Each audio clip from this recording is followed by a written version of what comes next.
Advice to Young Men. By William Cobbett. 1. It is the duty, and ought to be the pleasure, of age and experience to warn and instruct youth and to come to the aid of inexperience.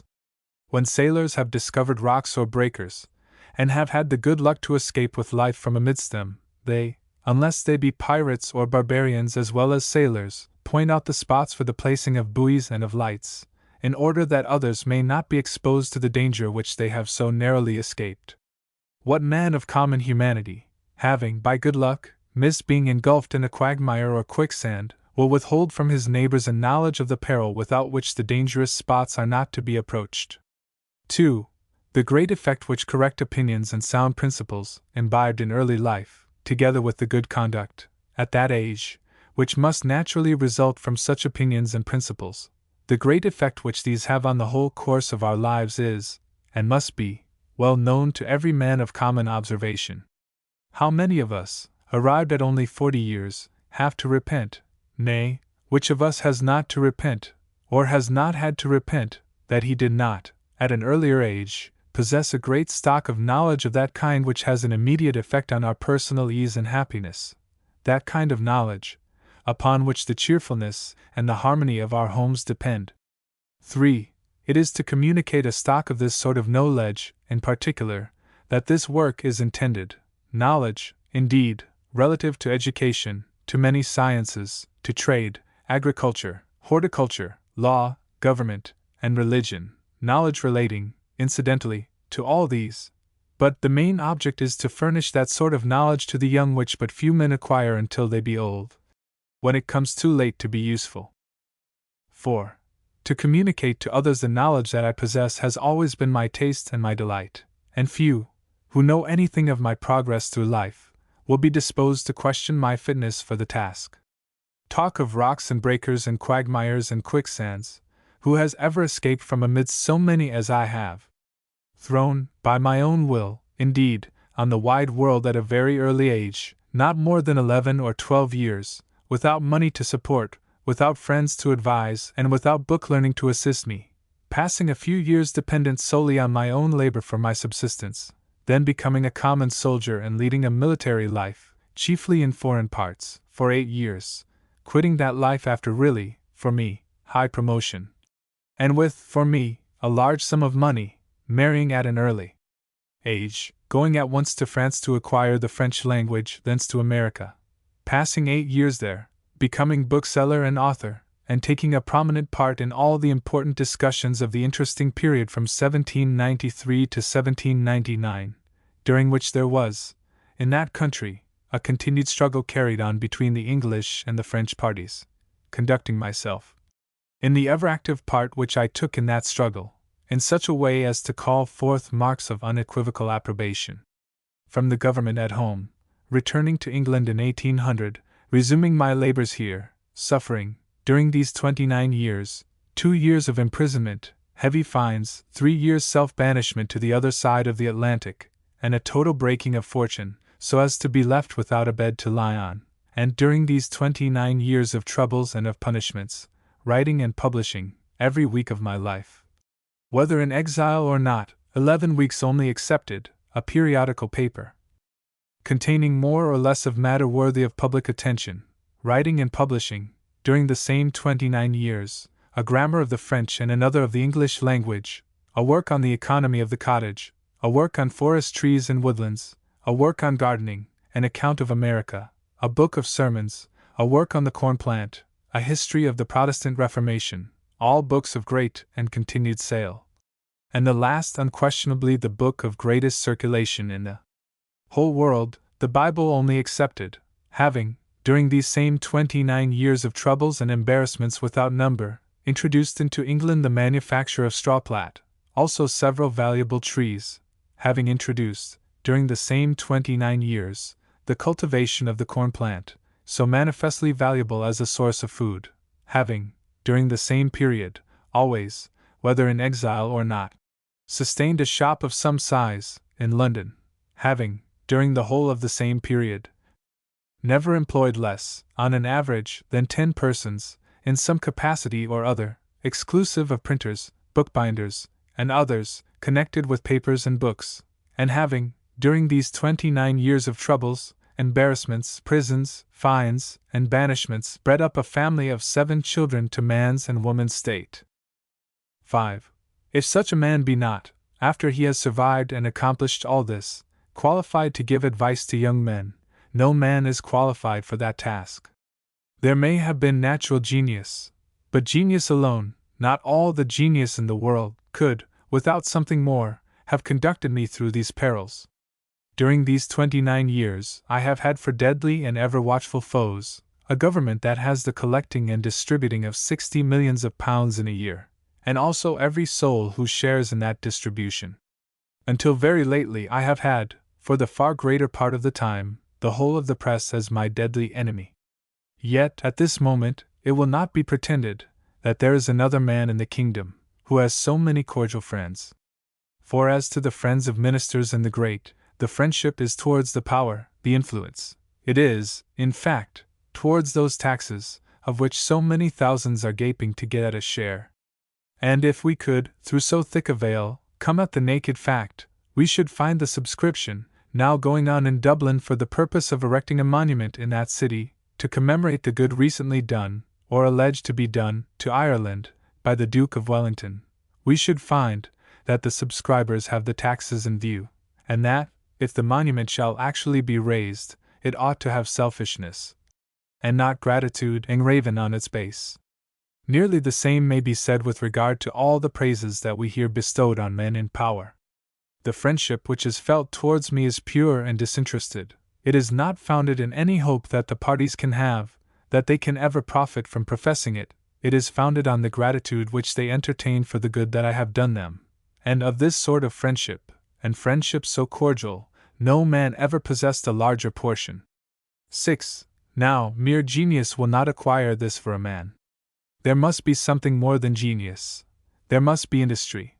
There must be perseverance. There must be, before the eyes of the nation, proofs of extraordinary exertion. People must say to themselves, what wise conduct must there have been in the employing of the time of this man? How sober, how sparing in diet, how early a riser, how little expensive he must have been. These are the things, and not genius, which have caused my labors to be so incessant and so successful. And though I do not affect to believe that every young man, who shall read this work, will become able to perform labors of equal magnitude and importance, I do pretend that every young man, who will attend to my advice, will become able to perform a great deal more than men generally do perform, whatever may be his situation in life, and that he will, too, perform it with greater ease and satisfaction than he would, without the advice, be able to perform the smaller portion. 7. I have had, from thousands of young men, and men advanced in years also, letters of thanks for the great benefit which they have derived from my labors. Some have thanked me for my grammars, some for my cottage economy, others for the woodlands and the gardener, and in short, for every one of my works have I received letters of thanks from numerous persons, of whom I had never heard before. In many cases I have been told that, if the parties had had my books to read some years before, the gain to them, whether in time or in other things, would have been very great. Many, and a great many, have told me that though long at school, and though their parents had paid for their being taught English grammar or French, they had, in a short time, learned more from my books on those subjects than they had learned in years from their teachers.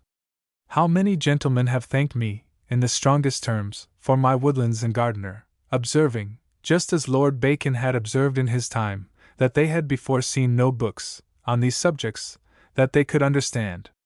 But I know not of anything that ever gave me more satisfaction than I derived from the visit of a gentleman of fortune, whom I had never heard of before, and who, about 4 years ago, came to thank me in person for a complete reformation, which had been worked in his son by the reading of my 2 sermons on drinking and on gaming.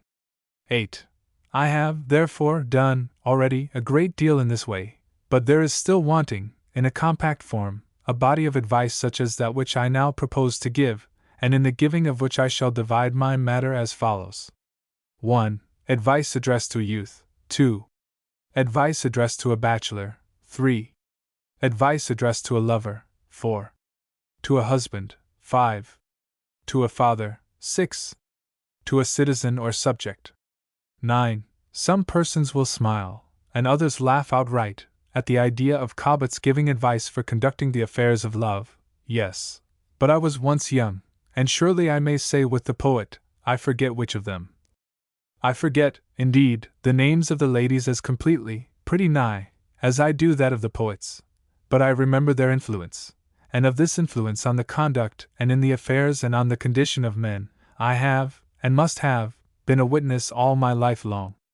And when we consider in how great a degree the happiness of all the remainder of a man's life depends, and always must depend, on his taste and judgment in the character of a lover, this may well be considered as the most important period of the whole term of his existence. 10. In my address to the husband, I shall, of course, introduce advice relative to the important duties of masters and servants, duties of great importance, whether considered as affecting families or as affecting the community. In my address to the citizen or subject, I shall consider all the reciprocal duties of the governors and the governed, and also the duties which man owes to his neighbor. It would be tedious to attempt to lay down rules for conduct exclusively applicable to every distinct calling, profession, and condition of life, but under the above described heads will be conveyed every species of advice of which I deem the utility to be unquestionable. 11. I have thus fully described the nature of my little work, and before I enter on the first letter, I venture to express a hope that its good effects will be felt long after its author shall have ceased to exist. Letter I. To a youth. 12. You are now arrived at that age which the law thinks sufficient to make an oath, taken by you, valid in a court of law. Let us suppose from 14 to nearly 20, and reserving, for a future occasion, my remarks on your duty towards parents, let me here offer you my advice as to the means likely to contribute largely towards making you a happy man, useful to all about you, and an honor to those from whom you sprang. 13. Start, I beseech you, with a conviction firmly fixed on your mind, that you have no right to live in this world, that, being of hale body and sound mind, you have no right to any earthly existence, without doing work of some sort or other, unless you have ample fortune whereon to live clear of debt, and that even in that case, you have no right to breed children, to be kept by others, or to be exposed to the chance of being so kept. Start with this conviction thoroughly implanted on your mind. To wish to live on the labor of others is, besides the folly of it, to contemplate a fraud at the least, and under certain circumstances, to meditate oppression and robbery. 14. I suppose you in the middle rank of life. Happiness ought to be your great object, and it is to be found only in independence. Turn your back on Whitehall and on Somerset House. Leave the customs and excise to the feeble and low-minded. Look not for success to favor, to partiality, to friendship, or to what is called interest. Write it on your heart, that you will depend solely on your own merit and your own exertions. Think not either of any of those situations where gaudy habiliments and sounding titles poorly disguise from the eyes of good sense the mortifications and the heartache of slaves. Answer me not by saying that these situations must be filled by somebody, for if I were to admit the truth of the proposition, which I do not, it would remain for you to show that they are conducive to happiness, the contrary of which has been proved to me by the observation of a now pretty long life. 15. Indeed, reason tells us that it must be thus, for that which a man owes to favor or to partiality, that same favor or partiality is constantly liable to take from him. He who lives upon anything except his own labor is incessantly surrounded by rivals. His grand resource is that civility in which he is always liable to be surpassed. He is in daily danger of being outbidden. His very bread depends upon caprice, and he lives in a state of uncertainty and never-ceasing fear. His is not, indeed, the dog's life, hunger and idleness, but it is worse, for it is idleness with slavery, the latter being the just price of the former.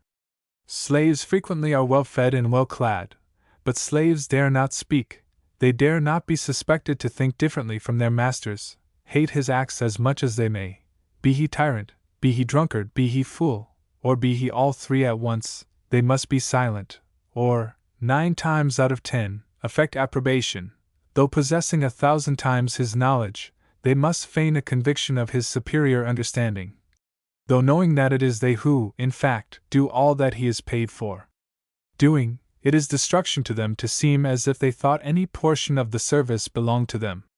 Far from me be the thought, that any youth who shall read this page would not rather perish than submit to live in a state like this.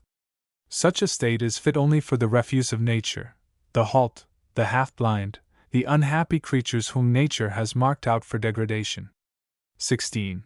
And how comes it then, that we see hale and even clever youths voluntarily bending their necks to this slavery, nay, pressing forward in eager rivalship to assume the yoke that ought to be insupportable? The cause, and the only cause, is, that the deleterious fashion of the day has created so many artificial wants, and has raised the minds of young men so much above their real rank and state of life, that they look scornfully on the employment, the fare, and the dress, that would become them, and, in order to avoid that state in which they might live free and happy, they become showy slaves. 17. The great source of independence, the French express in a precept of 3 words, vivre de peu, which I have always very much admired. To live upon little is the great security against slavery, and this precept extends to dress and other things besides food and drink.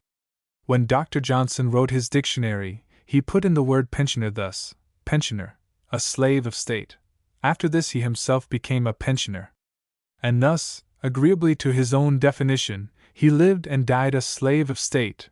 What must this man of great genius, and of great industry too, have felt at receiving this pension? Could he be so callous as not to feel a pang upon seeing his own name placed before his own degrading definition? And what could induce him to submit to this? His wants, his artificial wants, his habit of indulging in the pleasures of the table, his disregard of the precept vivre de peu, this was the cause. And be it observed, that indulgences of this sort, while they tend to make men poor and expose them to commit mean acts, tend also to enfeeble the body, and more especially to cloud and to weaken the mind. 18. When this celebrated author wrote his dictionary, he had not been debased by luxurious enjoyments. The rich and powerful had not caressed him into a slave. His writings then bore the stamp of truth and independence. But, having been debased by luxury, he who had, while content with plain fare, been the strenuous advocate of the rights of the people, became a strenuous advocate for taxation without representation. And in a work under the title of Taxation No Tyranny, defended, and greatly assisted to produce, that unjust and bloody war which finally severed from England that great country the United States of America, now the most powerful and dangerous rival that this kingdom ever had. The statue of Dr. Johnson was the first that was put into St. Paul's Church. A signal warning to us not to look upon monuments in honor of the dead as a proof of their virtues. For here we see St. Paul's Church holding up to the veneration of posterity a man whose own writings, together with the records of the pension list, prove him to have been a slave of state. 19. Endless are the instances of men of bright parts and high spirit having been, by degrees, rendered powerless and despicable by their imaginary wants. Seldom has there been a man with a fairer prospect of accomplishing great things and of acquiring lasting renown than Charles Fox. He had great talents of the most popular sort. The times were singularly favorable to an exertion of them with success. A large part of the nation admired him and were his partisans. He had, as to the great question between him and his rival, Pitt, reason and justice clearly on his side. But he had against him his squandering and luxurious habits. These made him dependent on the rich part of his partisans, made his wisdom subservient to opulent folly or selfishness, deprived his country of all the benefit that it might have derived from his talents, and finally sent him to the grave without a single sigh from a people, a great part of whom would, in his earlier years, have wept at his death as at a national calamity. 20. Extravagance in dress, in the haunting of playhouses, in horses, in everything else, is to be avoided, and in youths and young men, extravagance in dress particularly. This sort of extravagance, this waste of money on the decoration of the body, arises solely from vanity, and from vanity of the most contemptible sort. It arises from the notion that all the people in the street, for instance, will be looking at you as soon as you walk out, and that they will, in a greater or less degree, think the better of you on account of your fine dress. Never was notion more false. all the sensible people that happen to see you will think nothing at all about you. Those who are filled with the same vain notion as you are will perceive your attempt to impose on them, and will despise you accordingly. Rich people will wholly disregard you, and you will be envied and hated by those who have the same vanity that you have without the means of gratifying it. Dress should be suited to your rank and station. A surgeon or physician should not dress like a carpenter. But there is no reason why a tradesman, a merchant's clerk, or clerk of any kind, or why a shopkeeper or manufacturer, or even a merchant, no reason at all why any of these should dress in an expensive manner. It is a great mistake to suppose that they derive any advantage from exterior decoration. Men are estimated by other men according to their capacity and willingness to be in some way or other useful, and though, with the foolish and vain part of women, fine clothes frequently do something, yet the greater part of the sex are much too penetrating to draw their conclusions solely from the outside show of a man. They look deeper, and find other criterions whereby to judge. And after all, if the fine clothes obtain you a wife, will they bring you, in that wife, frugality, good sense, and that sort of attachment that is likely to be lasting? Natural beauty of person is quite another thing. This always has, it always will and must have, some weight even with men, and great weight with women. But this does not want to be set off by expensive clothes. Female eyes are, in such cases, very sharp. They can discover beauty though half hidden by beard and even by dirt and surrounded by rags. And take this as a secret worth half a fortune to you, that women, however personally vain they may be themselves, despise personal vanity in men. 21. Let your dress be as cheap as may be without shabbiness. Think more about the color of your shirt than about the gloss or texture of your coat. Be always as clean as your occupation will, without inconvenience, permit. But never, no, not for one moment, believe that any human being, with sense in his skull, will love or respect you on account of your fine or costly clothes. A great misfortune of the present day is, that every one is, in his own estimate, raised above his real state of life. Every one seems to think himself entitled, if not to title and great estate, at least to live without work. This mischievous, this most destructive, way of thinking has, indeed, been produced, like almost all our other evils, by the acts of our septennial and unreformed Parliament.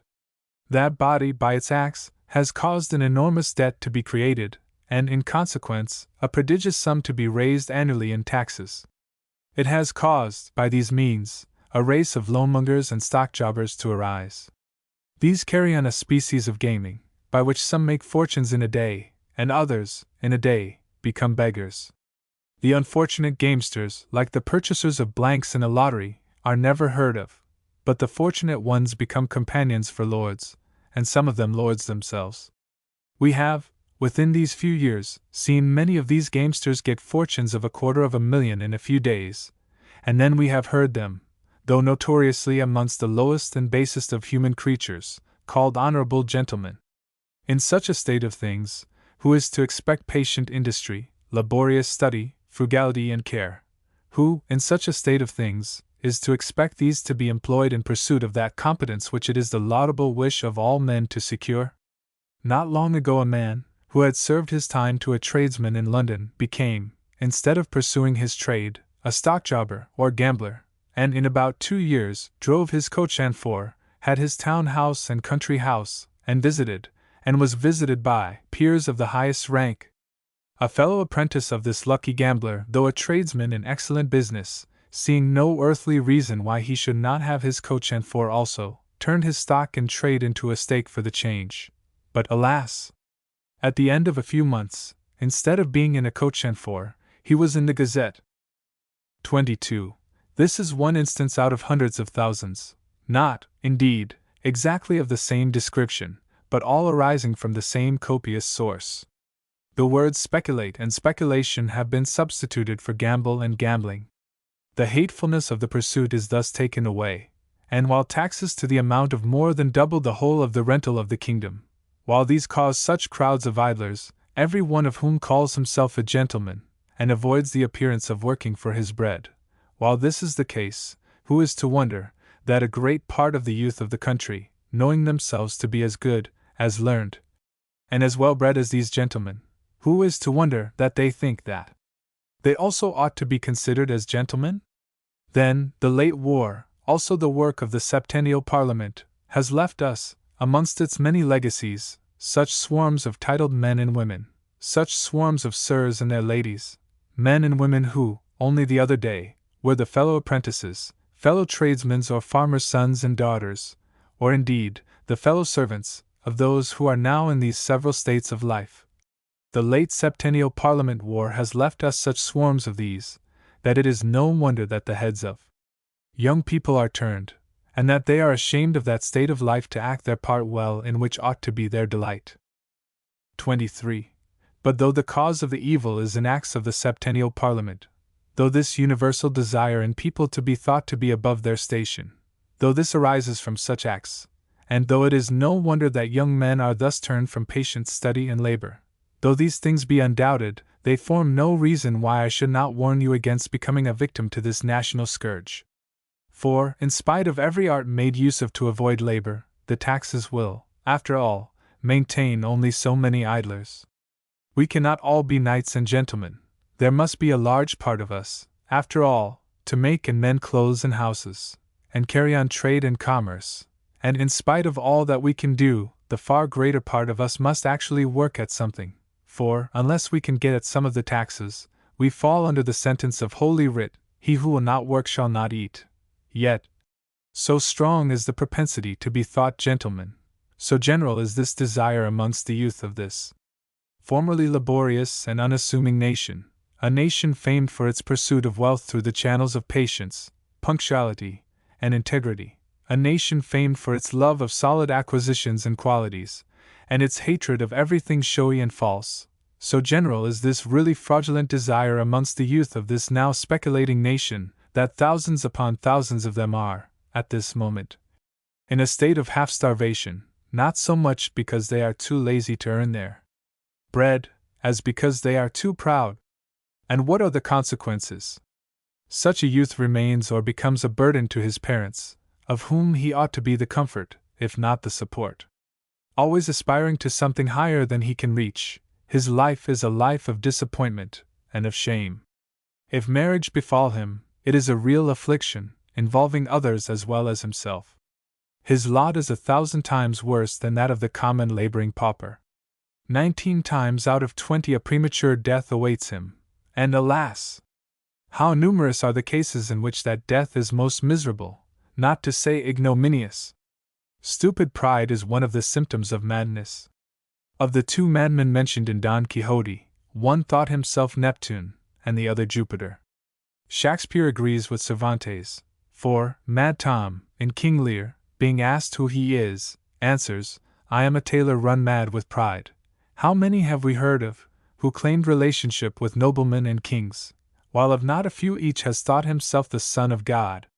To the public journals, and to the observations of every one, nay, to the county lunatic asylums, things never heard of in England till now, I appeal for the fact of the vast and hideous increase of madness in this country, and within these very few years, how many scores of young men, who, if their minds had been unperverted by the gambling principles of the day, had a probably long and happy life before them, who had talent, personal endowments, love of parents, love of friends, admiration of large circles, who had, in short, everything to make life desirable, and who, from mortified pride, founded on false pretensions, have put an end to their own existence. 24. As to drunkenness and gluttony, generally so called, these are vices so nasty and beastly that I deem any one capable of indulging in them to be wholly unworthy of my advice. And if any youth unhappily initiated in these odious and debasing vices should happen to read what I am now writing, I refer him to the command of God, conveyed to the Israelites by Moses, in Deuteronomy, chapter 21. The father and mother are to take the bad son and bring him to the elders of the city, and they shall say to the elders, This our son will not obey our voice, he is a glutton and a drunkard. And all the men of the city shall stone him with stones, that he die. I refer downright beastly gluttons and drunkards to this. But indulgence short, far short, of this gross and really nasty drunkenness and gluttony is to be deprecated, and that, too, with the more earnestness because it is too often looked upon as being no crime at all, and as having nothing blamable in it, Nay, there are many persons who pride themselves on their refined taste in matters connected with eating and drinking. So far from being ashamed of employing their thoughts on the subject, it is their boast that they do it. St. Gregory, one of the Christian fathers, says, "It is not the quantity or the quality of the meat or drink, but the love of it that is condemned, that is to say, the indulgence beyond the absolute demands of nature, the hankering after it, the neglect of some duty or other for the sake of the enjoyments of the table." 25. This love of what are called good eating and drinking, if very unamiable in grown-up persons, is perfectly hateful in a youth, and if he indulge in the propensity, he is already half ruined. To warn you against acts of fraud, robbery, and violence is not my province. That is the business of those who make and administer the law. I am not talking to you against acts which the jailer and the hangman punish, nor against those moral offenses which all men condemn, but against indulgences, which, by men in general, are deemed not only harmless, but meritorious, but which the observation of my whole life has taught me to regard as destructive to human happiness, and against which all ought to be cautioned even in their boyish days. I have been a great observer, and I can truly say that I have never known a man, fond of good eating and drinking, as it is called, that I have never known such a man, and hundreds I have known, who was worthy of respect. 26. Such indulgences are, in the first place, very expensive. The materials are costly, and the preparations still more so. What a monstrous thing, that, in order to satisfy the appetite of a man, there must be a person or two at work every day. More fuel, culinary implements, kitchen room, what? All these merely to tickle the palate of 4 or 5 people, and especially people who can hardly pay their way. And then, the loss of time, the time spent in pleasing the palate. It is truly horrible to behold people who ought to be at work, sitting, at the 3 meals, not less than 3 of the about 14 hours that they are out of their beds. A youth, habituated to this sort of indulgence, cannot be valuable to any employer.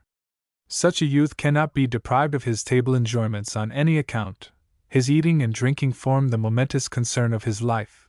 If business interfere with that, the business must give way. A young man, some years ago, offered himself to me, on a particular occasion, as an amanuensis, for which he appeared to be perfectly qualified.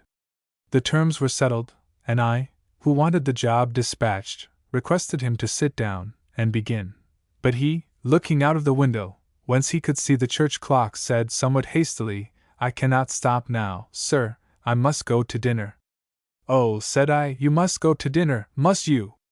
Let the dinner, which you must wait upon today, have your constant services, then, for you and I shall never agree." He had told me that he was in great distress for want of employment, and yet, when relief was there before his eyes, he could forego it for the sake of getting at his eating and drinking 3 or 4 hours, perhaps, sooner than I should have thought it right for him to leave off work. Such a person cannot be sent from home, except at certain times. He must be near the kitchen at 3 fixed hours of the day. If he be absent more than 4 or 5 hours, he is ill-treated. In short, a youth thus pampered is worth nothing as a person to be employed in business. 27. And, as to friends and acquaintances, they will say nothing to you, they will offer you indulgences under their roofs. But the more ready you are to accept of their offers, and in fact, the better taste you discover, the less they will like you, and the sooner they will find means of shaking you off. For, besides the cost which you occasion them, people do not like to have critics sitting in judgment on their bottles and dishes. Water drinkers are universally laughed at, but it has always seemed to me that they are amongst the most welcome of guests, and that, too, though the host be by no means of a niggardly turn. The truth is, they give no trouble, they occasion no anxiety to please them, they are sure not to make their sittings inconveniently long, and which is the great thing of all, their example teaches moderation to the rest of the company. Your notorious lovers of good cheer are, on the contrary, not to be invited without due reflection. To entertain one of them is a serious business, and as people are not apt voluntarily to undertake such pieces of business, the well-known lovers of good eating and drinking are left, very generally, to enjoy it by themselves and at their own expense. 28. But, all other considerations aside, health, the most valuable of all earthly possessions, and without which all the rest are worth nothing, bids us, not only to refrain from excess in eating and drinking, but bids us to stop short of what might be indulged in without any apparent impropriety. The words of Ecclesiasticus ought to be read once a week by every young person in the world, and particularly by the young people of this country at this time. Eat modestly that which is set before thee, and devour not, lest thou be hated. When thou sittest amongst many, reach not thine hand out first of all. How little is sufficient for man well taught! A wholesome sleep cometh of a temperate belly. Such a man riseth up in the morning, and is well at ease with himself. Be not too hasty of meats, for excess of meats bringeth sickness, and choleric disease cometh of gluttony. By surfeit have many perished, and he that dieteth himself prolongeth his life. Show not thy valiantness in wine, for wine hath destroyed many. Wine measurably taken, and in season, bringeth gladness and cheerfulness of mind, but drinking with excess mocketh bitterness of mind, brawlings and scoldings. How true are these words! How well worthy of a constant place in our memories! Yet, what pains have been taken to apologize for a life contrary to these precepts! And, good God! What punishment can be too great, what mark of infamy sufficiently signal, for those pernicious villains of talent, who have employed that talent in the composition of bacchanalian songs, that is to say, pieces of fine and captivating writing in praise of one of the most odious and destructive vices in the black catalogue of human depravity. 29. In the passage which I have just quoted from chapter 31 of Ecclesiasticus, it is said that wine, measurably taken, and in season, is a proper thing. This, and other such passages of the Old Testament, have given a handle to drunkards, and to extravagant people, to insist that God intended that wine should be commonly drunk. No doubt of that. But then, he could intend this only in countries in which he had given wine, and to which he had given no cheaper drink except water. If it be said, as it truly may, that by the means of the sea and the winds, he has given wine to all countries, I answer that this gift is of no use to us now, because our government steps in between the sea and the winds and us. Formerly, indeed, the case was different, and here I am about to give you, incidentally, a piece of historical knowledge, which you will not have acquired from Hume, Goldsmith, or any other of the romancers called historians. Before that unfortunate event, the Protestant Reformation, as it is called, took place, the price of red wine, in England, was 4d. a gallon, Winchester measure, and of white wine, 6d. a gallon. At the same time the pay of a labouring man per day, as fixed by law, was 4d. Now, when a labouring man could earn 4 quarts of good wine in a day, it was, doubtless, allowable, even in England, for people in the middle rank of life to drink wine rather commonly, and therefore, in those happy days of England, these passages of Scripture were applicable enough. But now, when we have got a Protestant government, which by the taxes which it makes people pay to it, causes the 1/8 part of a gallon of wine to cost more than the pay of a labouring man for a day, now, this passage of Scripture is not applicable to us. There is no season in which we can take wine without ruining ourselves, however measurably we may take it, and I beg you to regard, as perverters of Scripture and as seducers of youth, all those who cite passages like that above cited, in justification of, or as an apology for, the practice of wine drinking in England. 30. I beseech you to look again and again at, and to remember every word of, the passage which I have just quoted from the book of Ecclesiasticus. How completely have been, and are, its words verified by my experience and in my person. How little of eating and drinking is sufficient for me. How wholesome is my sleep. How early do I rise, and how well at ease am I with myself.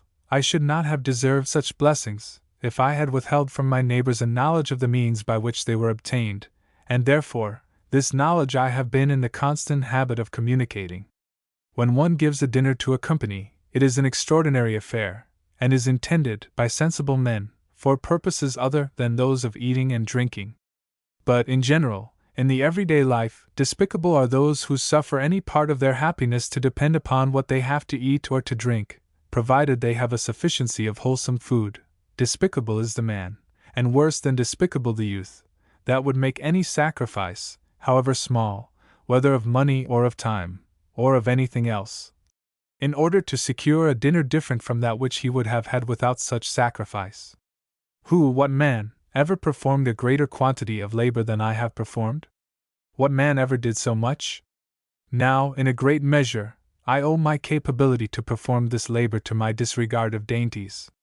Being shut up 2 years in Newgate, with a fine on my head of £1,000 to the king, for having expressed my indignation at the flogging of Englishmen under a guard of German bayonets, I ate, during 1 whole year, 1 mutton chop every day. Being once in town, with 1 son, then a little boy, and a clerk, while my family was in the country, I had during some weeks nothing but legs of mutton. First day, leg of mutton boiled or roasted, second cold, third hashed, then leg of mutton boiled, and so on. When I have been by myself, or nearly so, I have always proceeded thus, given directions for having every day the same thing, or alternately as above, and every day exactly at the same hour, so as to prevent the necessity of any talk about the matter. I am certain that, upon an average, I have not, during my life, spent more than 35 minutes a day at table, including all the meals of the day. I like, and I take care to have, good and clean victuals, but if wholesome and clean, that is enough. If I find it, by chance, too coarse for my appetite, I put the food aside, or let somebody do it, and leave the appetite to gather keenness. But the great security of all is, to eat little, and to drink nothing that intoxicates. He that eats till he is full is little better than a beast, and he that drinks till he is drunk is quite a beast. 31. Before I dismiss this affair of eating and drinking, let me beseech you to resolve to free yourselves from the slavery of the tea and coffee and other slop kettle, if, unhappily, you have been bred up in such slavery. Experience has taught me that those slops are injurious to health, until I left them off, having taken to them at the age of 26, even my habits of sobriety, moderate eating, early rising, even these were not, until I left off the slops, sufficient to give me that complete health which I have since had. I pretend not to be a doctor, but I assert that to pour regularly, every day, a pint or 2 of warm liquid matter down the throat, whether under the name of tea, coffee, soup, grog, or whatever else, is greatly injurious to health. However, at present, what I have to represent to you is the great deduction, which the use of these slops makes, from your power of being useful, and also from your power to husband your income, whatever it may be, and from whatever source arising. I am to suppose you to be desirous to become a clever and a useful man, a man to be, if not admired and revered, at least to be respected. In order to merit respect beyond that which is due to very common men, you must do something more than very common men, and I am now going to show you how your course must be impeded by the use of the slops. 32. If the women exclaim, "Nonsense! Come and take a cup," take it for that once, but hear what I have to say. In answer to my representation regarding the waste of time which is occasioned by the slops, it has been said that let what may be the nature of the food, there must be time for taking it. Not so much time, however, to eat a bit of meat or cheese or butter with a bit of bread. But these may be eaten in a shop, a warehouse, a factory, far from any fire, and even in a carriage on the road. The slops absolutely demand fire and a congregation, so that, be your business what it may, be you shopkeeper, farmer, drover, sportsman, traveler, to the slop board you must come, you must wait for its assembling, or start from home without your breakfast, and being used to the warm liquid, you feel out of order for the want of it. If the slops were in fashion amongst ploughmen and carters, we must all be starved, for the food could never be raised. The mechanics are half ruined by them.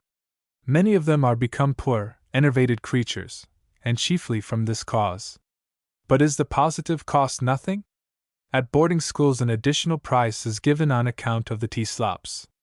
Suppose you to be a clerk, in hired lodgings, and going to your counting house at 9 o'clock. You get your dinner, perhaps, near to the scene of your work, but how are you to have the breakfast slops without a servant? Perhaps you find a lodging just to suit you, but the house is occupied by people who keep no servants, and you want a servant to light a fire and get the slop ready.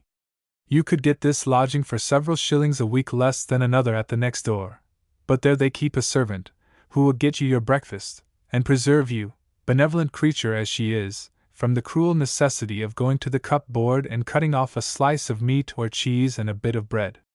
She will, most likely, toast your bread for you too, and melt your butter, and then muffle you up, in winter, and send you out almost swaddled. Really, such a thing can hardly be expected ever to become a man.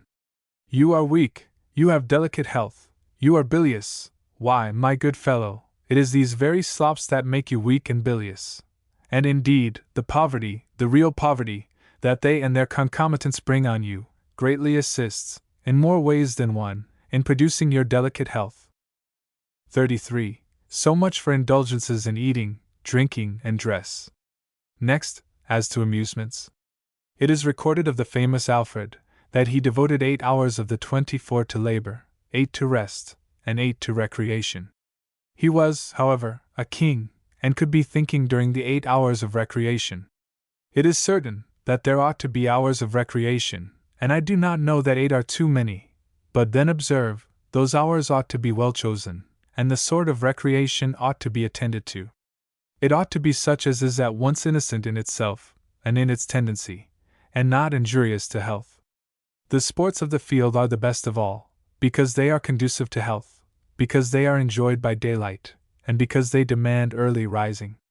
The nearer that other amusements approach to these, the better they are. A town life, which many persons are compelled, by the nature of their calling, to lead, precludes the possibility of pursuing amusements of this description to any very considerable extent, and young men in towns are, generally speaking, compelled to choose between books on the one hand, or gaming and the playhouse on the other.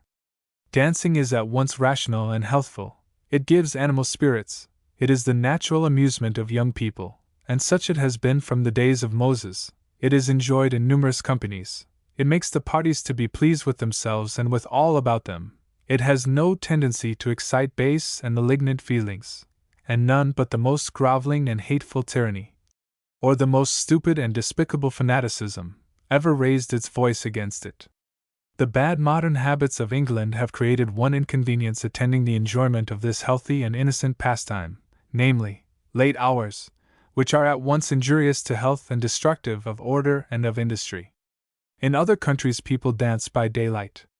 Here they do not, and therefore you must, in this respect, submit to the custom, though not without robbing the dancing night of as many hours as you can. 34. As to gaming, it is always criminal, either in itself, or in its tendency. The basis of it is covetousness, a desire to take from others something, for which you have given, and intend to give, no equivalent. No gambler was ever yet a happy man, and very few gamblers have escaped being miserable. And observe, to game for nothing is still gaming, and naturally leads to gaming for something. It is sacrificing time, and that too, for the worst of purposes. I have kept house for nearly 40 years. I have reared a family. I have entertained as many friends as most people, and I have never had cards, dice, a chessboard, nor any implement of gaming, under my roof. The hours that young men spend in this way are hours murdered, precious hours, that ought to be spent either in reading or in writing, or in rest, preparatory to the duties of the dawn. Though I do not agree with the base and nauseous flatterers, who now declare the army to be the best school for statesmen, it is certainly a school in which to learn experimentally many useful lessons, and in this school I learned that men, fond of gaming, are very rarely, if ever, trustworthy. I have known many a clever man rejected in the way of promotion only because he was addicted to gaming. Men, in that state of life, cannot ruin themselves by gaming, for they possess no fortune, nor money, but the taste for gaming is always regarded as an indication of a radically bad disposition, and I can truly say that I never in my whole life knew a man, fond of gaming, who was not, in some way or other, a person unworthy of confidence. This vice creeps on by very slow degrees till, at last, it becomes an ungovernable passion, swallowing up every good and kind feeling of the heart. The gambler, as portrayed by Regnard, in a comedy the translation of which into English resembles the original much about as nearly as Sir James Graham's plagiarisms resembled the registers on which they had been committed, is a fine instance of the contempt and scorn to which gaming at last reduces its votaries. But if any young man be engaged in this fatal career, and be not yet wholly lost, Let him behold Hogarth's gambler just when he has made his last throw and when disappointment has bereft him of his senses. If after this sight he remain obdurate, he is doomed to be a disgrace to his name. 35. The theatre may be a source not only of amusement but also of instruction. But, as things now are in this country, what, that is not bad, is to be learned in this school? In the first place, not a word is allowed to be uttered on the stage, which has not been previously approved of by the Lord Chamberlain, that is to say, by a person appointed by the ministry, who, at his pleasure, allows, or disallows, of any piece, or any words in a piece, submitted to his inspection. In short, those who go to playhouses pay their money to hear uttered such words as the government approve of, and no others. It is now just 26 years since I first well understood how this matter was managed, and from that moment to this, I have never been in an English playhouse. Besides this, the meanness, the abject servility, of the players, and the slavish conduct of the audience, are sufficient to corrupt and debase the heart of any young man who is a frequent beholder of them. Homage is here paid to every one clothed with power, be he who or what he may. Real virtue and public spirit are subjects of ridicule, and mock sentiment, and mock liberality, and mock loyalty are applauded to the skies. 36. Show me a man's companion, says the proverb, and I will tell you what the man is, and this is, and must be true, because all men seek the society of those who think and act somewhat like themselves. Sober men will not associate with drunkards, frugal men will not like spendthrifts, and the orderly and decent shun the noisy, the disorderly, and the debauched. It is for the very vulgar to herd together as singers, ringers, and smokers. But there is a class rather higher, still more blamable. I mean the tavern haunters, the gay companions, who herd together to do little but talk, and who are so fond of talk that they go from home to get at it. The conversation amongst such persons has nothing of instruction in it, and is generally of a vicious tendency. Young people naturally and commendably seek the society of those of their own age. But be careful in choosing your companions, and lay this down as a rule never to be departed from, that no youth, nor man, ought to be called your friend, who is addicted to indecent talk, or who is fond of the society of prostitutes. Either of these argues a depraved taste, and even a depraved heart, an absence of all principle and of all trustworthiness, and I have remarked it all my life long, that young men, addicted to these vices, never succeed in the end, whatever advantages they may have, whether in fortune or in talent. Fond mothers and fathers are but too apt to be overlenient to such offenders, and, as long as youth lasts and fortune smiles, the punishment is deferred. But it comes at last, it is sure to come, and the gay and dissolute youth is a dejected and miserable man. After the early part of a life spent in illicit indulgences, a man is unworthy of being the husband of a virtuous woman, and if he have anything like justice in him, how is he to reprove, in his children, vices in which he himself so long indulged? These vices of youth are varnished over by the saying, that there must be time for sowing the wild oats, and that wildest colts make the best horses. These figurative oats are, however, generally like the literal ones. They are never to be eradicated from the soil, and as to the colts, wildness in them is an indication of high animal spirit, having nothing at all to do with the mind, which is invariably debilitated and debased by profligate indulgences. Yet this miserable piece of sophistry, the offspring of parental weakness, is in constant use, to the incalculable injury of the rising generation. What's so amiable as a steady, trustworthy boy? He is of real use at an early age, he can be trusted far out of the sight of parent or employer, while the pickle, as the poor fond parents call the profligate, is a great deal worse than useless, because there must be someone to see that he does no harm. If you have to choose companions of your own rank in life as nearly as may be, but, at any rate, none to whom you acknowledge inferiority, for slavery is too soon learned, and if the mind be bowed down in the youth, it will seldom rise up in the man. In the schools of those best of teachers, the Jesuits, there is perfect equality as to rank in life. The boy, who enters there, leaves all family pride behind him. Intrinsic merit alone is the standard of preference, and the masters are so scrupulous upon this head, that they do not suffer one scholar, of whatever rank, to have more money to spend than the poorest. These wise men know well the mischiefs that must arise from inequality of pecuniary means amongst their scholars.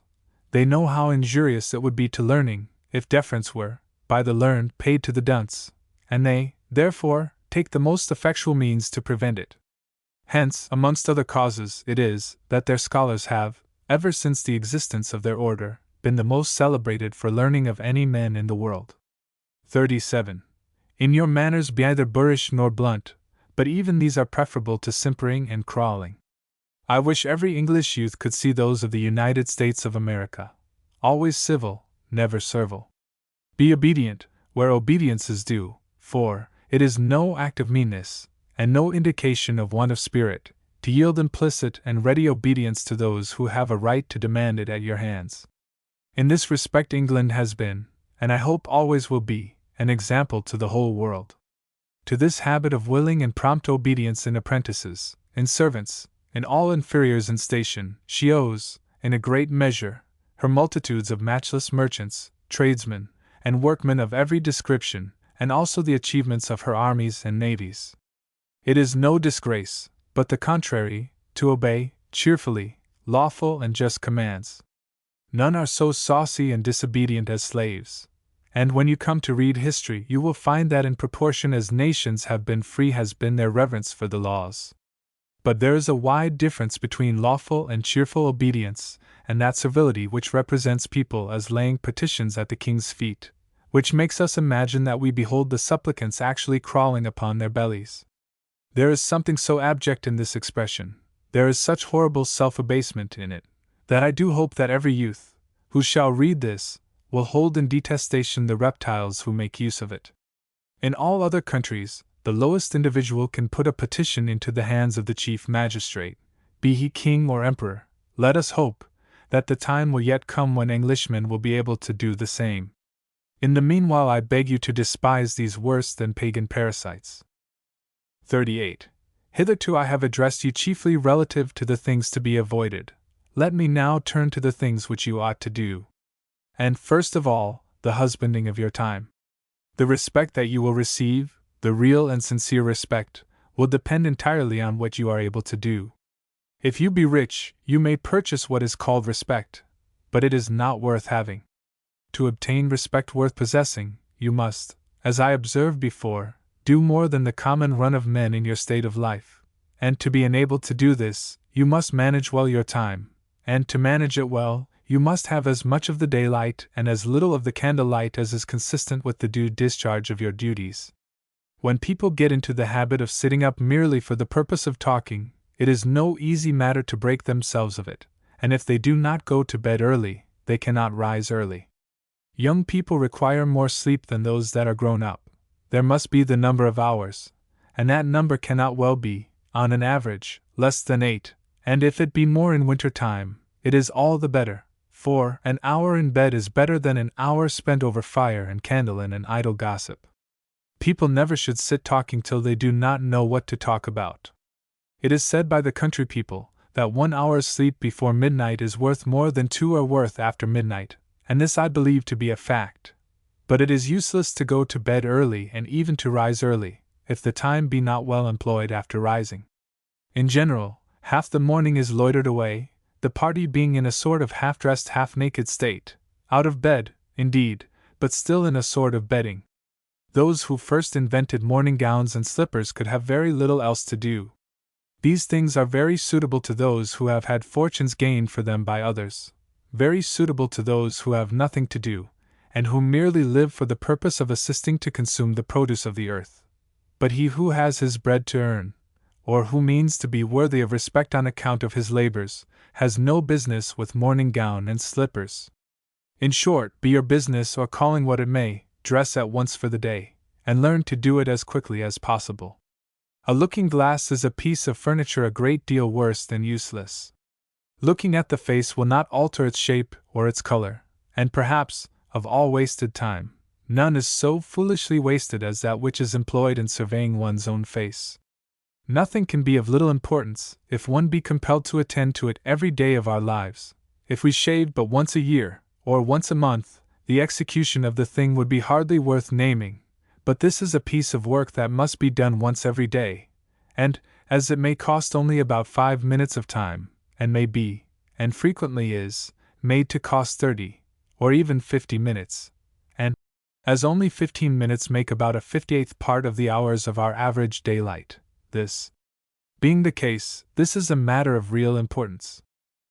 I once heard Sir John Sinclair ask Mr. Cochrane Johnstone whether he meaned to have a son of his, then a little boy, taught Latin. No, said Mr. Johnstone, but I mean to do something a great deal better for him. What is that? Said Sir John. Why, said the other, teach him to shave with cold water and without a glass, which, I dare say, he did, and for which benefit I am sure that son has had good reason to be grateful. Only think of the inconvenience attending the common practice. There must be hot water. To have this there must be a fire, and in some cases, a fire for that purpose alone. To have these, there must be a servant, or you must light a fire yourself. For the want of these, the job is put off until a later hour. This causes a stripping and another dressing bout. Or, you go in a slovenly state all that day, and the next day the thing must be done, or cleanliness must be abandoned altogether. If you be on a journey, you must wait the pleasure of the servants at the inn before you can dress and set out in the morning. The pleasant time for traveling is gone before you can move from the spot. Instead of being at the end of your day's journey in good time, you are benighted, and have to endure all the great inconveniences attendant on tardy movements. And all this, from the apparently insignificant affair of shaving. How many a piece of important business has failed from a short delay? And how many thousand of such delays daily proceed from this unworthy cause? Toujours prêt was the motto of a famous French general, and pray let it be yours. Be always ready, and never, during your whole life, have to say, I cannot go till I be shaved and dressed. Do the whole at once for the day, whatever may be your state of life, and then you have a day unbroken by those indispensable performances. Begin thus, in the days of your youth, and having felt the superiority which this practice will give you over those in all other respects your equals, the practice will stick by you to the end of your life. Till you be shaved and dressed for the day, you cannot set steadily about any business. You know that you must presently quit your labor to return to the dressing affair. You, therefore, put it off until that be over. The interval, the precious interval, is spent in lounging about, and by the time that you are ready for business, the best part of the day is gone. 39.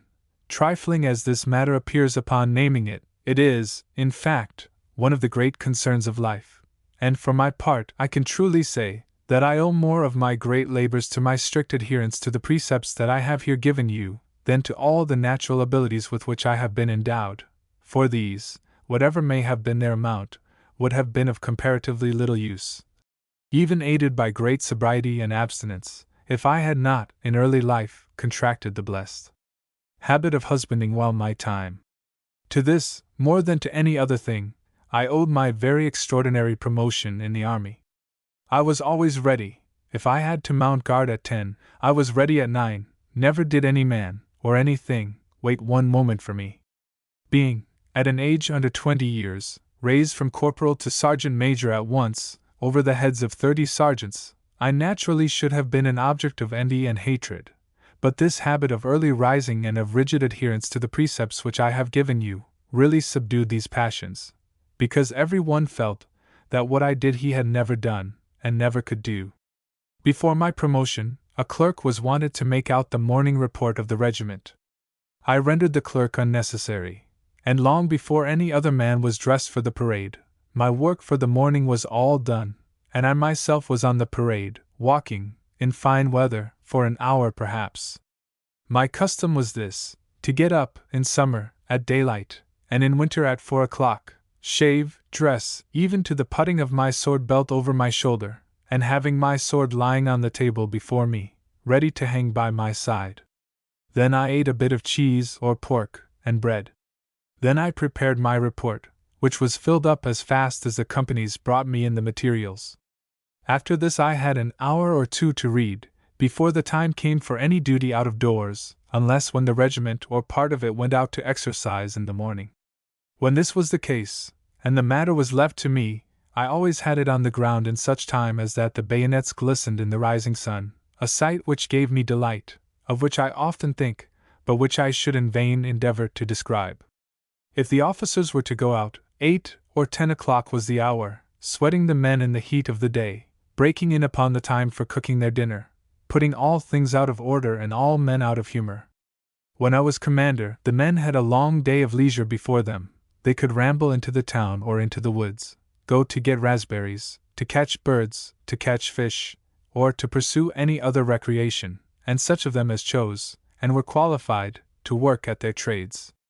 So that here, arising solely from the early habits of one very young man, were pleasant and happy days given to hundreds. 40. Money is said to be power, which is, in some cases, true, and the same may be said of knowledge, but superior sobriety, industry, and activity are a still more certain source of power, for without these, knowledge is of little use. And, as to the power which money gives, it is that of brute force, it is the power of the bludgeon and the bayonet, and of the bribed press, tongue, and pen. Superior sobriety, industry, activity, though accompanied with but a moderate portion of knowledge, command respect, because they have great and visible influence. The drunken, the lazy, and the inert stand abashed before the sober and the active. Besides, all those whose interests are at stake prefer, of necessity, those whose exertions produce the greatest and most immediate and visible effect. Self-interest is no respecter of persons. It asks, not who knows best what ought to be done, but who is most likely to do it. We may, and often do, admire the talents of lazy, and even dissipated men, but we do not trust them with the care of our interests.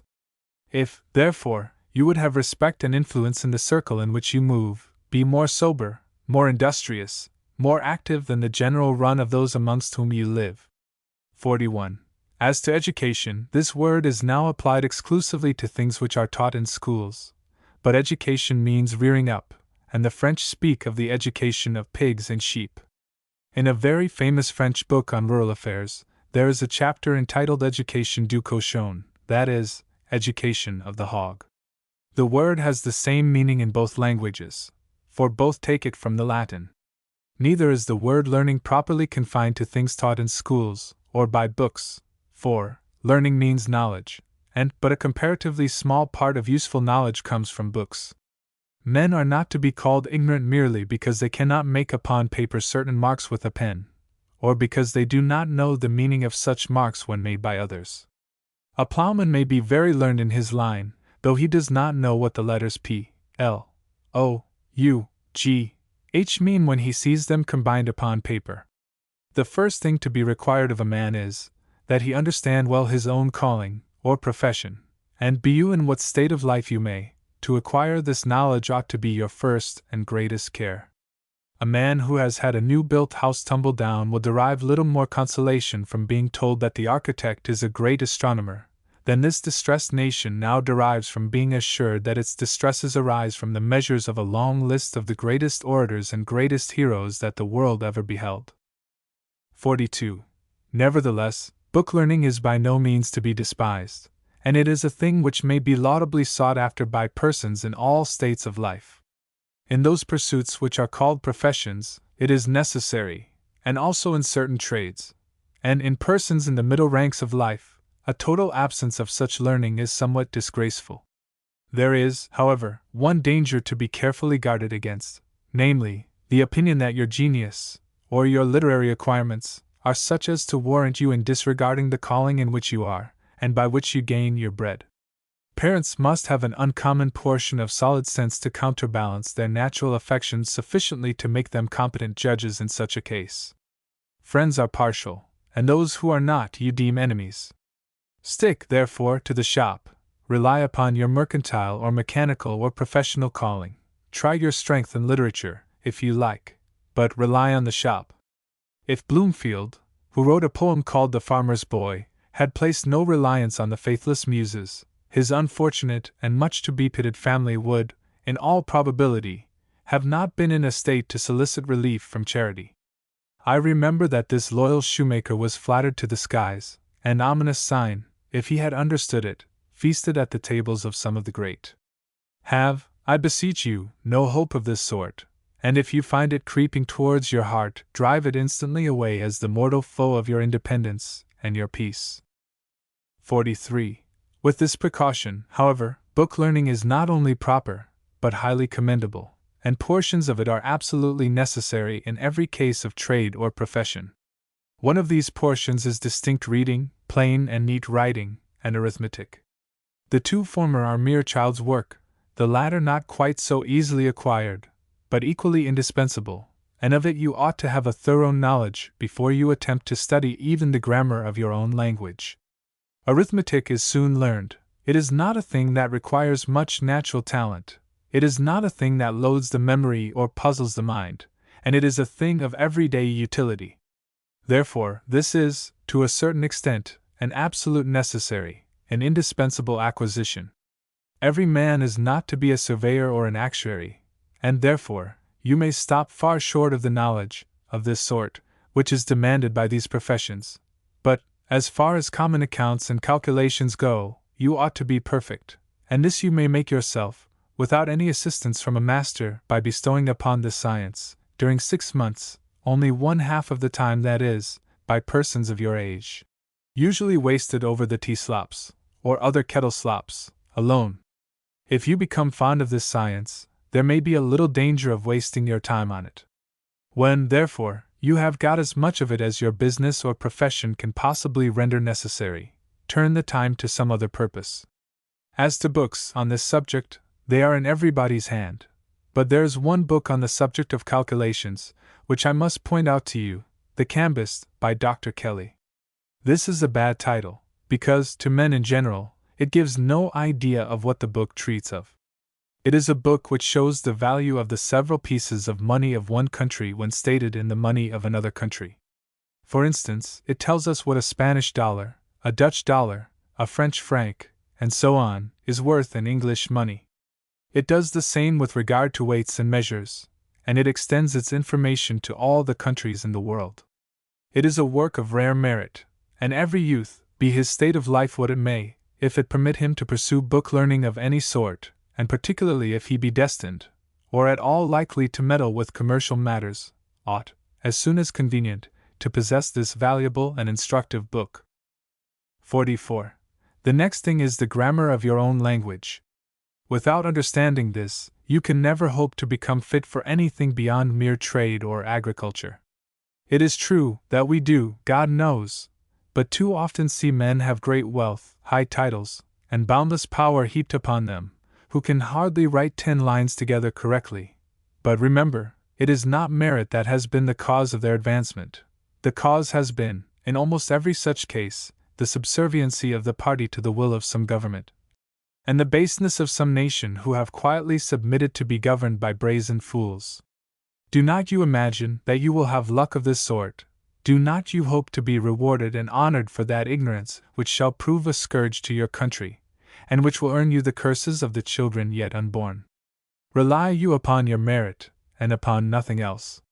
Without a knowledge of grammar, it is impossible for you to write correctly, and it is by mere accident if you speak correctly. And pray bear in mind that all well-informed persons judge of a man's mind, until they have other means of judging, by his writing or speaking. The labor necessary to acquire this knowledge is, indeed, not trifling. Grammar is not, like arithmetic, a science consisting of several distinct departments, some of which may be dispensed with. It is a whole, and the whole must be learned, or no part is learned. The subject is abstruse. It demands much reflection and much patience, but when once the task is performed, it is performed for life, and in every day of that life it will be found to be, in a greater or less degree, a source of pleasure or of profit or of both together. And what is the labor? It consists of no bodily exertion. It exposes the student to no cold, no hunger, no suffering of any sort. The study need subtract from the hours of no business, nor, indeed, from the hours of necessary exercise, the hours usually spent on the tea and coffee slops and in the mere gossip which accompany them, those wasted hours of only 1 year, employed in the study of English grammar, would make you a correct speaker and writer for the rest of your life. You want no school, no room to study in, no expenses, and no troublesome circumstances of any sort. I learned grammar when I was a private soldier on the pay of 6 pence a day. The edge of my berth, or that of the guard bed, was my seat to study in, my knapsack was my bookcase, a bit of board lying on my lap was my writing table, and the task did not demand anything like a year of my life. I had no money to purchase candle or oil. In winter-time it was rarely that I could get any evening light but that of the fire, and only my turn even of that. And if I, under such circumstances, and without parent or friend to advise or encourage me, accomplished this undertaking, what excuse can there be for any youth, however poor, however pressed with business, or however circumstanced as to room or other conveniences? To buy a pen or a sheet of paper I was compelled to forego some portion of food, though in a state of half-starvation. I had no moment of time that I could call my own, and I had to read and to write amidst the talking, laughing, singing, whistling and brawling of at least half a score of the most thoughtless of men, and that too in the hours of their freedom from all control. Think not lightly of the farthing that I had to give, now and then, for ink, pen, or paper. That farthing was, alas, a great sum to me. I was as tall as I am now. I had great health and great exercise. The whole of the money, not expended for us at market, was 2d. a week for each man. I remember, and well I may, that upon one occasion I, after all absolutely necessary expenses, had, on a Friday, made shift to have a halfpenny in reserve, which I had destined for the purchase of a red herring in the morning. But when I pulled off my clothes at night, so hungry then as to be hardly able to endure life, I found that I had lost my halfpenny. I buried my head under the miserable sheet and rug, and cried like a child.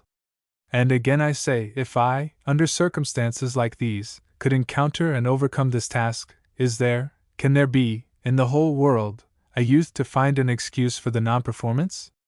What youth, who shall read this, will not be ashamed to say that he is not able to find time and opportunity for this most essential of all the branches of book learning? 45. I press this matter with such earnestness, because a knowledge of grammar is the foundation of all literature, and because without this knowledge opportunities for writing and speaking are only occasions for men to display their unfitness to write and speak. How many false pretenders to erudition have I exposed to shame merely by my knowledge of grammar? How many of the insolent and ignorant great and powerful have I pulled down and made little and despicable? And with what ease have I conveyed upon numerous important subjects, information and instruction to millions now alive, and provided a store of both for millions yet unborn. As to the course to be pursued in this great undertaking, it is, first, to read the grammar from the first word to the last, very attentively, several times over, then, to copy the whole of it very correctly and neatly, and then to study the chapters one by one. And what do this reading and writing require as to time? Both together not more than the tea slops and their gossips for 3 months.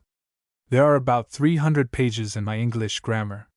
4 of those little pages in a day, which is a mere trifle of work, do the thing in 3 months. 2 hours a day are quite sufficient for the purpose, and these may, in any town that I have ever known, or in any village, be taken from that part of the morning during which the main part of the people are in bed. I do not like the evening candlelight work. It wears the eyes much more than the same sort of light in the morning, because then the faculties are in vigor and wholly unexhausted. But for this purpose there is sufficient of that daylight which is usually wasted, usually gossiped or lounged away, or spent in some other manner productive of no pleasure, and generally producing pain in the end. It is very becoming in all persons, and particularly in the young, to be civil, and even polite, but it becomes neither young nor old to have an everlasting simper on their faces, and their bodies sawing in an everlasting bow. And how many youths have I seen who, if they had spent, in the learning of grammar, a 10th part of the time that they have consumed in earning merited contempt for their affected gentility, would have laid the foundation of sincere respect towards them for the whole of their lives. 46. Perseverance is a prime quality in every pursuit, and particularly in this. Yours is, too, the time of life to acquire this inestimable habit. Men fail much oftener from want of perseverance than from want of talent and of good disposition. As the race was not to the hare but to the tortoise, so the meed of success in study is to him who is not in haste, but to him who proceeds with a steady and even step. It is not to a want of taste or of desire or of disposition to learn that we have to ascribe the rareness of good scholars, so much as to the want of patient perseverance. Grammar is a branch of knowledge. Like all other things of high value, it is of difficult acquirement, the study is dry, the subject is intricate, it engages not the passions, and if the great end be not kept constantly in view, if you lose, for a moment, sight of the ample reward, indifference begins, that is followed by weariness, and disgust and despair close the book. To guard against this result, be not in haste, keep steadily on, and when you find weariness approaching, rouse yourself, and remember that if you give up, all that you have done has been done in vain. This is a matter of great moment, for out of every 10 who undertake this task, there are, perhaps, 9 who abandon it in despair, and this, too, merely for the want of resolution to overcome the first approaches of weariness. The most effectual means of security against this mortifying result is to lay down a rule to write or to read a certain fixed quantity every day, Sunday excepted. Our minds are not always in the same state, they have not, at all times, the same elasticity. Today we are full of hope on the very same grounds which, tomorrow, afford us no hope at all. Every human being is liable to those flows and ebbs of the mind, but if reason interfere, and bid you overcome the fits of lassitude, and almost mechanically to go on without the stimulus of hope, the buoyant fit speedily returns. You congratulate yourself that you did not yield to the temptation to abandon your pursuit, and you proceed with more vigor than ever. 5 or 6 triumphs over temptation to indolence or despair laid the foundation of certain success, and what is of still more importance, fixed in you the habit of perseverance. 47. If I have bestowed a large portion of my space on this topic, it has been because I know, from experience as well as from observation, that it is of more importance than all the other branches of book learning put together. It gives you, when you possess it thoroughly, a real and practical superiority over the far greater part of men. How often did I experience this even long before I became what is called an author? The adjutant, under whom it was my duty to act when I was a sergeant major, was, as almost all military officers are, or at least were, a very illiterate man, perceiving that every sentence of mine was in the same form and manner as sentences in print, became shy of letting me see pieces of his writing. The writing of orders, and other things, therefore, fell to me, and thus, though no nominal addition was made to my pay, and no nominal addition to my authority, I acquired the latter as effectually as if a law had been passed to confer it upon me. In short, I owe to the possession of this branch of knowledge everything that has enabled me to do so many things that very few other men have done, and that now gives me a degree of influence, such as is possessed by few others, in the most weighty concerns of the country. The possession of this branch of knowledge raises you in your own esteem, gives just confidence in yourself, and prevents you from being the willing slave of the rich and the titled part of the community. It enables you to discover that riches and titles do not confer merit. You think comparatively little of them, and, as far as relates to you, at any rate, their insolence is innoxious. 48. Hoping that I have said enough to induce you to set resolutely about the study of grammar, I might here leave the subject of learning, arithmetic and grammar, both well learned, being as much as I could wish in a mere youth. But these need not occupy the whole of your spare time, and there are other branches of learning which ought immediately to follow.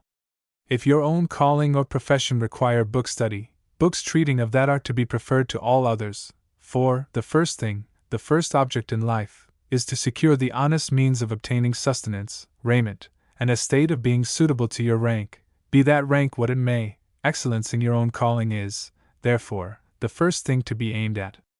After this may come general knowledge, and of this, the first is a thorough knowledge of your own country. For, how ridiculous is it to see an English youth engaged in reading about the customs of the Chinese or of the Hindus, while he is content to be totally ignorant of those of Kent or of Cornwall.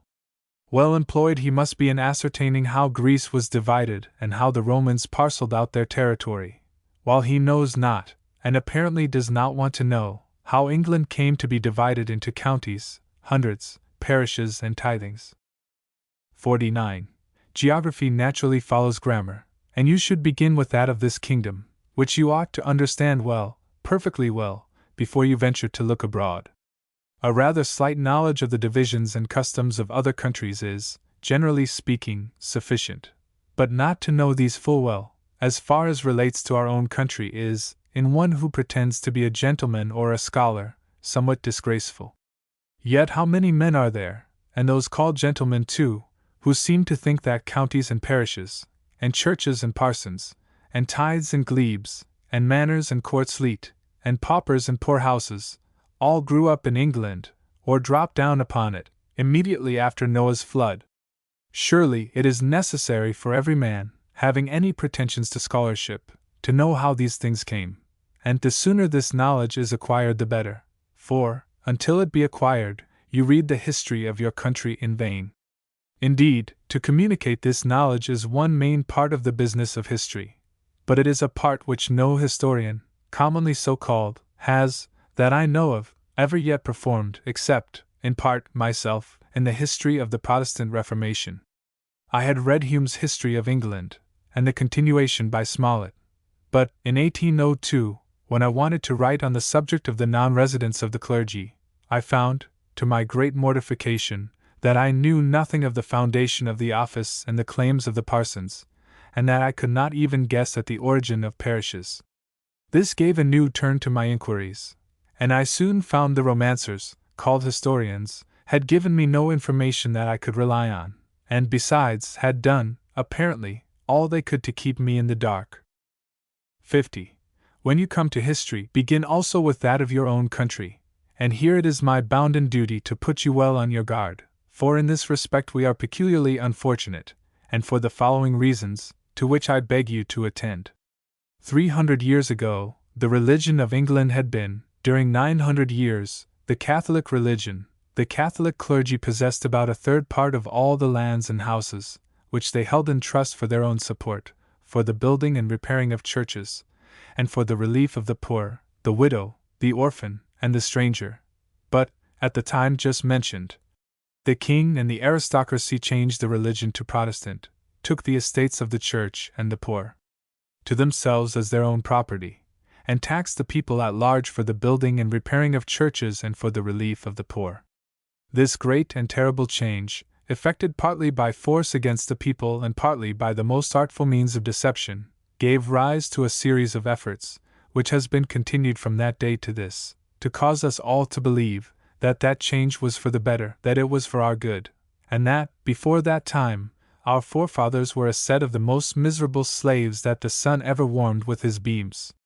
It happened, too, that the art of printing was not discovered, or, at least, it was very little understood, until about the time when this change took place, so that the books relating to former times were confined to manuscript, and besides, even these manuscript libraries were destroyed with great care by those who had made the change and had grasped the property of the poor and the church. Our historians, as they are called, have written under fear of the powerful, or have been bribed by them, and generally speaking, both at the same time, and accordingly, their works are, as far as they relate to former times, masses of lies unmatched by any others that the world has ever seen. 51. The great object of these lies always has been to make the main body of the people believe that the nation is now more happy, more populous, more powerful, than it was before it was Protestant, and thereby to induce us to conclude that it was a good thing for us that the aristocracy should take to themselves the property of the poor and the church, and make the people at large pay taxes for the support of both.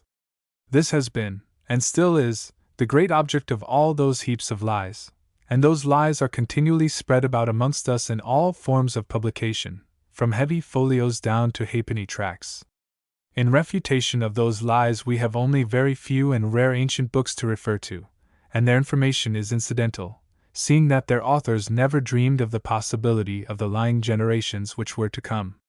We have the ancient Acts of Parliament, the common law, the customs, the canons of the Church, and the churches themselves. But these demand analyses and argument, and they demand also a really free press, and unprejudiced and patient readers. Never in this world before had truth to struggle with so many and such great disadvantages. 52.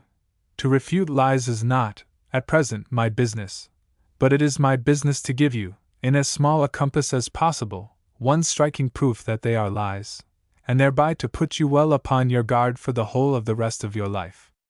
The opinion sedulously inculcated by these historians is this, that before the Protestant times came, England was, comparatively, an insignificant country, having few people in it, and those few wretchedly poor and miserable.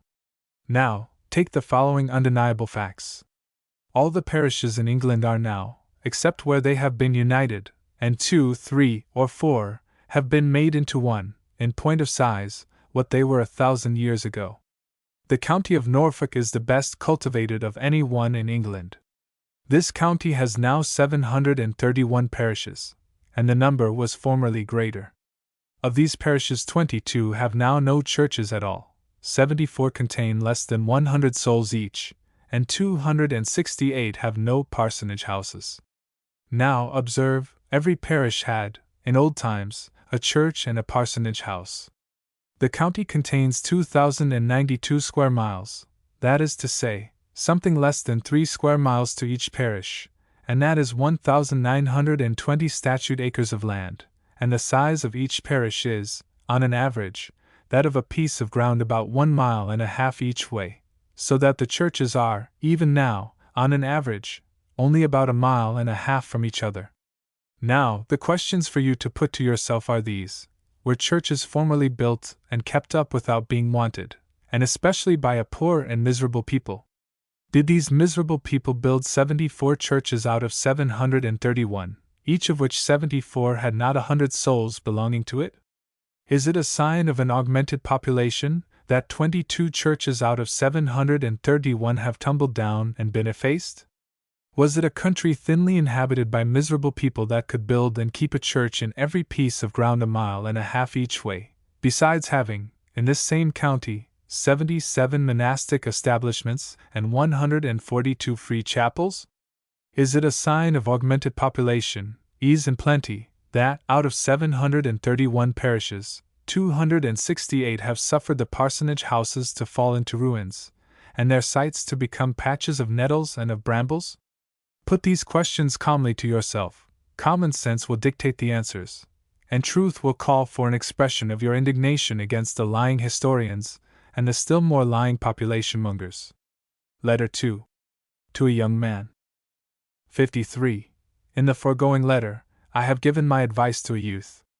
In addressing myself to you, I am to presume that you have entered upon your present stage of life, having acted upon the precepts contained in that letter, and that, of course, you are a sober, abstinent, industrious, and well-informed young man. In the succeeding letters, which will be addressed to the lover, the husband, the father, and the citizen, I shall, of course, have to include my notion of your duties as a master, and as a person employed by another. In the present letter, therefore, I shall confine myself principally to the conduct of a young man with regard to the management of his means, or money. 54. Be you in what line of life you may, it will be amongst your misfortunes if you have not time properly to attend to this matter, for it very frequently happens, it has happened to thousands upon thousands, not only to be ruined, according to the common acceptation of the word, not only to be made poor, and to suffer from poverty, in consequence of want of attention to pecuniary matters, but it has frequently, and even generally, happened, that a want of attention to these matters has impeded the progress of science, and of genius itself. A man, oppressed with pecuniary cares and dangers, must be next to a miracle, if he have his mind in a state fit for intellectual labors, to say nothing of the temptations, arising from such distress, to abandon good principles, to suppress useful opinions and useful facts, and, in short, to become a disgrace to his kindred, and an evil to his country, instead of being an honor to the former, and a blessing to the latter. To be poor and independent is very nearly an impossibility. 55. But then, poverty is not a positive, but a relative term. Burke observed, and very truly, that a laborer who earned a sufficiency to maintain him as a laborer, and to maintain him in a suitable manner, to give him a sufficiency of good food, of clothing, of lodging, and of fuel, ought not to be called a poor man, for that, though he had little riches, though his, compared with that of a lord, was a state of poverty, it was not a state of poverty in itself. When, therefore, I say that poverty is the cause of a depression of spirit, of inactivity, and of servility in men of literary talent. I must say, at the same time, that the evil arises from their own fault, from their having created for themselves imaginary wants, from their having indulged in unnecessary enjoyments, and from their having caused that to be poverty, which would not have been poverty if they had been moderate in their enjoyments. 56. As it may be your lot, such has been mine, to live by your literary talent, I will here, before I proceed to matter more applicable to persons in other states of life, observe that I cannot form an idea of a mortal more wretched than a man of real talent, compelled to curb his genius, and to submit himself in the exercise of that genius, to those whom he knows to be far inferior to himself, and whom he must despise from the bottom of his soul. The late Mr. William Gifford, who was the son of a shoemaker at Ashburton in Devonshire, who was put to school and sent to the university at the expense of a generous and good clergyman of the name of Cookson, and who died, the other day, a sort of whipper-in of Murray's Quarterly Review, this was a man of real genius, and to my certain personal knowledge he detested, from the bottom of his soul, the whole of the paper money and boroughmongering system, and despised those by whom the system was carried on. But he had imaginary wants. He had been bred up in company with the rich and the extravagant. Expensive indulgences had been made necessary to him by habit, and when in the year 1798, or thereabouts, he had to choose between a bit of bacon, a scrag of mutton, and a lodging at 10 shillings a week, on the one side, and made dishes, wine, a fine house and a footman on the other side, he chose the latter. He became the servile editor of Canning's anti-Jacobin newspaper, and he, who had more wit and learning than all the rest of the writers put together, became the miserable tool in circulating their attacks upon everything that was hostile to a system which he deplored and detested. But he secured the made dishes, the wine, the footman and the coachman. A sinecure as clerk of the Foreign Streets gave him 329L a year, a double commissionership of the lottery gave him 600L, or 700L, more, and, at a later period, his editorship of the Quarterly Review gave him perhaps as much more. He rolled in his carriage for several years, he fared sumptuously, he was buried at Westminster Abbey, of which his friend and formerly his brother pamphleteer in defense of Pitt was the dean, and never is he to be heard of more. Mr. Gifford would have been full as happy, his health would have been better, his life longer, and his name would have lived for ages, if he could have turned to the bit of bacon and scrag of mutton in 1798, for his learning and talents were such, his reasonings so clear and conclusive, and his wit so pointed and keen, that his writings must have been generally read, must have been of long duration, and indeed must have enabled him, he being always a single man, to live in his latter days in as good style as that which he procured by becoming a sinecurist, a pensioner and a hack, all which he was from the moment he lent himself to the Quarterly Review. Think of the mortification of such a man, when he was called upon to justify the power of imprisonment bill in 1817. But to go into particulars would be tedious. His life was a life of luxurious misery, than which a worse is not to be imagined. 57. So that poverty is, except where there is an actual want of food and raiment, a thing much more imaginary than real.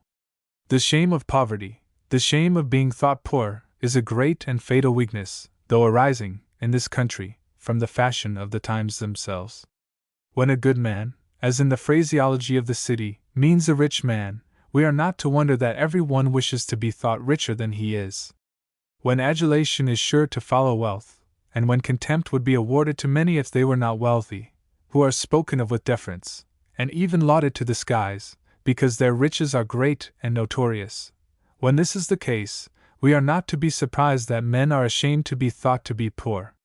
This is one of the greatest of all the dangers at the outset of life. It has brought thousands and hundreds of thousands to ruin, even to pecuniary ruin.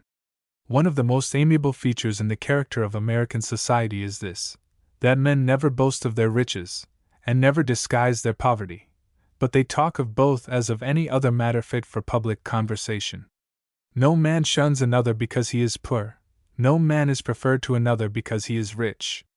In hundreds and hundreds of instances men, not worth a shilling, have been chosen by the people and entrusted with their rights and interests, in preference to men who ride in their carriages. 58.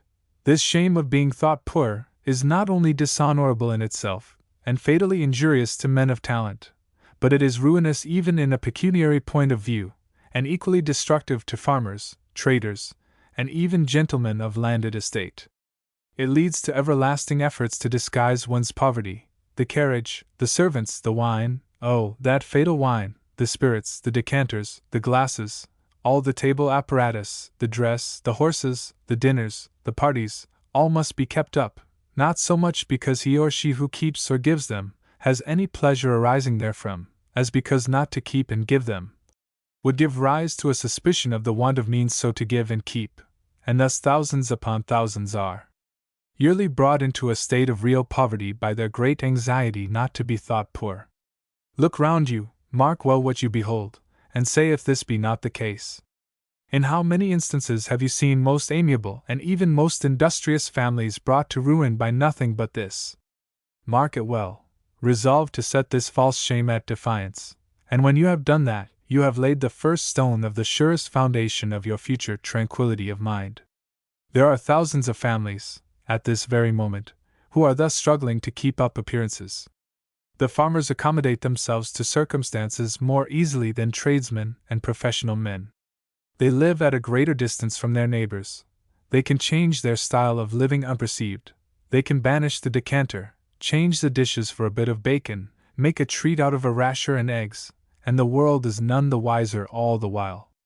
But the tradesman, the doctor, the attorney, and the trader cannot make the change so quietly and unseen. The accursed wine, which is a sort of criterion of the style of living, a sort of scale to the plan, a sort of key to the tune, this is the thing to banish first of all, because all the rest follow, and come down to their proper level in a short time. The accursed decanter cries footman or waiting maid, puts bells to the side of the wall, screams aloud for carpets, and when I am asked, Lord, what is a glass of wine? My answer is, that, in this country it is everything, it is the pitcher of the key, it demands all the other unnecessary expenses, it is injurious to health, and must be injurious. Every bottle of wine that is drunk containing a certain portion of ardent spirits, besides other drugs deleterious in their nature, and, of all the friends to the doctors, this fashionable beverage is the greatest. And which adds greatly to the folly, or, I should say, the real vice of using it, is, that the parties themselves, 9 times out of 10, do not drink it by choice, do not like it, do not relish it, but use it from mere ostentation, being ashamed to be seen even by their own servants, not to drink wine. At the very moment I am writing this, there are thousands of families in and near London, who daily have wine upon their tables, and who drink it too, merely because their own servants should not suspect them to be poor, and not deem them to be genteel, and thus families by thousands are ruined, only because they are ashamed to be thought poor. 59. There is no shame belonging to poverty, which frequently arises from the virtues of the impoverished parties. Not so frequently, indeed, as from vice, folly, and indiscretion, but still very frequently. And as the Scripture tells us, that we are not to despise the poor because he is poor, so we ought not to honor the rich because he is rich. The true way is, to take a fair survey of the character of a man as depicted in his conduct, and to respect him, or despise him, according to a due estimate of that character. No country upon earth exhibits so many, as this, of those fatal terminations of life, called suicides. These arise, in 9 instances out of 10, from this very source. The victims are, in general, what may be fairly called insane, but their insanity almost always arises from the dread of poverty, not from the dread of a want of the means of sustaining life, or even decent living, but from the dread of being thought or known to be poor, from the dread of what is called falling in the scale of society, a dread which is prevalent hardly in any country but this. Looked at in its true light, what is there in poverty to make a man take away his own life? He is the same man that he was before. He has the same body and the same mind. If he even foresee a great alteration in his dress or his diet, why should he kill himself on that account? Are these all the things that a man wishes to live for? But such is the fact, so great is the disgrace upon this country, and so numerous and terrible are the evils arising from this dread of being thought to be poor. 60. Nevertheless, men ought to take care of their means, ought to use them prudently and sparingly, and to keep their expenses always within the bounds of their income, be it what it may. One of the effectual means of doing this is to purchase with ready money. St. Paul says, "Owe no man anything," and of his numerous precepts this is by no means the least worthy of our attention. Credit has been boasted of as a very fine thing. To decry credit seems to be setting oneself up against the opinions of the whole world, and I remember a paper in the Freeholder or the Spectator, published just after the funding system had begun, representing public credit as a goddess, enthroned in a temple dedicated to her by her votaries, amongst whom she is dispensing blessings of every description. It must be more than 40 years since I read this paper, which I read soon after the time when the late Mr. Pitt uttered in Parliament an expression of his anxious hope that his name would be inscribed on the monument which he should raise to public credit. Time has taught me that public credit means the contracting of debts which a nation never can pay, and I have lived to see this goddess produce effects, in my country, which Satan himself never could have produced.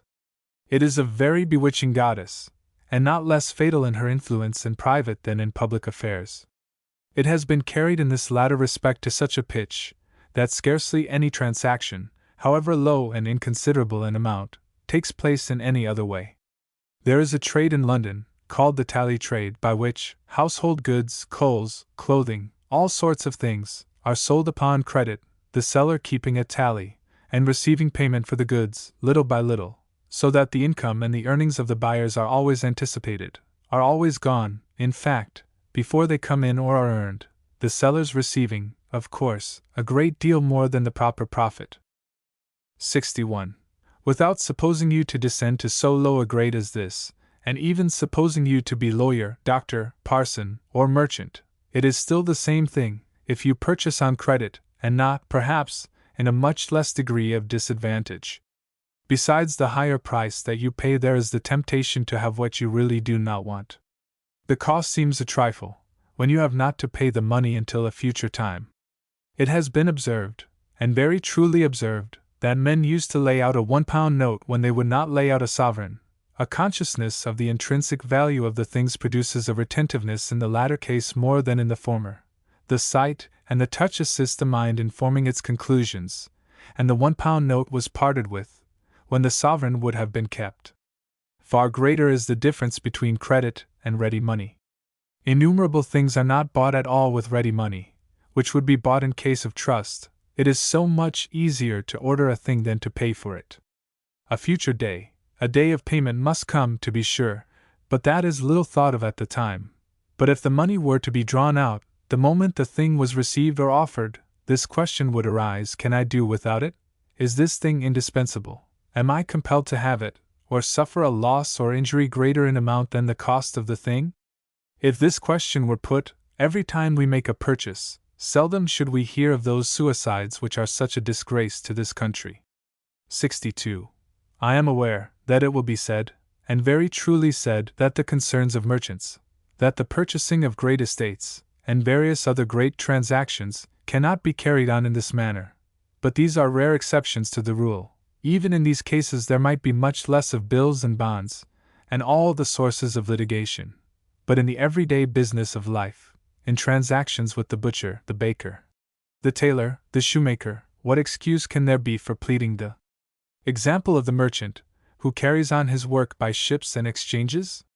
I was delighted, some time ago, by being told of a young man, who, upon being advised to keep a little account of all he received and expended, answered that his business was not to keep account books, that he was sure not to make a mistake as to his income, and that, as to his expenditure, the little bag that held his sovereigns would be an infallible guide, as he never bought anything that he did not immediately pay for. 63. I believe that nobody will deny that, generally speaking, you pay for the same article a fourth part more in the case of trust than you do in the case of ready money. Suppose, then, the baker, butcher, tailor, and shoemaker receive from you only £100 a year. Put that together, that is to say, multiply 25 by 20, and you will find that, at the end of 20 years, you have 500 L. besides the accumulating and growing interest. The fathers of the Church, I mean the ancient ones, and also the canons of the Church, forbade selling on trust at a higher price than for ready money, which was in effect to forbid trust, and this, doubtless, was one of the great objects which those wise and pious men had in view, for they were fathers in legislation and morals as well as in religion. But the doctrine of these fathers and canons no longer prevails. They are set at naught by the present age, even in the countries that adhere to their religion. Addison's goddess has prevailed over the fathers and the canons, and men not only make a difference in the price regulated by the difference in the mode of payment, but it would be absurd to expect them to do otherwise. They must not only charge something for the want of the use of the money, but they must charge something additional for the risk of its loss, which may frequently arise, and most frequently does arise, from the misfortunes of those to whom they have assigned their goods on trust. The man, therefore, who purchases on trust, not only pays for the trust, but he also pays his due share of what the tradesman loses by trust, and after all, he is not so good a customer as the man who purchases cheaply with ready money, for there is his name indeed in the tradesman's book, but with that name the tradesman cannot go to market to get a fresh supply. 64. Infinite are the ways in which gentlemen lose by this sort of dealing. Servants go and order sometimes things not wanted at all, at other times, more than is wanted, at others, things of a higher quality, and all this would be obviated by purchasing with ready money, for, whether through the hands of the party himself, or through those of an inferior, there would always be an actual counting out of the money. Somebody would see the thing bought, and see the money paid, and, as the master would give the housekeeper or steward a bag of money at the time, he would see the money too, would set a proper value upon it, and would just desire to know upon what it had been expended. 65. How is it that farmers are so exact, and show such a disposition to retrench in the article of labor, when they seem to think little, or nothing, about the sums which they pay in tax upon malt, wine, sugar, tea, soap, candles, tobacco, and various other things? You find the utmost difficulty in making them understand that they are affected by these. The reason is, that they see the money which they give to the laborer on each succeeding Saturday night, but they do not see that which they give in taxes on the articles before mentioned. Why is it that they make such an outcry about the 6 or 7 millions a year which are paid in poor rates, and say not a word about the 60 millions a year raised in other taxes?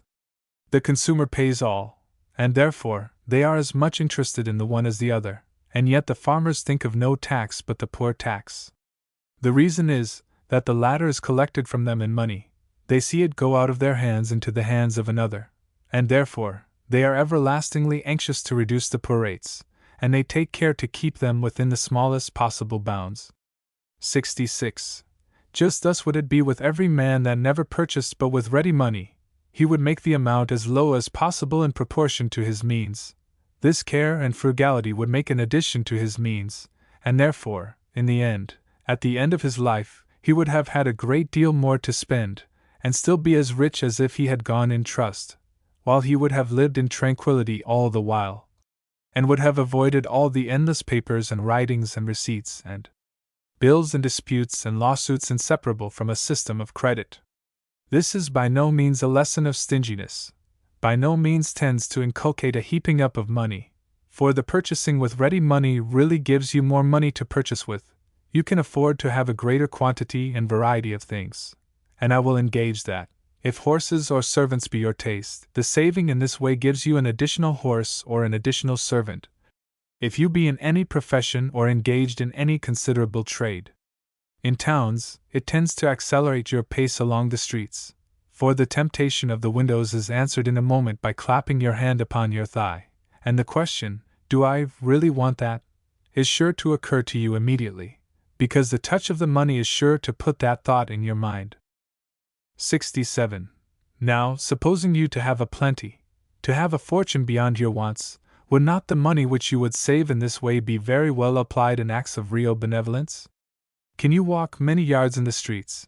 Can you ride a mile in the country? Can you go to half a dozen cottages? Can you, in short, open your eyes, without seeing some human being, someone born in the same country with yourself, and who, on that account alone, has some claim upon your good wishes and your charity? Can you open your eyes without seeing some person to whom even a small portion of your annual savings would convey gladness of heart? Your own heart will suggest the answer. And if there were no motive but this, what need I say more in the advice which I have here tendered to you? 68. Another great evil arising from this desire to be thought rich, or, rather from the desire not to be thought poor, is the destructive thing which has been honored by the name of speculation, but which ought to be called gambling. It is a purchasing of something which you do not want either in your family or in the way of ordinary trade, a something to be sold again with a great profit, and on the sale of which there is a considerable hazard. When purchases of this sort are made with ready money, they are not so offensive to reason and not attended with such risk, but when they are made with money borrowed for the purpose, they are either more nor less than gambling transactions, and they have been, in this country, a source of ruin, misery, and suicide, admitting of no adequate description. I grant that this gambling has arisen from the influence of the goddess before mentioned. I grant that it has arisen from the facility of obtaining the fictitious means of making the purchases. And I grant that that facility has been created by the system under the baneful influence of which we live. But it is not the less necessary that I beseech you not to practice such gambling, that I beseech you, if you be engaged in it, to disentangle yourself from it as soon as you can. Your life, while you are thus engaged, is the life of the gamester, a life of constant anxiety, constant desire to overreach, constant apprehension, general gloom, enlivened, now and then, by a gleam of hope or of success. Even that success is sure to lead to further adventures, and at last, 1,000 to 1, that your fate is that of the pitcher to the well. 69. The great temptation to this gambling is, as is the case in other gambling, the success of the few. As young men who crowd to the army, in search of rank and renown, never look into the ditch that holds their slaughtered companions, but have their eye constantly fixed on the general-in-chief, and as each of them belongs to the same profession, and is sure to be conscious that he has equal merit, every one deems himself the suitable successor of him who is surrounded with aides-de-camps, and who moves battalions and columns by his nod. So with the rising generation of speculators, they see the great estates that have succeeded the pencil box and the orange basket. They see those whom nature and good laws made to black shoes, sweep chimneys or the streets, rolling in carriages, or sitting in saloons surrounded by gaudy footmen with napkins twisted round their thumbs, and they can see no earthly reason why they should not all do the same, forgetting the thousands and thousands, who, in making the attempt, have reduced themselves to that beggary which, before their attempt, they would have regarded as a thing wholly impossible. 70. In all situations of life, avoid the trammels of the law. Man's nature must be changed before lawsuits will cease, and perhaps it would be next to impossible to make them less frequent than they are in the present state of this country. But though no man, who has any property at all, can say that he will have nothing to do with lawsuits, it is in the power of most men to avoid them in a considerable degree. One good rule is to have as little as possible to do with any man who is fond of lawsuits, and who, upon every slight occasion, talks of an appeal to the law. Such persons, from their frequent litigations, contract a habit of using the technical terms of the courts, in which they take a pride, and are, therefore, companions peculiarly disgusting to men of sense. To such men a lawsuit is a luxury, instead of being as it is, to men of ordinary minds, a source of anxiety and a real and substantial scourge. Such men are always of a quarrelsome disposition, and avail themselves of every opportunity to indulge in that which is mischievous to their neighbors. In thousands of instances men go to law for the indulgence of mere anger. The Germans are said to bring spite actions against one another, and to harass their poorer neighbors from motives of pure revenge. They have carried this their disposition with them to America, for which reason no one likes to live in a German neighborhood. 71. Before you go to law, consider well the cost, for if you win your suit and are poorer than you were before, what do you accomplish? You only imbibe a little additional anger against your opponent. You injure him, but do harm to yourself. Better to put up with the loss of £1 than of 2, to which latter is to be added all the loss of time, all the trouble, and all the mortification and anxiety attending a lawsuit. To set an attorney to work to worry and torment another man is a very base act. to alarm his family as well as himself, while you are sitting quietly at home. If a man owe you money which he cannot pay, why add to his distress without the chance of benefit to yourself? Thousands of men have injured themselves by resorting to the law, while very few ever bettered themselves by it, except such resort were unavoidable. 72. Nothing is much more discreditable than what is called hard dealing. They say of the Turks that they know nothing of two prices for the same article, and that to ask an abatement of the lowest shopkeeper is to insult him. It would be well if Christians imitated Mahometans in this respect. To ask one price and take another, or to offer one price and give another, besides the loss of time that it occasions, is highly dishonorable to the parties, and especially when pushed to the extent of solemn protestations. It is, in fact, a species of lying, and it answers no one advantageous purpose to either buyer or seller. I hope that every young man who reads this will start in life with a resolution never to higgle and lie in dealings. There is this circumstance in favor of the bookseller's business: every book has its fixed price, and no one ever asks an abatement. If it were thus in all other trades, how much time would be saved, and how much immorality prevented? 73.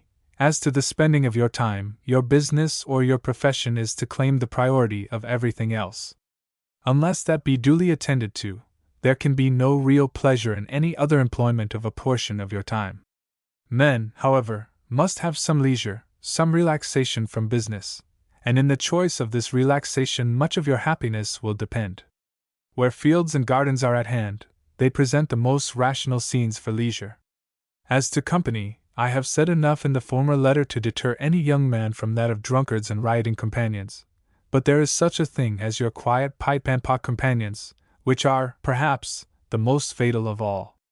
Nothing can be conceived more dull, more stupid, more the contrary of edification and rational amusement, than sitting, sodding, over a pot and a glass, sending out smoke from the head, and articulating, at intervals, nonsense about all sorts of things. 7 years' service as a galley slave would be more bearable to a man of sense than 7 months' confinement to society like this.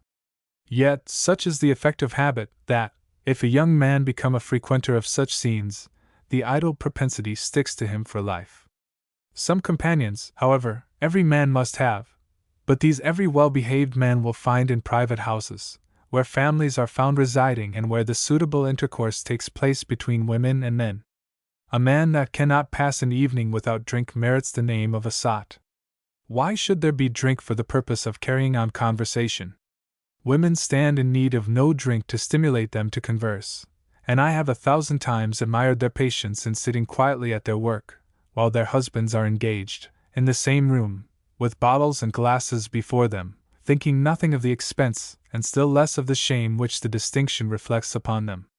We have to thank the women for many things, and particularly for their sobriety, for fear of following their example, in which men drive them from the table, as if they said to them, "You have had enough, food is sufficient for you, but we must remain to fill ourselves with drink, and to talk in language which your ears ought not to endure."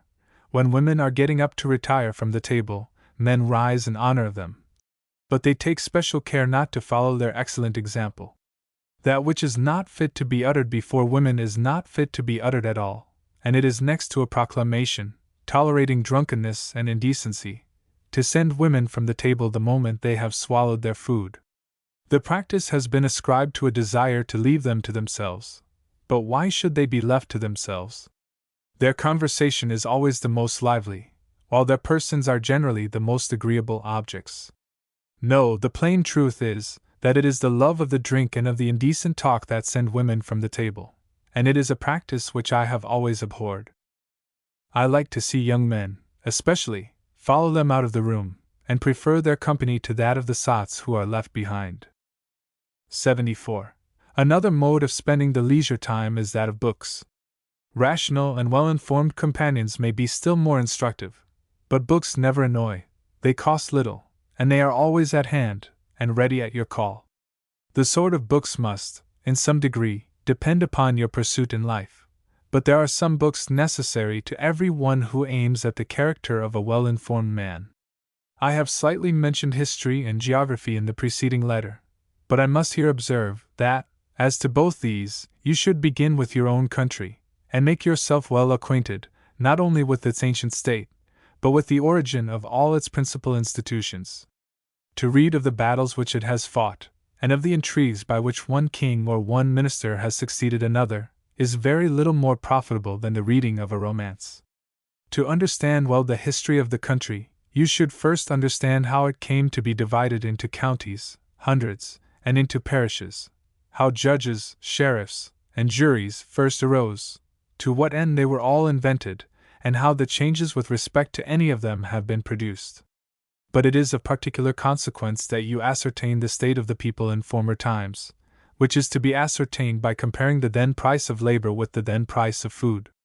You hear enough, and you read enough, about the glorious wars in the reign of King Edward III, and it is very proper that those glories should be recorded and remembered. But you never read, in the works of the historians, that, in that reign, a common laborer earned threepence halfpenny a day, and that a fat sheep was sold, at the same time, for 1 shilling and twopence, and a fat hog, 2 years old, for 3 shillings and 4pence, and a fat goose for twopence halfpenny. You never read that women received a penny a day for haymaking or weeding in the corn, and that a gallon of red wine was sold for 4pence. These are matters which historians have deemed to be beneath their notice, but they are matters of real importance. They are matters which ought to have practical effect at this time, for these furnish the criterion whereby we are to judge of our condition compared with that of our forefathers. The poor rates form a great feature in the laws and customs of this country. Put to 1,000 persons who have read what is called the history of England, put to them the question, how the poor rates came, and 999 of the 1,000 will tell you that they know nothing at all of the matter. This is not history. A list of battles and a string of intrigues are not history. They communicate no knowledge applicable to our present state, and it really is better to amuse oneself with an avowed romance, which latter is a great deal worse than passing one's time in counting the trees. 75. History has been described as affording arguments of experience, as a record of what has been, in order to guide us as to what is likely to be, or what ought to be. But from this romancing history, no such experience is to be derived, for it furnishes no facts on which to found arguments relative to the existing or future state of things. To come at the true history of a country, you must read its laws, you must read books treating of its usages and customs in former times, and you must particularly inform yourself as to prices of labor and of food. By reading the single act of the 23rd year of Edward III, specifying the price of labor at that time, by reading an act of Parliament passed in the 24th year of Henry VIII, by reading these 2 acts, and then reading the Chronicon Preciosum of Bishop Fleetwood, which shows the price of food in the former reign, you come into full possession of the knowledge of what England was in former times. Divers books teach how the divisions of the country arose, and how its great institutions were established, and the result of this reading is a store of knowledge, which will afford you pleasure for the whole of your life. 76. History, however, is by no means the only thing about which every man's leisure furnishes him with the means of reading, besides which, every man has not the same taste. Poetry, geography, moral essays, the diverse subjects of philosophy, travels, natural history, books on sciences, and in short, the whole range of book knowledge is before you. But there is one thing always to be guarded against, and that is, not to admire and applaud anything you read, merely because it is the fashion to admire and applaud it. Read, consider well what you read, form your own judgment, and stand by that judgment in despite of the sayings of what are called learned men, until fact or argument be offered to convince you of your error. One writer praises another, and it is very possible for writers so to combine as to cry down and, in some sort, to destroy the reputation of any one who meddles with the combination, unless the person thus assailed be blessed with uncommon talent and uncommon perseverance. When I read the works of Pope and of Swift, I was greatly delighted with their lashing of Dennis, but wondered, at the same time, why they should have taken so much pains in running down such a fool. By the merest accident in the world, being at a tavern in the woods of America, I took up an old book, in order to pass away the time while my traveling companions were drinking in the next room. But seeing the book contained the criticisms of Dennis, I was about to lay it down, when the play of Cato caught my eye, and having been accustomed to read books in which this play was lauded to the skies, and knowing it to have been written by Addison, every line of whose works I had been taught to believe teemed with wisdom and genius, I condescended to begin to read, though the work was from the pen of that fool Dennis.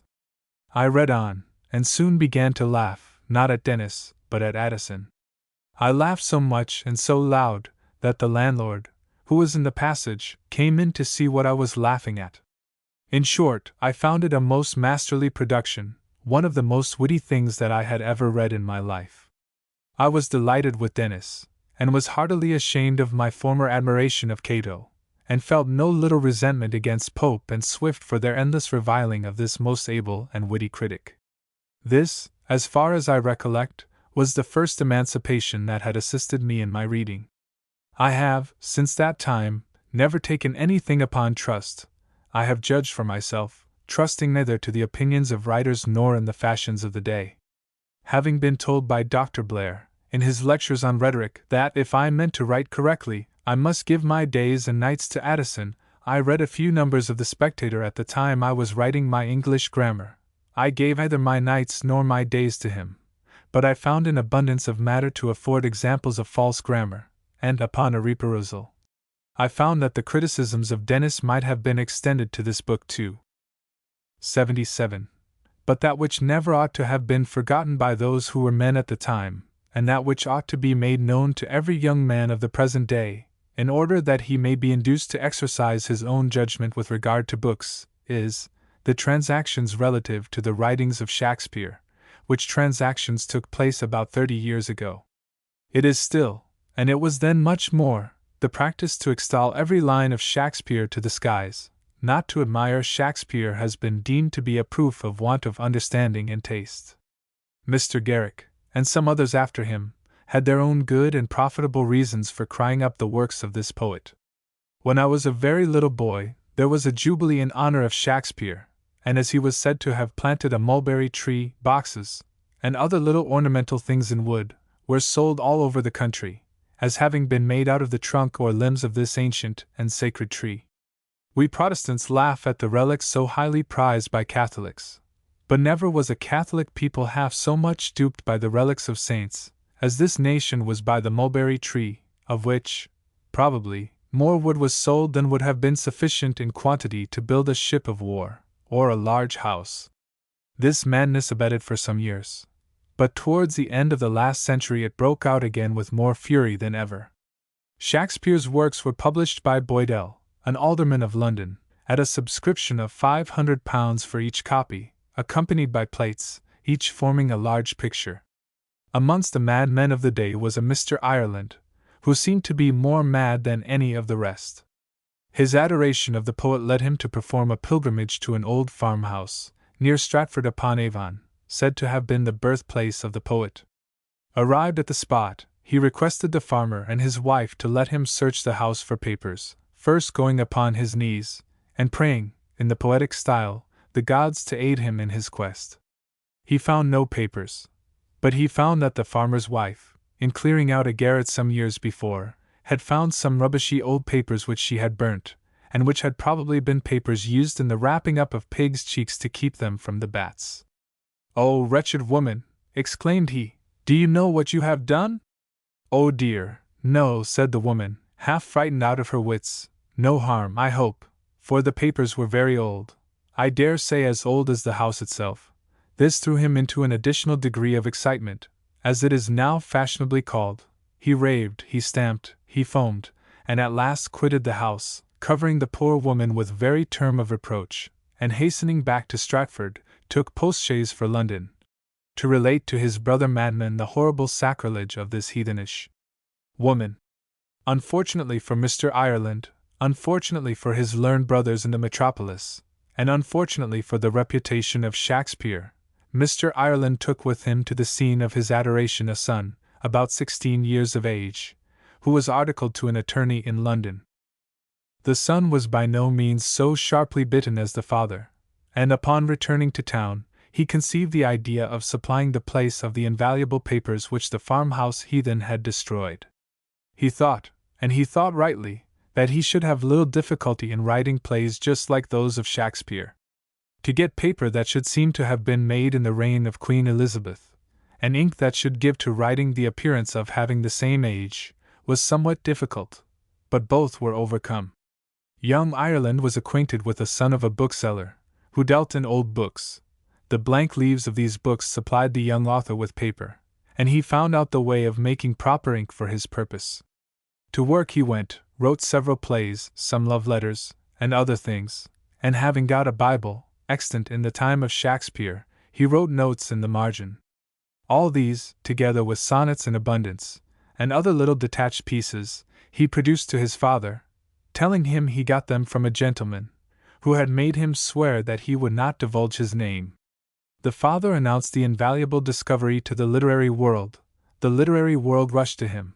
The manuscripts were regarded as genuine by the most grave and learned doctors, some of whom, and amongst these were Doctors Parr and Wharton, gave, under their hands, an opinion that the manuscripts must have been written by Shakespeare, for that no other man in the world could have been capable of writing them. 78. Mr. Ireland opened a subscription, published these new and invaluable manuscripts at an enormous price, and preparations were instantly made for performing one of the plays, called Vortigern. Soon after the acting of the play, the indiscretion of the lad caused the secret to explode, and instantly, those who had declared that he had written as well as Shakespeare did everything in their power to destroy him.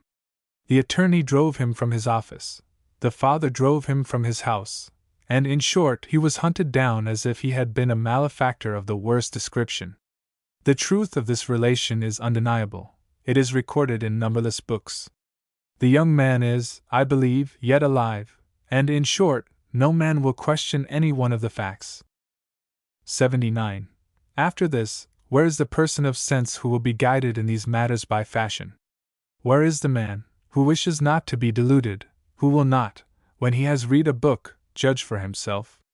After all these jubilees and pilgrimages, after Boydell's subscription of 500L for one single copy, after it had been deemed almost impiety to doubt of the genius of Shakespeare surpassing that of all the rest of mankind, after he had been called the immortal bard, as a matter of course, as we speak of Moses and Aaron, there having been but one of each in the world, after all this, comes a lad of 16 years of age, writes that which learned doctors declare could have been written by no man but Shakespeare, and when it is discovered that this laughing boy is the real author, the doctors turn round upon him, with all the newspapers, magazines, and reviews, and of course, the public at their back, revile him as an impostor, and under that odious name, hunt him out of society, and doom him to starve. This lesson, at any rate, he has given us, not to rely on the judgment of doctors and other pretenders to literary superiority.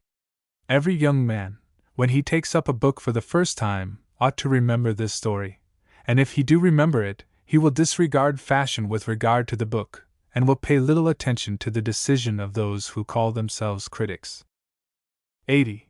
I hope that your taste would keep you aloof from the writings of those detestable villains, who employ the powers of their mind in debauching the minds of others, or in endeavors to do it. They present their poison in such captivating forms, that it requires great virtue and resolution to withstand their temptations, and they have, perhaps, done 1,000 times as much mischief in the world as all the infidels and atheists put together. These men ought to be called literary pimps. They ought to be held in universal abhorrence, and never spoken of but with execration. Any appeal to bad passions is to be despised, any appeal to ignorance and prejudice. But here is an appeal to the frailties of human nature, and an endeavor to make the mind corrupt, just as it is beginning to possess its powers. I never have known any but bad men, worthless men, men unworthy of any portion of respect, who took delight in, or even kept in their possession, writings of the description to which I here allude. The writings of Swift have this blemish, and though he is not a teacher of lewdness, but rather the contrary, there are certain parts of his poems which are much too filthy for any decent person to read. It was beneath him to stoop to such means of setting forth that wit which would have been far more brilliant without them.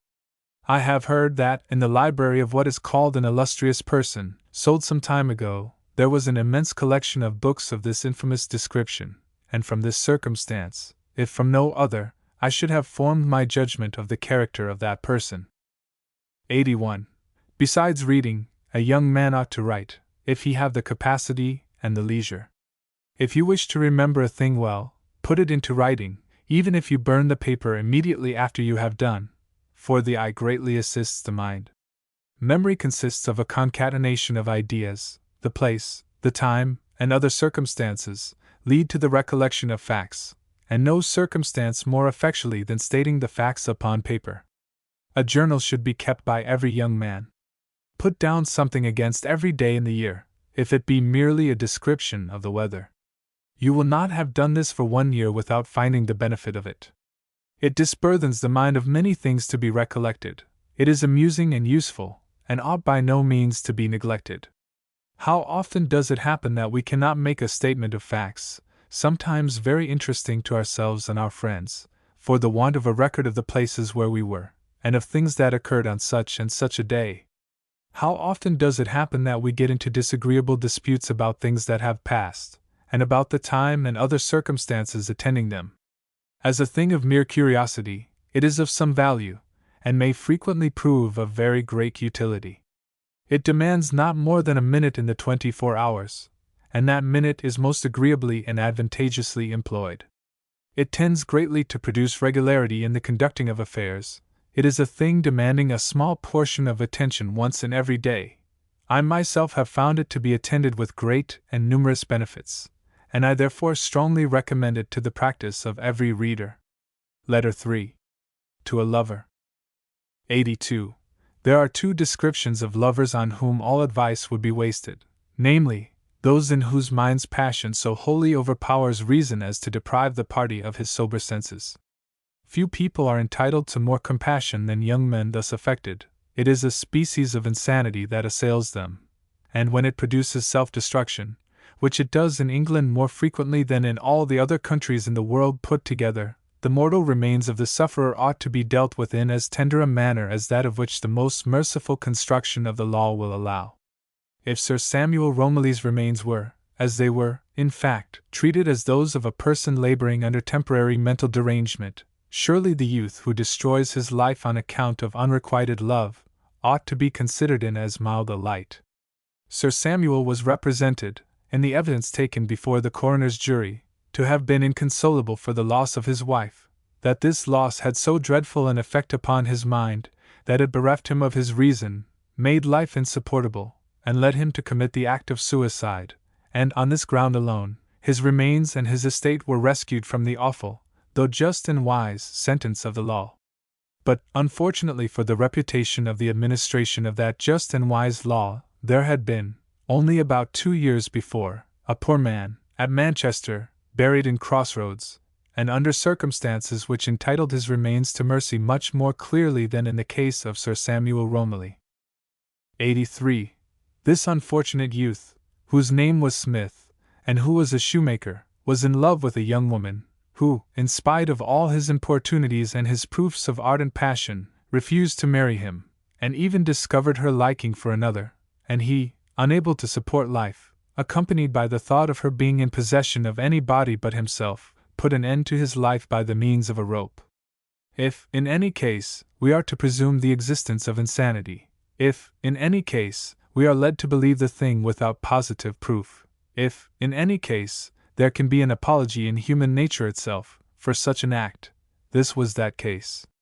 We all know, as I observed at the time, that is to say, all of us who cannot wait to calculate upon the gains and losses of the affair, all of us, except those who are endowed with this provident frigidity, know well what youthful love is, and what its torments are, when accompanied by even the smallest portion of jealousy.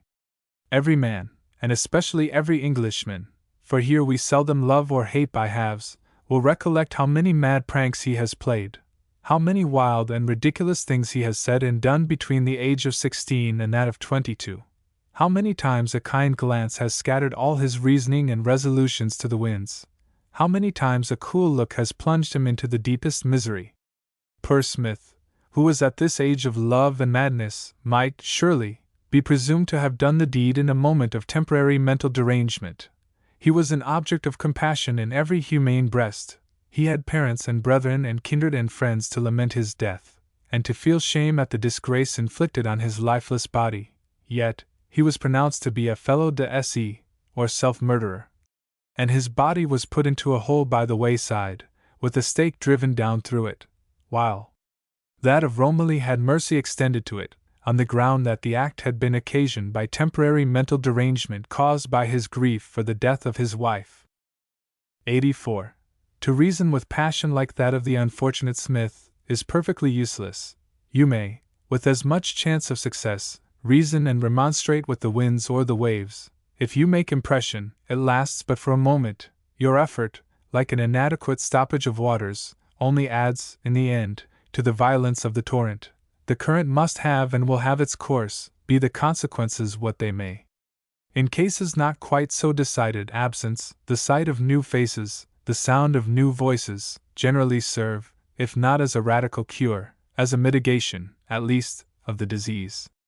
But the worst of it is that, on this point, we have the girls, and women too, against us. For they look upon it as right that every lover should be a little maddish, and every attempt to rescue him from the thraldom imposed by their charms, they look upon as an overt act of treason against their natural sovereignty. No girl ever liked a young man less for his having done things foolish and wild and ridiculous, provided she was sure that love of her had been the cause. Let her but be satisfied upon this score, and there are very few things which she will not forgive. And though wholly unconscious of the fact, she is a great and sound philosopher after all.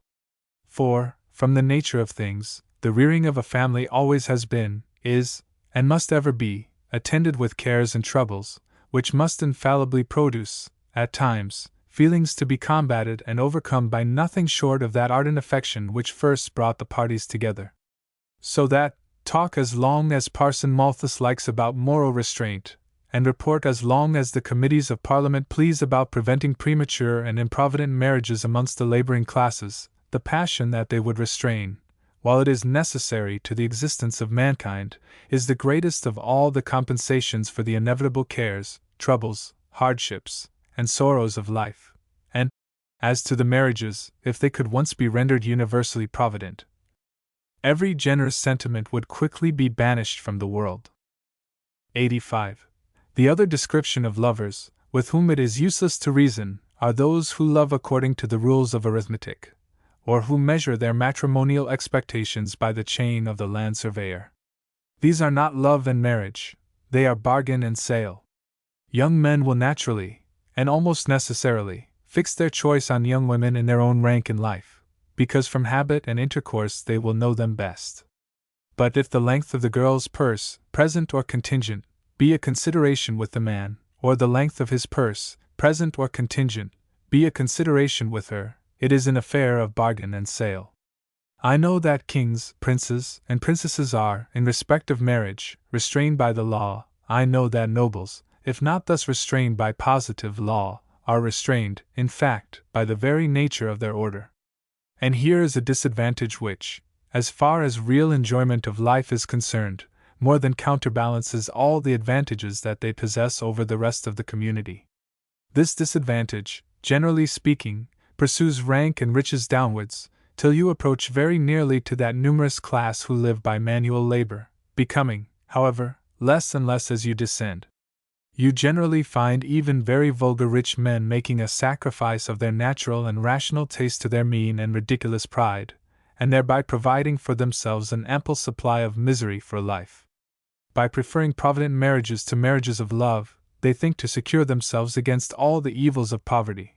But if poverty come, and come it may, and frequently does, in spite of the best laid plans, and best modes of conduct, if poverty come, then where is the counterbalance for that ardent mutual affection, which troubles, and losses, and crosses always increase rather than diminish, and which, amidst all the calamities that can befall a man, whispers to his heart that his best possession is still left him unimpaired?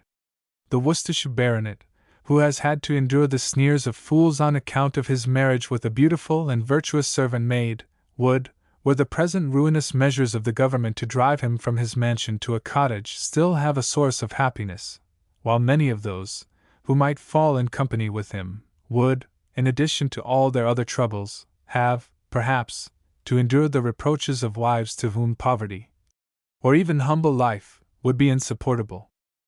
86.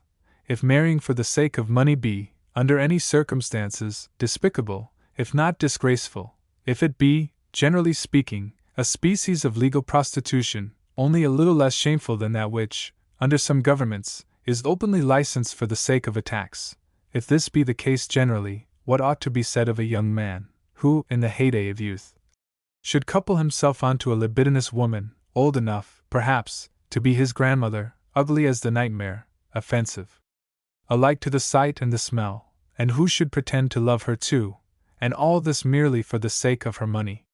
Why, it ought, and it, doubtless, would be said of him, that his conduct was a libel on both man and womankind, that his name ought, forever, to be synonymous with baseness and nastiness, and that in no age and in no nation, not marked by a general depravity of manners, and total absence of all sense of shame, every associate, male or female, of such a man, or of his filthy mate, would be held in abhorrence.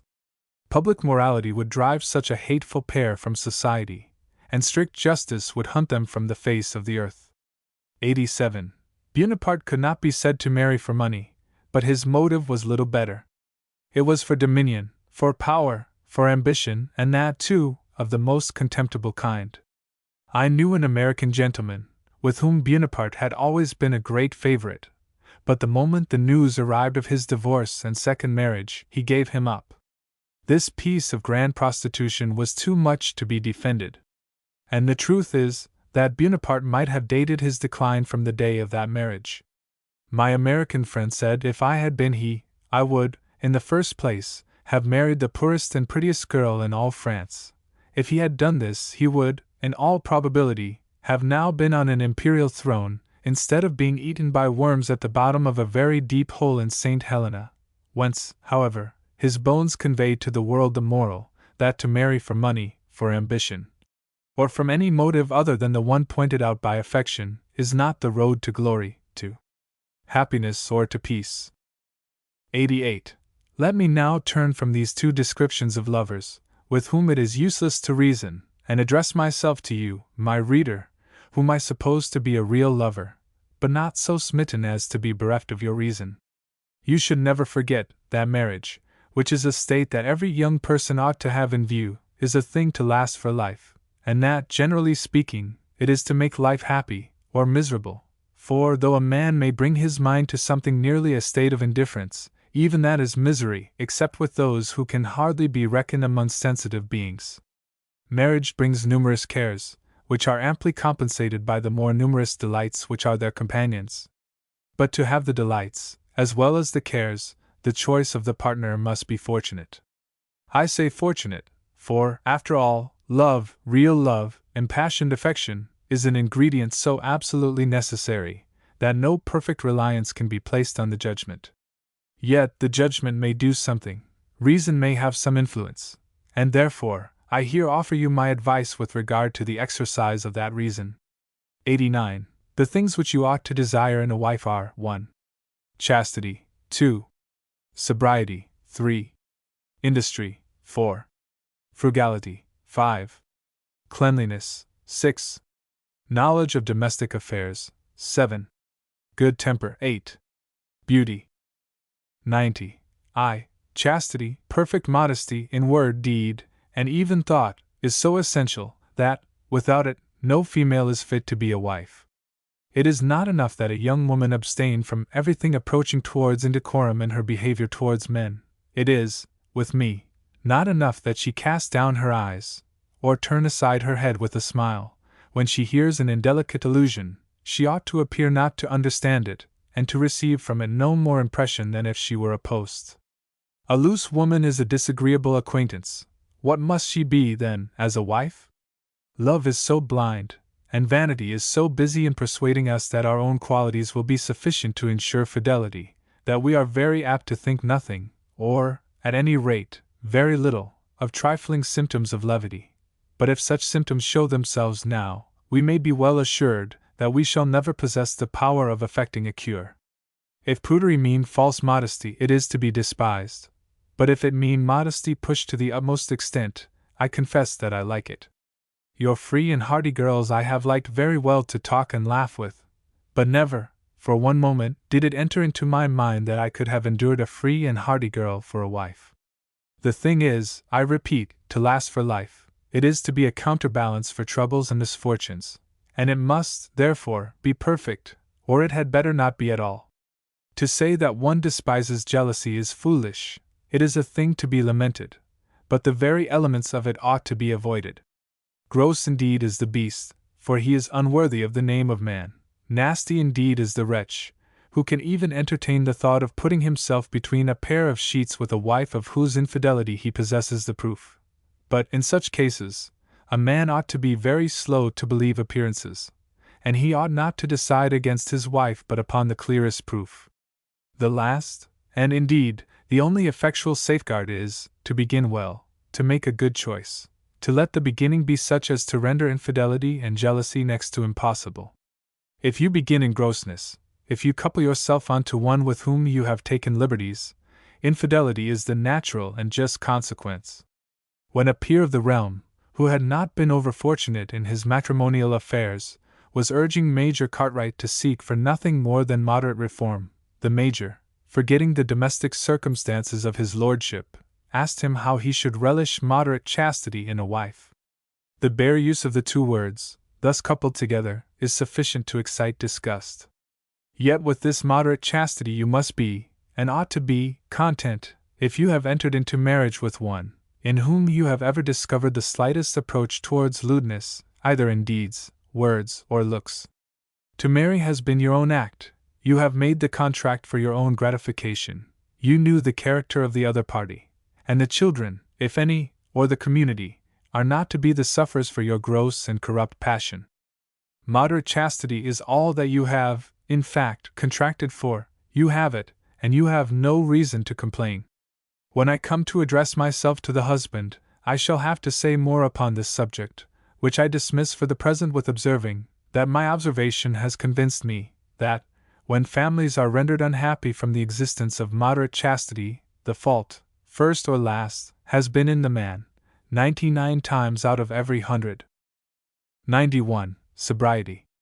By sobriety I do not mean merely an absence of drinking to a state of intoxication, for, if that be hateful in a man, what must it be in a woman? There is a Latin proverb, which says that wine, that is to say, intoxication, brings forth truth. Whatever it may do in this way, in men, in women it is sure, unless prevented by age or by salutary ugliness, to produce a moderate, and a very moderate, portion of chastity. There never was a drunken woman, a woman who loved strong drink, who was chaste, if the opportunity of being the contrary presented itself to her. There are cases where health requires wine, and even small portions of more ardent liquor, but, reserving what I have further to say on this point, till I come to the conduct of the husband, young unmarried women can seldom stand in need of these stimulants, and, at any rate, only in cases of well-known definite ailments. Wine. Only a glass or two of wine at dinner or so. As soon as have married a girl whom I had thought liable to be persuaded to drink, habitually, only a glass or two of wine at dinner or so, as soon as have married such a girl, I would have taken a strumpet from the streets. And it has not required age to give me this way of thinking. It has always been rooted in my mind from the moment that I began to think the girls prettier than posts. There are few things so disgusting as a guzzling woman. A gormandizing one is bad enough, but one who tips off the liquor with an appetite, and exclaims good, good, by a smack of her lips, is fit for nothing but a brothel. There may be cases, amongst the hard-laboring women, such as reapers, for instance, especially when they have children at the breast. There may be cases, where very hard-working women may stand in need of a little good beer, which, if taken in immoderate quantities, would produce intoxication. But while I only allow the possibility of the existence of such cases, I deny the necessity of any strong drink at all in every other case. Yet, in this metropolis, it is the general custom for tradesmen, journeymen, and even laborers, to have regularly on their tables the big brewer's poison, twice in every day, and at the rate of not less than a pot to a person, women, as well as men, as the allowance for the day. A pot of poison a day, at 5 pence the pot, amounts to £7 and 2 shillings in the year. Man and wife suck down, in this way, £14 4 shillings a year. Is it any wonder that they are clad in rags, that they are skin and bone, and that their children are covered with filth? 92. But by the word sobriety, in a young woman, I mean a great deal more than even a rigid abstinence from that love of drink, which I am not to suppose, and which I do not believe, to exist anything like generally amongst the young women of this country. I mean a great deal more than this. I mean sobriety of conduct. The word sober, and its derivatives, do not confine themselves to matters of drink. They express steadiness, seriousness, carefulness, scrupulous propriety of conduct, and they are thus used amongst country people in many parts of England. When a Somersetshire fellow makes too free with a girl, she reproves him with, "Come, be sober," and when we wish a team, or anything, to be moved unsteadily and with great care, we cry out to the carter or other operator, "Soberly, soberly." Now, this species of sobriety is a great qualification in the person you mean to make your wife. Skipping, capering, romping, rattling girls are very amusing where all costs and other consequences are out of the question, and they may become sober in the Somersetshire sense of the word. But while you have no certainty of this, you have a presumptive argument on the other side. To be sure, when girls are mere children, they are to play and romp like children. But when they arrive at that age which turns their thoughts towards that sort of connection which is to be theirs for life, when they begin to think of having the command of a house, however small or poor, it is time for them to cast away the levity of the child. It is natural, nor is it very wrong, that I know of, for children to like to gad about and to see all sorts of strange sights, though I do not approve of this even in children. But if I could not have found a young woman, and I am sure I never should have married an old one, who I was not sure possessed all the qualities expressed by the word sobriety, I should have remained a bachelor to the end of that life, which, in that case, would, I am satisfied, have terminated without my having performed 1,000th part of those labors which have been, and are, in spite of all political prejudice, the wonder of all who have seen, or heard of, them. Scores of gentlemen have, at different times, expressed to me their surprise that I was always in spirits, that nothing pulled me down, and the truth is, that, throughout nearly 40 years of troubles, losses, and crosses, assailed all the while by more numerous and powerful enemies than ever man had before to contend with, and performing, at the same time, labors greater than man ever before performed. All those labors requiring mental exertion, and some of them mental exertion of the highest order. The truth is that throughout the whole of this long time of troubles and of labors, I have never known a single hour of real anxiety. The troubles have been no troubles to me. I have not known what lowness of spirits meaned, have been more gay, and felt less care, than any bachelor that ever lived. You are always in spirits, Cobbett, to be sure, for why should I not? Poverty I have always set at defiance, and I could, therefore, defy the temptations of riches. And, as to home and children, I had taken care to provide myself with an inexhaustible store of that sobriety, which I am so strongly recommending my reader to provide himself with, or, if he cannot do that, to deliberate long before he ventures on the life-enduring matrimonial voyage. This sobriety is a title to trustworthiness, and this, young man, is the treasure that you ought to prize far above all others. Miserable is the husband, who, when he crosses the threshold of his house, carries with him doubts and fears and suspicions. I do not mean suspicions of the fidelity of his wife, but of her care, frugality, attention to his interests, and to the health and morals of his children. Miserable is the man, who cannot leave all unlocked, and who is not sure, quite certain, that all is as safe as if grasped in his own hand. He is the happy husband, who can go away, at a moment's warning, leaving his house and his family with as little anxiety as he quits an inn, not more fearing to find, on his return, anything wrong, than he would fear a discontinuance of the rising and setting of the sun, and if, as in my case, leaving books and papers all lying about at 6s and 7s, finding them arranged in proper order, and the room, during the lucky interval, freed from the effects of his and his ploughman's or gardener's dirty shoes. Such a man has no real cares, such a man has no troubles, and this is the sort of life that I have led. I have had all the numerous and indescribable delights of home and children, and, at the same time, all the bachelor's freedom from domestic cares, and to this cause, far more than to any other, my readers owe those labors, which I never could have performed, if even the slightest degree of want of confidence at home had ever once entered into my mind. 93. But in order to possess this precious trustworthiness, you must, if you can, exercise your reason in the choice of your partner. If she be vain of her person, very fond of dress, fond of flattery, at all given to gadding about, fond of what are called parties of pleasure, or coquettish, though in the least degree, if either of these, she never will be trustworthy, she cannot change her nature, and if you marry her, you will be unjust if you expect trustworthiness at her hands.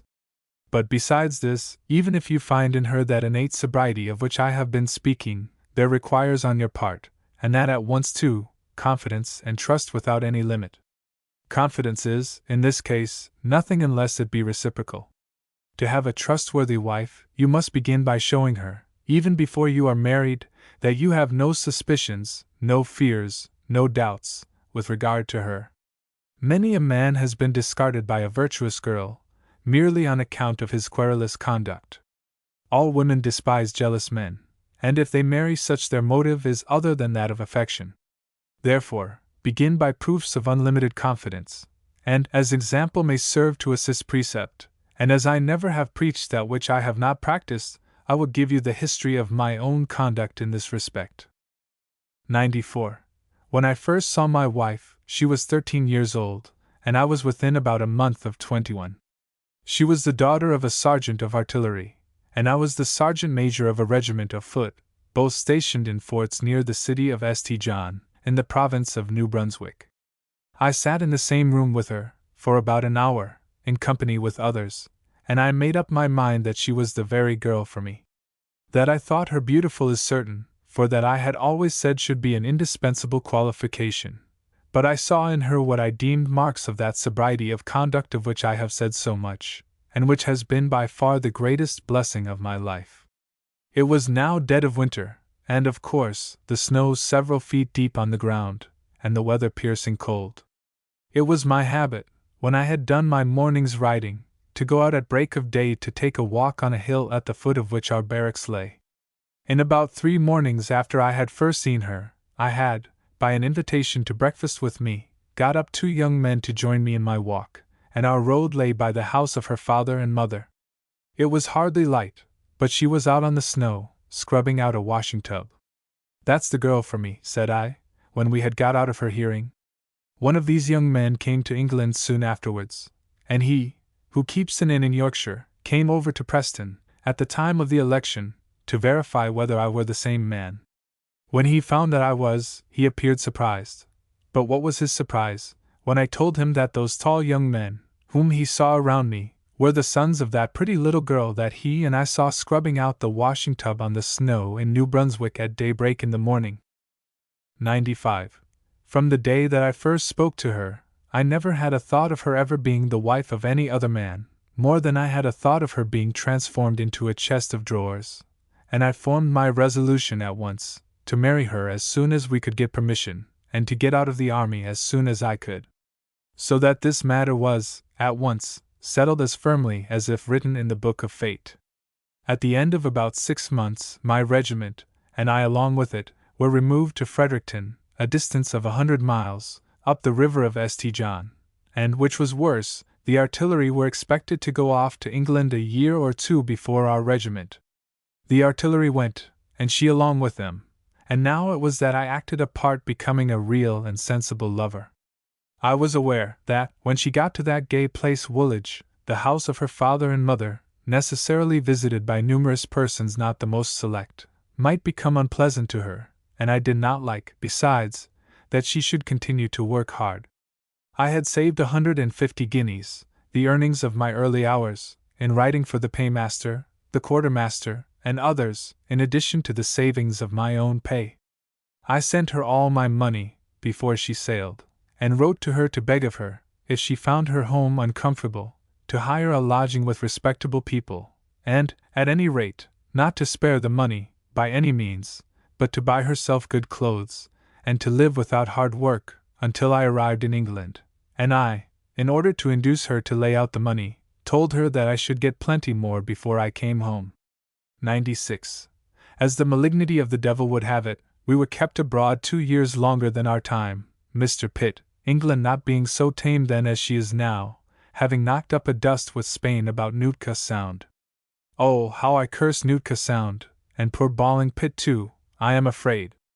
At the end of 4 years, however, home I came, landed at Portsmouth, and got my discharge from the army by the great kindness of poor Lord Edward Fitzgerald, who was then the major of my regiment. I found my little girl a servant of all work, and hard work it was, at £5 a year, in the house of a Captain Bresac, and without hardly saying a word about the matter, she put into my hands the whole of my 150 guineas unbroken. 97. Need I tell the reader what my feelings were? Need I tell kind-hearted English parents what effect this anecdote must have produced on the minds of our children? Need I attempt to describe what effect this example ought to have on every young woman who shall do me the honor to read this book? Admiration of her conduct, and self-gratulation on this indubitable proof of the soundness of my own judgment, were now added to my love of her beautiful person. 98. Now, I do not say that there are not many young women of this country who would, under similar circumstances, have acted as my wife did in this case. On the contrary, I hope, and do sincerely believe, that there are. But when her age is considered, when we reflect that she was living in a place crowded, literally crowded, with gaily dressed and handsome young men, many of whom really far richer and in higher rank than I was, and scores of them ready to offer her their hand, when we reflect that she was living amongst young women who put upon their backs every shilling that they could come at, when we see her keeping the bag of gold untouched, and working hard to provide herself with but mere necessary apparel, and doing this while she was passing from 14 to 18 years of age, when we view the whole of the circumstances, we must say that here is an example, which, while it reflects honor on her sex, ought to have weight with every young woman whose eyes or ears this relation shall reach. 99. If any young man imagine that this great sobriety of conduct in young women must be accompanied with seriousness approaching to gloom, he is, according to my experience and observation, very much deceived. The contrary is the fact, for I have found that as, amongst men, your jovial companions are, except over the bottle, the dullest and most insipid of souls, so amongst women, the gay, rattling, and laughing are, unless some party of pleasure, or something out of domestic life, is going on, generally in the dumps and blue devils. Some stimulus is always craved after by this description of women, some sight to be seen, something to see or hear other than what is to be found at home, which, as it affords no incitement, nothing to raise and keep up the spirits, is looked upon merely as a place to be at for want of a better, merely a place for eating and drinking, and the like, merely a biding place, whence to sally in search of enjoyments. A greater curse than a wife of this description, it would be somewhat difficult to find, and, in your character of lover, you are to provide against it. I hate a dull, melancholy, moping thing. I could not have existed in the same house with such a thing for a single month. The mopers are, too, all giggle at other times, the gaiety is for others, and the moping for the husband, to comfort him, happy man, when he is alone, plenty of smiles and of badinage for others, and for him to participate with others, but the moping is reserved exclusively for him. 1 hour she is capering about, as if rehearsing a jig, and the next, sighing to the motion of a lazy needle, or weeping over a novel, and this is called sentiment. Music, indeed! Give me a mother singing to her clean and fat and rosy baby, and making the house ring with her extravagant and hyperbolical encomiums on it. That is the music which is the food of love, and not the formal, pedantic noises, an affectation of skill and which is nowadays the ruin of half the young couples in the middle rank of life. Let any man observe, as I so frequently have, with delight, the excessive fondness of the laboring people for their children. Let him observe with what pride they dress them out on a Sunday, with means deducted from their own scanty meals. Let him observe the husband, who has toiled all the week like a horse, nursing the baby, while the wife is preparing the bit of dinner. Let him observe them both abstaining from a sufficiency, lest the children should feel the pinchings of hunger. Let him observe, in short, the whole of their demeanor, the real mutual affection, evinced, not in words, but in unequivocal deeds. Let him observe these things, and having then cast a look at the lives of the great and wealthy, he will say, with me, that, when a man is choosing his partner for life, the dread of poverty ought to be cast to the winds. A laborer's cottage, on a Sunday, the husband or wife having a baby in arms, looking at 2 or 3 older ones playing between the flower borders going from the wicket to the door, is, according to my taste, the most interesting object that eyes ever beheld, and it is an object to be beheld in no country upon earth but England. In France, a laborer's cottage means a shed with a dung heap before the door, and it means much about the same in America, where it is wholly inexcusable. In riding once, about 5 years ago, from Petworth to Horsham, on a Sunday in the afternoon, I came to a solitary cottage which stood at about 20 yards distance from the road. There was the wife with the baby in her arms, the husband teaching another child to walk, while 4 more were at play before them. I stopped and looked at them for some time, and then, turning my horse, rode up to the wicket, getting into talk by asking the distance to Horsham. I found that the man worked chiefly in the woods, and that he was doing pretty well. The wife was then only 22, and the man only 25. She was a pretty woman, even for Sussex, which, not excepting Lancashire, contains the prettiest women in England. He was a very fine and stout young man. "Why," said I, "how many children do you reckon to have at last?"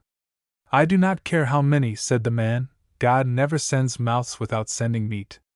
"Did you ever hear," said I, "of one Parson Malthus?"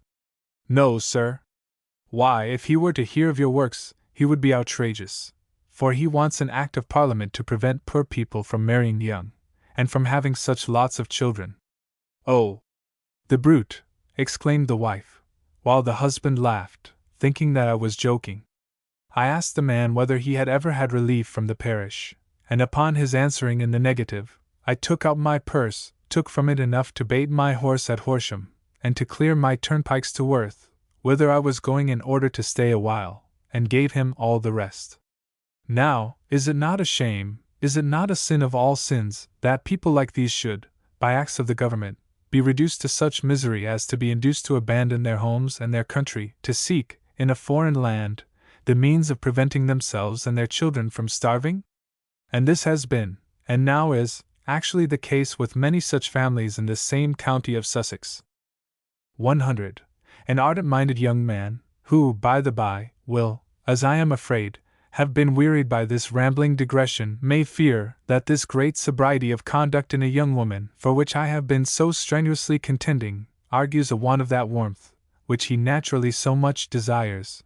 And if my observation and experience warranted the entertaining of this fear, I should say, had I to live my life over again, give me the warmth, and I will stand my chance as to the rest.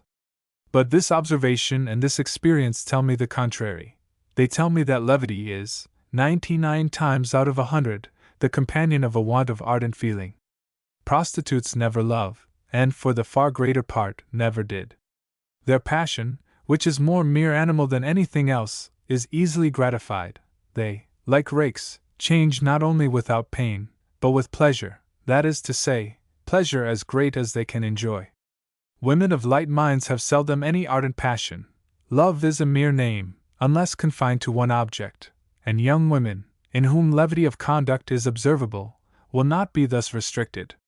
I do not, however, recommend a young man to be too severe in judging, where the conduct does not go beyond mere levity, and is not bordering on loose conduct, for something depends here upon constitution and animal spirits, and something also upon the manners of the country.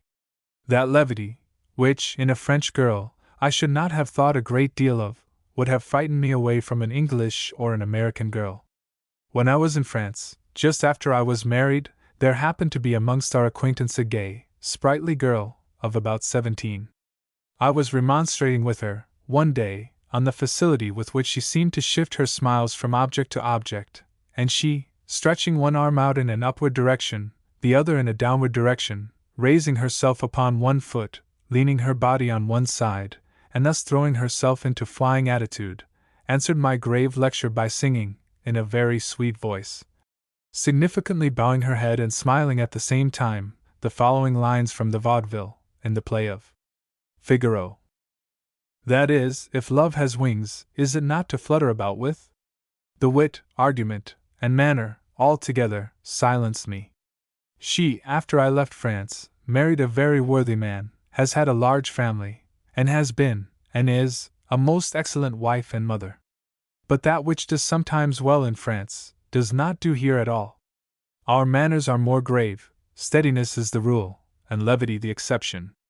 Love may voltage in France, but in England it cannot, with safety to the lover, and it is a truth which, I believe, no man of attentive observation will deny that, as, in general, English wives are more warm in their conjugal attachments than those of France, so, with regard to individuals, that those English women who are the most light in their manners, and who are the least constant in their attachments, have the smallest portion of that warmth, that indescribable passion which God has given to human beings as the great counterbalance to all the sorrows and sufferings of life. 101. Industry. By industry, I do not mean merely laboriousness, merely labor or activity of body, for purposes of gain or of saving, for there may be industry amongst those who have more money than they know well what to do with, and there may be lazy ladies, as well as lazy farmers and tradesmen's wives. There is no state of life in which industry in the wife is not necessary to the happiness and prosperity of the family, at the head of the household affairs of which she is placed. If she be lazy, there will be lazy servants, and which is a great deal worse, children habitually lazy. Everything, however necessary to be done, will be put off to the last moment, then it will be done badly, and in many cases, not at all. The dinner will be too late, the journey or the visit will be tardy, inconveniencies of all sorts will be continually arising. There will always be a heavy arrear of things unperformed, and this, even amongst the most wealthy of all, is a great curse. For, if they have no business imposed upon them by necessity, they make business for themselves. Life would be unbearable without it, and therefore a lazy woman must always be a curse, be her rank or station what it may. 102. But who is to tell whether a girl will make an industrious woman? How is the purblind lover especially, to be able to ascertain whether she, whose smiles and dimples and bewitching lips have half bereft him of his senses, how is he to be able to judge, from anything that he can see, whether the beloved object will be industrious or lazy? Why, it is very difficult, it is a matter that reason has very little to do with, but there are, nevertheless, certain outward and visible signs, from which a man, not wholly deprived of the use of his reason, may form a pretty accurate judgment as to this matter.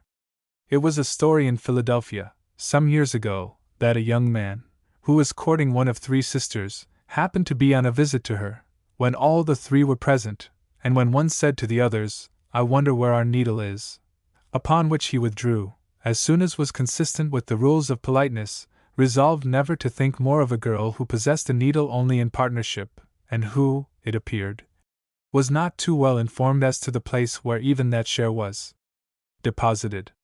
103. This was, to be sure, a very flagrant instance of a want of industry, for, if the third part of the use of a needle satisfied her when single, it was reasonable to anticipate that marriage would banish that useful implement altogether. But such instances are seldom suffered to come in contact with the eyes and ears of the lover, to disguise all defects from whom is the great business, not only of the girl herself, but of her whole family. There are, however, certain outward signs, which, if attended to with care, will serve as pretty sure guides. And first, if you find the tongue lazy, you may be nearly certain that the hands and feet are the same. By laziness of the tongue I do not mean silence. I do not mean an absence of talk, for that is, in most cases, very good. But I mean a slow and soft utterance, a sort of sighing out of the words instead of speaking them, a sort of letting the sounds fall out, as if the party were sick at stomach. The pronunciation of an industrious person is generally quick, distinct, and the voice, if not strong, firm at the least. Not masculine, as feminine as possible, not a croak nor a bawl, but a quick, distinct, and sound voice. Nothing is much more disgusting than what the sensible country people call a maw-mouthed woman. A maw-mouthed man is bad enough, he is sure to be a lazy fellow. But a woman of this description, in addition to her laziness, soon becomes the most disgusting of mates. In this whole world nothing is much more hateful than a female's underjaw, lazily moving up and down, and letting out a long string of half-articulate sounds. It is impossible for any man, who has any spirit in him, to love such a woman for any length of time. 104. Look a little, also, at the labors of the teeth, for these correspond with those of the other members of the body, and with the operations of the mind. Quick at meals, quick at work, is a saying as old as the hills, in this, the most industrious nation upon earth, and never was there a truer saying. But fashion comes in here, and decides that you shall not be quick at meals, that you shall sit and be carrying on the affair of eating for an hour, or more. Good God! What have I not suffered on this account?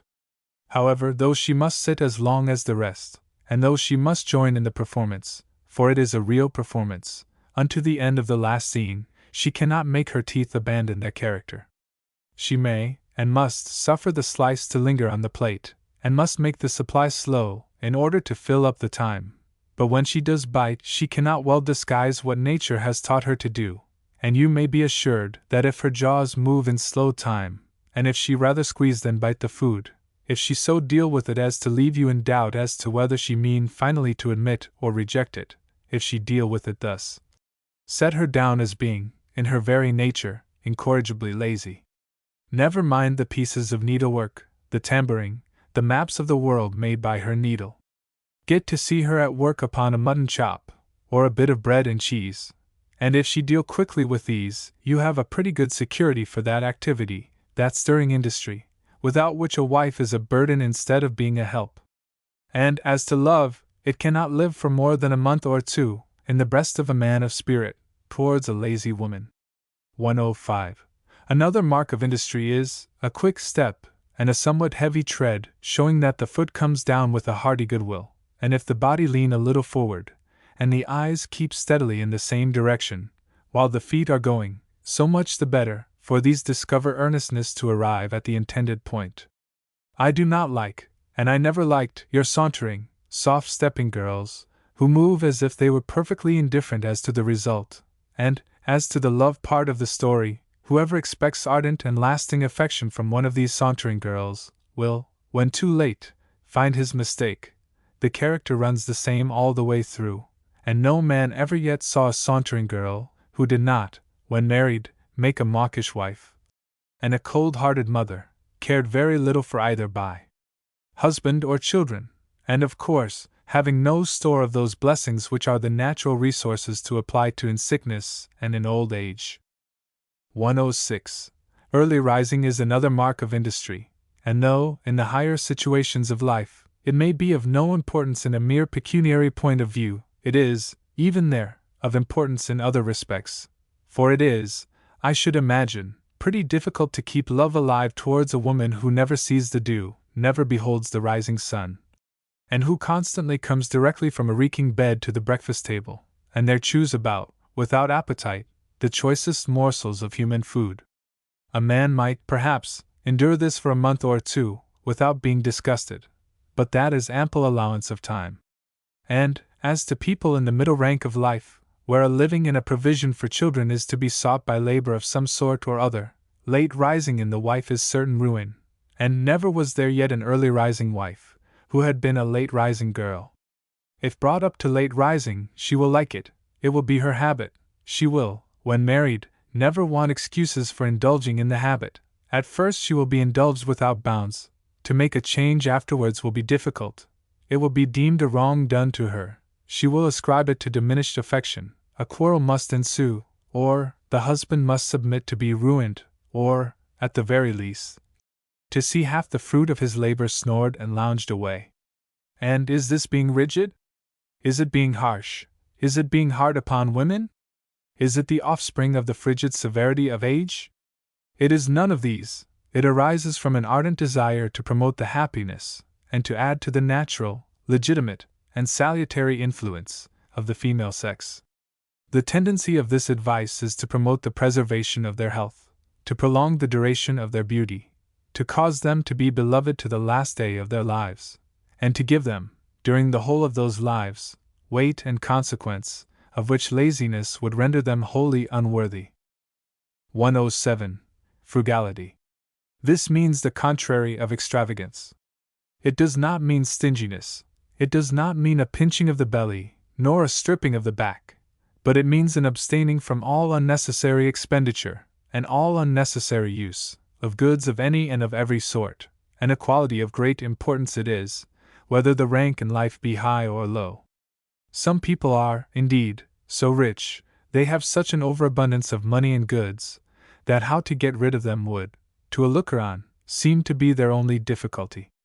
But while the inconvenience of even these immense masses is not too great to be overcome by a really extravagant woman, who jumps with joy at a basket of strawberries at a guinea an ounce, and who would not give a straw for green peas later in the year than January, while such a dame would lighten the bags of a loanmonger, or shorten the rent-roll of half a dozen peerages amalgamated into one possession, she would, with very little study and application of her talent, send a nobleman of ordinary estate to the poorhouse or the pension list, which last may be justly regarded as the poor book of the aristocracy.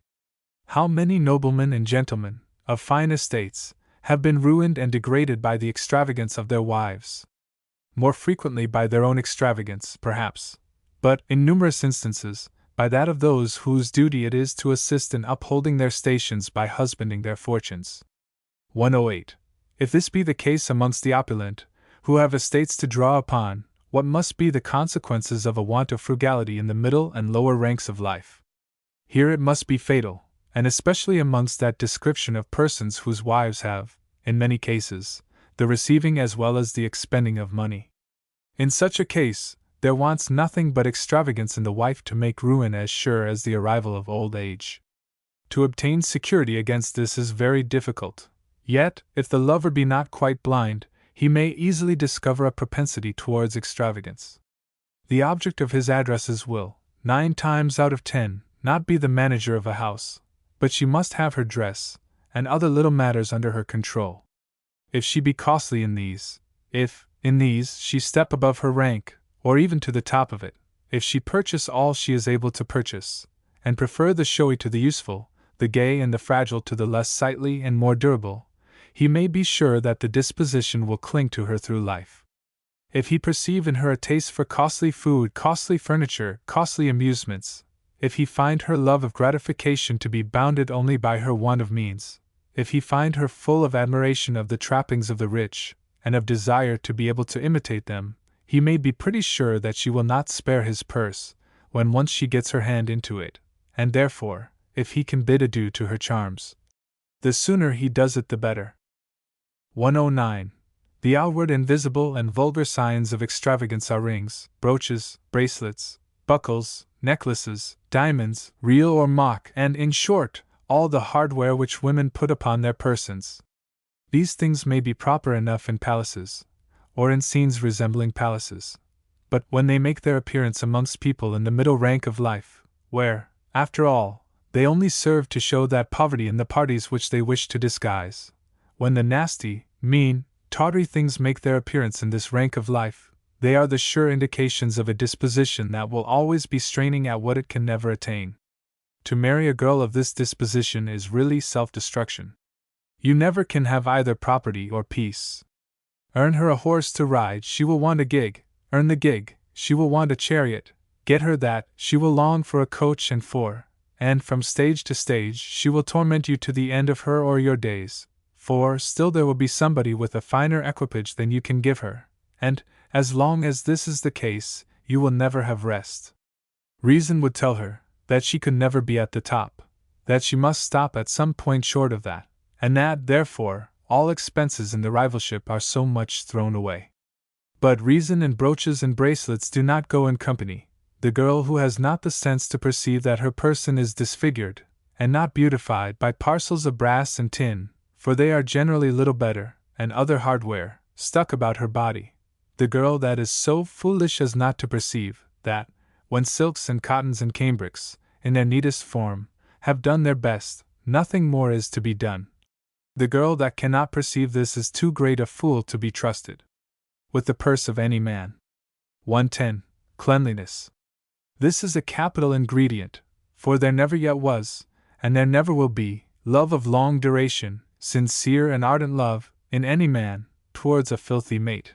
I mean any man in England, or in those parts of America where the people have descended from the English. I do not say that there are not men enough, even in England, to live peaceably and even contentedly, with dirty, sluttish women, for there are some who seem to like the filth well enough. But what I contend for is this, that there never can exist, for any length of time, ardent affection in any man towards a woman who is filthy either in her person, or in her house affairs. Men may be careless as to their own persons, they may, from the nature of their business, or from their want of time to adhere to neatness in dress, be slovenly in their own dress and habits. But they do not relish this in their wives, who must still have charms, and charms and filth do not go together. 111. It is not dress that the husband wants to be perpetual, it is not finery, but cleanliness in everything. The French women dress enough, especially when they sally forth. My excellent neighbor, Mr. John Treadwell, of Long Island, used to say that the French were pigs in the parlor, and peacocks on the promenade, an alliteration which Canning self might have envied. This occasional cleanliness is not the thing that an English or an American husband wants. He wants it always, indoors as well as out, by night as well as by day, on the floor as well as on the table, and however he may grumble about the fuss and the expense of it, he would grumble more if he had it not. I once saw a picture representing the amusements of Portuguese lovers, that is to say, 3 or 4 young men, dressed in gold or silver lace clothes, each having a young girl, dressed like a princess, and affectionately engaged in hunting down and killing the vermin in his head. This was, perhaps, an exaggeration, but that it should have had the shadow of foundation was enough to fill me with contempt for the whole nation. 112. The signs of cleanliness are, in the first place, a clean skin. An English girl will hardly let her lover see the stale dirt between her fingers, as I have many times seen it between those of French women, and even ladies of all ages. An English girl will have her face clean, to be sure, if there be soap and water within her reach, but get a glance, just a glance, at her poll, if you have any doubt upon the subject, and if you find there, or behind the ears, what the Yorkshire people call grime, the sooner you cease your visits the better. I hope, now, that no young woman will be offended at this, and think me too severe on her sex. I am only telling the women, that which all men think, and it is a decided advantage to them to be fully informed of our thoughts on the subject. If any one, who shall read this, find, upon self-examination, that she is defective in this respect, there is plenty of time for correcting the defect. 113. In the dress you can, amongst rich people, find little whereon to form a judgment as to cleanliness, because they have not only the dress prepared for them, but put upon them into the bargain. But in the middle rank of life, the dress is a good criterion in 2 respects. First, as to its color, for, if the white be a sort of yellow, cleanly hands would have been at work to prevent that. A white-yellow cravat, or shirt, on a man speaks, at once, the character of his wife, and be you assured that she will not take with your dress pains which she has never taken with her own. Then, the manner of putting on the dress is no bad foundation for judging. If it be careless, slovenly, if it do not fit properly, no matter for its mean quality, mean as it may be neatly and trimly put on, and if it be not, take care of yourself, for, as you will soon find to your cost, a sloven in one thing is a sloven in all things. The country people judge greatly from the state of the covering of the ankles, and, if that be not clean and tight, they conclude that all out of sight is not what it ought to be. Look at the shoes. If they be trodden on one side, loose on the foot, or run down at the heel, it is a very bad sign. And, as to slipshod, though at coming down in the morning and even before daylight, make up your mind to a rope, rather than to live with a slipshod wife. 114. Oh! How much do women lose by inattention to these matters? Men, in general, say nothing about it to their wives, but they think about it. They envy their luckier neighbors, and in numerous cases, consequences the most serious arise from this apparently trifling cause. Beauty is valuable. It is one of the ties, and a strong tie too, That, however, cannot last to old age, but the charm of cleanliness never ends but with life itself. I dismiss this part of my subject with a quotation from my year's residence in America, containing words which I venture to recommend to every young woman to engrave on her heart: the sweetest flowers, when they become putrid, stink the most, and a nasty woman is the nastiest thing in nature. 115. Knowledge of domestic affairs. Without more or less of this knowledge, a lady, even the wife of a peer, is but a poorish thing. It was the fashion, in former times, for ladies to understand a great deal about these affairs, and it would be very hard to make me believe that this did not tend to promote the interests and honor of their husbands. The affairs of a great family never can be well managed, if left wholly to hirelings, and there are many parts of these affairs in which it would be unseemly for the husband to meddle. Surely, no lady can be too high in rank to make it proper for her to be well acquainted with the characters and general demeanor of all the female servants. To receive and give them characters is too much to be left to a servant, however good, and of service however long. Much of the ease and happiness of the great and rich must depend on the character of those by whom they are served. They live under the same roof with them. They are frequently the children of their tenants, or poorer neighbors. The conduct of their whole lives must be influenced by the examples and precepts which they here imbibe. And when ladies consider how much more weight there must be in one word from them than in 10,000 words from a person who, call her what you like, is still a fellow servant, it does appear strange that they should forego the performance of this at once important and pleasing part of their duty. It was from the mansions of noblemen and gentlemen, and not from boarding schools, that farmers and tradesmen formerly took their wives, and though these days are gone, with little chance of returning, there is still something left for ladies to do in checking that torrent of immorality which is now crowding the streets with prostitutes, and cramming the jails with thieves. 116. I am, however, addressing myself, in this work, to persons in the middle rank of life, and here a knowledge of domestic affairs is so necessary in every wife that the lover ought to have it continually in his eye. Not only a knowledge of these affairs, not only to know how things ought to be done, but how to do them, not only to know what ingredients ought to be put into a pie or a pudding, but to be able to make the pie or the pudding. Young people, when they come together, ought not, unless they have fortunes, or are in a great way of business, to think about servants. Servants for what? To help them to eat and drink and sleep? When children come, there must be some help in a farmer's or tradesman's house. But until then, what call for a servant in a house, the master of which has to earn every mouthful that is consumed? 117. I shall, when I come to address myself to the husband, have much more to say upon this subject of keeping servants. But what the lover, if he be not quite blind, has to look to is, that his intended wife know how to do the work of a house, unless he have fortune sufficient to keep her like a lady.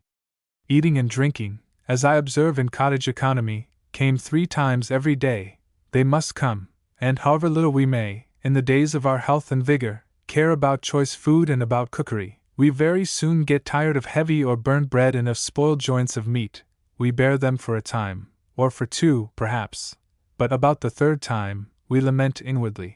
About the 5th time, it must be an extraordinary honeymoon that will keep us from complaining, if the like continue. For a month or 2, we begin to repent, and then adieu to all our anticipated delights.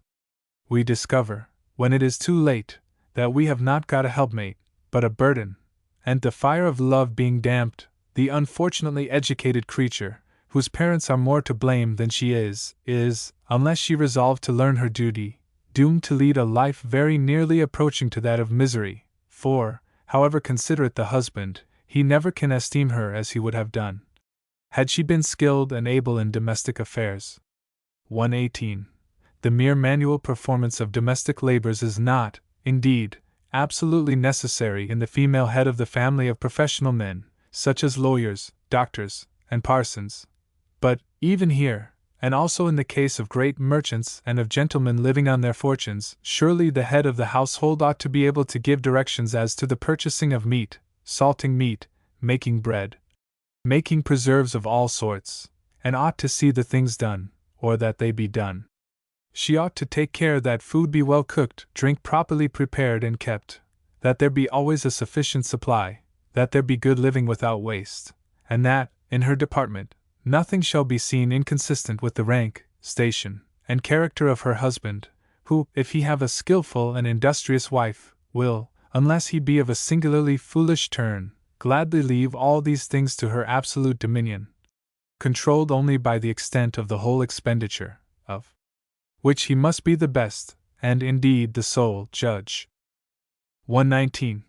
But in a farmer's or a tradesman's family, the manual performance is absolutely necessary, whether there be servants or not. No one knows how to teach another so well as one who has done, and can do, the thing himself. It was said of a famous French commander that, in attacking an enemy, he did not say to his men go on, but come on, and whoever have well observed the movements of servants, must know what a prodigious difference there is in the effect of the words go and come. A very good rule would be, to have nothing to eat, in a farmer's or tradesman's house, that the mistress did not know how to prepare and to cook, no pudding, tart, pie or cake, that she did not know how to make. Never fear the toil to her, exercise is good for health, and without health there is no beauty. A sick beauty may excite pity, but pity is a short-lived passion. Besides, what is the labor in such a case? And how many thousands of ladies, who loll away the day, would give half their fortunes for that sound sleep which the stirring housewife seldom fails to enjoy. 120. Yet, if a young farmer or tradesman marry a girl, who has been brought up to play music, to what is called draw, to sing, to waste paper, pen and ink, in writing long and half-romantic letters, and to see shows, and plays, and read novels, if a young man do marry such an unfortunate young creature, let him bear the consequences with temper, let him be just, and justice will teach him to treat her with great indulgence, to endeavor to cause her to learn her business as a wife, to be patient with her, to reflect that he has taken her, being apprised of her inability, to bear in mind that he was, or seemed to be, pleased with her showy and useless acquirements, and that, when the gratification of his passion has been accomplished, he is unjust and cruel and unmanly, if he turn round upon her, and accuse her of a want of that knowledge, which he well knew that she did not possess. 121. For my part, I do not know, nor can I form an idea of, a more unfortunate being than a girl with a mere boarding-school education, and without a fortune to enable her to keep a servant, when married. Of what use are her accomplishments? Of what use her music, her drawing, and her romantic epistles? If she be good in her nature, the first little faint cry of her first baby drives all the tunes and all the landscapes and all the Clarissa Harlowes out of her head forever. I once saw a very striking instance of this sort. It was a climb over the wall match, and I gave the bride away, at St. Margaret's Church, Westminster, the pair being as handsome a pair as ever I saw in my life. Beauty, however, though in double quantity, would not pay the baker and butcher, and, after an absence of little better than a year, I found the husband in prison for debt. But I there found also his wife, with her baby, and she, who had never, before her marriage, known what it was to get water to wash her own hands, and whose talk was all about music, and the like, was now the cheerful sustainer of her husband, and the most affectionate of mothers. All the music and all the drawing, and all the plays and romances were gone to the winds. The husband and baby had fairly supplanted them, and even this prison scene was a blessing, as it gave her, at this early stage, an opportunity of proving her devotion to her husband, who, though I have not seen him for about 15 years, he being in a part of America which I could not reach when last there, has, I am sure, amply repaid her for that devotion. They have now a numerous family, not less than 12 children, I believe, and she is, I am told, a most excellent and able mistress of a respectable house. 122. But this is a rare instance. The husband, like his countrymen in general, was at once brave, humane, gentle, and considerate, and the love was so sincere and ardent, on both sides, that it made losses and sufferings appear as nothing. When I, in a sort of half-whisper, asked Mrs.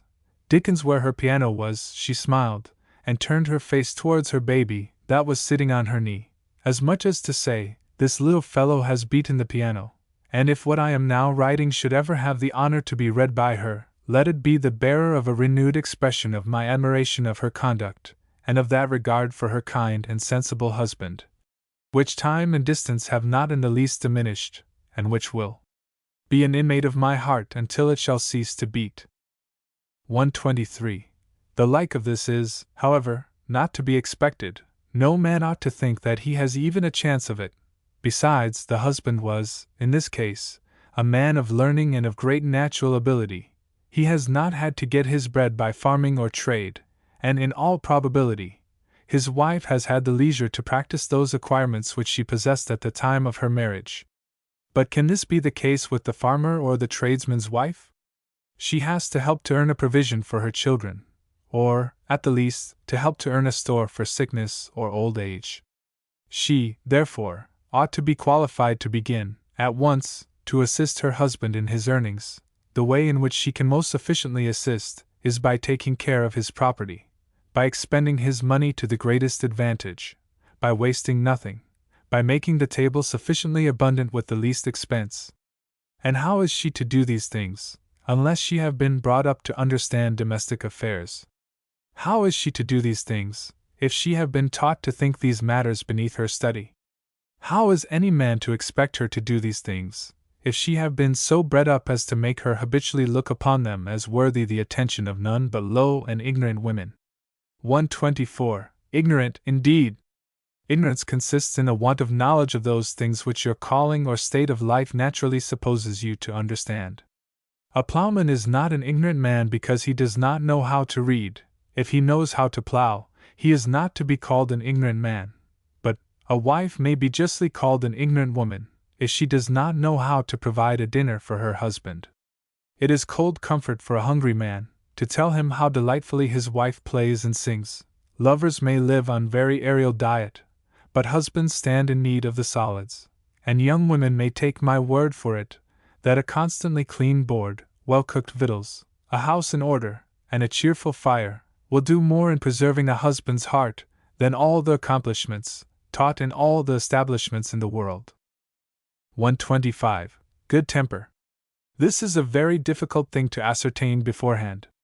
Smiles are so cheap, they are so easily put on for the occasion, and besides, the frowns are, according to the lover's whim, interpreted into the contrary. By good temper, I do not mean easy temper, a serenity which nothing disturbs, for that is a mark of laziness. Sulkiness, if you be not too blind to perceive it, is a temper to be avoided by all means. A sulky man is bad enough. What, then, must be a sulky woman, and that woman a wife, a constant inmate, a companion day and night? Only think of the delight of sitting at the same table, and sleeping in the same bed, for a week, and not exchange a word all the while. Very bad to be scolding for such a length of time, but this is far better than the sulks. If you have your eyes and look sharp, you will discover symptoms of this, if it unhappily exists. She will, at some time or other, show it towards some one or other of the family, or, perhaps, towards yourself, and you may be quite sure that, in this respect, marriage will not mend her. Sulkiness arises from capricious displeasure not founded in reason. The party takes offense unjustifiably, is unable to frame a complaint, and therefore expresses displeasure by silence. The remedy for sulkiness is to suffer it to take its full swing, but it is better not to have the disease in your house, and to be married to it is little short of madness. 126. Querulousness is a great fault. No man, and especially no woman, likes to hear eternal plaintiveness. That she complain, and roundly complain, of your want of punctuality, of your coolness, of your neglect, of your liking the company of others, these are all very well, more especially as they are frequently but too just. But an everlasting complaining, without rhyme or reason, is a bad sign. It shows want of patience, and indeed, want of sense. But the contrary of this, a cold indifference, is still worse. When will you come again? You can never find time to come here. You like any company better than mine. These, when groundless, are very teasing, and demonstrate a disposition too full of anxiousness.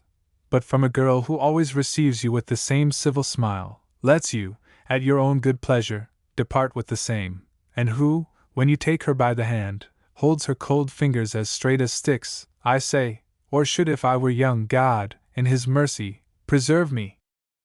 127. Pugnacity is a very bad thing in anybody, and especially in a young woman, and it is sure to increase in force with the age of the party. To have the last word is a poor triumph, but with some people it is a species of disease of the mind. In a wife it must be extremely troublesome, and if you find an ounce of it in the maid, it will become a pound in the wife. An eternal disputer is a most disagreeable companion, and where young women thrust their say into conversations carried on by older persons, give their opinions in a positive manner, and court a contest of the tongue, those must be very bold men who will encounter them as wives. 128. Still, of all the faults as to temper, your melancholy ladies have the worst, unless you have the same mental disease. Most wives are, at times, misery makers, but these carry it on as a regular trade. They are always unhappy about something, either past, present, or to come. Both arms full of children is a pretty efficient remedy in most cases. But if the ingredients be wanting, a little want, a little real trouble, a little genuine affliction must, if you would effect a cure, be resorted to. But this is very painful to a man of any feeling, and therefore, the best way is to avoid a connection, which is to give you a life of wailing and sighs. 129. Beauty. Though I have reserved this to the last of the things to be desired in a wife, I by no means think it the last in point of importance. The less favored part of the sex say that beauty is but skin deep, and this is very true. But it is very agreeable, though, for all that. Pictures are only paint deep, or pencil deep, but we admire them, nevertheless. Handsome as that handsome does, used to say to me an old man, who had marked me out for his not over-handsome daughter. Please your eye and plague your heart is an adage that want of beauty invented, I dare say, more than 1,000 years ago.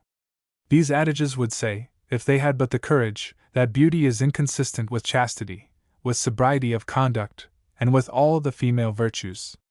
The argument is, that beauty exposes the possessor to greater temptation than women not beautiful are exposed to, and that, therefore, their fall is more probable. Let us see a little how this matter stands. 130. It is certainly true that pretty girls will have more, and more ardent, admirers than ugly ones, but, as to the temptation when in their unmarried state, there are few so very ugly as to be exposed to no temptation at all, and which is the most likely to resist, she who has a choice of lovers, or she who if she let the occasion slip may never have it again? Which of the two is most likely to set a high value upon her reputation, she whom all beholders admire, or she who is admired, at best, by mere chance? And as to women in the married state, this argument assumes that, when they fall, it is from their own vicious disposition, when the fact is that, if you search the annals of conjugal infidelity, you will find that, 9 times out of 10, the fault is in the husband. It is his neglect, his flagrant disregard, his frosty indifference, his foul example. It is to these that, 9 times out of 10, he owes the infidelity of his wife. And if I were to say 99 times out of 100, the facts, if verified, would, I am certain, bear me out. And whence this neglect, this disregard, this frosty indifference? Whence this foul example? Because it is easy, in so many cases, to find some woman more beautiful than the wife. This is no justification for the husband to plead, for he has, with his eyes open, made a solemn contract. If he have not beauty enough to please him, he should have sought it in some other woman. If, as is frequently the case, he have preferred rank or money to beauty, he is an unprincipled man, if he do anything to make her unhappy who has brought him the rank or the money. At any rate, as conjugal infidelity is, in so many cases, as it is generally caused by the want of affection and due attention in the husband, it follows, of course, that it must more frequently happen in the case of ugly than in that of handsome women. 131. In point of dress, nothing need be said to convince any reasonable man that beautiful women will be less expensive in this respect than women of a contrary description. Experience teaches us that ugly women are always the most studious about their dress, and if we had never observed upon the subject, reason would tell us that it must be so. Few women are handsome without knowing it, and if they know that their features naturally attract admiration, will they desire to draw it off, and to fix it on lace and silks and jewels? 132. As to manners and temper, there are certainly some handsome women who are conceited and arrogant, but, as they have all the best reasons in the world for being pleased with themselves, they afford you the best chance of general good humor, and this good humor is a very valuable commodity in the married state. Some that are called handsome, and that are such at the first glance, are dull, inanimate things, that might as well have been made of wax, or of wood. But the truth is, that this is not beauty, for this is not to be found only in the form of the features, but in the movements of them also. Besides, here nature is very impartial, for she gives animation promiscuously to the handsome as well as to the ugly, and the want of this in the former is surely as bearable as in the latter. 133. But the great use of female beauty, the great practical advantage of it is, that it naturally and unavoidably tends to keep the husband in good humor with himself, to make him, to use the dealer's phrase, pleased with his bargain. When old age approaches, and the parties have become endeared to each other by a long series of joint cares and interests, and when children have come and bound them together by the strongest ties that nature has in store, at this age the features and the person are of less consequence. But, in the young days of matrimony, when the roving eye of the bachelor is scarcely become steady in the head of the husband, it is dangerous for him to see, every time he stirs out, a face more captivating than that of the person to whom he is bound for life. Beauty is, in some degree, a matter of taste. What one man admires, another does not, and it is fortunate for us that it is thus. But still there are certain things that all men admire, and a husband is always pleased when he perceives that a portion, at least, of these things are in his own possession. He takes this possession as a compliment to himself. There must, he will think, the world will believe, have been some merit in him, some charm, seen or unseen, to have caused him to be blessed with the acquisition. 134. And then there arise so many things, sickness, misfortune in business, losses, many things, wholly unexpected, and there are so many circumstances, perfectly nameless, to communicate to the new married man the fact that it is not a real angel of whom he has got the possession.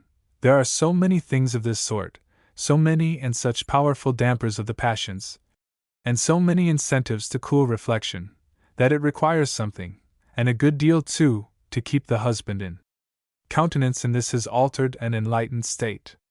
The passion of women does not cool so soon, the lamp of their love burns more steadily, and even brightens as it burns, and there is, the young man may be assured, a vast difference in the effect of the fondness of a pretty woman and that of one of a different description, and let reason and philosophy say what they will, a man will come downstairs of a morning better pleased after seeing the former, than he would after seeing the latter in her nightcap. 135. To be sure, when a man has, from whatever inducement, once married a woman, he is unjust and cruel if he even slight her on account of her want of beauty, and if he treat her harshly, on this account, he is a brute. But it requires a greater degree of reflection and consideration than falls to the lot of men in general to make them act with justice in such a case, and therefore, the best way is to guard, if you can, against the temptation to commit such injustice, which is to be done in no other way than by not marrying any one that you do not think handsome. 136. I must not conclude this address to the lover without something on the subject of seduction and inconstancy. In perhaps 19 cases out of 20, there is, in the unfortunate cases of illicit gratification, no seduction at all, the passion, the absence of virtue, and the crime, being all mutual.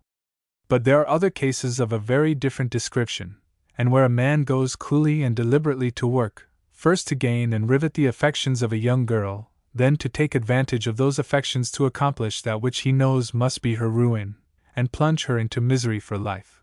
When a man does this merely for the sake of a momentary gratification, he must be either a selfish and unfeeling brute, unworthy of the name of man, or he must have a heart little inferior, in point of obduracy, to that of the murderer.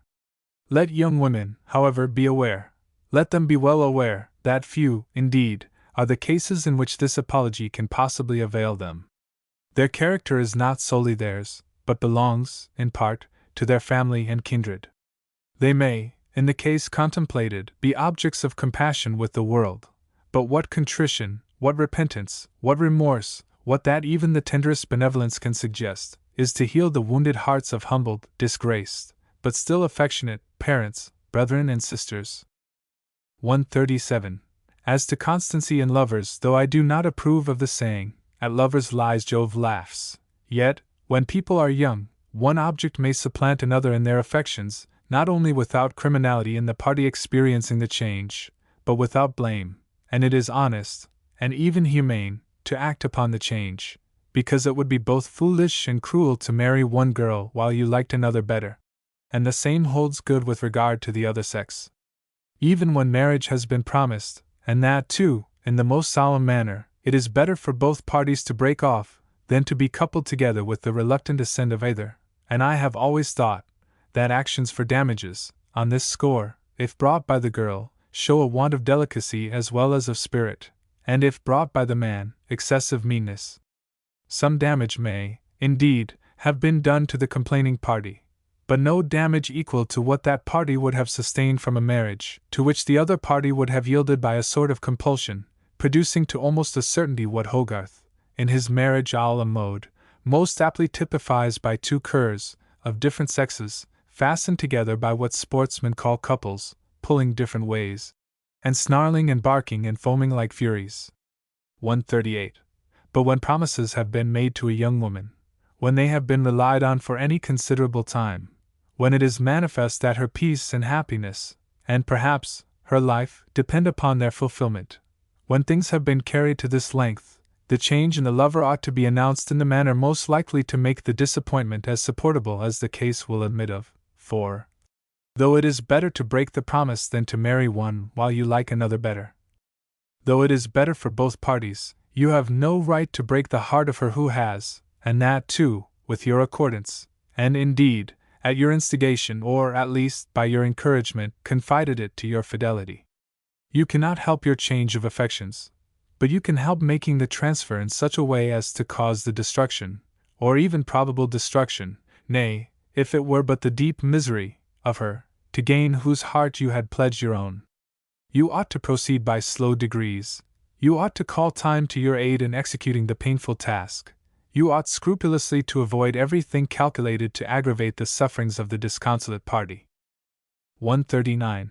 A striking, a monstrous, instance of conduct the contrary of this has recently been placed upon the melancholy records of the coroner of Middlesex, which have informed an indignant public that a young man, having first secured the affections of a virtuous young woman, next promised her marriage, then caused the banns to be published, and then, on the very day appointed for the performance of the ceremony, married another woman in the same church, and this, too, without, as he avowed, any provocation, and without the smallest intimation or hint of his intention to the disappointed party, who, unable to support existence under a blow so cruel, put an end to that existence by the most deadly and the swiftest poison.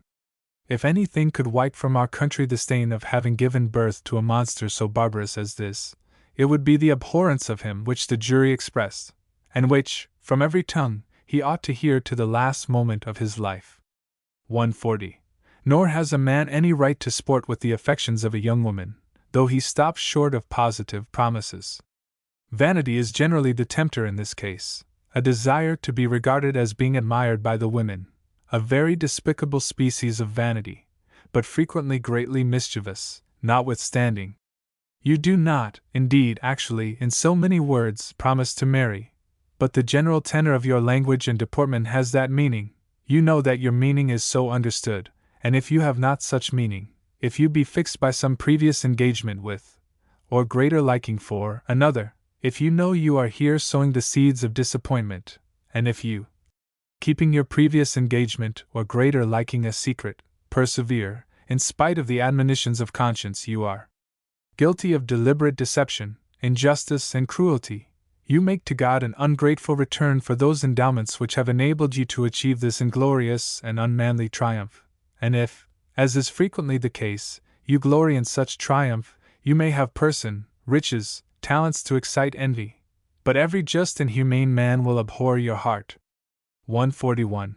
There are, however, certain cases in which you deceive, or nearly deceive, yourself, cases in which you are, by degrees and by circumstances, deluded into something very nearly resembling sincere love for a second object, the first still, however, maintaining her ground in your heart, cases in which you are not actuated by vanity, in which you are not guilty of injustice and cruelty, but cases in which you, nevertheless, do wrong, and as I once did a wrong of this sort myself, I will here give a history of it, as a warning to every young man who shall read this little book, that being the best and, indeed, the only atonement that I can make, or ever could have made, for this only serious sin that I ever committed against the female sex. 142. The province of New Brunswick, in North America, in which I passed my years from the age of 18 to that of 26, consists, in general, of heaps of rocks, in the interstices of which grow the pine, the spruce, and various sorts of fir trees, or, where the woods have been burnt down, the bushes of the raspberry or those of the huckleberry. The province is cut asunder lengthwise by a great river, called the St. John, about 200 miles in length, and, at halfway from the mouth, full a mile wide. Into this main river run innumerable smaller rivers, they're called creeks. On the sides of these creeks the land is, in places, clear of rocks. It is, in these places, generally good and productive. The trees that grow here are the birch, the maple, and others of the deciduous class. Natural meadows here and there present themselves, and some of these spots far surpass in rural beauty any other that my eyes ever beheld. The creeks, abounding towards their sources in waterfalls of endless variety, as well in form as in magnitude, and always teeming with fish, while waterfowl enliven their surface, and while wild pigeons, of the gayest plumage, flutter, in thousands upon thousands, amongst the branches of the beautiful trees, which, sometimes, for miles together, form an arch over the creeks. 143. I, in one of my rambles in the woods, in which I took great delight, came to a spot at a very short distance from the source of one of these creeks. Here was everything to delight the eye, and especially of one like me, who seemed to have been born to love rural life, and trees and plants of all sorts. Here were about 200 acres of natural meadow, interspersed with patches of maple trees in various forms and of various extent. The creek, there about 30 miles from its point of joining the St. John, ran down the middle of the spot, which formed a sort of dish, the high and rocky hills rising all round it, except at the outlet of the creek, and these hills crowned with lofty pines. In the hills were the sources of the creek, the waters of which came down in cascades, for any one of which many a nobleman in England would, if he could transfer it, give a good slice of his fertile estate. And in the creek, at the foot of the cascades, there were, in the season, salmon the finest in the world, and so abundant, and so easily taken, as to be used for manuring the land. 144. If nature, in her very best humor, had made a spot for the express purpose of captivating me, she could not have exceeded the efforts which she had here made. But I found something here besides these rude works of nature. I found something in the fashioning of which man had had something to do. I found a large and well-built log dwelling house, standing, in the month of September, on the edge of a very good field of Indian corn, by the side of which there was a piece of buckwheat just then mowed. I found a homestead, and some very pretty cows. I found all the things by which an easy and happy farmer is surrounded, and I found still something besides all these, something that was destined to give me a great deal of pleasure and also a great deal of pain, both in their extreme degree, and both of which, in spite of the lapse of 40 years, now make an attempt to rush back into my heart. 145. Partly from misinformation, and partly from miscalculation, I had lost my way, and quite alone, but armed with my sword and a brace of pistols, to defend myself against the bears, I arrived at the log house in the middle of a moonlight night, the hoar frost covering the trees and the grass. A stout and clamorous dog, kept off by the gleaming of my sword, waked the master of the house, who got up, received me with great hospitality, got me something to eat, and put me into a feather bed, a thing that I had been a stranger to for some years. I, being very tired, had tried to pass the night in the woods, between the trunks of 2 large trees, which had fallen side by side, and within a yard of each other. I had made a nest for myself of dry fern, and had made a covering by laying boughs of spruce across the trunks of the trees. But unable to sleep on account of the cold, becoming sick from the great quantity of water that I had drank during the heat of the day, and being, moreover, alarmed at the noise of the bears, and lest one of them should find me in a defenseless state, I had roused myself up, and had crept along as well as I could. So that no hero of Eastern romance ever experienced a more enchanting change. 146. I had got into the house of one of those Yankee loyalists, who, at the close of the Revolutionary War, which, until it had succeeded, was called a rebellion, had accepted of grants of land in the King's province of New Brunswick, and who, to the great honor of England, had been furnished with all the means of making new and comfortable settlements. I was suffered to sleep till breakfast time, when I found the table, the like of which I have since seen so many in the United States, loaded with good things. The master and the mistress of the house, aged about 50, were like what an English farmer and his wife were half a century ago. There were 2 sons, tall and stout, who appeared to have come in from work, and the youngest of whom was about my age, then 23. But there was another member of the family, aged 19, who, dressed according to the neat and simple fashion of New England, when she had come with her parents 5 or 6 years before, had her long light brown hair twisted nicely up, and fastened on the top of her head, in which head were a pair of lively blue eyes, associated with features of which that softness and that sweetness, so characteristic of American girls, were the predominant expressions, the whole being set off by a complexion indicative of glowing health, and forming, figure, movements, and all taken together, an assemblage of beauties, far surpassing any that I had ever seen but once in my life. That once was, 2 years agone, and, in such a case and at such an age, 2 years, 2 whole years, is a long, long while. It was a space as long as the 11th part of my then life. Here was the present against the absent, here was the power of the eyes pitted against that of the memory, here were all the senses up in arms to subdue the influence of the thoughts, here was vanity, here was passion, here was the spot of all spots in the world, and here were also the life, and the manners and the habits and the pursuits that I delighted in. Here was everything that imagination can conceive, united in a conspiracy against the poor little brunette in England. What, then, did I fall in love at once with this bouquet of lilies and roses? Oh, by no means. I was, however, so enchanted with the place, I so much enjoyed its tranquillity, the shade of the maple trees, the business of the farm, the sports of the water and of the woods, that I stayed at it to the last possible minute, promising, at my departure, to come again as often as I possibly could, a promise which I most punctually fulfilled. 147. Winter is the great season for jaunting and dancing, called frolicking, in America. In this province the river and the creeks were the only roads from settlement to settlement. In summer we traveled in canoes, in winter in sleighs on the ice or snow. During more than 2 years I spent all the time I could with my Yankee friends. They were all fond of me. I talked to them about country affairs, my evident delight in which they took as a compliment to themselves. The father and mother treated me as one of their children, the sons as a brother, and the daughter, who was as modest and as full of sensibility as she was beautiful, in a way to which a chap much less sanguine than I was would have given the tenderest interpretation, which treatment I, especially in the last mentioned case, most cordially repaid. 148. It is when you meet in company with others of your own age that you are, in love matters, put, most frequently, to the test, and exposed to detection. The next door neighbor might, in that country, be 10 miles off. We used to have a frolic, sometimes at one house and sometimes at another.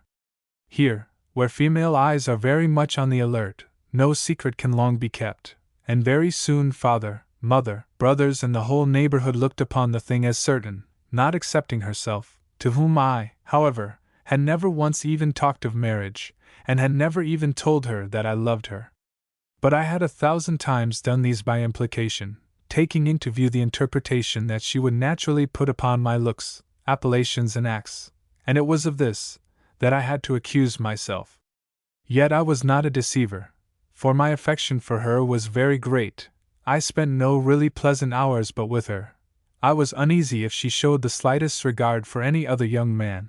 I was unhappy if the smallest matter affected her health or spirits. I quitted her in dejection, and returned to her with eager delight, many a time, when I could get leave but for a day, I paddled in a canoe 2 whole succeeding nights, in order to pass that day with her. If this was not love, it was first cousin to it, for as to any criminal intention I no more thought of it, in her case, than if she had been my sister. Many times I put to myself the questions, what am I at? Is not this wrong? Why do I go? But still I went. 149. Then, further in my excuse, my prior engagement, though carefully left unalluded to by both parties, was, in that thin population, and owing to the singular circumstances of it, and to the great talk that there always was about me, perfectly well known to her and all her family. It was matter of so much notoriety and conversation in the province, that General Carleton, brother of the late Lord Dorchester, who was the governor when I was there, when he, about 15 years afterwards, did me the honor, on his return to England, to come and see me at my house in Duke Street, Westminster, asked, before he went away, to see my wife, of whom he had heard so much before her marriage.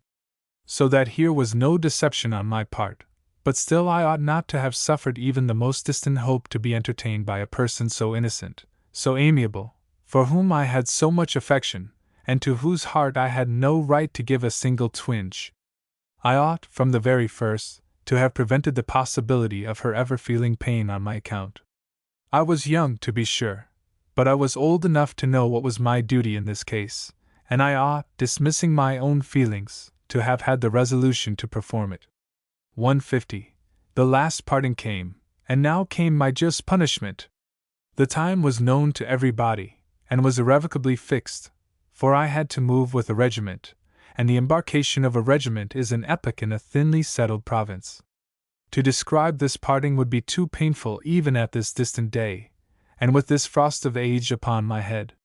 The kind and virtuous father came 40 miles to see me just as I was going on board in the river. His looks and words I have never forgotten. As the vessel descended, she passed the mouth of that creek which I had so often entered with delight, and though England, and all that England contained, were before me, I lost sight of this creek with an aching heart. 151. On what trifles turn the great events in the life of man! If I had received a cool letter from my intended wife, if I had only heard a rumor of anything from which fickleness in her might have been inferred, if I had found in her any, even the smallest, abatement of affection, if she had but let go any one of the 100 strings by which she held my heart, if any of these, never would the world have heard of me.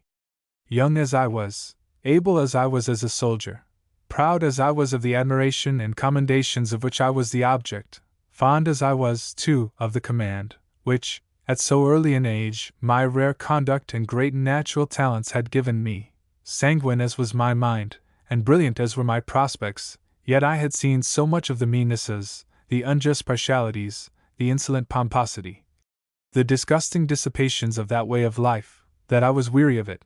I longed, exchanging my fine lace coat for the Yankee farmer's homespun, to be where I should never behold the supple crouch of civility, and never hear the hectoring voice of authority, again, and on the lonely banks of this branch-covered creek, which contained, she out of the question, everything congenial to my taste and dear to my heart, I, unapplauded, unfeared, unenvied and uncalumniated, should have lived and died.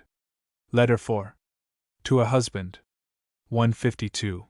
It is in this capacity that your conduct will have the greatest effect on your happiness, and a great deal will depend on the manner in which you begin. I am to suppose that you have made a good choice, but a good young woman may be made, by a weak, a harsh, a neglectful, an extravagant, or a profligate husband, a really bad wife and mother. All in a wife, beyond her own natural disposition and education is, 9 times out of 10, the work of her husband. 153. The first thing of all, be the rank in life what it may, is to convince her of the necessity of moderation in expense, and to make her clearly see the justice of beginning to act upon the presumption that there are children coming, that they are to be provided for, and that she is to assist in the making of that provision. Legally speaking, we have a right to do what we please with our own property, which, however, is not our own, unless it exceed our debts. And morally speaking, we, at the moment of our marriage, contract a debt with the naturally to be expected fruit of it, and therefore, reserving further remarks upon this subject till I come to speak of the education of children, the scale of expense should, at the beginning, be as low as that of which a due attention to rank in life will admit. 154. The great danger of all is, beginning with servants or a servant. Where there are riches, or where the business is so great as to demand help in the carrying on of the affairs of a house, one or more female servants must be kept.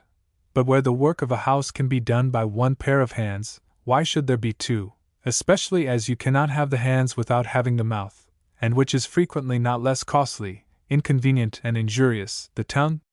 When children come, there must, at times, be some foreign aid, but until then, what need can the wife of a young tradesman, or even farmer, unless the family be great, have of a servant? The wife is young, and why is she not to work as well as the husband? What justice is there in wanting you to keep two women instead of one? You have not married them both in form, but if they be inseparable, you have married them in substance, and if you are free from the crime of bigamy, you have the far most burthensome part of its consequences. 155.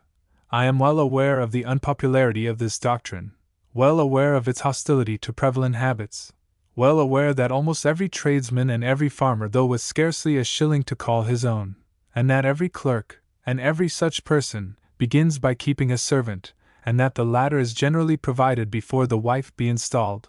I am well aware of all this, but knowing, from long and attentive observation, that it is the great bane of the marriage life, the great cause of that penury, and of those numerous and tormenting embarrassments, amidst which conjugal felicity can seldom long be kept alive, I give the advice, and state the reasons on which it was founded. 156. In London, or near it, a maid-servant cannot be kept at an expense so low as that of £30 a year, for, besides her wages, board and lodging, there must be a fire solely for her, or she must sit with the husband and wife, hear every word that passes between them and their friends, which will, of course, greatly add to the pleasures of their fireside. To keep her tongue still would be impossible, and indeed unreasonable, and if, as may frequently happen, she be prettier than the wife, she will know how to give the suitable interpretation to the looks which, to a next to a certainty, she will occasionally get from him, whom, as it were in mockery, she calls by the name of master. This is almost downright bigamy, but this can never do, and therefore she must have a fire to herself. Besides the blaze of coals, however, there is another sort of flame that she will inevitably covet. She will by no means be sparing of the coals, but, well fed and well lodged, as she will be, whatever you may be, she will naturally sigh for the fire of love, for which she carries in her bosom a match always ready prepared. In plain language, you have a man to keep, a part, at least, of every week, and the leg of lamb, which might have lasted you and your wife for 3 days, will, by this gentleman's sighs, be borne away in one. Shut the door against this intruder, out she goes herself, and if she go empty-handed, she is no true Christian, or, at least, will not be looked upon as such by the charitable friend at whose house she meets the longing soul, dying partly with love and partly with hunger. 157. The cost, altogether, is nearer £50 a year than 30. How many thousands of tradesmen and clerks, and the like, who might have passed through life without a single embarrassment, have lived in continual trouble and fear, and found a premature grave, from this very cause, and this cause alone. When I, on my return from America, in 1800, lived a short time in St. James's Street, following my habit of early rising, I used to see the servant maids, at almost every house, dispensing charity at the expense of their masters, long before they, good men, opened their eyes, who thus did deeds of benevolence, not only without boasting of them, but without knowing of them. Meat, bread, cheese, butter, coals, candles, all came with equal freedom from these liberal hands. I have observed the same, in my early walks and rides, in every part of this great place and its environs. Where there is one servant it is worse than where there are 2 or more, for, happily for their employers, they do not always agree. So that the oppression is most heavy on those who are the least able to bear it, and particularly on clerk, and such like people, whose wives seem to think that, because the husband's work is of a genteel description, they ought to live the life of ladies. Poor fellows! Their work is not hard and rough, to be sure, but it is work, and work for many hours too, and painful enough, and as to their income, it scarcely exceeds, on an average, the double, at any rate, of that of a journeyman carpenter, bricklayer, or tailor. 158. Besides, the man and wife will live on cheaper diet and drink than a servant will live. Thousands, who would never have had beer in their house, have it for the servant, who will not live without it. However frugal your wife, her frugality is of little use, if she have one of these inmates to provide for. Many 100,000 times has it happened that the butcher and the butterman have been applied to solely because there was a servant to satisfy. You cannot, with this clog everlastingly attached to you, be frugal. If you would, you can save nothing against the days of expense, which are, however, pretty sure to come. And why should you bring into your house a trouble like this, an absolute annoyance, a something for your wife to watch, to be a constraint upon her, to thwart her in her best intentions, to make her uneasy, and to sour her temper? Why should you do this foolish thing? Merely to comply with corrupt fashion, merely from false shame, and false and contemptible pride? If a young man were, on his marriage, to find any difficulty in setting this ruinous fashion at defiance, a very good way would be to count down to his wife, at the end of every week, the amount of the expense of a servant for that week, and request her to deposit it in her drawer. In a short time she would find the sum so large, that she would be frightened at the thoughts of a servant, and would never dream of one again, except in case of absolute necessity, and then for as short a time as possible. 159. But the wife may not be able to do all the work to be done in the house. Not able! A young woman not able to cook and wash, and mend and make, and clean the house and make the bed for one young man and herself, and that young man her husband too, who is quite willing, if he be worth a straw, to put up with cold dinner or with a crust, to get up and light her fire, to do anything that the mind can suggest to spare her labor and to conduce to her convenience. Not able to do this? Then, if she brought no fortune, and he had none, she ought not to have been able to marry. And let me tell you, young man, a small fortune would not put a servant-keeping wife upon an equality with one who required no such inmate. 160. If, indeed, the work of a house were harder than a young woman could perform without pain, or great fatigue, if it had a tendency to impair her health or deface her beauty, then you might hesitate. But it is not too hard, and it tends to preserve health, to keep the spirits buoyant, and, of course, to preserve beauty. You often hear girls, while scrubbing or washing, singing till they are out of breath, but never while they are at what they call working at the needle.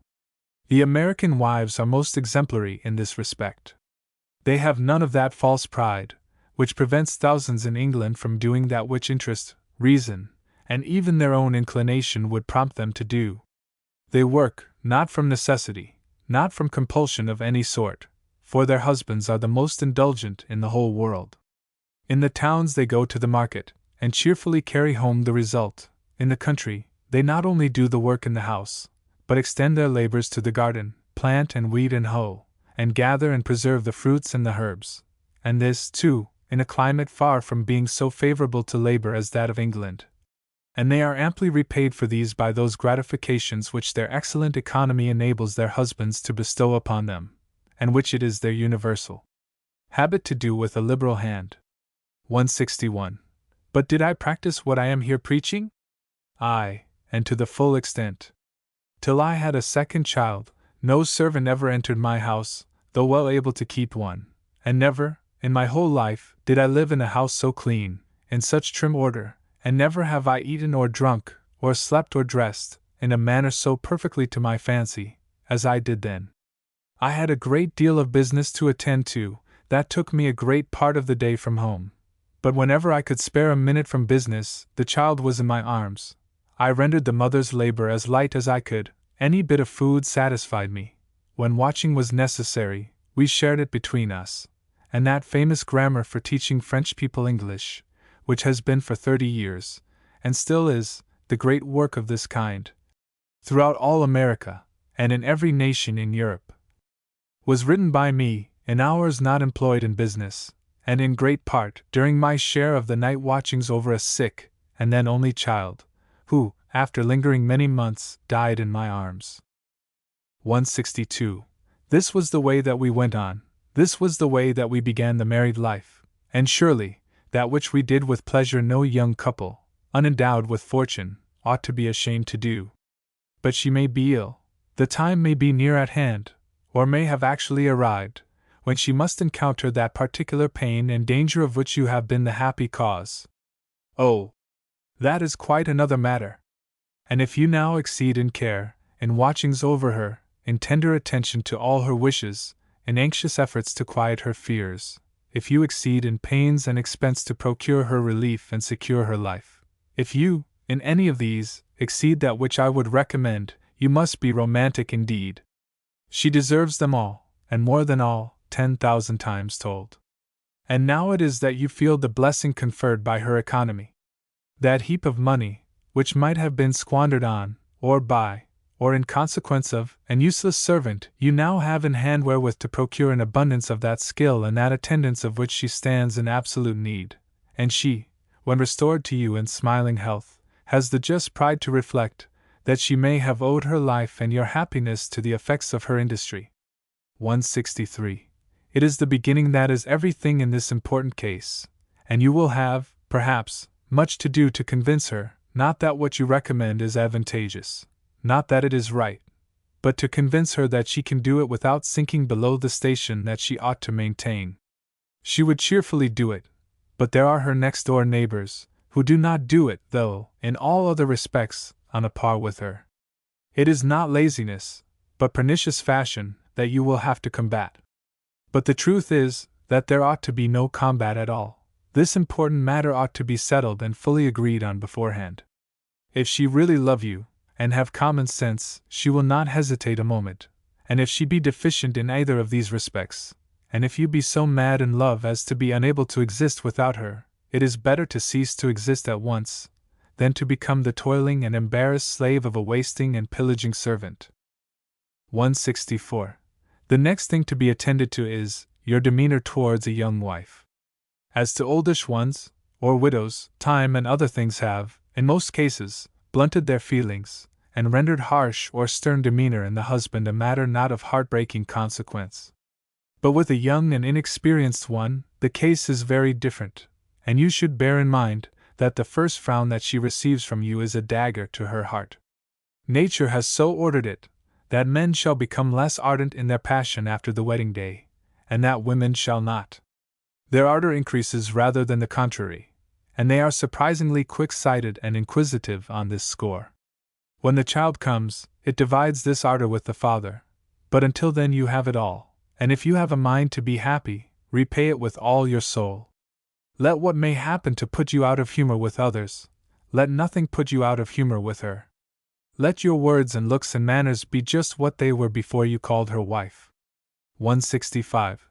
But now, and throughout your life, show your affection for her, and your admiration of her, not in nonsensical compliment, not in picking up her handkerchief, or her glove, or in carrying her fan or parasol, not, if you have the means, in hanging trinkets and baubles upon her, not in making yourself a fool by winking at, and seeming pleased at, her foibles, or follies, or faults. But show them by acts of real goodness towards her, prove by unequivocal deeds the high value that you set on her health and life and peace of mind. Let your praise of her go to the full extent of her deserts, but let it be consistent with truth and with sense, and such as to convince her of your sincerity. He who is the flatterer of his wife only prepares her ears for the hyperbolical stuff of others. The kindest appellation that her Christian name affords is the best you can use, especially before faces. An everlasting my dear is but a sorry compensation for a want of that sort of love that makes the husband cheerfully toil by day, break his rest by night, endure all sorts of hardships, if the life or health of his wife demand it. Let your deeds, and not your words, carry to her heart a daily and hourly confirmation of the fact that you value her health and life and happiness beyond all other things in the world, and let this be manifest to her, particularly at those times when life is always more or less in danger. 166. I began my young marriage days in and near Philadelphia. At one of those times to which I have just alluded, in the middle of the burning hot month of July, I was greatly afraid of fatal consequences to my wife for want of sleep, she not having, after the great danger was over, had any sleep for more than 48 hours. All great cities, in hot countries, are, I believe, full of dogs, and they, in the very hot weather, keep up, during the night, a horrible barking and fighting and howling. Upon the particular occasion to which I am adverting, they made a noise so terrible and so unremitted that it was next to impossible that even a person in full health and free from pain should obtain a minute's sleep. I was, about 9 in the evening, sitting by the bed. I do think, said she, that I could go to sleep now, if it were not for the dogs. Downstairs I went, and out I sallied, in my shirt and trousers, and without shoes and stockings, and going to a heap of stones lying beside the road, set to work upon the dogs, going backward and forward, and keeping them at 200 or 300 yards distance from the house. I walked thus the whole night, barefooted, lest the noise of my shoes might possibly reach her ears, and I remember that the bricks of the causeway were, even in the night, so hot as to be disagreeable to my feet. My exertions produced the desired effect. A sleep of several hours was the consequence, and, at 8 o'clock in the morning, off went I to a day's business, which was to end at 6 in the evening. 167. Women are all patriots of the soil, and when her neighbors used to ask my wife whether all English husbands were like hers, she boldly answered in the affirmative. I had business to occupy the whole of my time, Sundays and weekdays, except sleeping hours, but I used to make time to assist her in the taking care of her baby, and in all sorts of things: get up, light her fire, boil her tea kettle, carry her up warm water in cold weather, take the child while she dressed herself and got the breakfast ready, then breakfast, get her in water and wood for the day, then dress myself neatly, and sally forth to my business. The moment that was over I used to hasten back to her again, and I no more thought of spending a moment away from her, unless business compelled me, than I thought of quitting the country and going to sea. The thunder and lightning are tremendous in America, compared with what they are in England. My wife was, at one time, very much afraid of thunder and lightning, and as is the feeling of all such women, and indeed, all men too, she wanted company, and particularly her husband, in those times of danger. I knew well, of course, that my presence would not diminish the danger, but be I at what I might, if within reach of home, I used to quit my business and hasten to her the moment I perceived a thunderstorm approaching. Scores of miles have I, first and last, run on this errand, in the streets of Philadelphia. The Frenchmen, who were my scholars, used to laugh at me exceedingly on this account, and sometimes, when I was making an appointment with them, they would say, with a smile and a bow, Sauve la tonnerre toujours, Monsieur Cobbett. 168.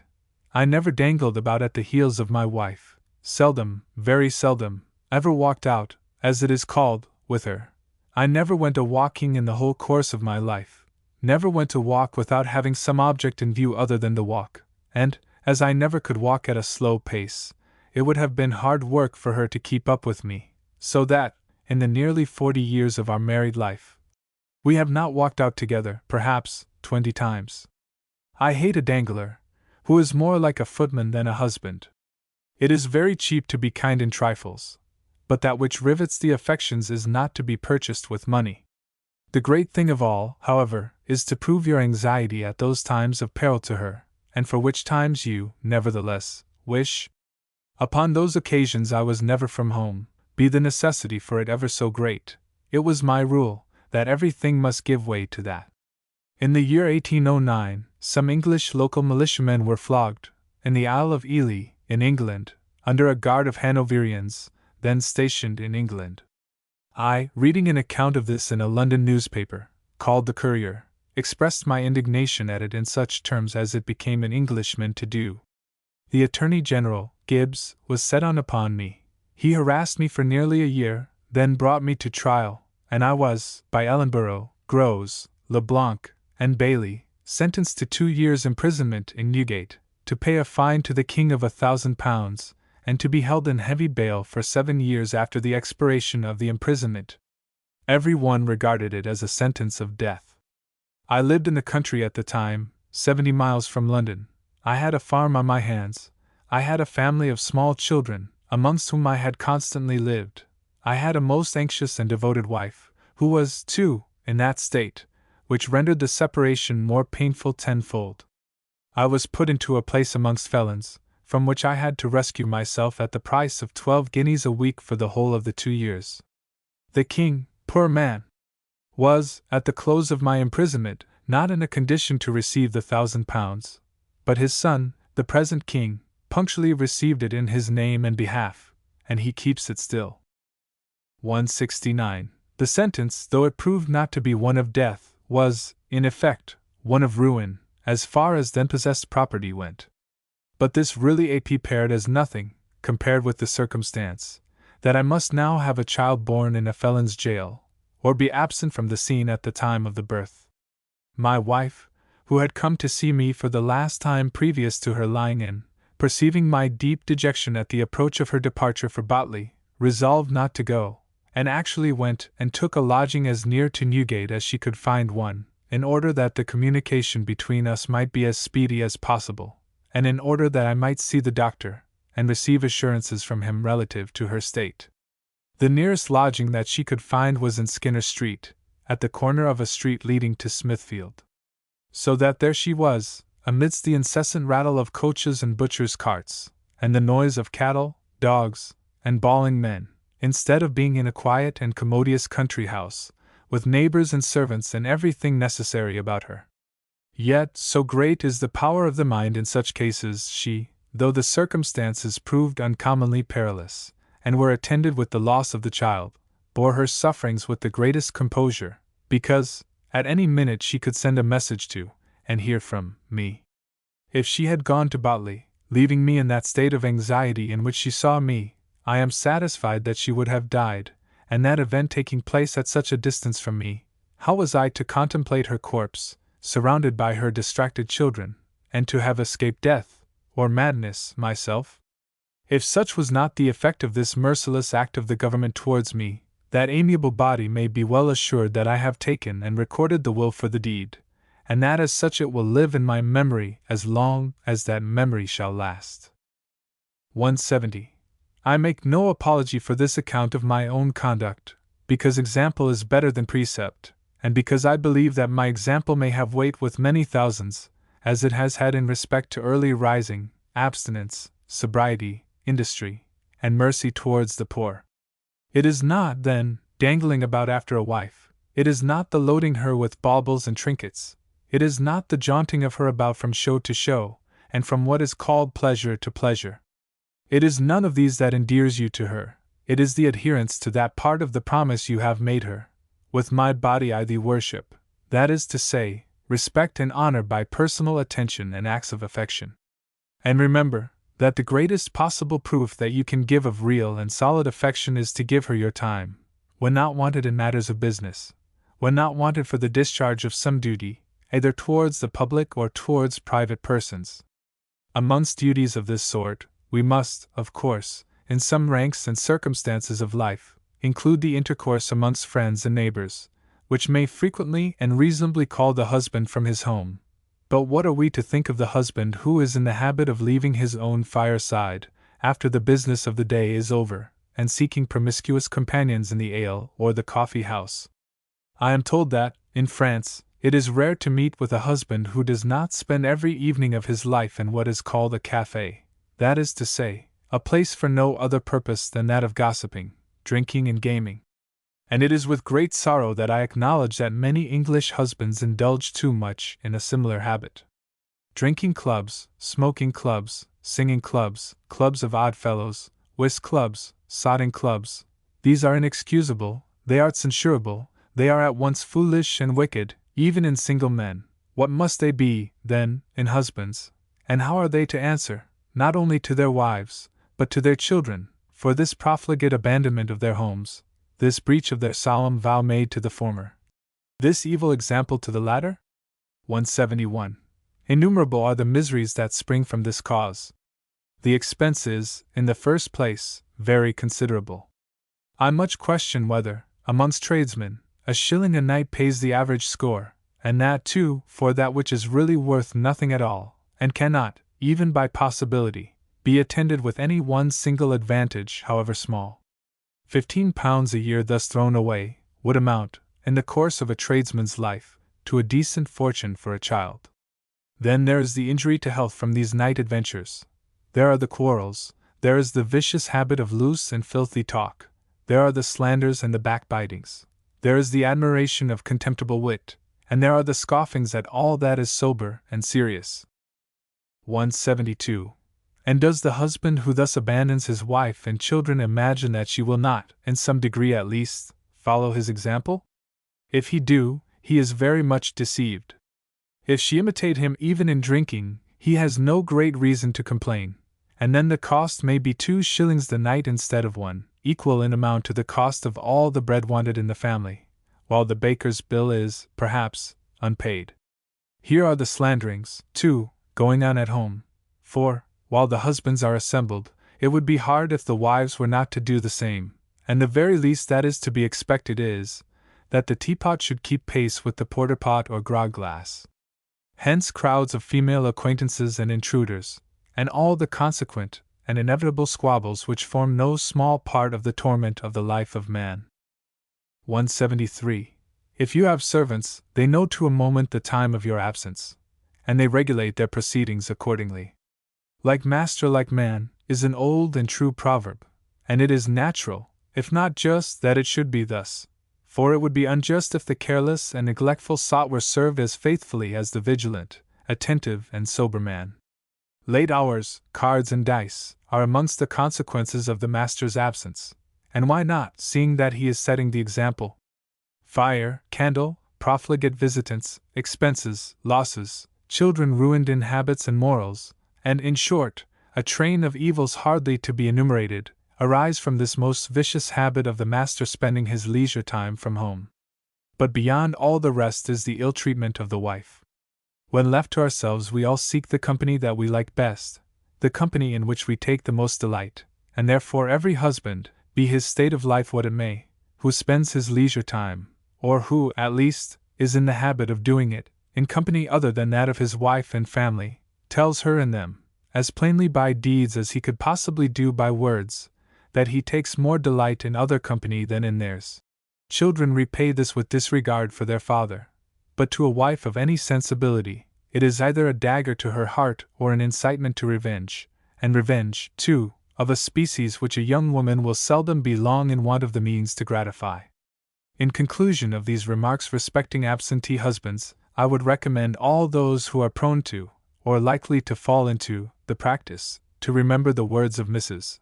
Sullen in the Beau's Stratagem. My husband, says she, addressing a footman whom she had taken as a paramour, comes reeling home at midnight, tumbles in beside me as a salmon flounces in a net, oversets the economy of my bed, belches the fumes of his drink in my face, then twists himself round, leaving me half naked, and listening till morning to that tuneful nightingale, his nose. It is at least 43 years since I read the Beau's Stratagem, and I now quote from memory. But the passage has always occurred to me whenever I have seen a sottish husband, and though that species of revenge, for the taking of which the lady made this apology, was carrying the thing too far, yet I am ready to confess that if I had to sit in judgment on her for taking even this revenge, my sentence would be very lenient. For what right has such a husband to expect fidelity? He has broken his vow, and by what rule of right has she to be bound to hers? She thought that she was marrying a man, and she finds that she was married to a beast. He has, indeed, committed no offense that the law of the land can reach, but he has violated the vow by which he obtained possession of her person, and in the eye of justice, the compact between them is dissolved. 174. The way to avoid the sad consequences of which I have been speaking is to begin well. Many a man has become a sottish husband, and brought a family to ruin, without being sottishly inclined, and without liking the gossip of the ale or coffee house. It is by slow degrees that the mischief is done. He is first inveigled, and in time, he really likes the thing, and when arrived at that point, he is incurable. Let him resolve, from the very first, never to spend an hour from home, unless business, or, at least, some necessary and rational purpose demand it. Where ought he to be, but with the person whom he himself hath chosen to be his partner for life, and the mother of his children? What other company ought he to deem so good and so fitting as this? With whom else can he so pleasantly spend his hours of leisure and relaxation? Besides, if he quit her to seek company more agreeable, is not she set at large by that act of his? What justice is there in confining her at home without any company at all, while he rambles forth in search of company more gay than he finds at home? 175. Let the young married man try the thing. Let him resolve not to be seduced from his home. Let him never go, in one single instance, unnecessarily from his own fireside. Habit is a powerful thing, and if he begin right, the pleasure that he will derive from it will induce him to continue right. This is not being tied to the apron strings, which means quite another matter, as I shall show by and by. It is being at the husband's place, whether he have children or not. And is there any want of matter for conversation between a man and his wife? Why not talk of the daily occurrences to her, as well as to anybody else, and especially to a company of tippling and noisy men?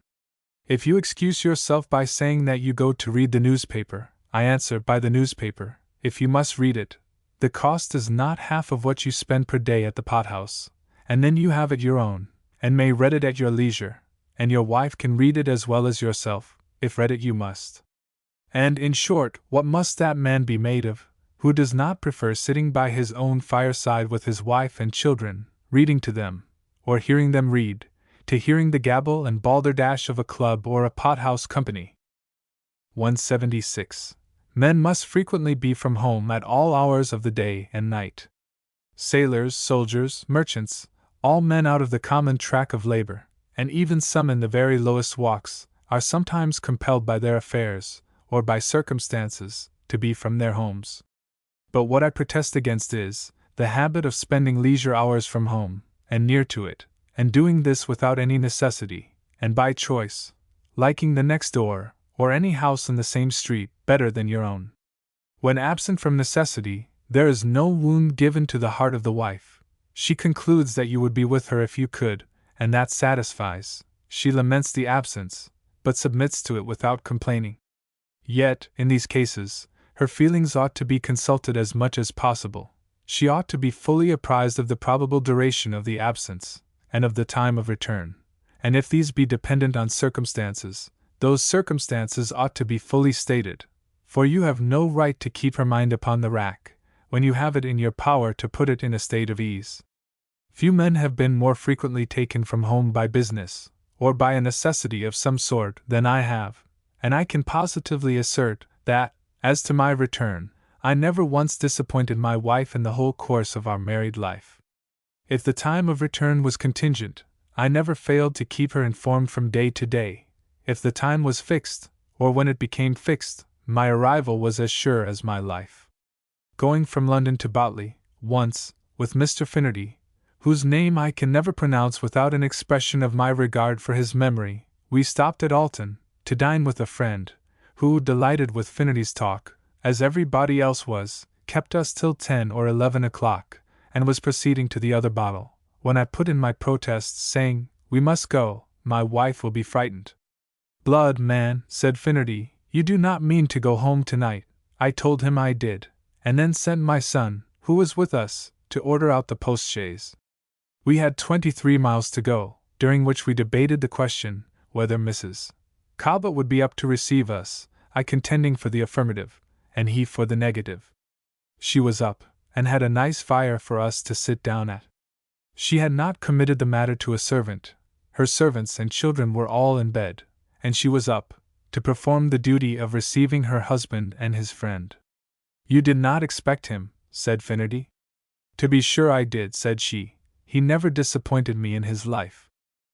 177. Now, if all young men knew how much value women set upon this species of fidelity, there would be fewer unhappy couples than there are. If men have appointments with lords, they never dream of breaking them, and I can assure them that wives are as sensitive, in this respect, as lords. I had seen many instances of conjugal unhappiness arising out of that carelessness which left wives in a state of uncertainty as to the movements of their husbands, and I took care, from the very outset, to guard against it. For no man has a right to sport with the feelings of any innocent person whatever, and particularly with those of one who has committed her happiness to his hands. The truth is, that men in general look upon women as having no feelings different from their own, and they know that they themselves would regard such disappointments as nothing. But this is a great mistake. Women feel more acutely than men. Their love is more ardent, more pure, more lasting, and they are more frank and sincere in the utterance of their feelings. They ought to be treated with due consideration had for all their amiable qualities and all their weaknesses, and nothing by which their minds are affected ought to be deemed a trifle. 178. When we consider what a young woman gives up on her wedding day, she makes a surrender, an absolute surrender, of her liberty, for the joint lives of the parties. She gives the husband the absolute right of causing her to live in what place, and in what manner and what society, he pleases. She gives him the power to take from her, and to use, for his own purposes, all her goods, unless reserved by some legal instrument, and above all, she surrenders to him her person.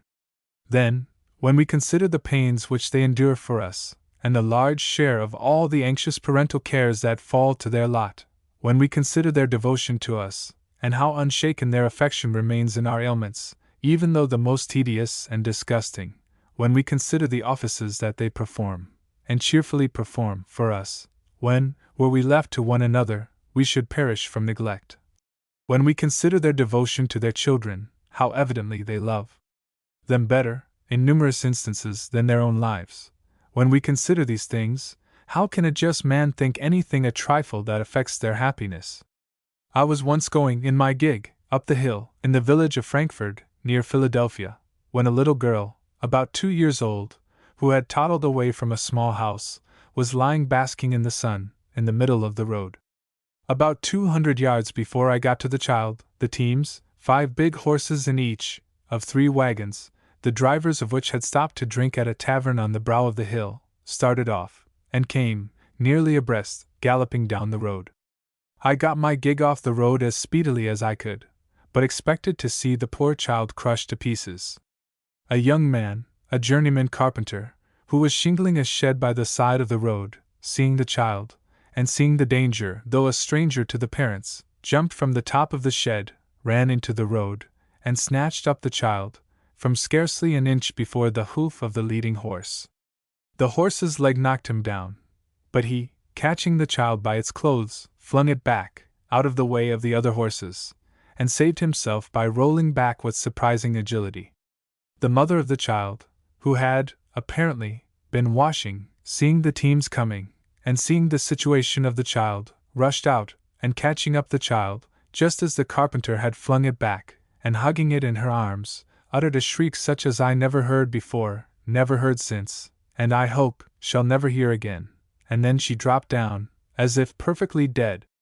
By the application of the usual means, she was restored, however, in a little while, and I, being about to depart, asked the carpenter if he were a married man, and whether he were a relation of the parents of the child.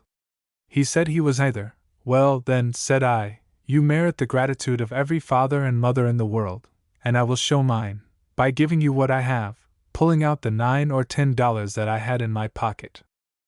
No, I thank you, sir, said he, I have only done what it was my duty to do. 179. Bravery, disinterestedness, and maternal affection surpassing these, it is impossible to imagine. The mother was going right in amongst the feet of these powerful and wild horses, and amongst the wheels of the wagons. She had no thought for herself, no feeling of fear for her own life. Her shriek was the sound of inexpressible joy, joy too great for her to support herself under.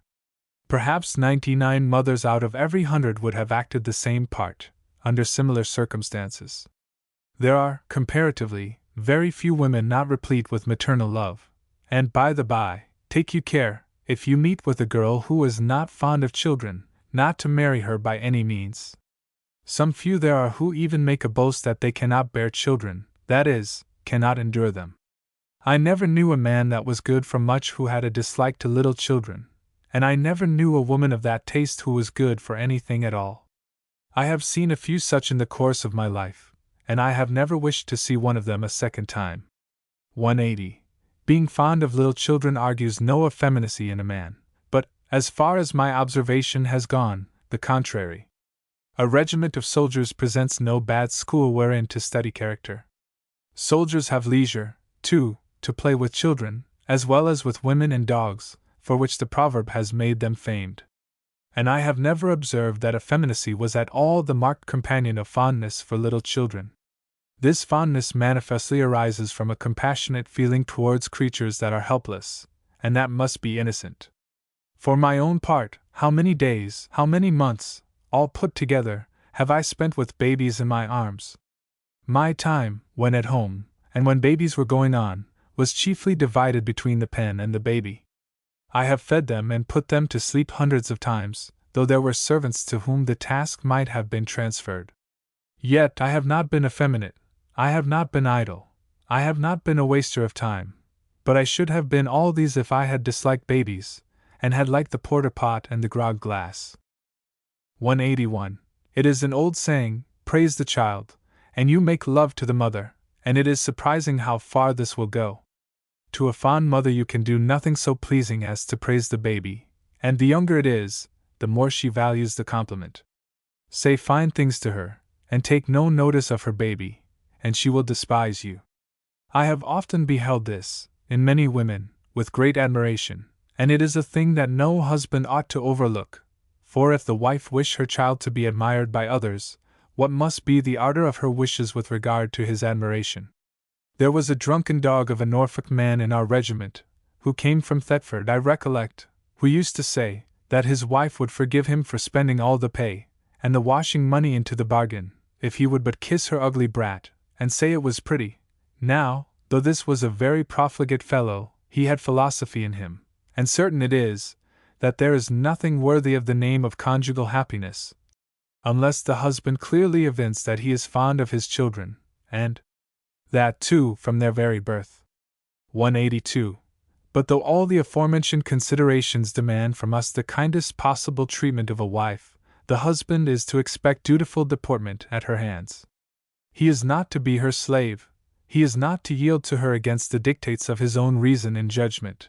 It is her duty to obey all his lawful commands, and if she have sense, she will perceive that it is a disgrace to herself to acknowledge, as a husband, a thing over which she has an absolute control.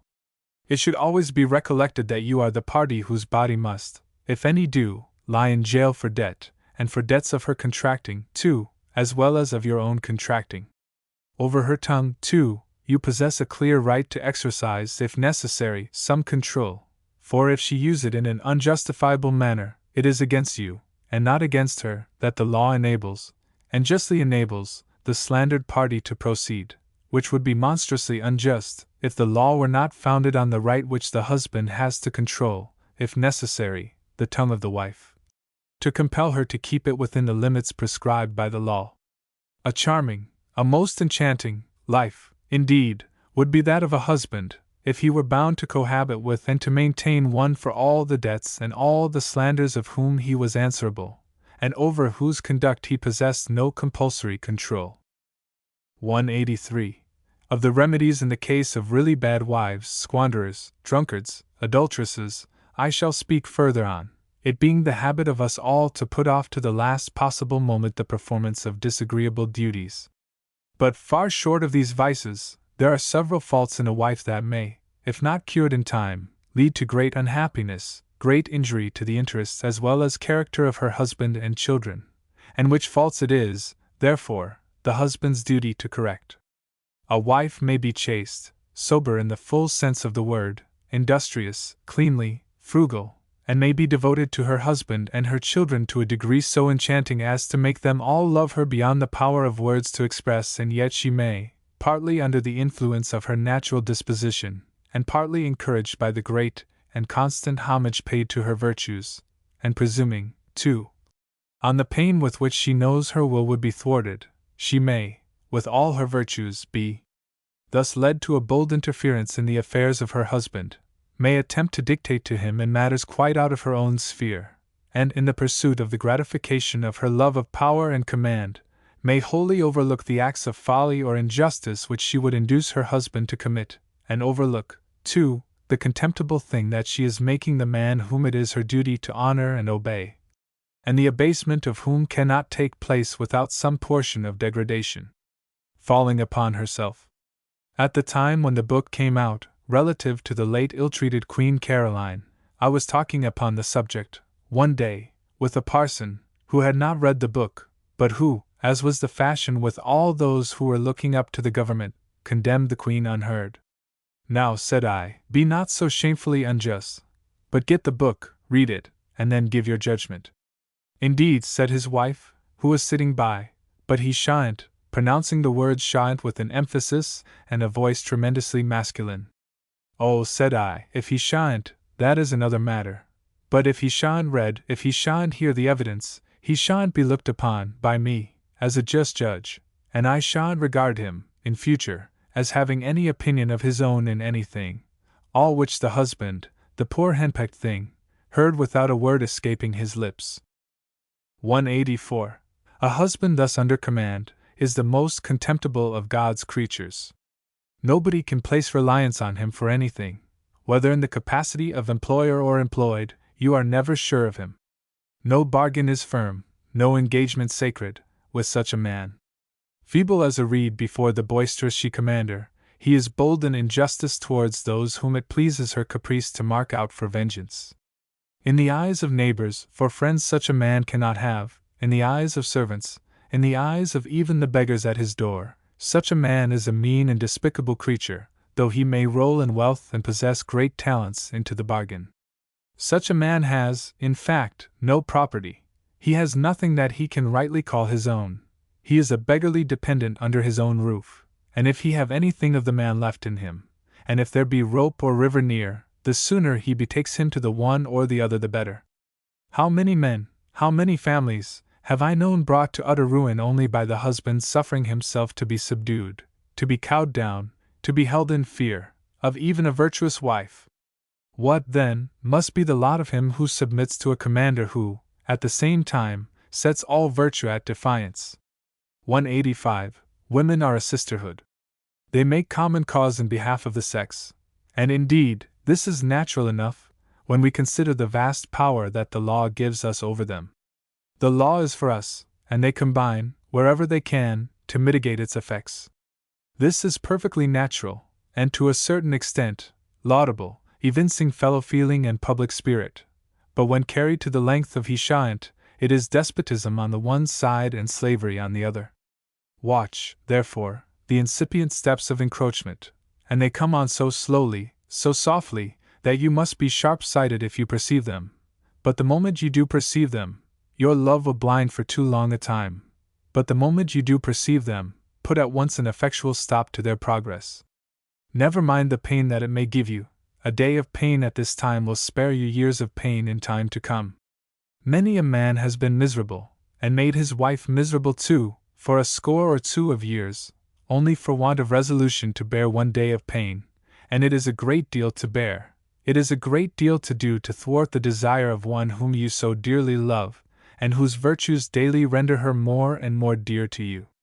But, and this is one of the most admirable of the mother's traits, as she herself will, while the tears stream from her eyes, force the nauseous medicine down the throat of her child, whose every cry is a dagger to her heart, as she herself has the courage to do this for the sake of her child, why should you flinch from the performance of a still more important and more sacred duty towards herself, as well as towards you and your children?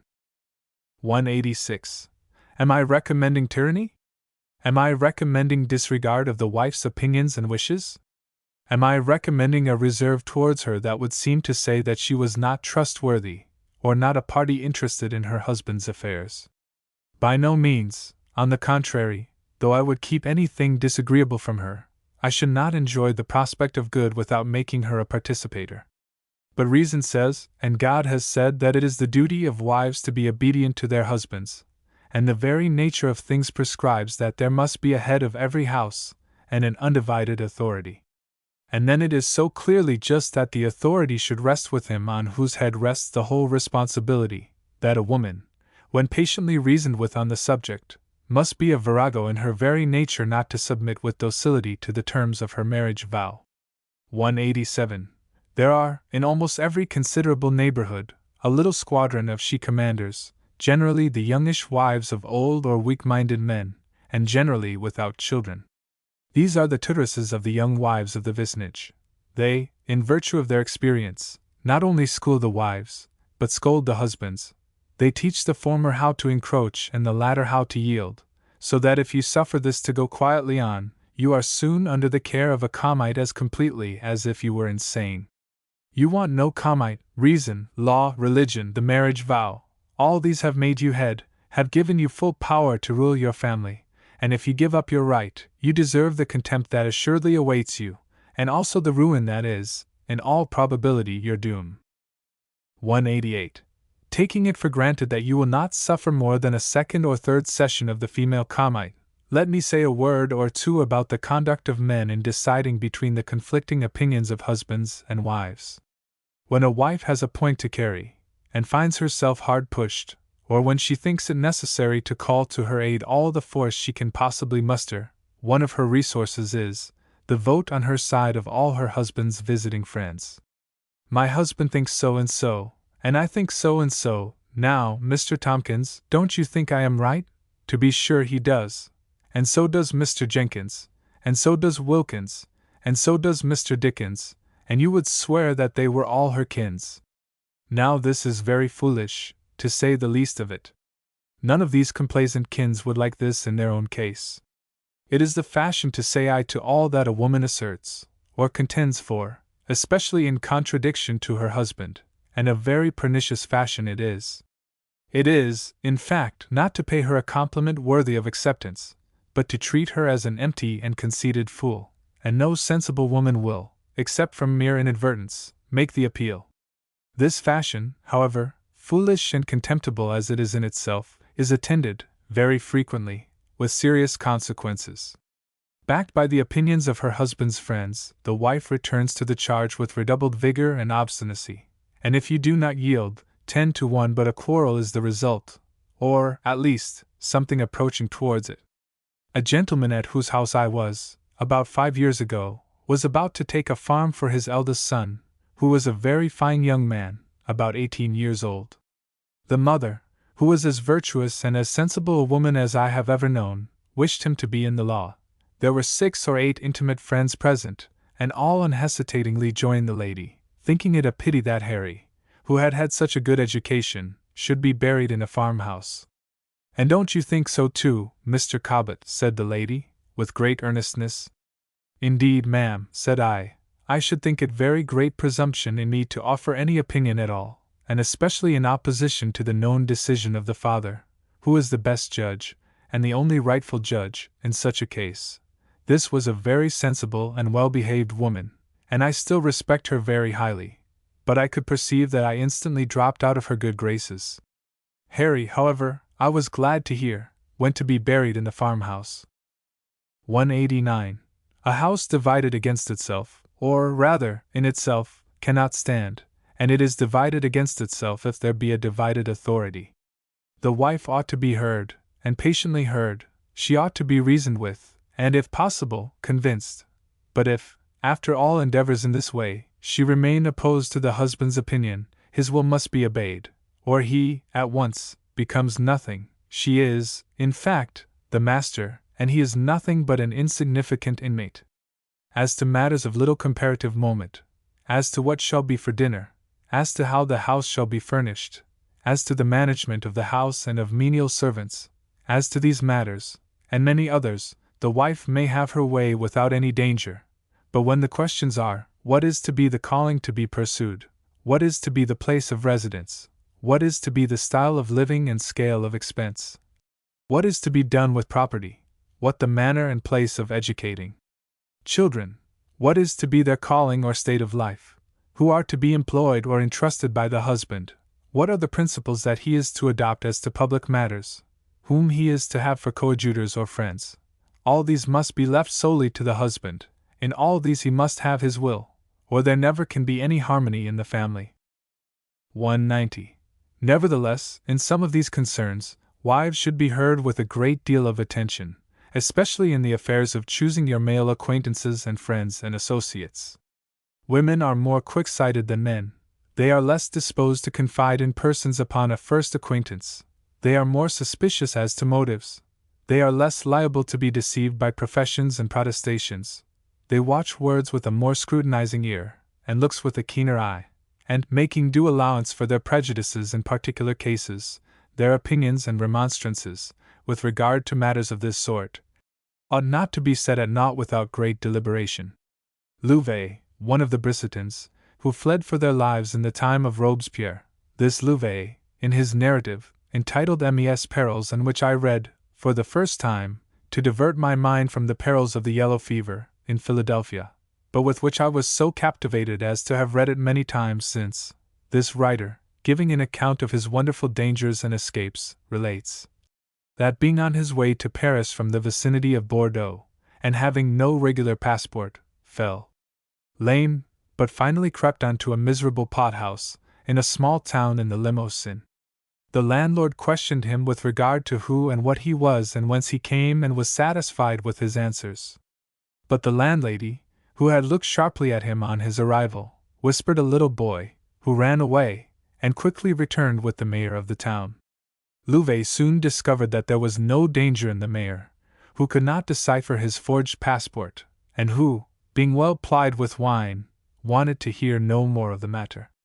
The landlady, perceiving this, slipped out and brought a couple of aldermen, who asked to see the passport. Oh, yes, but drink first. Then there was a laughing story to tell over again, at the request of the half-drunken mayor, then a laughing and more drinking, the passport in Louvet's hand, but never opened, and while another toast was drinking, the passport slid back quietly into the pocket, the woman looking furious all the while. At last, the mayor, the alderman, and the landlord, all nearly drunk, shook hands with Louvet, and wished him a good journey, swore he was a true sans-culotte, but he says that the sharp-sighted woman, who was to be deceived by none of his stories or professions, saw him get off with deep and manifest disappointment and chagrin. I have thought of this many times since, when I have had occasion to witness the quick-sightedness and penetration of women. The same quality that makes them, as they notoriously are, more quick in discovering expedients in cases of difficulty, makes them more apt to penetrate into motives and character. 191. I now come to a matter of the greatest possible importance, namely, that great troubler of the married state, that great bane of families, jealousy, and I shall first speak of jealousy in the wife. This is always an unfortunate thing, and sometimes fatal. Yet if there be a great propensity towards it, it is very difficult to be prevented. One thing, however, every husband can do in the way of prevention, and that is, to give no ground for it. And here, it is not sufficient that he strictly adhere to his marriage vow, he ought further to abstain from every art, however free from guilt, calculated to awaken the slightest degree of suspicion in a mind, the peace of which he is bound by every tie of justice and humanity not to disturb, or, if he can avoid it, to suffer it to be disturbed by others. A woman that is very fond of her husband, and this is the case with 9/10 of English and American women, does not like to share with another any, even the smallest portion, not only of his affection, but of his assiduities and applause, and, as the bestowing of them on another, and receiving payment in kind, can serve no purpose other than of gratifying one's vanity, they ought to be abstained from. And especially if the gratification be to be purchased with even the chance of exciting uneasiness in her, whom it is your sacred duty to make as happy as you can. 192.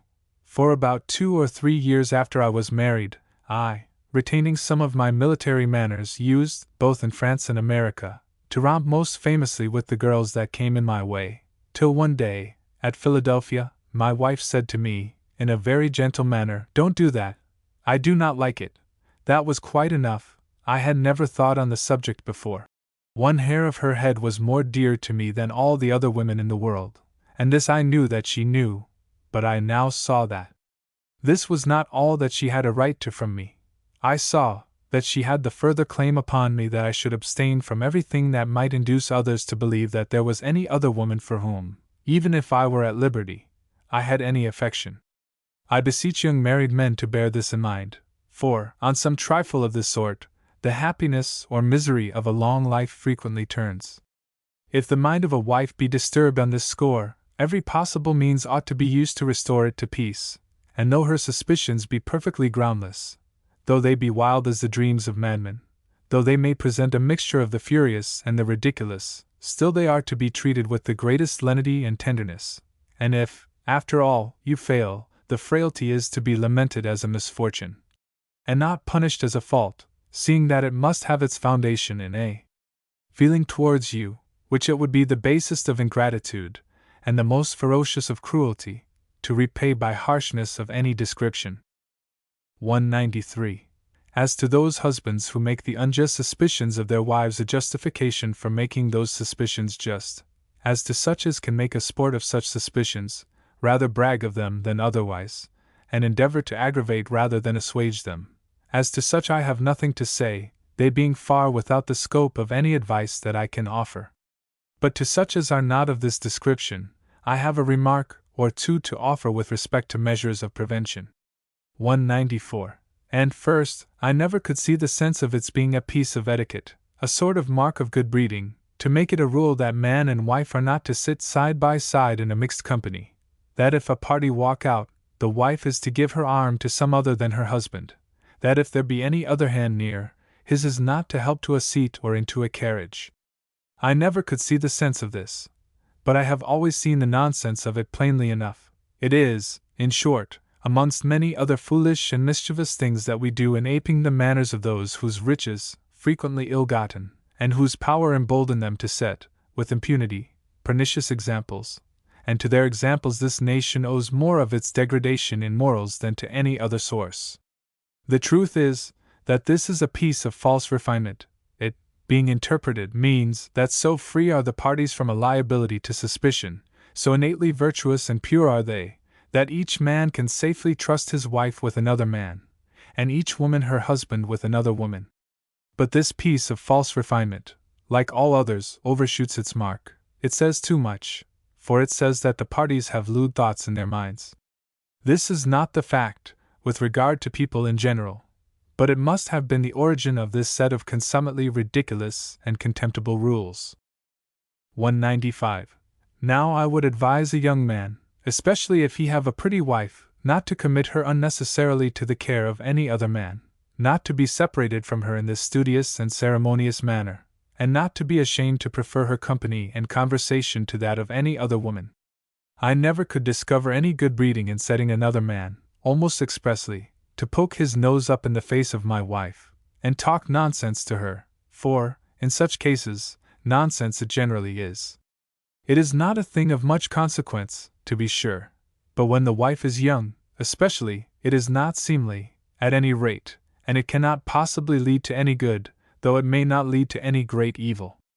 And on the other hand, you may be quite sure that, whatever she may seem to think of the matter, she will not like you the better for your attentions of this sort to other women, especially if they be young and handsome, and as this species of fashionable nonsense can do you no good, why gratify your love of talk, or the vanity of any woman, at even the risk of exciting uneasiness in that mind of which it is your most sacred duty to preserve, if you can, the uninterrupted tranquility. 196. The truth is, that the greatest security of all against jealousy in a wife is to show, to prove, by your acts, by your words also, but more especially by your acts, that you prefer her to all the world, and, as I said before, I know of no act that is, in this respect, equal to spending in her company every moment of your leisure time. Everybody knows, and young wives better than anybody else, that people, who can choose, will be where they like best to be, and that they will be along with those whose company they best like. The matter is very plain, then, and I do beseech you to bear it in mind. Nor do I see the use, or sense, of keeping a great deal of company, as it is called. What company can a young man and woman want more than their two selves, and their children, if they have any? If here be not company enough, it is but a sad affair.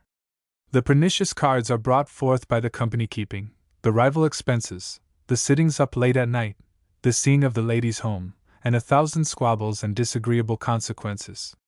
But the great thing of all is, that this hankering after company clearly proves, that you want something beyond the society of your wife, and that she is sure to feel most acutely. The bare fact contains an imputation against her, and it is pretty sure to lay the foundation of jealousy, or of something still worse. 197.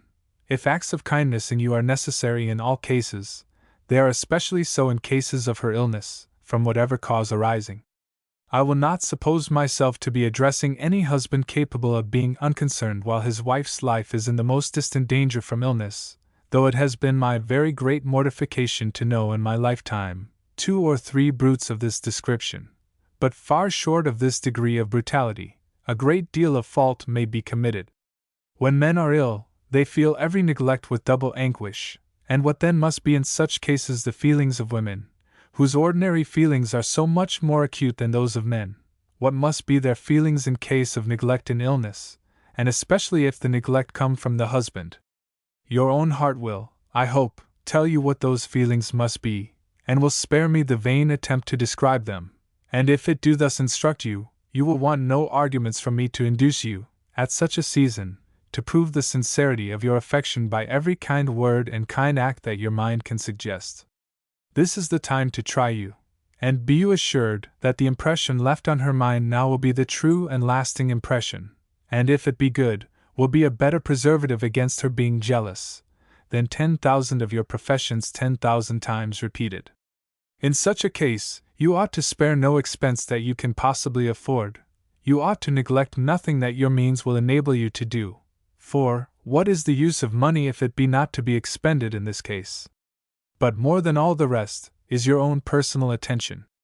This is the valuable thing, this is the great balm to the sufferer, and it is efficacious in proportion as it is proved to be sincere. Leave nothing to other hands that you can do yourself. The mind has a great deal to do in all the elements of the body, and bear in mind, that, whatever be the event, you have a more than ample reward. I cannot press this point too strongly upon you. The bed of sickness presents no charms, no allurements, and women know this well.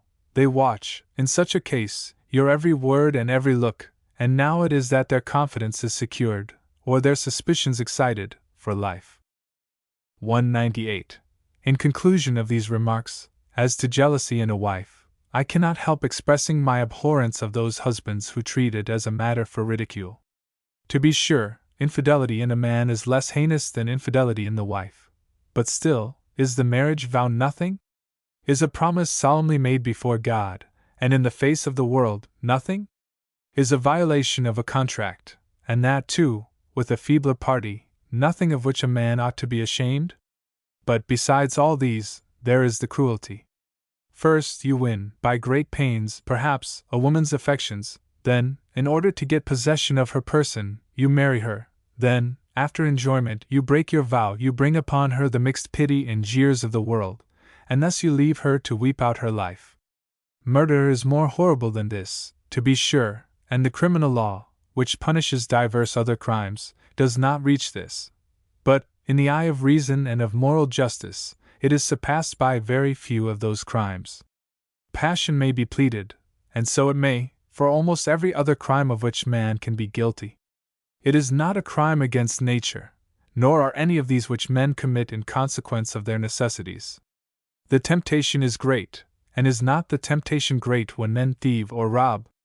In short, there is no excuse for an act so unjust and so cruel, and the world is just as to this matter, for I have always observed that, however men are disposed to laugh at these breaches of vows in men, the act seldom fails to produce injury to the whole character. It leaves, after all the joking, a stain, and amongst those who depend on character for a livelihood, it often produces ruin.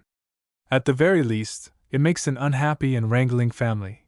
It makes children despise or hate their fathers, and it affords an example at the thought of the ultimate consequences of which a father ought to shudder.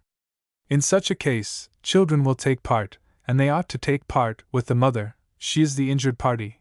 The shame brought upon her attaches, in part, to them. They feel the injustice done them, and if such a man, when the grey hairs, and tottering knees, and piping voice come, look round him in vain for a prop, let him, at last, be just, and acknowledge that he has now the due reward of his own wanton cruelty to one whom he had solemnly sworn to love and to cherish to the last hour of his or her life. 199. But bad as is conjugal infidelity in the husband, it is much worse in the wife, a proposition that it is necessary to maintain by the force of reason, because the women, as a sisterhood, are prone to deny the truth of it. They say that adultery is adultery, in men as well as in them, and that, therefore, the offense is as great in the one case as in the other. As a crime abstractedly considered, it certainly is, but, as to the consequences, there is a wide difference. In both cases, there is the breach of a solemn vow, but there is this great distinction that the husband, by his breach of that vow, only brings shame upon his wife and family, whereas the wife, by a breach of her vow, may bring the husband a spurious offspring to maintain, and may bring that spurious offspring to rob of their fortunes, and in some cases of their bread, her legitimate children. So that here is a great and evident wrong done to numerous parties, besides the deeper disgrace inflicted in this case than in the other. 200. And why is the disgrace deeper? Because here is a total want of delicacy. Here is, in fact, prostitution. Here is grossness and filthiness of mind. Here is everything that argues baseness of character. Women should be, and they are, except in few instances, far more reserved and more delicate than men. Nature bids them be such. The habits and manners of the world confirm this precept of nature, and therefore, when they commit this offense, they excite loathing, as well as call for reprobation. In the countries where a plurality of wives is permitted, there is no plurality of husbands. It is there thought not at all indelicate for a man to have several wives, but the bare thought of a woman having 2 husbands would excite horror. The widows of the Hindus burn themselves in the pile that consumes their husbands, but the Hindu widowers do not dispose of themselves in this way. The widows devote their bodies to complete destruction, lest, even after the death of their husbands, they should be tempted to connect themselves with other men, and though this is carrying delicacy far indeed, it reads to Christian wives a lesson not unworthy of their attention, for though it is not desirable that their bodies should be turned into handfuls of ashes, even that transmutation were preferable to that infidelity which fixes the brand of shame on the cheeks of their parents, their children, and on those of all who ever called them friend. 201. For these plain and forcible reasons it is that this species of offense is far more heinous in the wife than in the husband, and the people of all civilized countries act upon this settled distinction. Men who have been guilty of the offense are not cut off from society, but women who have been guilty of it are, for, as we all know well, no woman, married or single, of fair reputation, will risk that reputation by being ever seen, if she can avoid it, with a woman who has ever, at any time, committed this offense, which contains in itself, and by universal award, a sentence of social excommunication for life. 202. If, therefore, it be the duty of the husband to adhere strictly to his marriage vow, if his breach of that vow be naturally attended with the fatal consequences above described, how much more imperative is the duty on the wife to avoid, even the semblance of a deviation from that vow? If the man's misconduct, in this respect, brings shame on so many innocent parties, what shame, what dishonor, what misery follows such misconduct in the wife? Her parents, those of her husband, all her relations, and all her friends share in her dishonor. And her children? How is she to make atonement to them? They are commanded to honor their father and their mother, but not such a mother as this, who, on the contrary, has no claim to anything from them but hatred, abhorrence, and execration. It is she who has broken the ties of nature. She has dishonored her own offspring. She has fixed a mark of reproach on those who once made a part of her own body. Nature shuts her out of the pale of its influence, and condemns her to the just detestation of those whom it formerly bade love her as their own life. 203. But as the crime is so much more heinous, and the punishment so much more severe, in the case of the wife than it is in the case of the husband, so the caution ought to be greater in making the accusation, or entertaining the suspicion. Men ought to be very slow in entertaining such suspicions. They ought to have clear proof before they can suspect. A proneness to such suspicions is a very unfortunate turn of the mind, and indeed, few characters are more despicable than that of a jealous-headed husband, rather than be tied to the whims of one of whom an innocent woman of spirit would earn her bread over the washing-tub, or with a hay-fork, or a reap-hook. With such a man there can be no peace, and, as far as children are concerned, the false accusation is nearly equal to the reality. When a wife discovers her jealousy, she merely imputes to her husband inconstancy and breach of his marriage vow, but jealousy in him imputes to her a willingness to palm a spurious offspring upon him, and upon her legitimate children, as robbers of their birthright, and besides this, grossness, filthiness, and prostitution. She imputes to him injustice and cruelty, but he imputes to her that which banishes her from society, that which cuts her off for life from everything connected with female purity, that which brands her with infamy to her latest breath. 204. Very slow, therefore, ought a husband to be in entertaining even the thought of this crime in his wife. He ought to be quite sure before he take the smallest step in the way of accusation. But if unhappily he have the proof, no consideration on earth ought to induce him to cohabit with her one moment longer. Jealous husbands are not despicable because they have grounds, but because they have not grounds, and this is generally the case. When they have grounds, their own honor commands them to cast off the object, as they would cut out a corn or a cancer. It is not the jealousy in itself, which is despicable, but the continuing to live in that state. It is no dishonor to be a slave in Algiers, for instance. The dishonor begins only where you remain a slave voluntarily. It begins the moment you can escape from slavery, and do not. It is despicable unjustly to be jealous of your wife, but it is infamy to cohabit with her if you know her to be guilty. 205. I shall be told that the law compels you to live with her, unless you be rich enough to disengage yourself from her, but the law does not compel you to remain in the same country with her, and if a man have no other means of ridding himself of such a curse, what are mountains or seas or traverse? And what is the risk, if such there be, of exchanging a life of bodily ease for a life of labor? What are these, and numerous other ills, if they happen, superadded? Nay, what is death itself, compared with the baseness, the infamy, the never-ceasing shame and reproach of living under the same roof with a prostituted woman, and calling her your wife? But there are children, and what are to become of these? To be taken away from the prostitute, to be sure, and this is a duty which you owe to them. The sooner they forget her the better, and the farther they are from her, the sooner that will be. There is no excuse for continuing to live with an adulteress. No inconvenience, no loss, no suffering, ought to deter a man from delivering himself from such a state of filthy infamy, and to suffer his children to remain in such a state, is a crime that hardly admits of adequate description. A jail is paradise compared with such a life, and he who can endure this latter, from the fear of encountering hardship, is a wretch too despicable to go by the name of man. 206. But now all this supposes that the husband has well and truly acted his part. It supposes, not only that he has been faithful, but that he has not, in any way, been the cause of temptation to the wife to be unfaithful. If he have been cold and neglectful, if he have led a life of irregularity, if he have proved to her that home was not his delight, if he have made his house the place of resort for loose companions, if he have given rise to a taste for visiting, junketing, parties of pleasure and gaiety, if he have introduced the habit of indulging in what are called innocent freedoms, if these, or any of these, the fault is his, he must take the consequences, and he has no right to inflict punishment on the offender, the offense being in fact of his own creating. The laws of God, as well as the laws of man, have given him all power in this respect. It is for him to use that power for the honor of his wife as well as for that of himself. If he neglect to use it, all the consequences ought to fall on him. And, as far as my observation has gone, in 19 out of 20 cases of infidelity in wives, the crimes have been fairly ascribable to the husbands.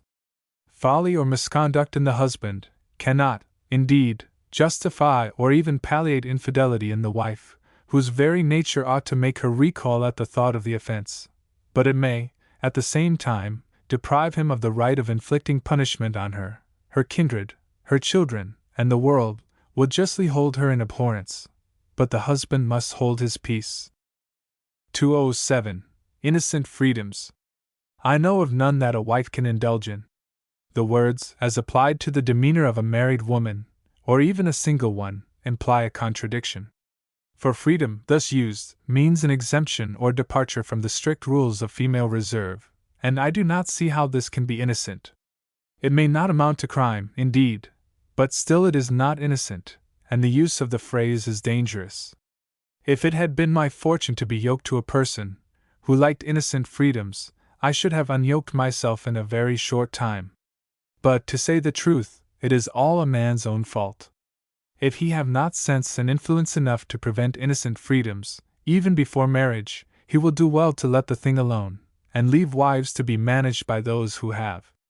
But men will talk to your wife, and natter her. To be sure they will, if she be young and pretty. And would you go and pull her away from them? Oh no, by no means. But you must have very little sense, or must have made very little use of it, if her manner do not soon convince them that they employ their flattery in vain. 208. So much of a man's happiness and of his efficiency through life depends upon his mind being quite free from all anxieties of this sort, that too much care cannot be taken to guard against them, and I repeat, that the great preservation of all is, the young couple living as much as possible at home, and having as few visitors as possible. If they do not prefer the company of each other to that of all the world besides, if either of them be weary of the company of the other, if they do not, when separated by business or any other cause, think with pleasure of the time of meeting again, it is a bad omen. Pursue this course when young, and the very thought of jealousy will never come into your mind, and if you do pursue it, and show by your deeds that you value your wife as you do your own life, you must be pretty nearly an idiot, if she do not think you to be the wisest man in the world. The best man she will be sure to think you, and she will never forgive any one that calls your talents or your wisdom in question. 209. Now, will you say that, if to be happy, nay, if to avoid misery and ruin in the married state, requires all these precautions, all these cares, to fail to any extent in any of which is to bring down on a man's head such fearful consequences, will you say that, if this be the case, it is better to remain single? If you should say this, it is my business to show that you are in error. For, in the first place, it is against nature to suppose that children can cease to be born. They must and will come, and then it follows, that they must come by promiscuous intercourse, or by particular connection. The former nobody will contend for, seeing that it would put us, in this respect, on a level with the brute creation. Then, as the connection is to be particular, it must be during pleasure, or for the joint lives of the parties. The former would seldom hold for any length of time, the tie would seldom be durable, and it would be feeble on account of its uncertain duration. Therefore, to be a father, with all the lasting and delightful ties attached to the name, you must first be a husband, and there are very few men in the world who do not, first or last, desire to be fathers. If it be said that marriage ought not to be for life, but that its duration ought to be subject to the will, the mutual will at least, of the parties, the answer is, that it would seldom be of long duration. Every trifling dispute would lead to a separation, a hasty word would be enough. Knowing that the engagement is for life, prevents disputes too. It checks anger in its beginnings. Put a rigging horse into a field with a weak fence, and with captivating pasture on the other side, and he is continually trying to get out. But let the field be walled round, he makes the best of his hard fare, and divides his time between grazing and sleeping. Besides, there could be no families, no assemblages of persons worthy of that name, all would be confusion and indescribable intermixture. The names of brother and sister would hardly have a meaning, and therefore, there must be marriage, or there can be nothing worthy of the name of family or of father. 210. The cares and troubles of the married life are many, but are those of the single life few? Take the farmer, and it is nearly the same with the tradesman. But take the farmer, for instance, and let him, at the age of 25, go into business unmarried. See his maid-servants, probably rivals for his smiles, but certainly rivals in the charitable distribution of his victuals and drink amongst those of their own rank. Behold their guardianship of his pork-tub, his bacon-rack, his butter, cheese, milk, poultry, eggs, and all the rest of it. Look at their care of all his household stuff, his blankets, sheets, pillowcases, towels, knives and forks, and particularly of his crockery ware, of which last they will hardly exceed a single cartload of broken bits in the year. And how nicely they will get up and take care of his linen and other wearing apparel, and always have it ready for him without his thinking about it. If absent at market, or especially at a distant fair, how scrupulously they will keep all their cronies out of his house, and what special care they will take of his cellar, more particularly that which holds the strong beer, and his groceries and his spirits and his wine, for a bachelor can afford it. How safe these will all be! Bachelors have not, indeed, any more than married men, a security for health. But if our young farmer be sick, there are his couple of maids to take care of him, to administer his medicine, and to perform for him all other nameless offices, which in such a case are required, and what is more, take care of everything downstairs at the same time, especially his desk with the money in it.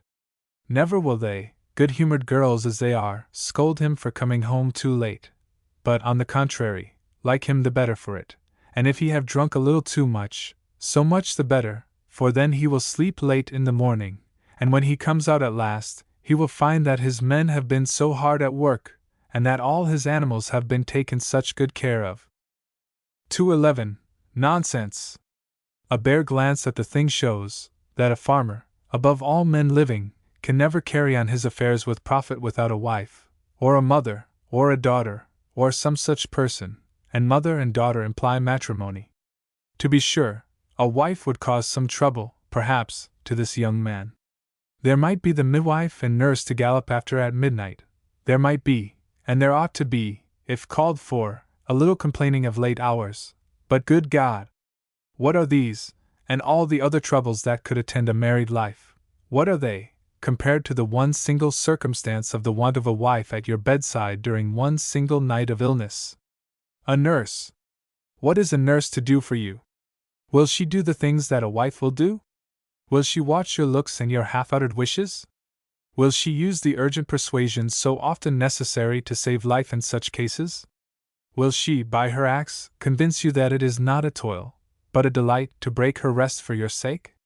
In short, now it is that you find that what the women themselves say is strictly true, namely, that without wives, men are poor helpless mortals. 212. As to the expense, there is no comparison between that of a woman servant and a wife, in the house of a farmer or a tradesman. The wages of the former is not the expense, it is the want of a common interest with you, and this you can obtain in no one but a wife. But there are the children.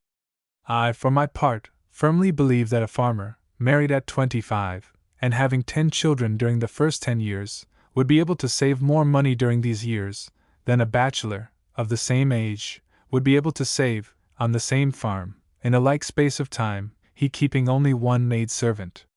One single fit of illness, of 2 months' duration, might sweep away more than all the children would cost in the whole 10 years, to say nothing of the continual waste and pillage, and the idleness, going on from the first day of the 10 years to the last. 213. Besides, is the money all? What a life to lead! No one to talk to without going from home, or without getting someone to come to you, no friend to sit and talk to, pleasant evenings to pass. Nobody to share with you your sorrows or your pleasures, no soul having a common interest with you, all around you taking care of themselves, and no care of you, no one to cheer you in moments of depression, to say all in a word, no one to love you, and no prospect of ever seeing any such one to the end of your days. For, as to parents and brethren, if you have them, they have other and very different ties, and however laudable your feelings as son and brother, those feelings are of a different character. Then as to gratifications, from which you will hardly abstain altogether, are they generally of little expense?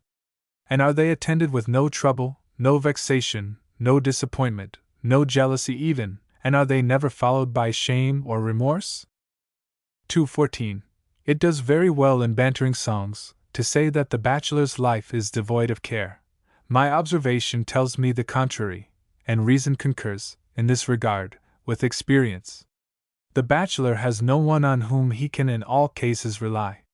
When he quits his home, he carries with him cares that are unknown to the married man. If, indeed, like the common soldier, he have merely a lodging place, and a bundle of clothes, given in charge to someone, he may be at his ease. But if he possess anything of a home, he is never sure of its safety, and this uncertainty is a great enemy to cheerfulness. And as to efficiency in life, how is the bachelor to equal the married man? In the case of farmers and tradesmen, the latter have so clearly the advantage over the former, that one need hardly insist upon the point. But it is, and must be, the same in all the situations of life. To provide for a wife and children is the greatest of all possible spurs to exertion.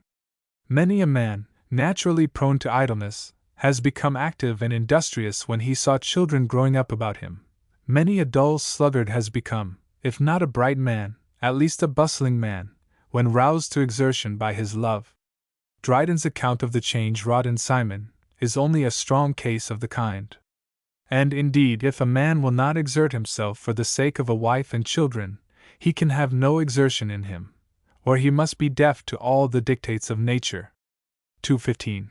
Perhaps the world never exhibited a more striking proof of the truth of this doctrine than that which is exhibited in me, and I am sure that every one will say, without any hesitation, that a fourth part of the labors I have performed never would have been performed if I had not been a married man. In the first place, they could not, for I should, all the early part of my life, have been rambling and roving about as most bachelors are. I should have had no home that I cared a straw about, and should have wasted the far greater part of my time. The great affair of home being settled, having the home secured, I had leisure to employ my mind on things which it delighted in.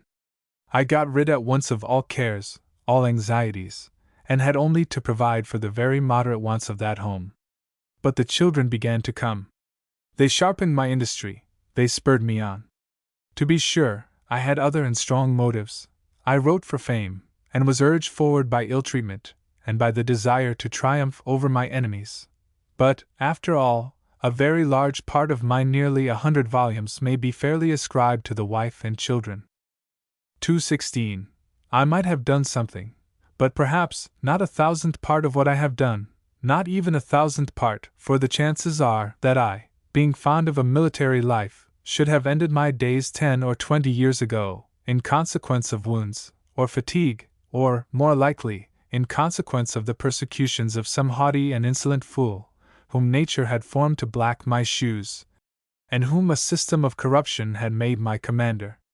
Love came and rescued me from this state of horrible slavery, placed the whole of my time at my own disposal, made me as free as air, removed every restraint upon the operations of my mind, naturally disposed to communicate its thoughts to others, and gave me, for my leisure hours, a companion, who, though deprived of all opportunity of acquiring what is called learning, had so much good sense, so much useful knowledge, was so innocent, so just in all her ways, so pure in thought, word, and deed, so disinterested, so generous, so devoted to me and her children, so free from all disguise, and withal, so beautiful and so talkative, and in a voice so sweet, so cheering, that I must, seeing the health and the capacity which it had pleased God to give me, have been a criminal, if I had done much less than that which I have done, and I have always said that, if my country feel any gratitude for my labors, that gratitude is due to her full as much as to me.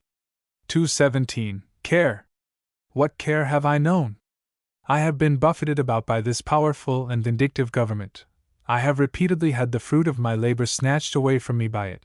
But I had a partner that never frowned, that was never melancholy, that never was subdued in spirit, that never abated a smile, on these occasions, that fortified me, and sustained me by her courageous example, and that was just as busy and as zealous in taking care of the remnant, as she had been in taking care of the whole, just as cheerful, and just as full of caresses, when brought down to a mean hired lodging, as when the mistress of a fine country house, with all its accompaniments, and whether from her words or her looks, no one could gather that she regretted the change. What cares have I had, then? What have I had worthy of the name of cares? 2:18. And how is it now? How is it when the 64th year has come? And how should I have been without this wife and these children? I might have amassed a tolerable heap of money, but what would that have done for me? It might have bought me plenty of professions of attachment, plenty of persons impatient for my exit from the world, but not one single grain of sorrow, for any anguish that might have attended my approaching end. To me, no being in this world appears so wretched as an old bachelor. Those circumstances, those changes in his person and in his mind, which, in the husband, increase rather than diminish the attentions to him, produce all the want of feeling attendant on disgust, and he beholds, in the conduct of the mercenary crew that generally surround him, little besides an eager desire to profit from that event, the approach of which, nature makes a subject of sorrow with him. 219. Before I quit this part of my work, I cannot refrain from offering my opinion with regard to what is due from husband to wife, when the disposal of his property comes to be thought of. When marriage is an affair settled by deeds, contracts, and lawyers, the husband, being bound beforehand, has really no will to make. But where he has a will to make, and a faithful wife to leave behind him, it is his first duty to provide for her future well-being, to the utmost of his power. If she brought him no money, she brought him her person, and by delivering that up to him, she established a claim to his careful protection of her to the end of her life. Some men think, or act as if they thought that, if a wife bring no money, and if the husband gain money by his business or profession, that money is his, and not hers, because she has not been doing any of those things for which the money has been received. But is this way of thinking just? By the marriage vow, the husband endows the wife with all his worldly goods, and not a bit too much is this, when she is giving him the command and possession of her person. But does she not help to acquire the money? Speaking, for instance, of the farmer or the merchant, the wife does not, indeed, go to plow, or to look after the plowing and sowing. She does not purchase or sell the stock, she does not go to the fair or the market, but she enables him to do all these without injury to his affairs at home. She is the guardian of his property, she preserves what would otherwise be lost to him. The barn and the granary, though they create nothing, have, in the bringing of food to our mouths, as much merit as the fields themselves. The wife does not, indeed, assist in the merchant's counting house, she does not go upon the exchange, she does not even know what he is doing, but she keeps his house in order, she rears up his children, she provides a scene of suitable resort for his friends, she ensures him a constant retreat from the fatigues of his affairs, she makes his home pleasant, and she is the guardian of his income. 220. In both these cases, the wife helps to gain the money, and in cases where there is no gain, where the income is by descent, or is fixed, she helps to prevent it from being squandered away. It is, therefore, as much hers as it is the husband's, and though the law gives him, in many cases, the power of keeping her share from her, no just man will ever avail himself of that power. With regard to the tying up of widows from marrying again, I will relate what took place in a case of this kind, in America. A merchant, who had, during his married state, risen from poverty to very great riches, and who had, nevertheless, died at about 40 years of age, left the whole of his property to his wife for her life, and at her disposal at her death, provided that she did not marry. The consequence was, that she took a husband without marrying, and, at her death, she having no children, gave the whole of the property to the second husband. So much for posthumous jealousy. 221. Where there are children, indeed, it is the duty of the husband to provide, in certain cases, against stepfathers, who are very prone not to be the most just and affectionate parents. It is an unhappy circumstance, when a dying father is compelled to have fears of this sort. There is seldom an apology to be offered for a mother that will hazard the happiness of her children by a second marriage. The law allows it, to be sure, but there is, as Prior says, something beyond the letter of the law. I know what ticklish ground I am treading on here.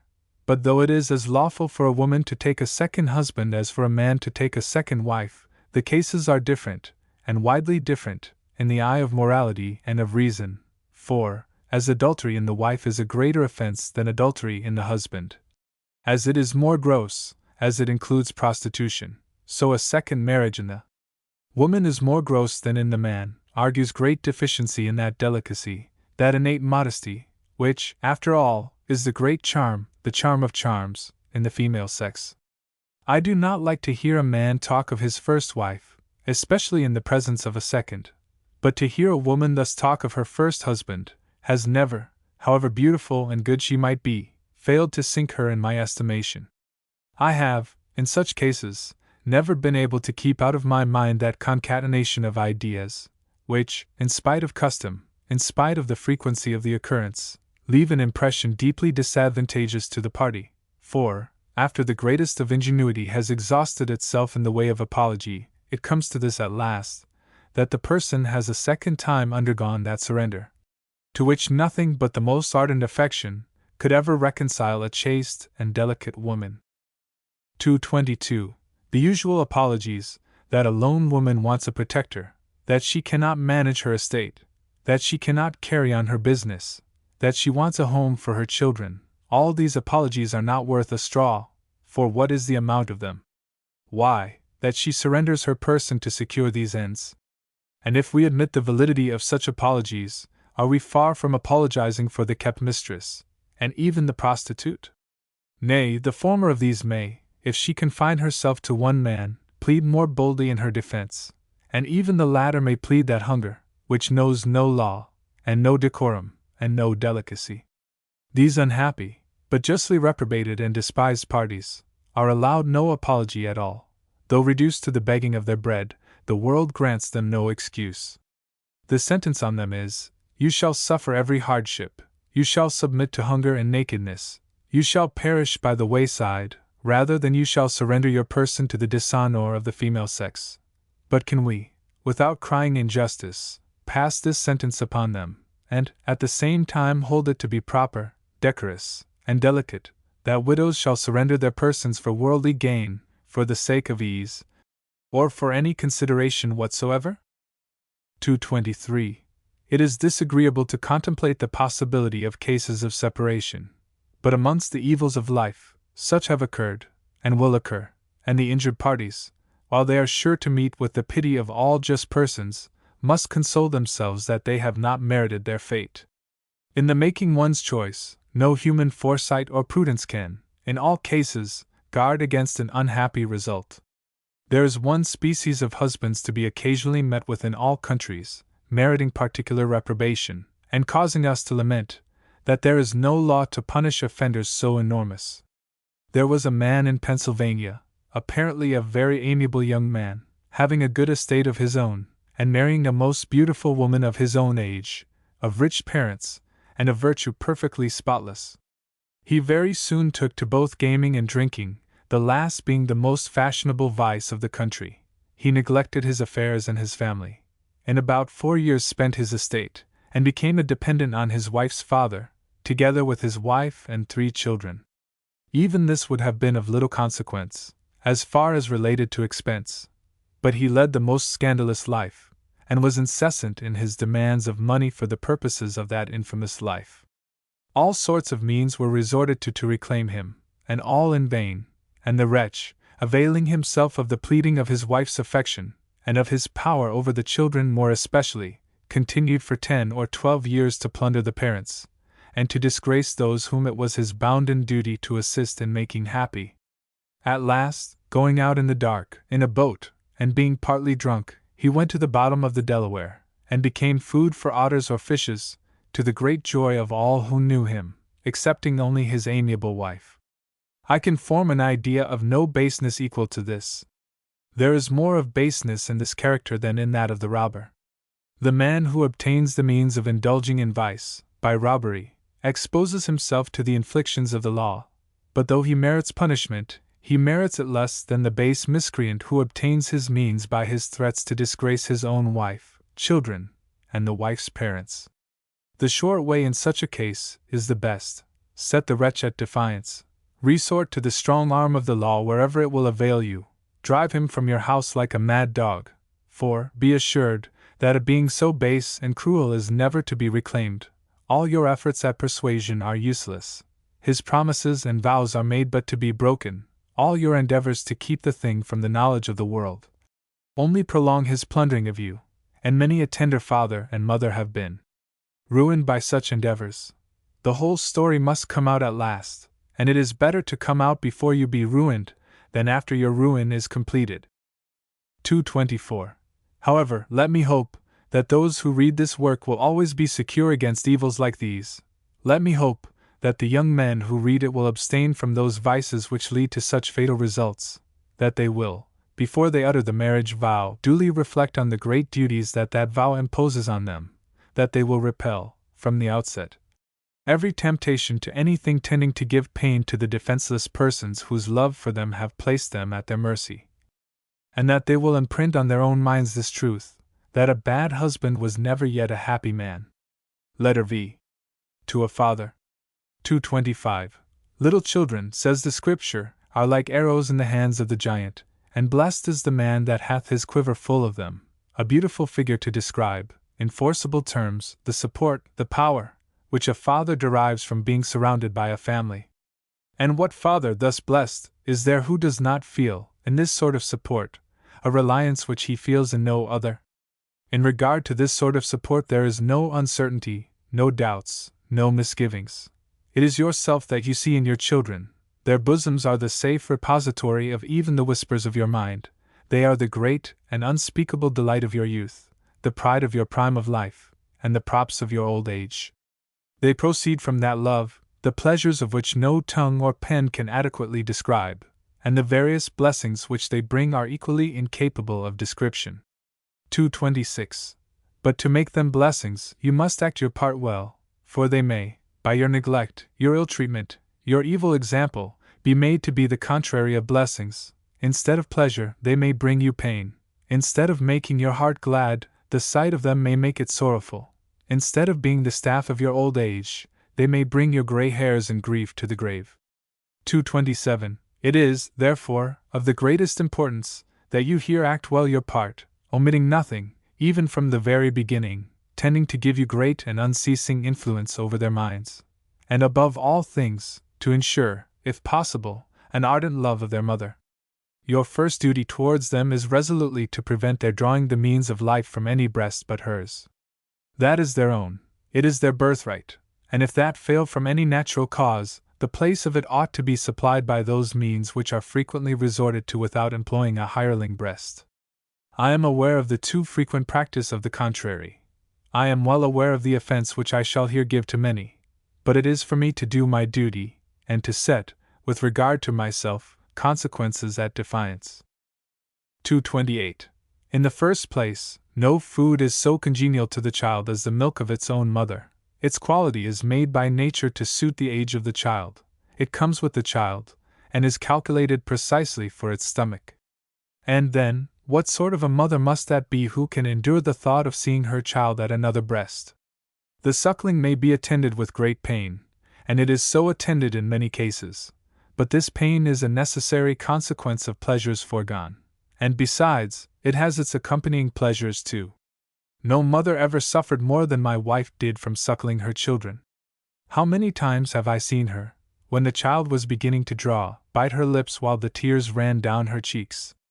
Yet, having endured this, the smiles came and dried up the tears, and the little thing that had caused the pain received abundant kisses as its punishment.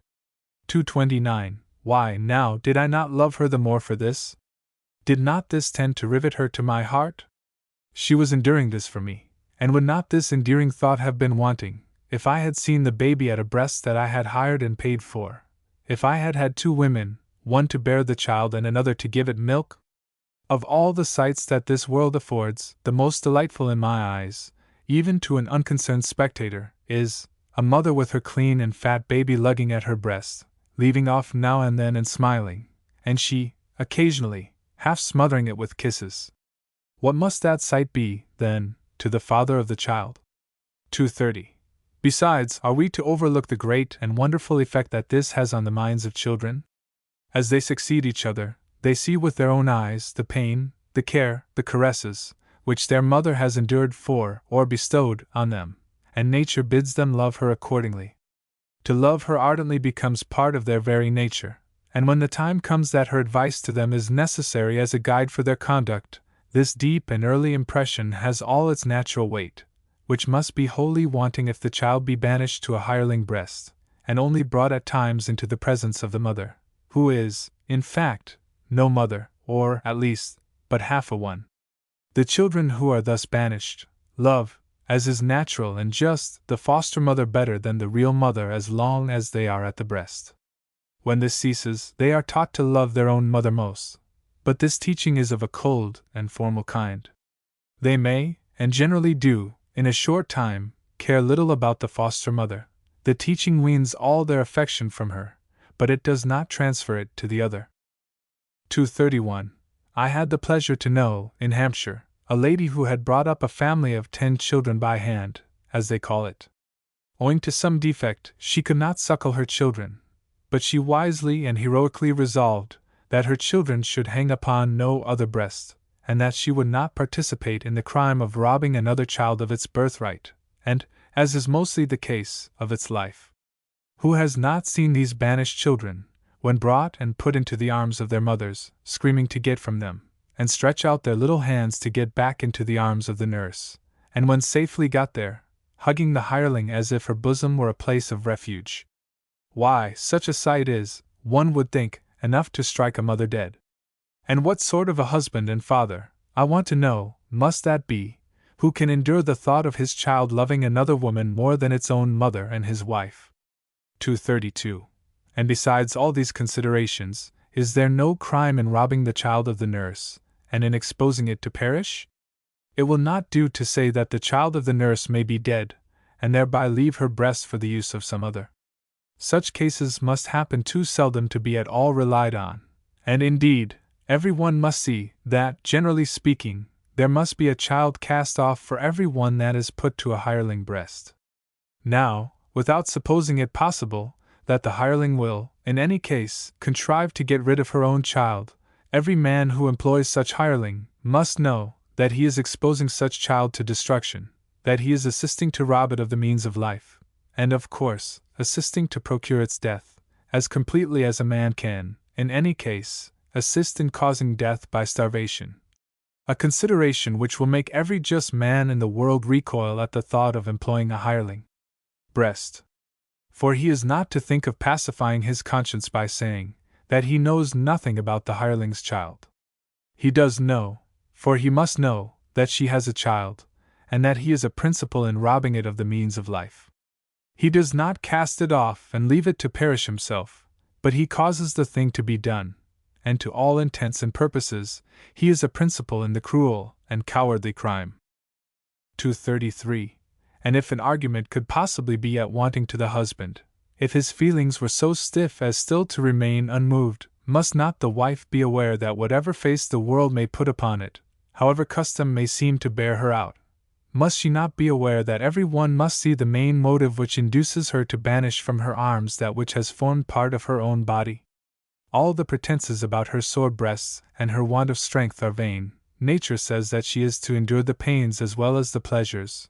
Whoever has heard the bleating of the ewe for her lamb, and has seen her reconciled, or at least pacified, by having presented to her the skin or some of the blood of her dead lamb, whoever has witnessed the difficulty of inducing either ewe or cow to give her milk to an alien young one, whoever has seen the valor of the timid hen in defending her brood, and has observed that she never swallows a morsel that is fit for her young, until they be amply satisfied, whoever has seen the wild birds, though, at other times, shunning even the distant approach of man, flying and screaming round his head, and exposing themselves to almost certain death in defense of their nests, whoever has seen these things, or any one of them, must question the motive that can induce a mother to banish a child from her own breast to that of one who has already been so unnatural as to banish hers.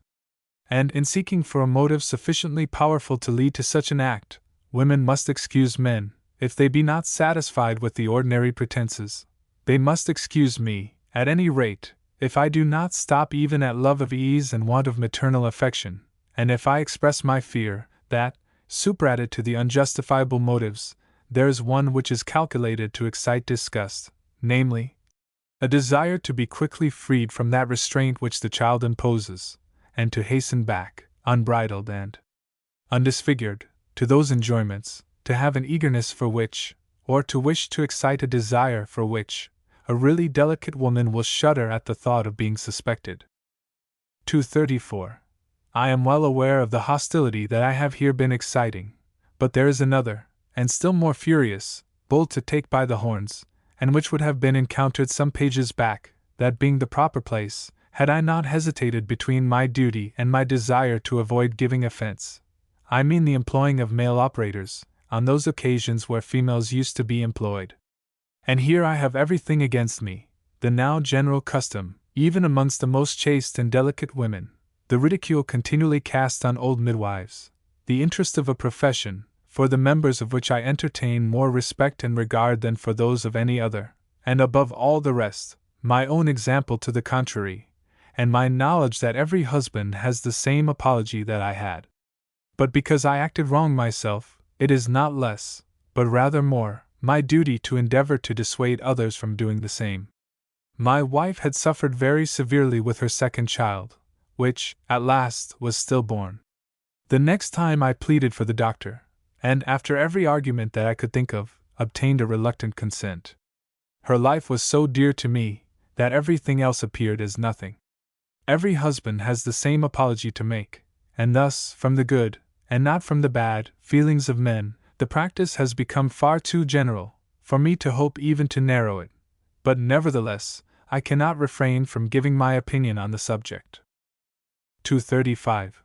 We are apt to talk in a very unceremonious style of our rude ancestors, of their gross habits, their want of delicacy in their language. No man shall ever make me believe that those who reared the Cathedral of Ely, which I saw the other day, were rude either in their manners or in their minds and words. No man shall make me believe that our ancestors were a rude and beggarly race, when I read in an Act of Parliament, passed in the reign of Edward IV, regulating the dresses of the different ranks of the people, and forbidding the labourers to wear coats of cloth that cost more than 2 shillings a yard, equal to 40 shillings of our present money, and forbidding their wives and daughters to wear sashes, or girdles, trimmed with gold or silver. No man shall make me believe that this was a rude and beggarly race, compared with those who now shirk and shiver about in canvas frocks and rotten cottons. Nor shall any man persuade me that that was a rude and beggarly state of things, in which, reign of Edward III, an act was passed regulating the wages of labor, and ordering that a woman, for weeding in the corn, should receive a penny a day, while a quart of red wine was sold for a penny, and a pair of men's shoes for 2 pence. No man shall make me believe that agriculture was in a rude state, when an act like this was passed, or that our ancestors of that day were rude in their minds, or in their thoughts. Indeed, there are 1,000 proofs that, whether in regard to domestic or foreign affairs, whether in regard to internal freedom and happiness, or to weight in the world, England was at her zenith about the reign of Edward III. The Reformation, as it is called, gave her a complete pull down. She revived again in the reigns of the Stuarts, as far as related to internal affairs, but the glorious Revolution and its debt and its taxes have, amidst the false glare of new palaces, roads, and canals, brought her down until she has become the land of domestic misery and of foreign impotence and contempt, and until she, amidst all her boasted improvements and refinements, tremblingly awaits her fall. 236. However, to return from this digression, rude and unrefined as our mothers might be, plain and unvarnished as they might be in their language, accustomed as they might be to call things by their names, though they were not so very delicate as to use the word small clothes, and to be quite unable, in speaking of horned cattle, horses, sheep, the canine race, and poultry, to designate them by their sexual appellations, though they might not absolutely faint at hearing these appellations used by others. Rude and unrefined and indelicate as they might be, they did not suffer, in the cases alluded to, the approaches of men, which approaches are unceremoniously suffered, and even sought, by their polished and refined and delicate daughters, and of unmarried men too, in many cases, and of very young men. 237. From all antiquity this office was allotted to woman. Moses's life was saved by the humanity of the Egyptian midwife, and to the employment of females in this memorable case, the world is probably indebted for that which has been left it by that greatest of all lawgivers, whose institutes, rude as they were, have been the foundation of all the wisest and most just laws in all the countries of Europe and America. It was the fellow feeling of the midwife for the poor mother that saved Moses. And none but a mother can, in such cases, feel to the full and effectual extent that which the operator ought to feel. She has been in the same state herself. She knows more about the matter, except in cases of very rare occurrence, than any man, however great his learning and experience, can ever know. She knows all the previous symptoms. She can judge more correctly than man can judge in such a case. She can put questions to the party, which a man cannot put. The communication between the two is wholly without reserve. The person of the one is given up to the other, as completely as her own is under her command. This never can be the case with a man operator, for, after all that can be said or done, the native feeling of women, in whatever rank of life, will, in these cases, restrain them from saying and doing, before a man, even before a husband, many things which they ought to say and do. So that, perhaps, even with regard to the bare question of comparative safety to life, the midwife is the preferable person. 238. But safety to life is not all. The preservation of life is not to be preferred to everything. Ought not a man to prefer death to the commission of treason against his country? Ought not a man to die, rather than save his life by the prostitution of his wife to a tyrant, who insists upon the one or the other? Every man and every woman will answer in the affirmative to both these questions. There are, then, cases where people ought to submit to certain death.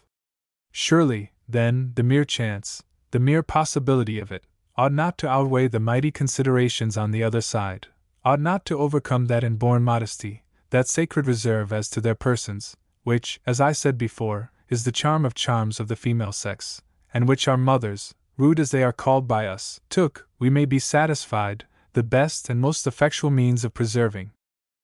239. But is there, after all, anything real in this greater security for the life of either mother or child? If, then, risk were so great as to call upon women to overcome this natural repugnance to suffer the approaches of a man, that risk must be general, it must apply to all women, and further, it must, ever since the creation of man, always have so applied. Now, resorting to the employment of men operators has not been in vogue in Europe more than about 70 years, and has not been general in England more than about 30 or 40 years. So that the risk in employing midwives must, of late years, have become vastly greater than it was even when I was a boy, or the whole race must have been extinguished long ago.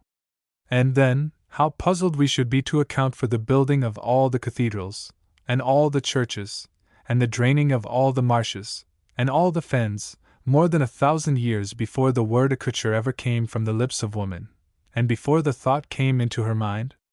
And here, even in the use of this word, we have a specimen of the refined delicacy of the present age. Here we have, varnished the matter over how we may, modesty in the word and grossness in the thought. Farmers' wives, daughters, and maids cannot now allude to, or hear named, without blushing, those affairs of the homestead, which they, within my memory, used to talk about as freely as of milking or spinning. But have they become more really modest than their mothers were? Has this refinement made them more continent than those rude mothers? A jury at Westminster gave, about 6 years ago, damages to a man, calling himself a gentleman, against a farmer, because the latter, for the purpose for which such animals are kept, had a bull in his yard, on which the windows of the gentleman looked. The plaintiff alleged that this was so offensive to his wife and daughters, that, if the defendant were not compelled to desist, he should be obliged to brick up his windows, or to quit the house. If I had been the father of these, at once, delicate and curious daughters, I would not have been the herald of their purity of mind, and if I had been the suitor of one of them, I would have taken care to give up the suit with all convenient speed, for how could I reasonably have hoped ever to be able to prevail on delicacy, so exquisite, to commit itself to a pair of bridal sheets?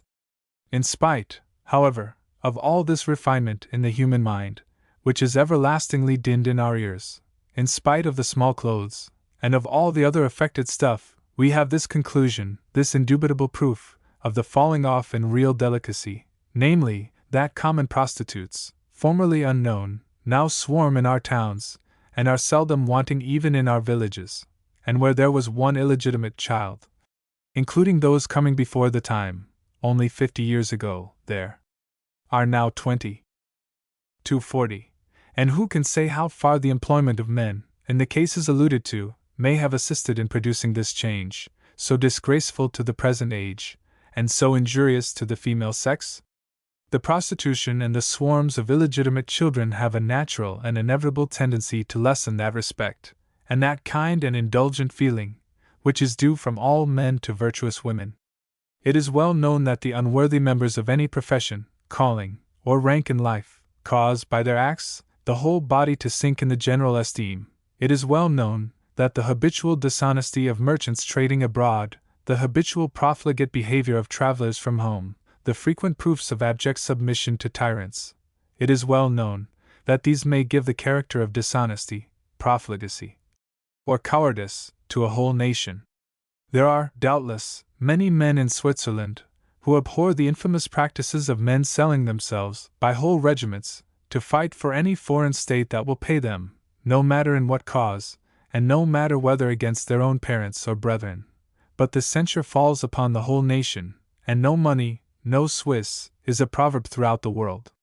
It is, amidst those scenes of prostitution and bastardy, impossible for men in general to respect the female sex to the degree that they formerly did, while numbers will be apt to adopt the unjust sentiment of the old bachelor, Pope, that every woman is, at heart, a rake. 241. Who knows, I say, in what degree the employment of men operators may have tended to produce this change, so injurious to the female sex? Aye, and to encourage unfeeling and brutal men to propose that the dead bodies of females, if poor, should be sold for the purpose of exhibition and dissection before an audience of men, a proposition that our rude ancestors would have answered, not by words, but by blows. Alas! Our women may talk of small clothes as long as they please.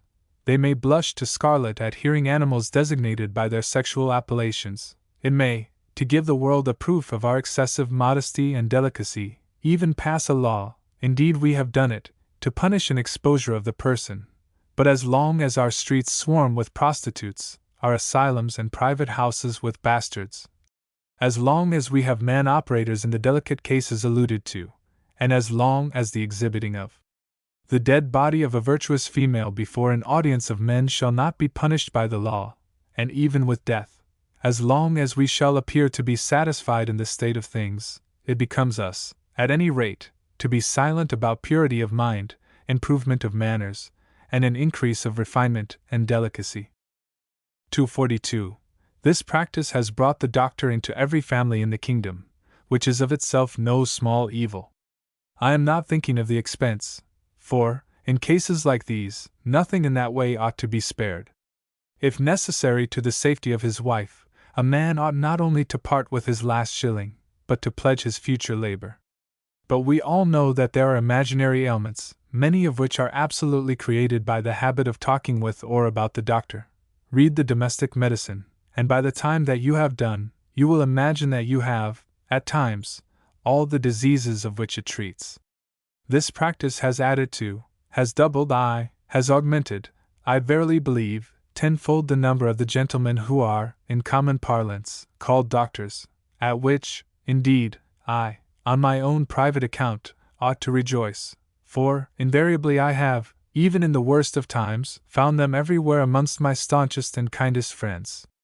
But though these gentlemen are not to blame for this, any more than attorneys are for their increase in number, and amongst these gentlemen, too, I have, with very few exceptions, always found sensible men and zealous friends, though the parties pursuing these professions are not to blame, though the increase of attorneys has arisen from the endless number and the complexity of the laws, and from the tenfold mass of crimes caused by poverty arising from oppressive taxation, and though the increase of doctors has arisen from the diseases and the imaginary ailments arising from that effeminate luxury which has been created by the drawing of wealth from the many, and giving it to the few, and, as the lower classes will always endeavor to imitate the higher, so the couture has, along with the small clothes, descended from the loanmonger's palace down to the hovel of the pauper, there to take his fee out of the poor rates.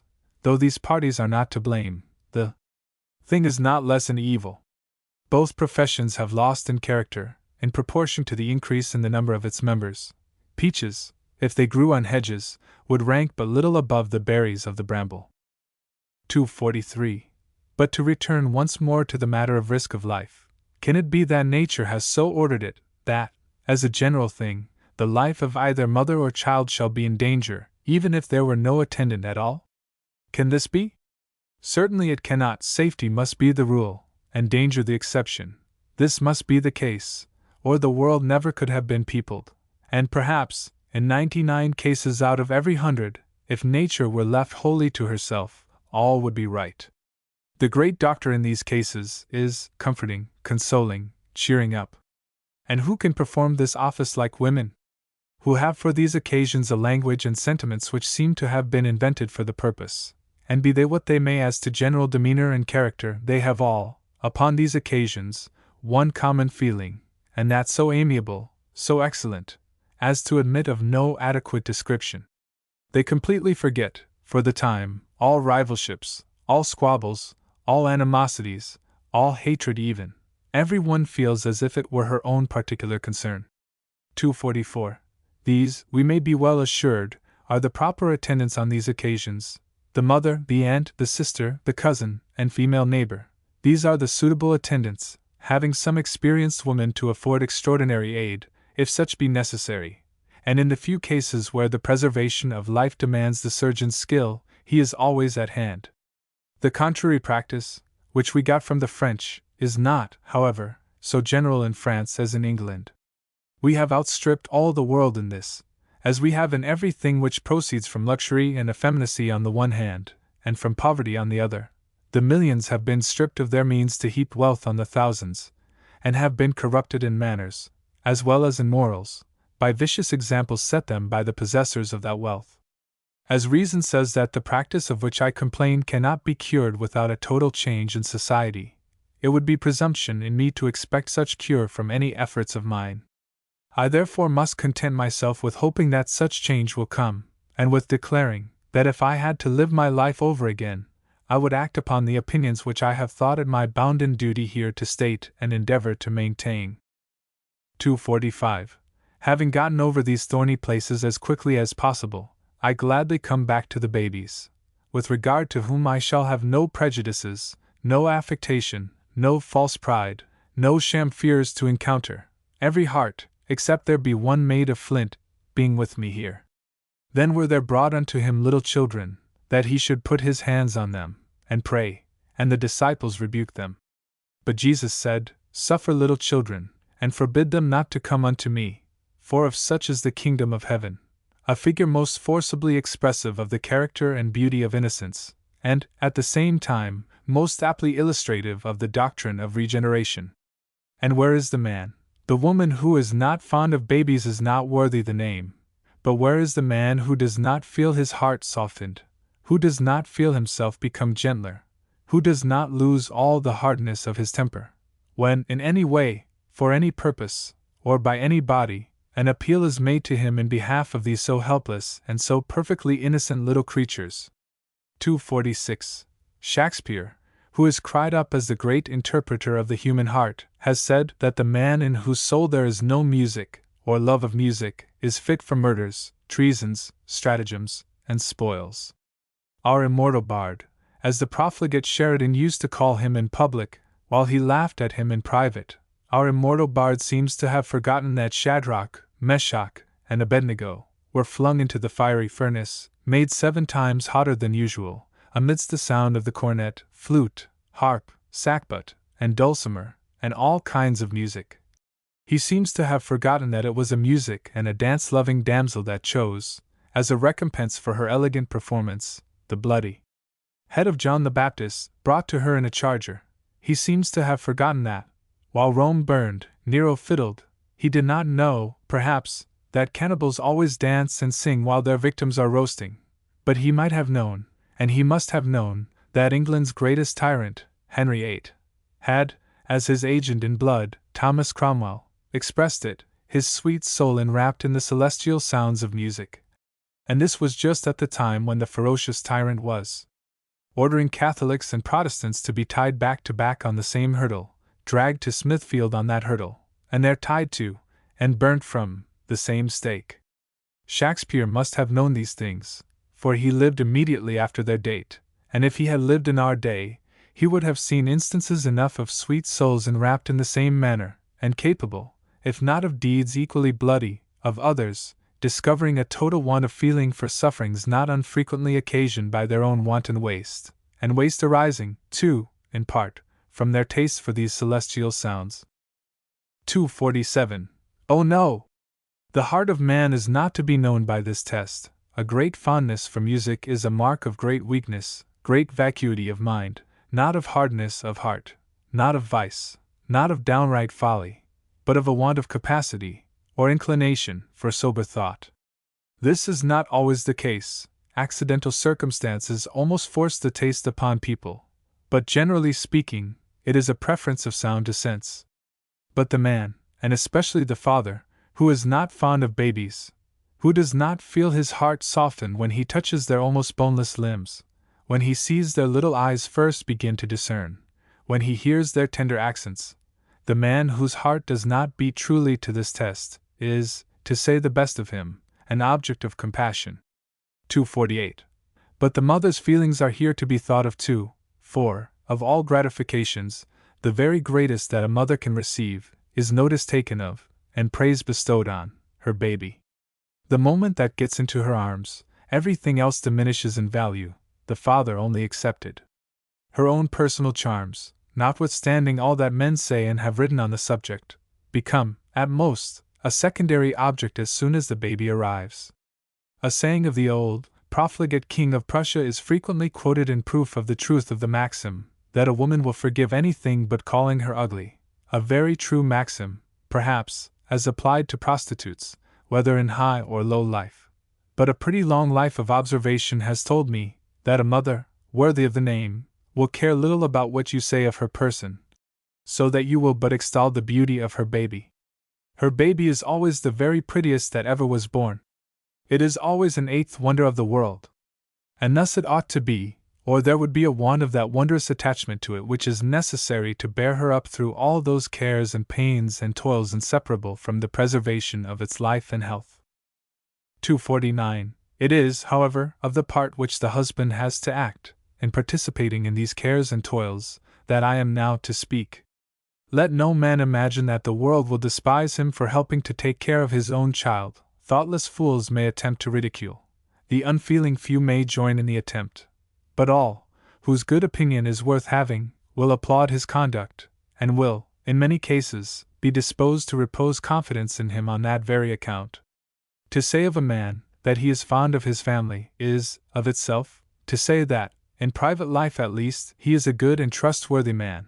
Aye, and in public life too, pretty much, for it is no easy matter to separate the two characters, and it is naturally concluded that he who has been flagrantly wanting in feeling for his own flesh and blood will not be very sensitive towards the rest of mankind.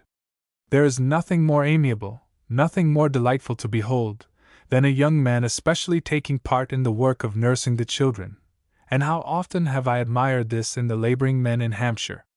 It is, indeed, generally the same all over England, and as to America, it would be deemed brutal for a man not to take his full share of these cares and labors. 250.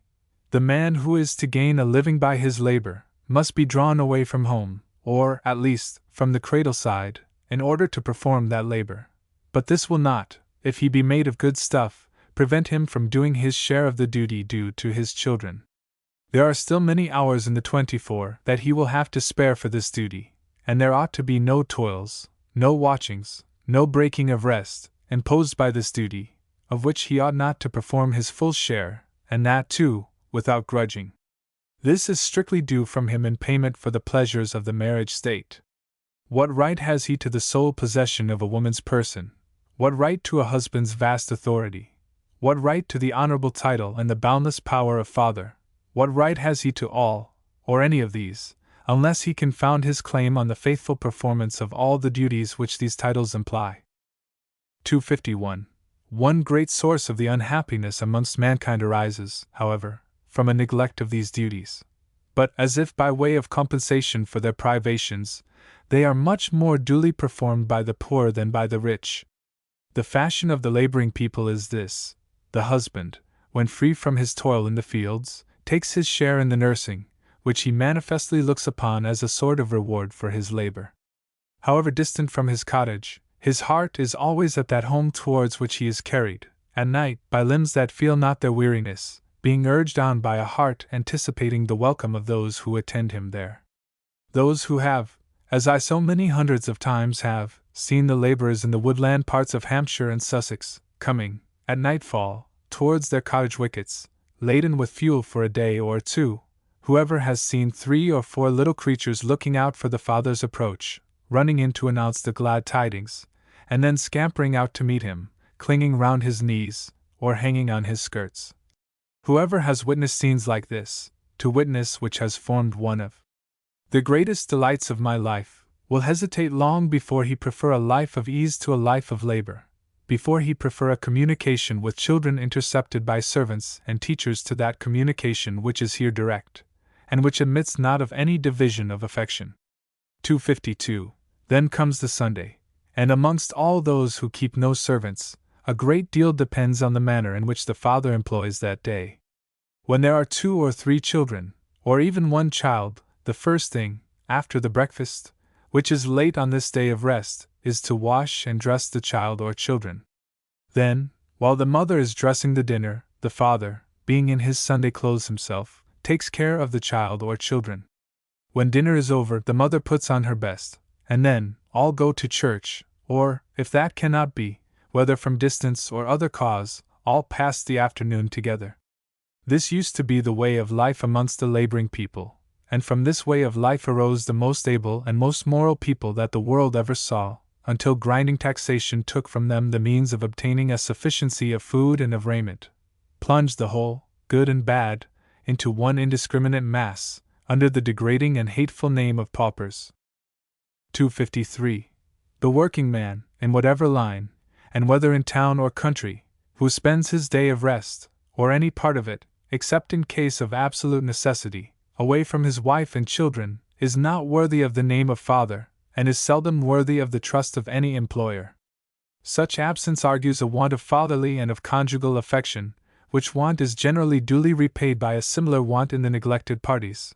And though stern authority may command and enforce obedience for a while, the time soon comes when it will be set at defiance, and when such a father, having no example, no proofs of love, to plead, complains of filial ingratitude, the silent indifference of his neighbors, and which is more poignant, his own heart will tell him that his complaint is unjust. 254. Thus far with regard to working people, but much more necessary is it to inculcate these principles in the minds of young men in the middle rank of life, and to be more particular, in their case, with regard to the care due to very young children, for here servants come in, and many are but too prone to think that when they have handed their children over to well-paid and able servants, they have done their duty by them, than which there can hardly be a more mischievous error. The children of the poorer people are, in general, much fonder of their parents than those of the rich are of theirs. This fondness is reciprocal, and the cause is, that the children of the former have, from their very birth, had a greater share than those of the latter, of the personal attention, and of the never-ceasing endearments of their parents. 255. I have before urged upon young married men, in the middle walks of life, to keep the servants out of the house as long as possible, and when they must come at last, when they must be had even to assist in taking care of children, let them be assistants in the most strict sense of the word, let them not be confided in, let children never be left to them alone, and the younger the child, the more necessary a rigid adherence to this rule. I shall be told, perhaps, by some careless father, or some play-haunting mother, that female servants are women, and have the tender feelings of women. Very true, and in general, as good and kind in their nature as the mother herself. But they are not the mothers of your children, and it is not in nature that they should have the care and anxiety adequate to the necessity of the case. Out of the immediate care and personal superintendence of one or the other of the parents, or of some trusty relation, no young child ought to be suffered to be, if there be, at whatever sacrifice of ease or of property, any possibility of preventing it, because, to ensure, if possible, the perfect form, the straight limbs, the sound body, and the sane mind of your children, is the very first of all your duties. To provide fortunes for them, to make provision for their future fame, to give them the learning necessary to the calling for which you destine them, all these may be duties, and the last is a duty, but a duty far greater than, and prior to, all these, is the duty of neglecting nothing within your power to ensure them a sane mind in a sound and undeformed body. And, good God! How many are the instances of deformed bodies, of crooked limbs, of idiocy, or of deplorable imbecility, proceeding solely from young children being left to the care of servants. One would imagine that one single sight of this kind to be seen, or heard of, in a whole nation, would be sufficient to deter parents from the practice. And what, then, must those parents feel, who have brought this lifelong sorrowing on themselves? When once the thing is done, to repent is unavailing. And what is now the worth of all the ease and all the pleasures, to enjoy which the poor sufferer was abandoned to the care of servants? 256. What? Can I plead example, then, in support of this rigid precept? Did we, who have bred up a family of children, and have had servants during the greater part of the time, never leave a young child to the care of servants? Never, no, not for one single hour. Were we, then, tied constantly to the house with them? No, for we sometimes took them out, but one or the other of us was always with them, until, in succession, they were able to take good care of themselves, or until the elder ones were able to take care of the younger, and then they sometimes stood sentinel in our stead. How could we visit then? Why, if both went, we bargained beforehand to take the children with us, and if this were a thing not to be proposed, one of us went, and the other stayed at home, the latter being very frequently my lot. From this we never once deviated. We cast aside all consideration of convenience, all calculations of expense, all thoughts of pleasure of every sort. And what could have equaled the reward that we have received for our care and for our unshaken resolution in this respect? 257. In the rearing of children, there is resolution wanting as well as tenderness. That parent is not truly affectionate who wants the courage to do that which is sure to give the child temporary pain. A great deal, in providing for the health and strength of children, depends upon their being duly and daily washed, when well, in cold water from head to foot. Their cries testify to what a degree they dislike this. They squall and kick and twist about at a fine rate, and many mothers, too many, neglect this, partly from reluctance to encounter the squalling, and partly, and much too often, from what I will not call idleness, but to which I cannot apply a milder term than neglect.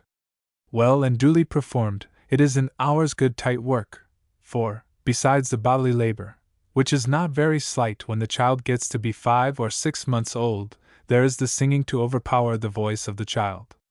The moment the stripping of the child used to begin, the singing used to begin, and the latter never ceased till the former had ceased. After having heard this go on with all my children, Rousseau taught me the philosophy of it. I happened, by accident, to look into his Emile, and there I found him saying that the nurse subdued the voice of the child and made it quiet, by drowning its voice in hers, and thereby making it perceive that it could not be heard, and that to continue to cry was of no avail. Here, Nancy, said I, going to her with the book in my hand, you have been a great philosopher all your life, without either of us knowing it. A silent nurse is a poor soul. It is a great disadvantage to the child, if the mother be of a very silent, placid, quiet turn. The singing, the talking to, the tossing and rolling about, that mothers in general practice, are very beneficial to the children. They give them exercise, awaken their attention, animate them, and rouse them to action. It is very bad to have a child even carried about by a dull, inanimate, silent servant, who will never talk, sing, or chirp to it, who will but just carry it about, always kept in the same attitude, and seeing and hearing nothing to give it life and spirit. It requires nothing but a dull creature like this, and the washing and dressing left to her, to give a child the rickets, and make it, instead of being a strong straight person, tup-shinned, bow-kneed, or hump-backed, besides other ailments not visible to the eye. By and by, when the deformity begins to appear, the doctor is called in, but it is too late, the mischief is done, and a few months of neglect are punished by a life of mortification and sorrow, not wholly unaccompanied with shame.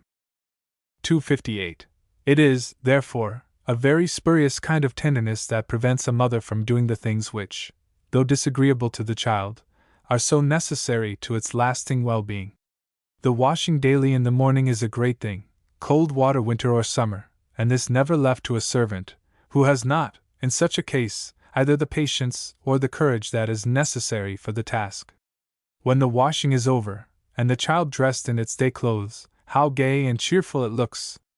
The exercise gives it appetite, and then disposes it to rest, and it sucks and sleeps and grows, the delight of all eyes, and particularly those of the parents. I can't bear that squalling, I have heard men say, and to which I answer that I can't bear such men. There are, I thank God, very few of them, for, if they do not always reason about the matter, honest nature teaches them to be considerate and indulgent towards little creatures so innocent, and so helpless, and so unconscious of what they do.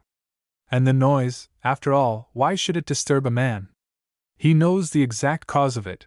He knows that it is the unavoidable consequence of a great good to his child, and of course to him. It lasts but an hour, and the recompense instantly comes in the looks of the rosy child, and in the new hopes which every look excites. It never disturbed me, and my occupation was one of those most liable to disturbance by noise. Many a score papers have I written amidst the noise of children, and in my whole life never bade them be still. When they grew up to be big enough to gallop about the house, I have, in wet weather, when they could not go out, written the whole day amidst noise that would have made some authors half mad. It never annoyed me at all. But a Scotch piper, whom an old lady, who lived beside us at Brompton, used to pay to come and play a long tune every day, I was obliged to bribe into a breach of contract. That which you are pleased with, however noisy, does not disturb you. That which is indifferent to you has not more effect. The rattle of coaches, the clapper of a mill, the fall of water, leave your mind undisturbed. But the sound of the pipe, awakening the idea of the lazy life of the piper, better paid than the laboring man, drew the mind aside from its pursuit, and, as it really was a nuisance, occasioned by the money of my neighbor, I thought myself justified in abating it by the same sort of means. 259. The cradle is in poor families necessary, because necessity compels the mother to get as much time as she can for her work, and a child can rock the cradle. At first we had a cradle, and I rocked the cradle, in great part, during the time that I was writing my first work, that famous Maître d'Anglais, which has long been the first book in Europe, as well as in America, for teaching of French people the English language. But we left off the use of the cradle as soon as possible. It causes sleep more, and oftener, than necessary, it saves trouble, but to take trouble was our duty. After the second child, we had no cradle, however difficult at first to do without it. When I was not at my business, it was generally my affair to put the child to sleep, sometimes by sitting with it in my arms, and sometimes by lying down on a bed with it, till it fell asleep. We soon found the good of this method. The children did not sleep so much, but they slept more soundly. The cradle produces a sort of dosing, or dreaming sleep. This is a matter of great importance, as everything must be that has any influence on the health of children. The poor must use the cradle, at least until they have other children big enough to hold the baby, and to put it to sleep, and it is truly wonderful at how early an age they, either girls or boys, will do this business faithfully and well. You see them in the lanes, and on the skirts of woods and commons, lugging a baby about, when it sometimes weighs half as much as the nurse.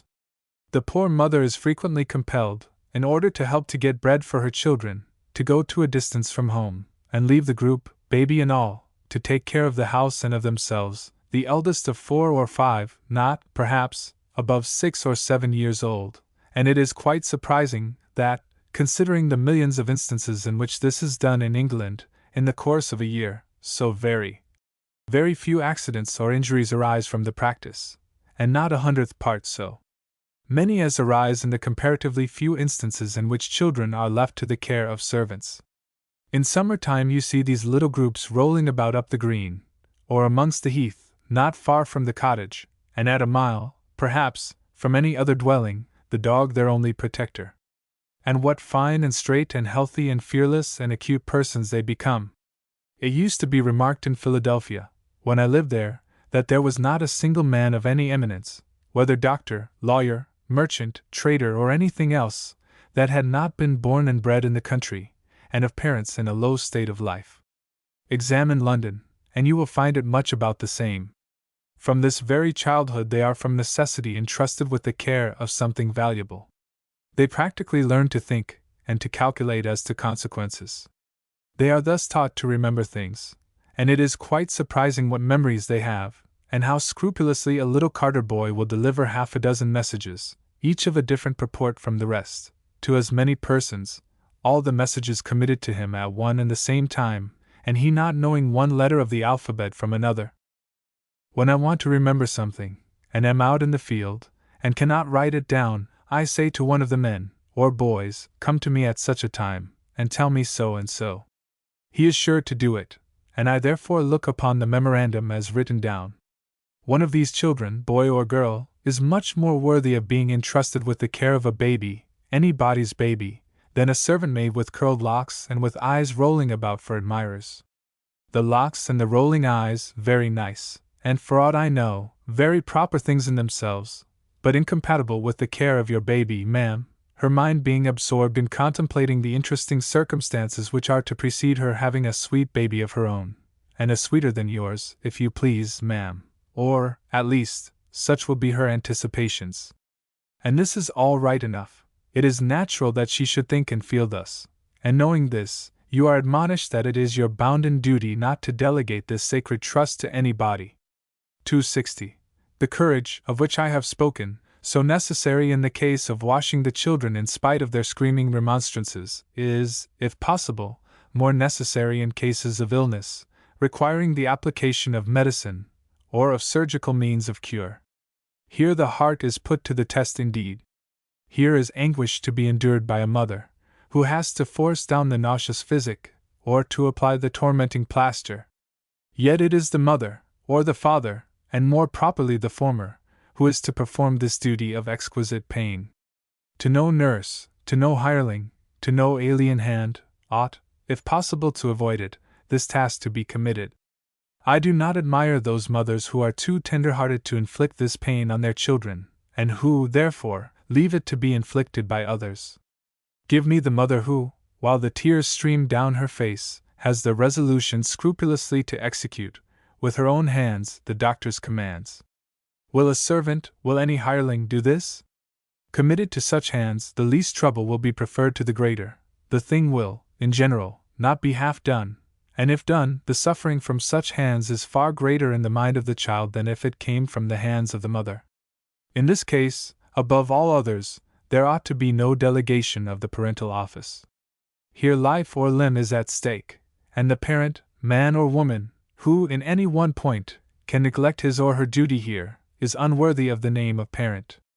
And here, as in all the other instances, where goodness in the parents towards the children gives such weight to their advice when the children grow up, what a motive to filial gratitude!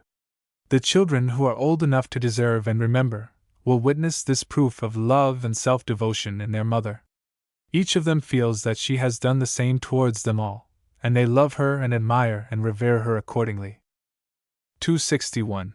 This is the place to state my opinions, and the result of my experience, with regard to that fearful disease the smallpox, a subject, too, to which I have paid great attention. I was always, from the very first mention of the thing, opposed to the cowpox scheme. If efficacious in preventing the smallpox, I objected to it merely on the score of its beastliness. There are some things, surely, more hideous than death, and more resolutely to be avoided, at any rate, more to be avoided than the mere risk of suffering death. And amongst other things I always reckon that of a parent causing the blood, and the diseased blood too, of a beast to be put into the veins of human beings, and those beings the children of that parent. I, therefore, as will be seen in the pages of the register of that day, most strenuously opposed the giving of £20,000 to Jenner out of the taxes, paid in great part by the working people, which I deemed and asserted to be a scandalous waste of the public money. 262. I contended that this beastly application could not, in nature, be efficacious in preventing the smallpox, and that, even if efficacious for that purpose, it was wholly unnecessary. The truth of the former of these assertions has now been proved in thousands upon thousands of instances. For a long time, for 10 years, the contrary was boldly and brazenly asserted. This nation is fond of quackery of all sorts, and this particular quackery having been sanctioned by King, Lords and Commons, it spread over the country like a pestilence borne by the winds. Speedily sprang up the Royal Jennerian Institution, and branch institutions, issuing from the parent trunk, set instantly to work, impregnating the veins of the rising and enlightened generation with the beastly matter. Gentlemen and ladies made the commodity a pocket companion, and if a cottager's child, in Hampshire at least, even seen by them, on a common, were not pretty quick in taking to its heels, it had to carry off more or less of the disease of the cow. One would have thought that 1/2 of the cows in England must have been tapped to get at such a quantity of the stuff. 263. In the midst of all this mad work, to which the doctors, after having found it in vain to resist, had yielded, the real smallpox, in its worst form, broke out in the town of Ringwood, in Hampshire, and carried off, I believe, I have not the account at hand, more than 100 persons, young and old, every one of whom had had the cowpox so nicely. And what was now said? Was the quackery exploded, and were the grantaires of the £20,000 ashamed of what they had done?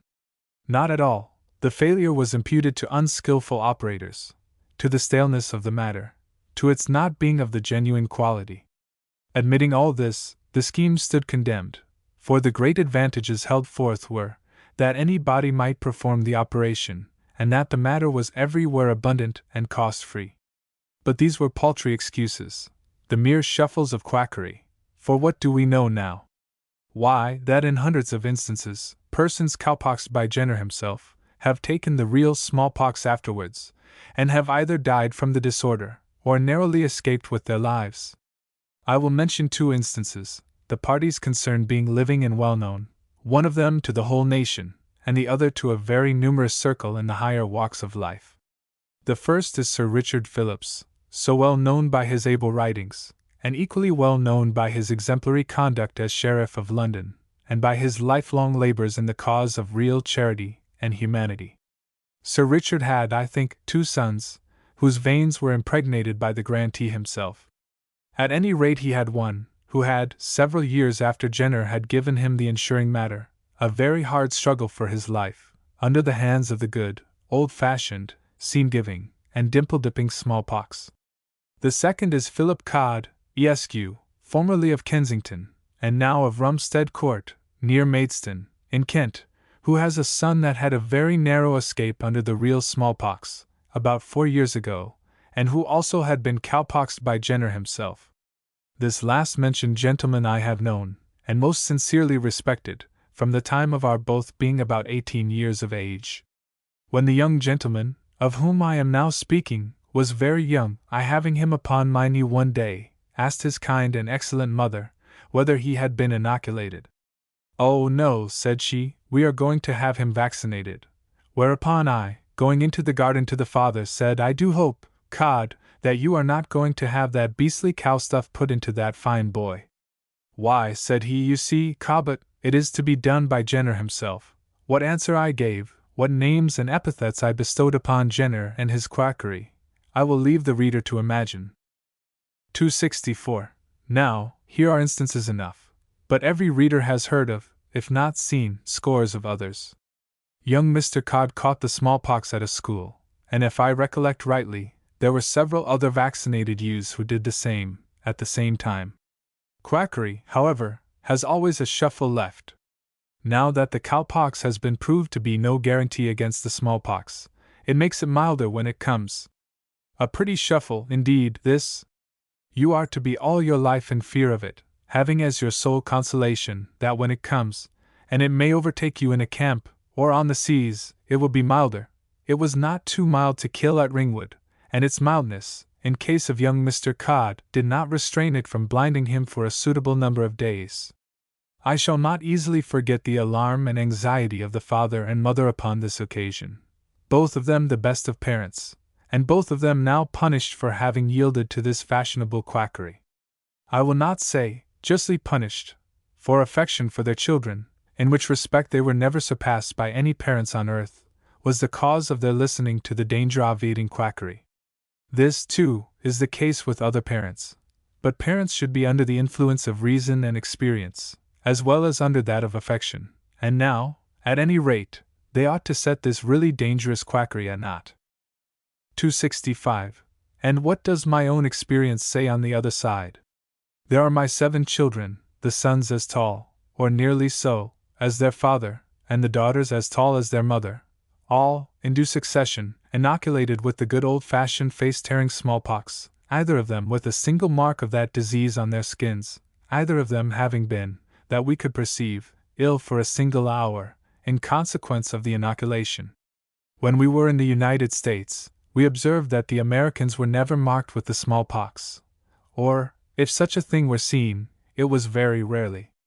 The cause we found to be the universal practice of having the children inoculated at the breast, and generally at a month or 6 weeks old. When we came to have children, we did the same. I believe that some of ours have been a few months old when the operation has been performed, but always while at the breast, and as early as possible after the expiration of 6 weeks from the birth, sometimes put off a little while by some slight disorder in the child, or on account of some circumstance or other, but with these exceptions, done at, or before, the end of 6 weeks from the birth, and always at the breast. All is then pure. There is nothing in either body or mind to favor the natural fury of the disease. We always took particular care about the source from which the infectious matter came. We employed medical men, in whom we could place perfect confidence. We had their solemn word for the matter coming from some healthy child. And, at last, we had sometimes to wait for this, the cow affair having rendered patients of this sort rather rare. 266. While the child has the smallpox, the mother should abstain from food and drink, which she may require at other times, but which might be too gross just now. To suckle a hearty child requires good living, for, besides that this is necessary to the mother, it is also necessary to the child. A little forbearance, just at this time, is prudent, making the diet as simple as possible, and avoiding all violent agitation either of the body or the spirits, avoiding too, if you can, very hot or very cold weather. 267. There is now, however, this inconvenience, that the far greater part of the present young women have been begendered, so that they may catch the beauty-killing disease from their babies. To hearten them up, however, and more especially, I confess, to record a trait of maternal affection and of female heroism, which I have never heard of anything to surpass, I have the pride to say, that my wife had 8 children inoculated at her breast, and never had the smallpox in her life. I, at first, objected to the inoculating of the child, but she insisted upon it, and with so much pertinacity that I gave way, on condition that she would be inoculated too. This was done with 3 or 4 of the children, I think, she always being reluctant to have it done, saying that it looked like distrusting the goodness of God. There was, to be sure, very little in this argument, but the long experience wore away the alarm, and there she is now, having had 8 children hanging at her breast with that desolating disease in them, and she never having been affected by it from first to last. All her children knew, of course, the risk that she voluntarily incurred for them. They all have this indubitable proof, that she valued their lives above her own, and is it in nature, that they should ever wilfully do anything to wound the heart of that mother, and must not her bright example have great effect on their character and conduct? Now, my opinion is, that the far greater part of English or American women, if placed in the above circumstances, would do just the same thing, and I do hope that those, who have yet to be mothers, will seriously think of putting an end, as they have the power to do, to the disgraceful and dangerous quackery, the evils of which I have so fully proved. 268. But there is, in the management of babies, something besides life, health, strength, and beauty, and something, too, without which all these put together are nothing worth, and that is sanity of mind. There are, owing to various causes, some who are born idiots, but a great many more become insane from the misconduct, or neglect, of parents, and generally, from the children being committed to the care of servants. I knew, in Pennsylvania, a child, as fine, and as sprightly, and as intelligent a child as ever was born, made an idiot for life by being, when about 3 years old, shut into a dark closet, by a maid-servant, in order to terrify it into silence.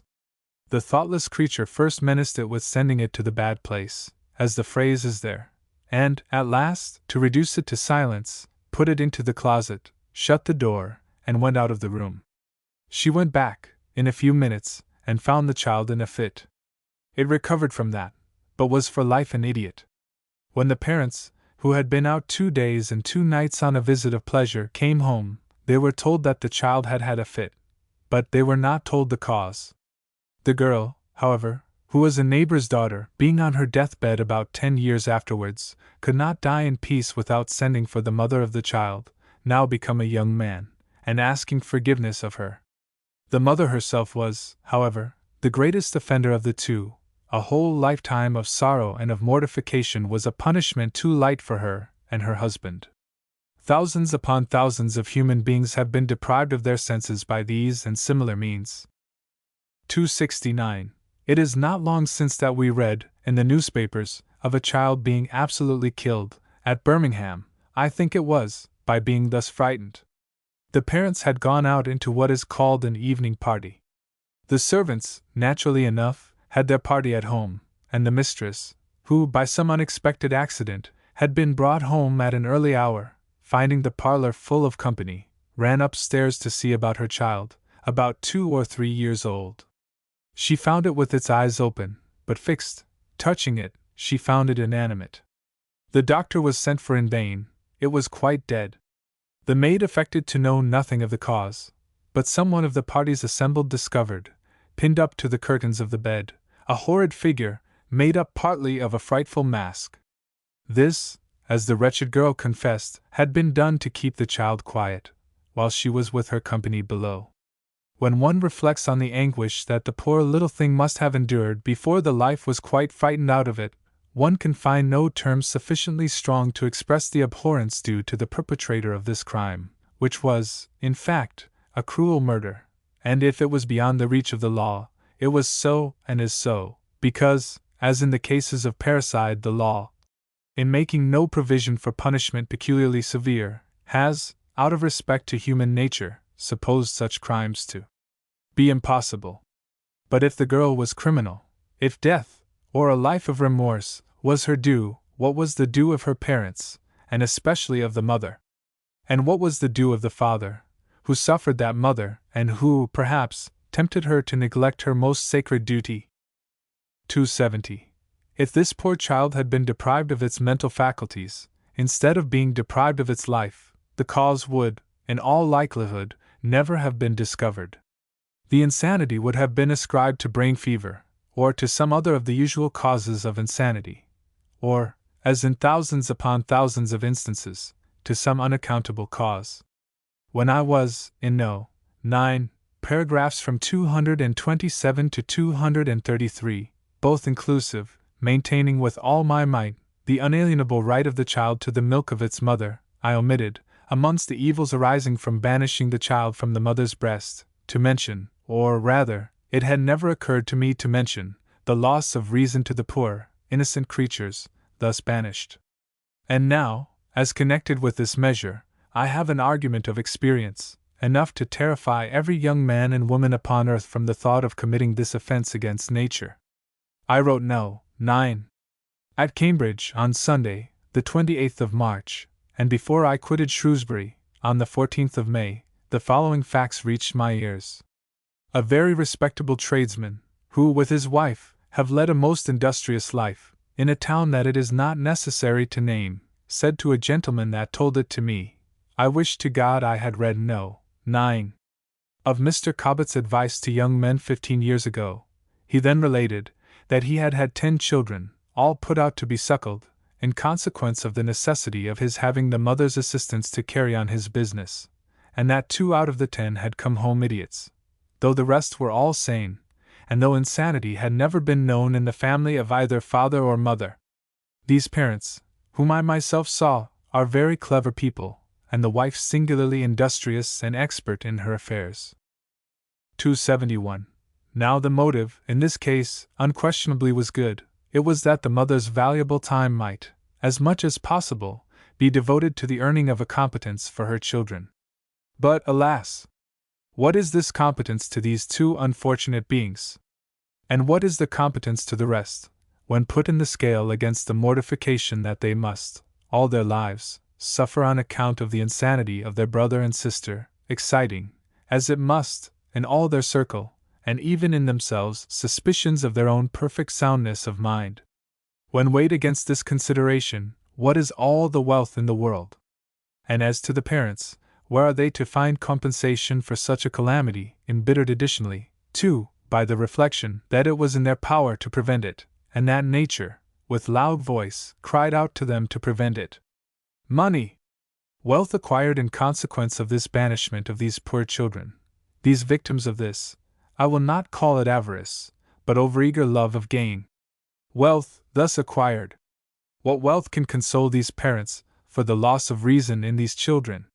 Where is the father and the mother, who would not rather see their children plowing in other men's fields, and sweeping other men's houses, than led about parks or houses of their own, objects of pity even of the menials procured by their wealth? 272. If what I have now said be not sufficient to deter a man from suffering any consideration, no matter what, to induce him to delegate the care of his children, when very young, to any body whomsoever, nothing that I can say can possibly have that effect, and I will, therefore, now proceed to offer my advice with regard to the management of children when they get beyond the danger of being crazed or killed by nurses or servants. 273. We here come to the subject of education in the true sense of that word, which is rearing up, seeing that the word comes from the Latin educo, which means to breed up or to rear up. I shall, afterwards, have to speak of education in the now common acceptation of the word, which makes it mean book learning. At present, I am to speak of education in its true sense, as the French, who, as well as we, take the word from the Latin, always use it. They, in their agricultural works, talk of the education du cochon, de l'alouette, and see, that is of the hog, the lark, and so of other animals, that is to say, of the manner of breeding them, or rearing them up, from their being little things till they be of full size.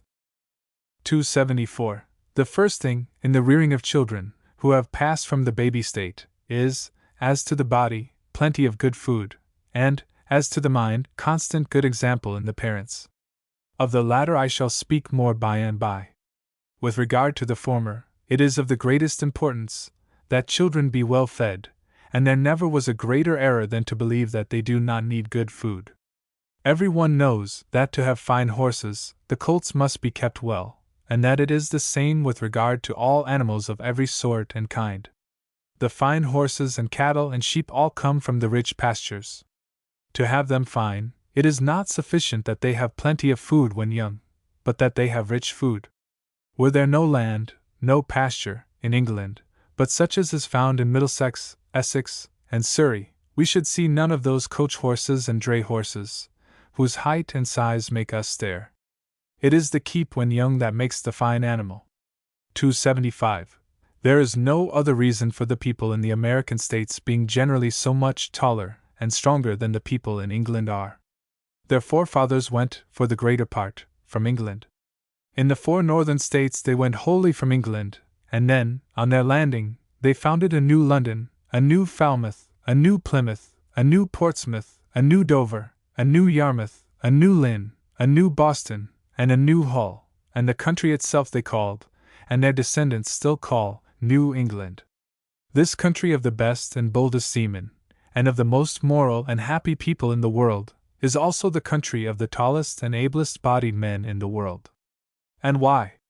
Because, from their very birth, they have an abundance of good food, not only of food, but of rich food.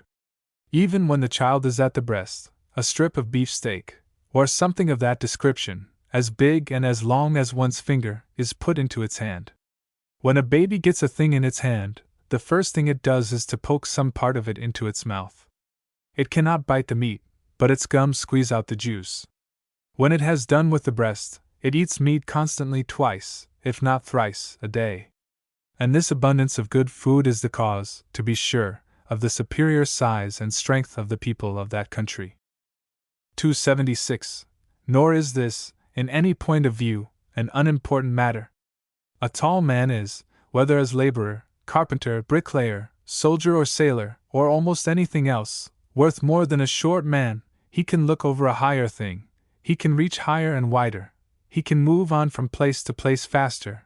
In mowing grass or corn he takes a wider swath, in pitching he wants a shorter prong, in making buildings he does not so soon want a ladder or a scaffold. In fighting he keeps his body farther from the point of his sword. To be sure, a man may be tall and weak, but this is the exception and not the rule. Height and weight and strength in men as in speechless animals, generally go together. Aye, and in enterprise and courage too, the powers of the body have a great deal to do.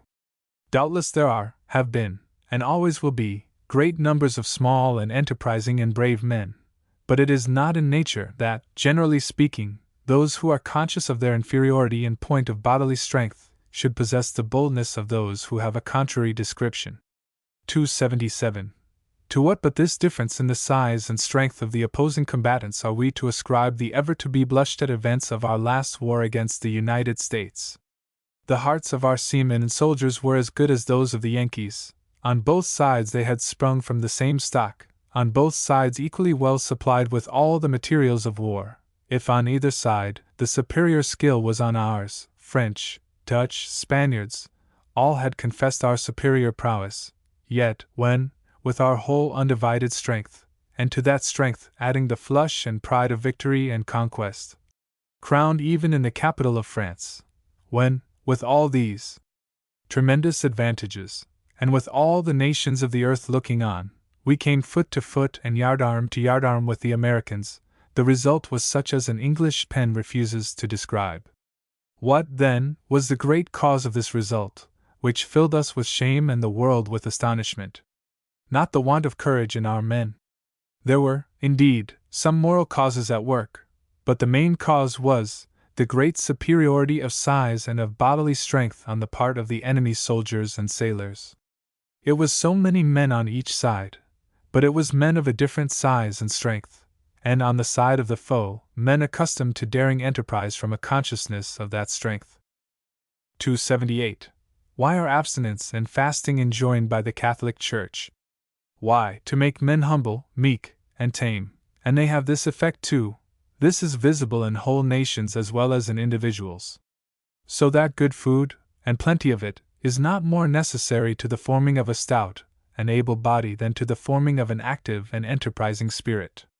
Poor food, short allowance, while they check the growth of the child's body, check also the daring of the mind, and therefore, the starving or pinching system ought to be avoided by all means. Children should eat often, and as much as they like at a time. They will, if at full heap, never take, of plain food, more than it is good for them to take. They may, indeed, be stuffed with cakes and sweet things till they be ill, and indeed, until they bring on dangerous disorders, but, of meat plainly and well cooked, and of bread, they will never swallow the 10th part of an ounce more than it is necessary for them to swallow.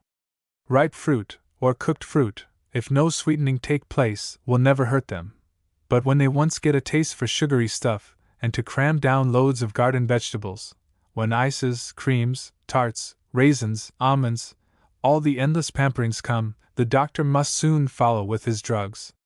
The blowing out of the bodies of children with tea, coffee, soup, or warm liquids of any kind, is very bad. These have an effect precisely like that which is produced by feeding young rabbits, or pigs, or other young animals upon watery vegetables. It makes them big-bellied and bare-boned at the same time, and it effectually prevents the frame from becoming strong. Children in health want no drink other than skim milk, or buttermilk, or whey, and if none of those be at hand, water will do very well, provided they have plenty of good meat. Cheese and butter do very well for part of the day. Puddings and pies, but always without sugar, which, say what people will about the wholesomeness of it, is not only of no use in the rearing of children, but injurious. It forces an appetite. Like strong drink, it makes daily encroachments on the taste. It wheedles down that which the stomach does not want. It finally produces illness. It is one of the curses of the country, for it, by taking off the bitter of the tea and coffee, is the great cause of sending down into the stomach those quantities of warm water by which the body is debilitated and deformed and the mind enfeebled. I am addressing myself to persons in the middle walk of life, but no parent can be sure that his child will not be compelled to labor hard for its daily bread, and then, how vast is the difference between one who has been pampered with sweets and one who has been reared on plain food and simple drink. 279. The next thing after good and plentiful and plain food is good air. This is not within the reach of every one, but to obtain it is worth great sacrifices in other respects. We know that there are smells which will cause instant death.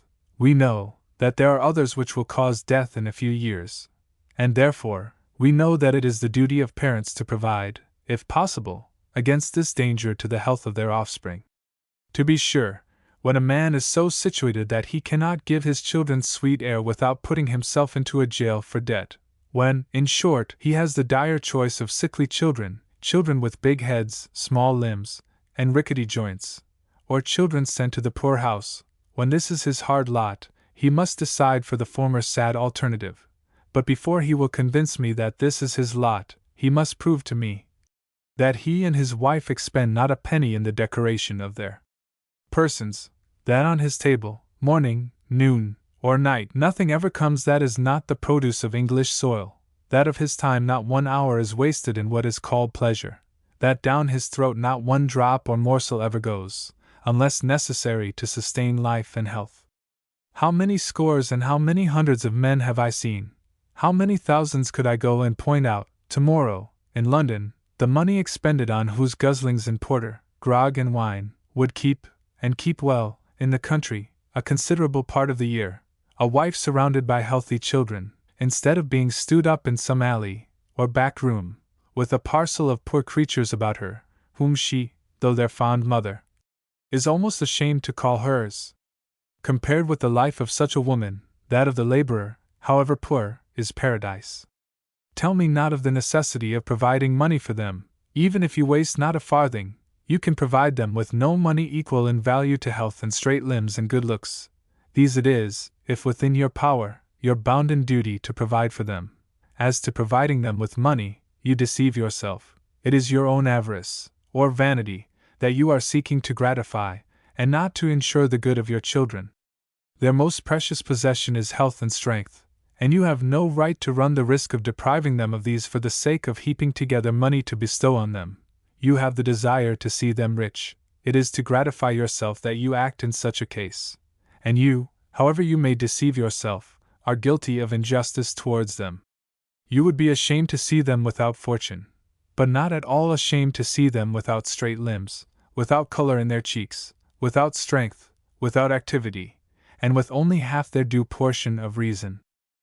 280. Besides sweet air, children want exercise.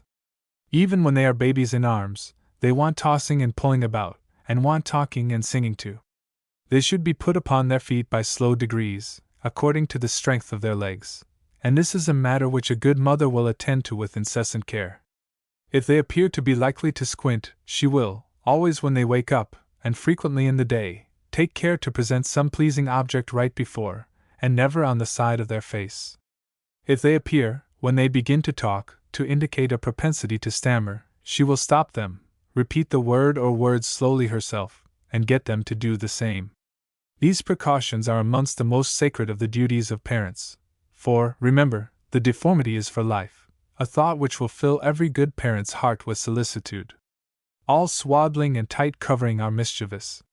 They produce distortions of some sort or other. To let children creep and roll about till they get upon their legs of themselves is a very good way. I never saw a native American with crooked limbs or humpback, and never heard any man say that he had seen one. And the reason is, doubtless, the loose dress in which children, from the moment of their birth, are kept, the good food that they always have, and the sweet air that they breathe in consequence of the absence of all dread of poverty on the part of the parents. 281. As to bodily exercise, they will, when they begin to get about, take, if you let them alone, just as much of it as nature bids them, and no more. That is a pretty deal, indeed, if they be in health, and it is your duty, now, to provide for their taking of that exercise when they begin to be what are called boys and girls, in a way that shall tend to give them the greatest degree of pleasure, accompanied with the smallest risk of pain, in other words, to make their lives as pleasant as you possibly can. I have always admired the sentiment of Rousseau upon this subject. The boy dies, perhaps, at the age of 10 or 12. Of what use, then, all the restraints, all the privations, all the pain, that you have inflicted upon him? He falls, and leaves your mind to brood over the possibility of your having abridged a life so dear to you.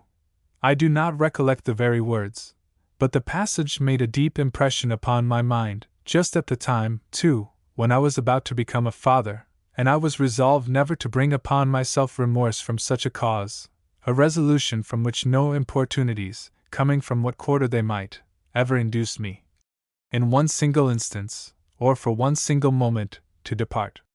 I was resolved to forego all the means of making money, all the means of living in anything like fashion, all the means of obtaining fame or distinction, to give up everything, to become a common laborer, rather than make my children lead a life of restraint and rebuke.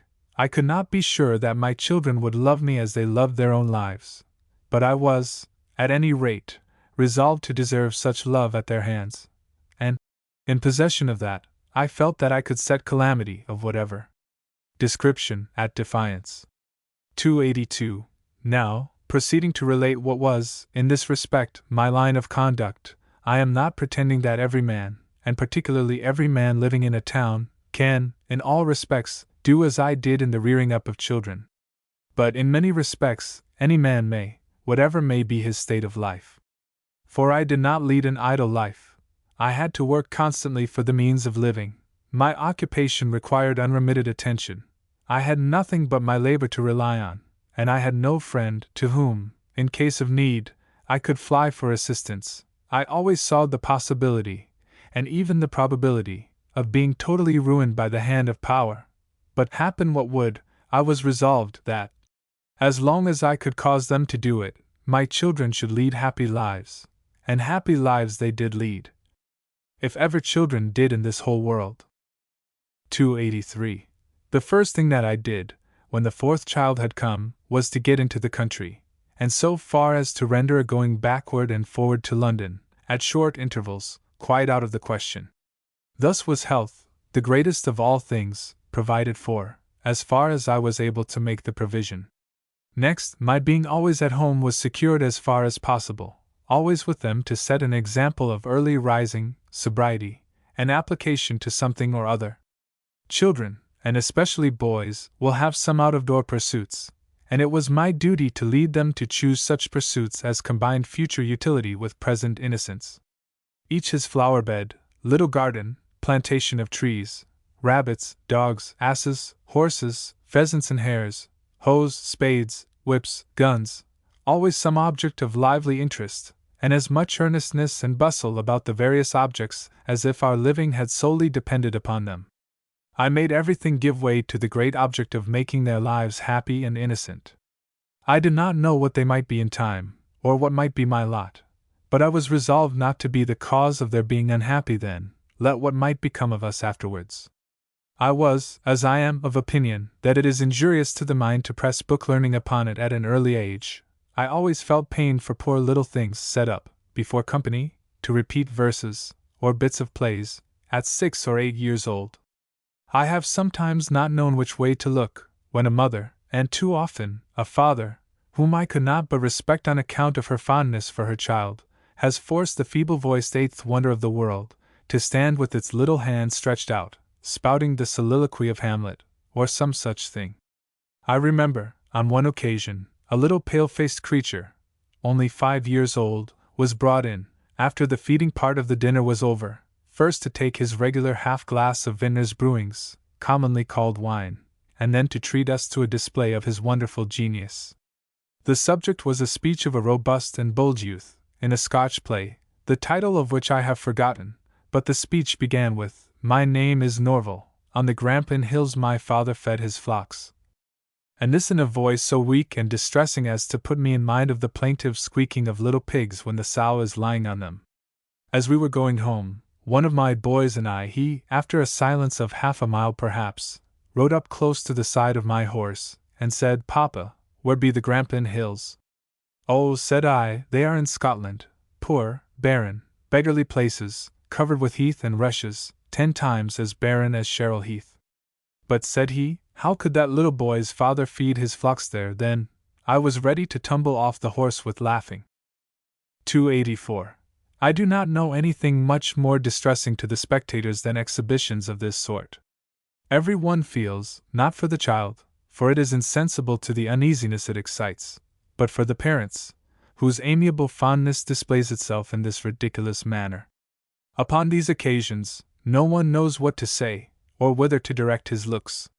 The parents, and especially the fond mother, looks sharply round for this so evidently merited applause, as an actor of the name of Munden, whom I recollect 30 years ago, used, when he had treated us to a witty shrug of his shoulders, or twist of his chin, to turn his face up to the gallery for the clap.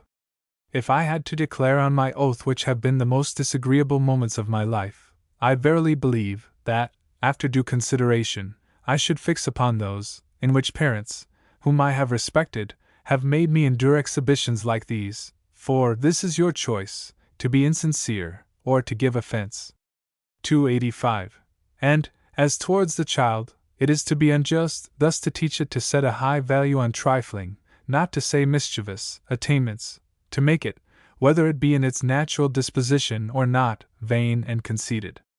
The plaudits which it receives, in such cases, puffs it up in its own thoughts, sends it out into the world stuffed with pride and insolence, which must and will be extracted out of it by one means or another, and none but those who have had to endure the drawing of firmly fixed teeth, can, I take it, have an adequate idea of the painfulness of this operation. Now, parents have no right thus to indulge their own feelings at the risk of the happiness of their children. 286. The great matter is, however, the spoiling of the mind by forcing on it thoughts which it is not fit to receive. We know well, we daily see, that in men, as well as in other animals, the body is rendered comparatively small and feeble by being heavily loaded, or hard worked, before it arrive at size and strength proportioned to such load and such work. It is just so with the mind. The attempt to put old heads upon young shoulders is just as unreasonable as it would be to expect a colt 6 months old to be able to carry a man.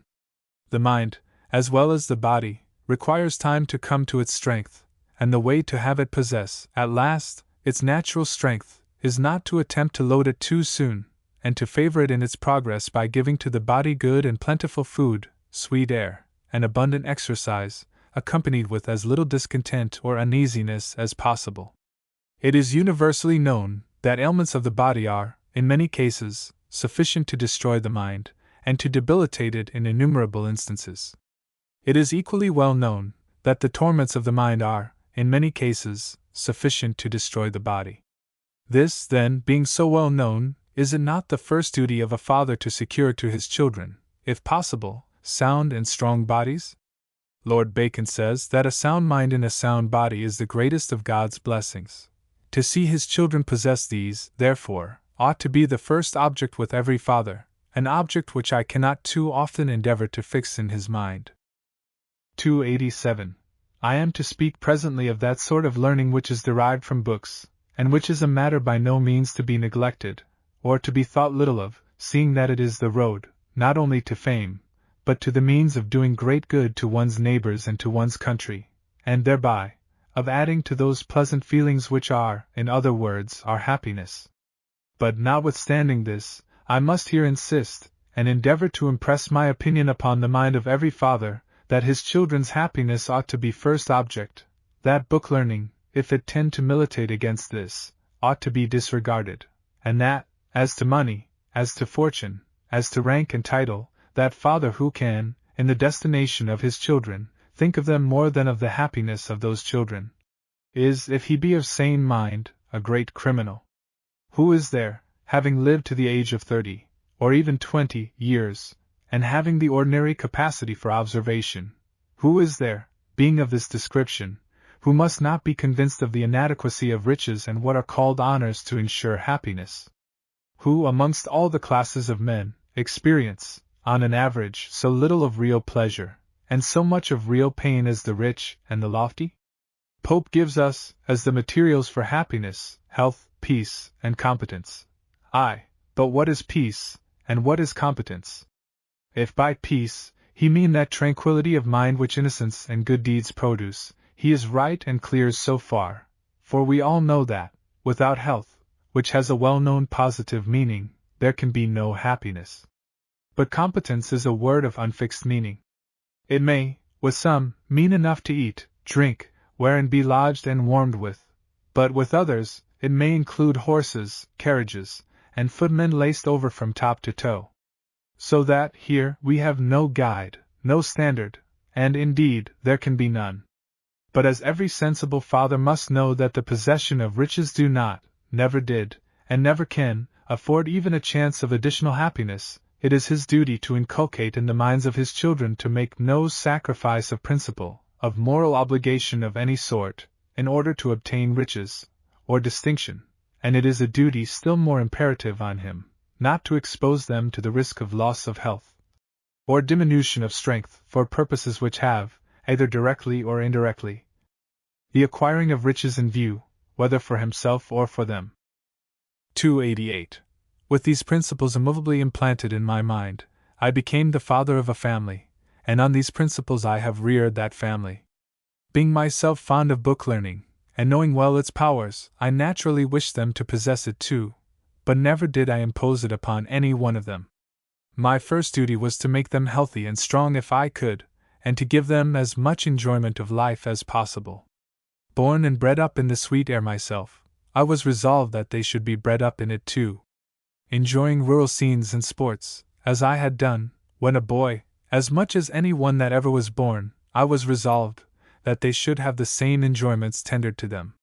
When I was a very little boy, I was, in the barley sowing season, going along by the side of a field, near Waverley Abbey, the primroses and bluebells bespangling the banks on both sides of me, 1,000 linnets singing in a spreading oak over my head, while the jingle of the traces and the whistling of the ploughboys saluted my ear from over the hedge, and, as it were to snatch me from the enchantment, the hounds, at that instant, having started a hare in the hanger on the other side of the field, came up scampering over it in full cry, taking me after them many a mile. I was not more than 8 years old, but this particular scene has presented itself to my mind many times every year from that day to this. I always enjoy it over again, and I was resolved to give, if possible, the same enjoyments to my children. 289. Men's circumstances are so various. There is such a great variety in their situations in life, their business, the extent of their pecuniary means, the local state in which they are placed, their internal resources. The variety in all these respects is so great, that, as applicable to every family, it would be impossible to lay down any set of rules, or maxims, touching every matter relating to the management and rearing up of children. In giving an account, therefore, of my own conduct, in this respect, I am not to be understood as supposing that every father can, or ought, to attempt to do the same, but while it will be seen that there are many, and these the most important parts of that conduct, that all fathers may imitate, if they choose, there is no part of it which thousands and thousands of fathers might not adopt and pursue, and adhere to the very letter. 290. I effected everything without scolding, and even without command. My children are a family of scholars, each sex its appropriate species of learning, and I could safely take my oath that I never ordered a child of mine, son or daughter, to look into a book in my life. My 2 eldest sons, when about 8 years old, were, for the sake of their health, placed for a very short time at a clergyman's at Micheldever, and my eldest daughter, a little older, at a school a few miles from Botley, to avoid taking them to London in the winter.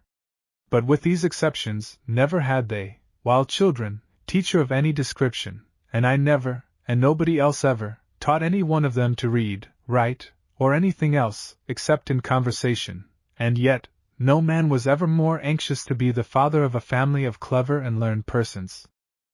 291. I accomplished my purpose indirectly. The first thing of all was health, which was secured by the deeply interesting and never-ending sports of the field and pleasures of the garden. Luckily these things were treated of in books and pictures of endless variety, so that on wet days, in long evenings, these came into play. A large, strong table in the middle of the room, their mother sitting at her work, used to be surrounded with them, the baby, if big enough, set up in a high chair. Here were inkstands, pens, pencils, india rubber, and paper, all in abundance, and every one scrabbled about as he or she pleased. There were prints of animals of all sorts, books treating of them, others treating of gardening, of flowers, of husbandry, of hunting, coursing, shooting, fishing, planting, and in short, of everything, with regard to which we had something to do. One would be trying to imitate a bit of my writing, another drawing the pictures of some of our dogs or horses, a third poking over Buick's quadrupeds and picking out what he said about them. But our book of never-failing resource was the French Maison Rustique, or farmhouse, which, it is said, was the book that first tempted Duquesnoy, I think that was the name, the famous physician, in the reign of Louis XIV, to learn to read. Here are all the four-legged animals, from the horse down to the mouse, portraits and all the birds, reptiles, insects, all the modes of rearing, managing, and using the tame ones, all the modes of taking the wild ones, and of destroying those that are mischievous, all the various traps, springs, nets, all the implements of husbandry and gardening, all the labors of the field and the garden exhibited, as well as the rest, in plates, and there was I, in my leisure moments, to join this inquisitive group, to read the French, and tell them what it meant in English, when the picture did not sufficiently explain itself. I never have been without a copy of this book for 40 years, except during the time that I was fleeing from the dungeons of Castlereagh and Sidmouth, in 1817, and when I got to Long Island, the first book I bought was another Maison Rustique. 292. What need had we of schools? What need of teachers? What need of scolding and force, to induce children to read, write, and love books? What need of cards, dice, or of any games, to kill time, but, in fact, to implant in the infant heart a love of gaming, one of the most destructive of all human vices? We did not want to kill time. We were always busy, wet weather or dry weather, winter or summer.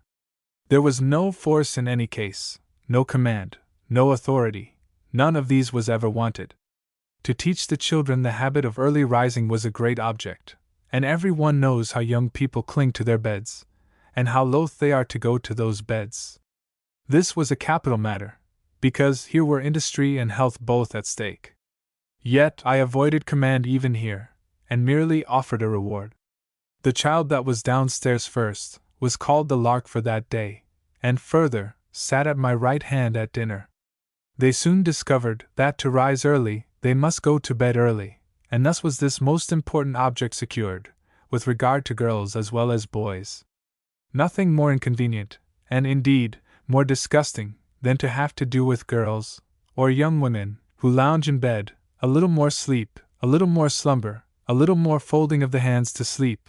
Solomon knew them well. He had, I dare say, seen the breakfast cooling, carriages and horses and servants waiting, the sun coming burning on, the day wasting, the night growing dark too early, appointments broken, and the objects of journeys defeated, and all this from the lolloping in bed of persons who ought to have risen with the sun. No beauty, no modesty, no accomplishments, are a compensation for the effects of laziness in women, and, of all the proofs of laziness, none is so unequivocal as that of lying late in bed. Love makes men overlook this vice, for it is a vice, for a while, but this does not last for life. Besides, health demands early rising, the management of a house imperiously demands it, but health, that most precious possession, without which there is nothing else worth possessing, demands it too. The morning air is the most wholesome and strengthening. Even in crowded cities, men might do pretty well with the aid of the morning air. But how are they to rise early, if they go to bed late? 293. But to do the things I did, you must love home yourself. To rear up children in this manner, you must live with them. You must make them, too, feel, by your conduct, that you prefer this to any other mode of passing your time. All men cannot lead this sort of life, but many may, and all much more than many do. My occupation, to be sure, was chiefly carried on at home, but I had always enough to do. I never spent an idle week, or even day, in my whole life. Yet I found time to talk with them, to walk or ride about with them, and when forced to go from home, always took one or more with me. You must be good-tempered too with them. They must like your company better than any other person's.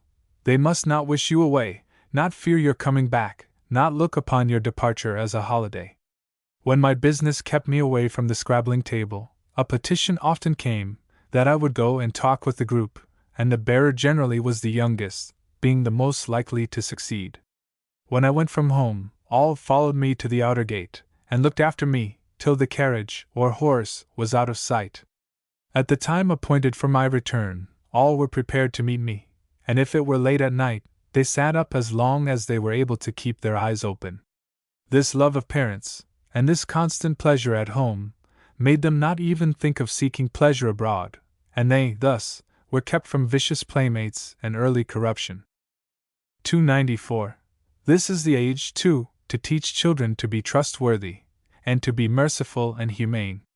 We lived in a garden of about 2 acres, partly kitchen garden with walls, partly shrubbery and trees, and partly grass. There were the peaches, as tempting as any that ever grew, and yet as safe from fingers as if no child were ever in the garden. It was not necessary to forbid. The blackbirds, the thrushes, the whitethroats, and even that very shy bird the goldfinch, had their nests and bred up their young ones, in great abundance, all about this little spot, constantly the playplace of 6 children, and one of the latter had its nest, and brought up its young ones, in a raspberry bush, within 2 yards of a walk, and at the time that we were gathering the ripe raspberries. We give dogs, and justly, great credit for sagacity and memory, but the following 2 most curious instances, which I should not venture to state, if there were not so many witnesses to the facts, in my neighbors at Botley, as well as in my own family, will show that birds are not, in this respect, inferior to the canine race. All country people know that the skylark is a very shy bird, that its abode is the open fields, that it settles on the ground only, that it seeks safety in the wideness of space, that it avoids enclosures, and is never seen in gardens. A part of our ground was a grass plat of about 40 rods, or 1/4 of an acre, which, one year, was left to be mowed for hay. A pair of larks, coming out of the fields into the middle of a pretty populous village, chose to make their nest in the middle of this little spot, and at not more than about 35 yards from one of the doors of the house, in which there were about 12 persons living, and 6 of those children, who had constant access to all parts of the ground. There we saw the cock rising up and singing, then taking his turn upon the eggs, and by, we observed him cease to sing, and saw them both constantly engaged in bringing food to the young ones. No unintelligible hint to fathers and mothers of the human race, who have, before marriage, taken delight in music. But the time came for mowing the grass. I waited a good many days for the brood to get away, but, at last, I determined on the day, and if the larks were there still, to leave a patch of grass standing round them. In order not to keep them in dread longer than necessary, I brought 3 able mowers, who would cut the hole in about an hour, and as the plat was nearly circular, set them to mow round, beginning at the outside. And now for sagacity indeed! The moment the men began to wet their sides, the 2 old larks began to flutter over the nest, and to make a great clamor. When the men began to mow, they flew round and round, stooping so low, when near the men, as almost to touch their bodies, making a great chattering at the same time. But before the men had got round with the second swarth, they flew to the nest, and away they went, young ones and all, across the river, at the foot of the ground, and settled in the long grass in my neighbor's orchard. 295. The other instance relates to a house martin. It is well known that these birds build their nests under the eaves of inhabited houses, and sometimes under those of door porches. But we had one that built its nest in the house, and upon the top of a common door case, the door of which opened into a room out of the main passage into the house. Perceiving the martin had begun to build its nest here, we kept the front door open in the daytime, but were obliged to fasten it at night. It went on, had eggs, young ones, and the young ones flew. I used to open the door in the morning early, and then the birds carried on their affairs till night. The next year the martin came again, and had another brood in the same place.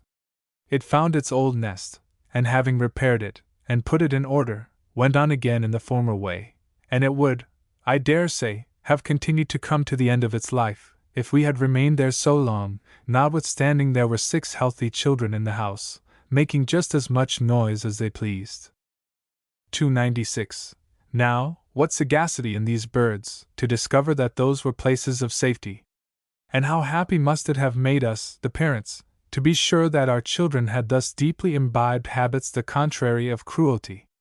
For, be it engraven on your heart, young man, that, whatever appearances may say to the contrary, cruelty is always accompanied with cowardice, and also with perfidy, when that is called for by the circumstances of the case, and that habitual acts of cruelty to other creatures will, 9 times out of 10, produce, when the power is possessed, cruelty to human beings.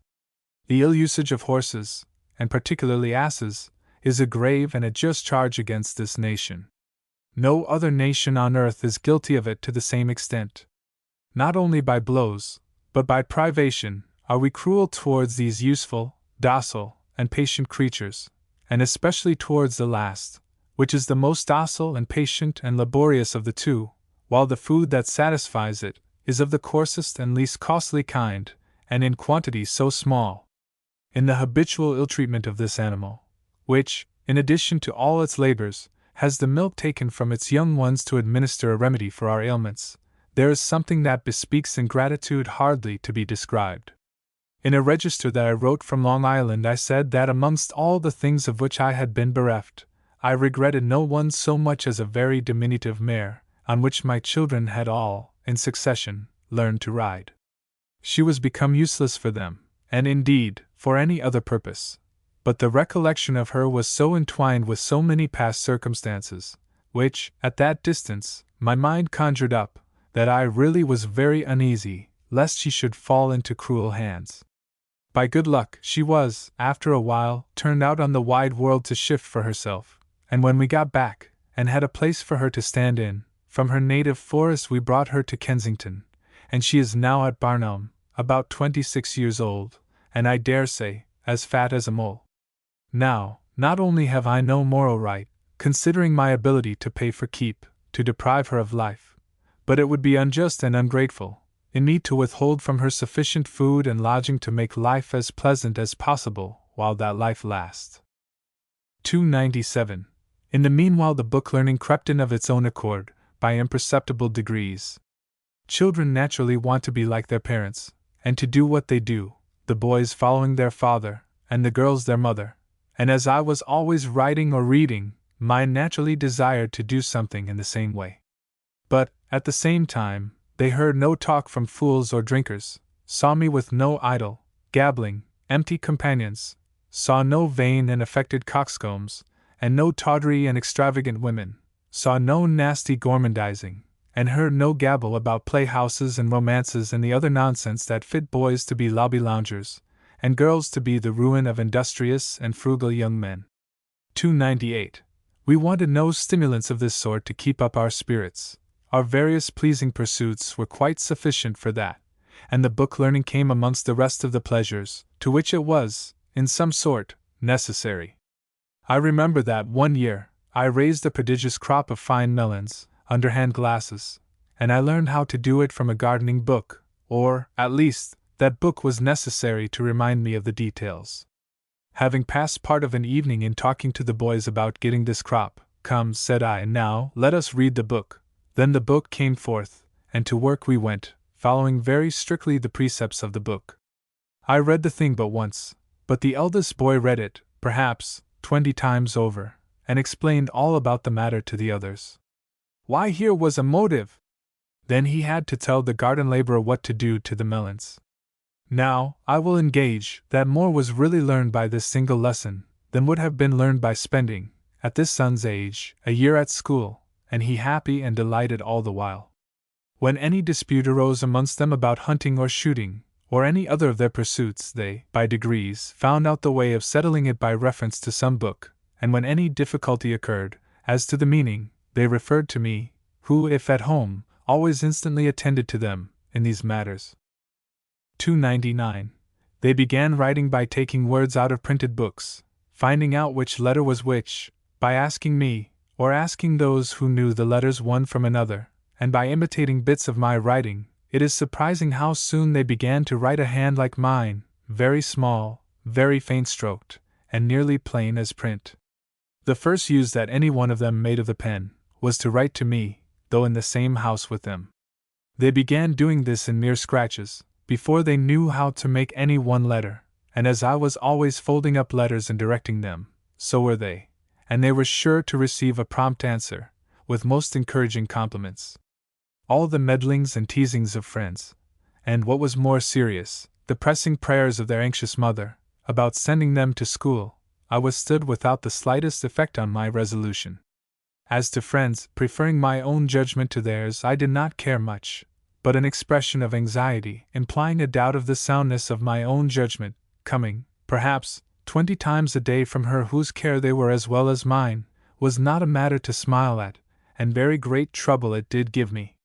My answer at last was, as to the boys, I want them to be like me, and as to the girls, in whose hands can they be so safe as in yours? Therefore my resolution is taken, go to school they shall not. 300. Nothing is much more annoying than the intermeddling of friends, in a case like this. The wife appeals to them, and good breeding, that is to say, nonsense, is sure to put them on her side. Then they, particularly the women, when describing the surprising progress made by their own sons at school, used, if one of mine were present, to turn to him, and ask, to what school he went, and what he was learning? I leave any one to judge of his opinion of her, and whether he would like her the better for that. Bless me, so tall, and not learned anything yet. Oh yes, he has, I used to say, he has learned to ride, and hunt, and shoot, and fish, and look after cattle and sheep, and to work in the garden, and to feed his dogs, and to go from village to village in the dark. This was the way I used to manage with troublesome customers of this sort.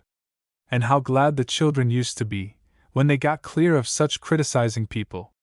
And how grateful they felt to me for the protection which they saw that I gave them against that state of restraint, of which other people's boys complained.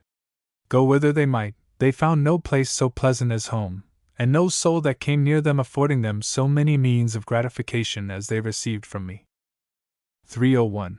In this happy state we lived until the year 1810, when the government laid its merciless fangs upon me, dragged me from these delights, and crammed me into a jail amongst felons, of which I shall have to speak more fully, when, in the last number, I come to speak of the duties of the citizen. This added to the difficulties of my task of teaching, for now I was snatched away from the only scene in which it could, as I thought, properly be executed. But even these difficulties were got over. The blow was, to be sure, a terrible one, and oh God! How was it felt by these poor children? It was in the month of July when the horrible sentence was passed upon me. My wife, having left her children in the care of her good and affectionate sister, was in London, waiting to know the doom of her husband. When the news arrived at Botley, the 3 boys, one 11, another 9, and the other 7 years old, were hoeing cabbages in that garden which had been the source of so much delight. When the account of the savage sentence was brought to them, the youngest could not, for some time, be made to understand what a jail was, and when he did, he, all in a tremor, exclaimed, "Now I'm sure, William, that Papa is not in a place like that." The other, in order to disguise his tears and smother his sobs, fell to work with the hoe, and chopped about like a blind person. This account, when it reached me, affected me more, filled me with deeper resentment, than any other circumstance. And oh! how I despise the wretches who talk of my vindictiveness, of my exultation at the confusion of those who inflicted those sufferings. How I despise the base creatures, the crawling slaves, the callous and cowardly hypocrites, who affect to be shocked, tender souls, at my expressions of joy, and at the death of Gibbs, Ellenborough, Perceval, Liverpool, Canning, and the rest of the tribe that I have already seen out, and at the fatal workings of that system, for endeavoring to check which I was thus punished. How I despise these wretches, and how I, above all things, enjoy their ruin, and anticipate their utter beggary. What? I am to forgive, am I, injuries like this, and that, too, without any atonement? Oh no! I have not so read the Holy Scriptures. I have not, from them, learned that I am not to rejoice at the fall of unjust foes, and it makes a part of my happiness to be able to tell millions of men that I do thus rejoice, and that I have the means of calling on so many just and merciful men to rejoice along with me. 302. Now then, the book learning was forced upon us. I had a farm in hand. It was necessary that I should be constantly informed of what was doing. I gave all the orders, whether as to purchases, sales, plowing, sowing, breeding, in short, with regard to everything, and the things were endless in number and variety, and always full of interest. My eldest son and daughter could now write well and fast. One or the other of these was always at Botley, and I had with me, having hired the best part of the keeper's house, one or two, besides either this brother or sister, the mother coming up to town about once in 2 or 3 months, leaving the house and children in the care of her sister. We had a hamper, with a lock and 2 keys, which came up once a week, or oftener, bringing me fruit and all sorts of country fare, for the carriage of which, cost-free, I was indebted to as good a man as ever God created, the late Mr. George Rogers, of Southampton, who, in the prime of life, died deeply lamented by thousands, but by none more deeply than by me and my family, who have to thank him, and the whole of his excellent family, for benefits and marks of kindness without number. 303. This hamper, which was always, at both ends of the line, looked for with the most lively feelings, became our school. It brought me a journal of labors, proceedings, and occurrences, written on paper of shape and size uniform, and so contrived, as to margins, as to admit of binding. The journal used, when my son was the writer, to be interspersed with drawings of our dogs, colts, or anything that he wanted me to have a correct idea of. The hamper brought me plants, bulbs, and the like, that I might see the size of them, and always every one sent his or her most beautiful flowers, the earliest violets, and primroses, and cowslips, and bluebells, the earliest twigs of trees, and in short, everything that they thought calculated to delight me. The moment the hamper arrived, I, casting aside everything else, set to work to answer every question, to give new directions, and to add anything likely to give pleasure at Botley. Every hamper brought 1 letter, as they called it, if not more, from every child, and to every letter I wrote an answer, sealed up and sent to the party, being sure that that was the way to produce other and better letters, for, though they could not read what I wrote, and though their own consisted at first of mere scratches, and afterwards, for a while, of a few words written down for them to imitate, I always thanked them for their pretty letter, and never expressed any wish to see them write better, but took care to write in a very neat and plain hand myself, and to do up my letter in a very neat manner. 304. Thus, while the ferocious tigers thought I was doomed to incessant mortification, and to rage that must extinguish my mental powers, I found in my children, and in their spotless and courageous and most affectionate mother, delights to which the callous hearts of those tigers were strangers. Heaven first taught letters for some wretch's aid. How often did this line of Pope occur to me when I opened the little spuddling letters from Botley! This correspondence occupied a good part of my time. I had all the children with me, turn and turn about, and in order to give the boys exercise, and to give the 2 eldest an opportunity of beginning to learn French, I used, for a part of the 2 years, to send them a few hours in the day to an abbé, who lived in Castle Street, Holborn. All this was a great relaxation to my mind, and when I had to return to my literary labors, I returned fresh and cheerful, full of vigor, and full of hope, of finally seeing my unjust and merciless foes at my feet, and that, too, without caring a straw on whom their fall might bring calamity, so that my own family were safe, because, say what any one might, the community, taken as a whole, had suffered this thing to be done unto us. 305.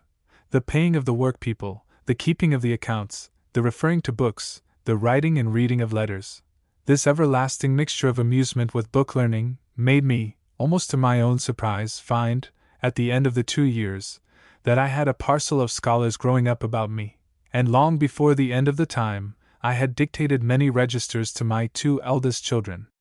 Then, there was copying out of books, which taught spelling correctly. The calculations about the farming affairs forced arithmetic upon us. The use, the necessity, of the thing, led to the study. By and by, we had to look into the laws to know what to do about the highways, about the game, about the poor, and all rural and parochial affairs.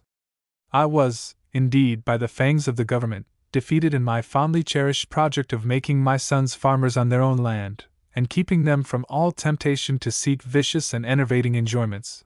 But those fangs, merciless as they had not been able to prevent me from laying in for their lives a store of useful information, habits of industry, care, sobriety, and a taste for innocent, healthful, and manly pleasures. The fangs had made me and them penniless, but they had not been able to take from us our health or our mental possessions, and these were ready for application as circumstances might ordain. 306. After the age that I have now been speaking of, 14, I suppose every one became a reader and writer according to fancy.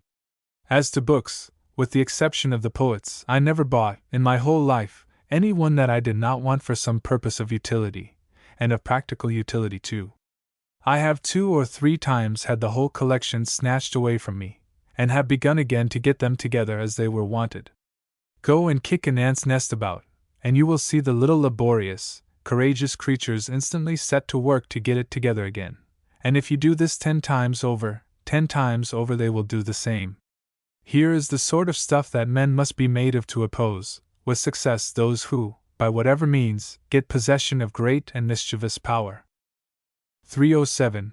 Now, I am aware that which I did cannot be done by every one of hundreds of thousands of fathers, each of whom loves his children with all his soul. I am aware that the attorney, the surgeon, the physician, the trader, and even the farmer, cannot, generally speaking, do what I did, and that they must, in most cases, send their sons to school, if it be necessary for them to have book learning. But while I say this, I know that there are many things, which I did, which many fathers might do, and which, nevertheless, they do not do. It is in the power of every father to live at home with his family, when not compelled by business, or by public duty, to be absent. It is in his power to set an example of industry and sobriety and frugality, and to prevent a taste for gaming, dissipation, extravagance, from getting root in the minds of his children. It is in his power to continue to make his children hearers, when he is reproving servants for idleness, or commending them for industry and care. It is in his power to keep all dissolute and idly talking companions from his house. It is in his power to teach them, by his uniform example, justice and mercy towards the inferior animals. It is in his power to do many other things, and something in the way of book learning too, however busy his life may be.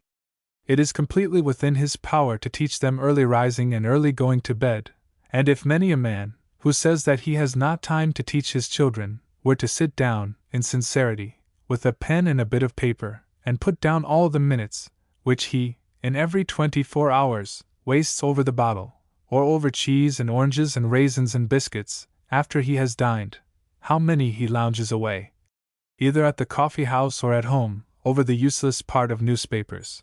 How many he spends in waiting for the coming and the managing of the tea table. How many he passes by candlelight, wearied of his existence, when he might be in bed. How many he passes in the morning in bed, while the sun and dew shine and sparkle for him in vain. If he were to put all these together, and were to add those which he passes in the reading of books for his mere personal amusement, and without the smallest chance of acquiring from them any useful practical knowledge, if he were to sum up the whole of these, and add to them the time worse than wasted in the contemptible work of dressing off his person, he would be frightened at the result, would send for his boys from school, and if greater book learning than he possessed were necessary, he would choose for the purpose some man of ability, and see the teaching carried on under his own roof, with safety as to morals, and with the best chance as to health. 308. If after all, however, a school must be resorted to, let it, if in your power, be as little populous as possible. As evil communications corrupt good manners, so the more numerous the assemblage, and the more extensive the communication, the greater the chance of corruption. Jails, barracks, factories do not corrupt by their walls, but by their condensed numbers. Populous cities corrupt from the same cause, and it is, because it must be, the same with regard to schools, out of which children come not what they were when they went in. The master is, in some sort, their enemy. He is their overlooker, he is a spy upon them. His authority is maintained by his absolute power of punishment. The parent commits them to that power. To be taught is to be held in restraint. And, as the sparks fly upwards, the teaching and the restraint will not be divided in the estimation of the boy. Besides all this, there is the great disadvantage of tardiness in arriving at years of discretion. If boys live only with boys, their ideas will continue to be boyish. If they see and hear and converse with nobody but boys, how are they to have the thoughts and the character of men? It is, at last, only by hearing men talk and seeing men act, that they learn to talk and act like men, and therefore, to confine them to the society of boys is to retard their arrival at the years of discretion, and in case of adverse circumstances in the pecuniary way, where, in all the creation, is there so helpless a mortal as a boy who has always been at school? But if, as I said before, a school there must be, let the congregation be as small as possible, and do not expect too much from the master, for if it be irksome to you to teach your own sons, what must that teaching be to him? If he have great numbers, he must delegate his authority, and like all other delegated authority, it will either be abused or neglected. 309. With regard to girls, one would think that mothers would want no argument to make them shudder at the thought of committing the care of their daughters to other hands than their own. If fortune have so favored them as to make them rationally desirous that their daughters should have more of what are called accomplishments than they themselves have, it has also favored them with the means of having teachers under their own eye. If it have not favored them so highly as this, and it seldom has in the middle rank of life, what duty so sacred as that imposed on a mother to be the teacher of her daughters? And is she, from love of ease or of pleasure or of anything else, to neglect this duty? Is she to commit her daughters to the care of persons, with whose manners and morals it is impossible for her to be thoroughly acquainted? Is she to send them into the promiscuous society of girls, who belong to nobody knows whom, and come from nobody knows whither, and some of whom, for aught she can know to the contrary, may have been corrupted before, and sent thither to be hidden from their former circle? Is she to send her daughters to be shut up within walls, the bare sight of which awaken the idea of intrigue and invite to seduction and surrender? Is she to leave the health of her daughters to chance, to shut them up with a motley bevy of strangers, some of whom, as is frequently the case, are proclaimed bastards, by the undeniable testimony given by the color of their skin? Is she to do all this, and still put forward pretensions to the authority and the affection due to a mother? And are you to permit all this, and still call yourself a father? 310. Well, then, having resolved to teach your own children, or to have them taught, at home, let us now see how they ought to proceed as to books for learning. It is evident, speaking of boys, that, at last, they must study the art, or science, that you intend them to pursue. If they be to be surgeons, they must read books on surgery, and the like in other cases. But there are certain elementary studies, certain books to be used by all persons, who are destined to acquire any book learning at all. Then there are departments, or branches of knowledge, that every man in the middle rank of life ought, if he can, to acquire, they being, in some sort, necessary to his reputation as a well-informed man, a character to which the farmer and the shopkeeper ought to aspire as well as the lawyer and the surgeon. Let me now, then, offer my advice as to the course of reading, and the manner of reading, for a boy, arrived at his 14th year, that being, in my opinion, early enough for him to begin. 311. And first of all, whether as to boys or girls, I deprecate romances of every description. It is impossible that they can do any good, and they may do a great deal of harm. They excite passions that ought to lie dormant, they give the mind a taste for highly seasoned matter, they make matters of real life insipid. Every girl, addicted to them, sighs to be a Sophia Western, and every boy, a Tom Jones. What girl is not in love with the wild youth, and what boy does not find a justification for his wildness? What can be more pernicious than the teachings of this celebrated romance? Here are two young men put before us, both sons of the same mother, the one a bastard, and by a parson too, the other a legitimate child, the former wild, disobedient, and squandering, the latter steady, sober, obedient, and frugal, the former everything that is frank and generous in his nature, the latter a greedy hypocrite, the former rewarded with the most beautiful and virtuous of women and a double estate, the latter punished by being made an outcast. How is it possible for young people to read such a book, and to look upon orderliness, sobriety, obedience, and frugality as virtues? And this is the tenor of almost every romance, and of almost every play, in our language.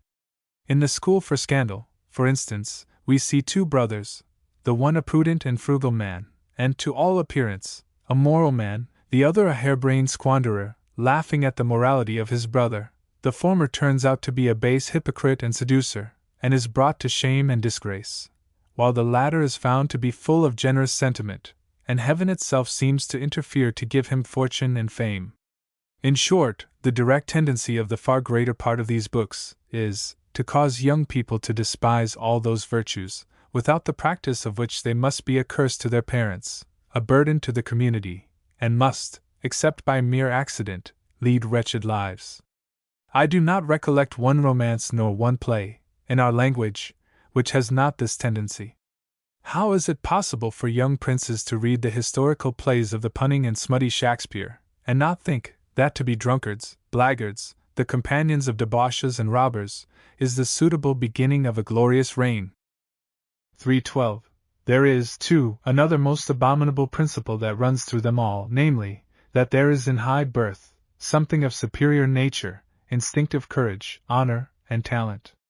Who can look at the two royal youths in Cymbeline, or at the noble youth in Douglas, without detesting the base parasites who wrote those plays?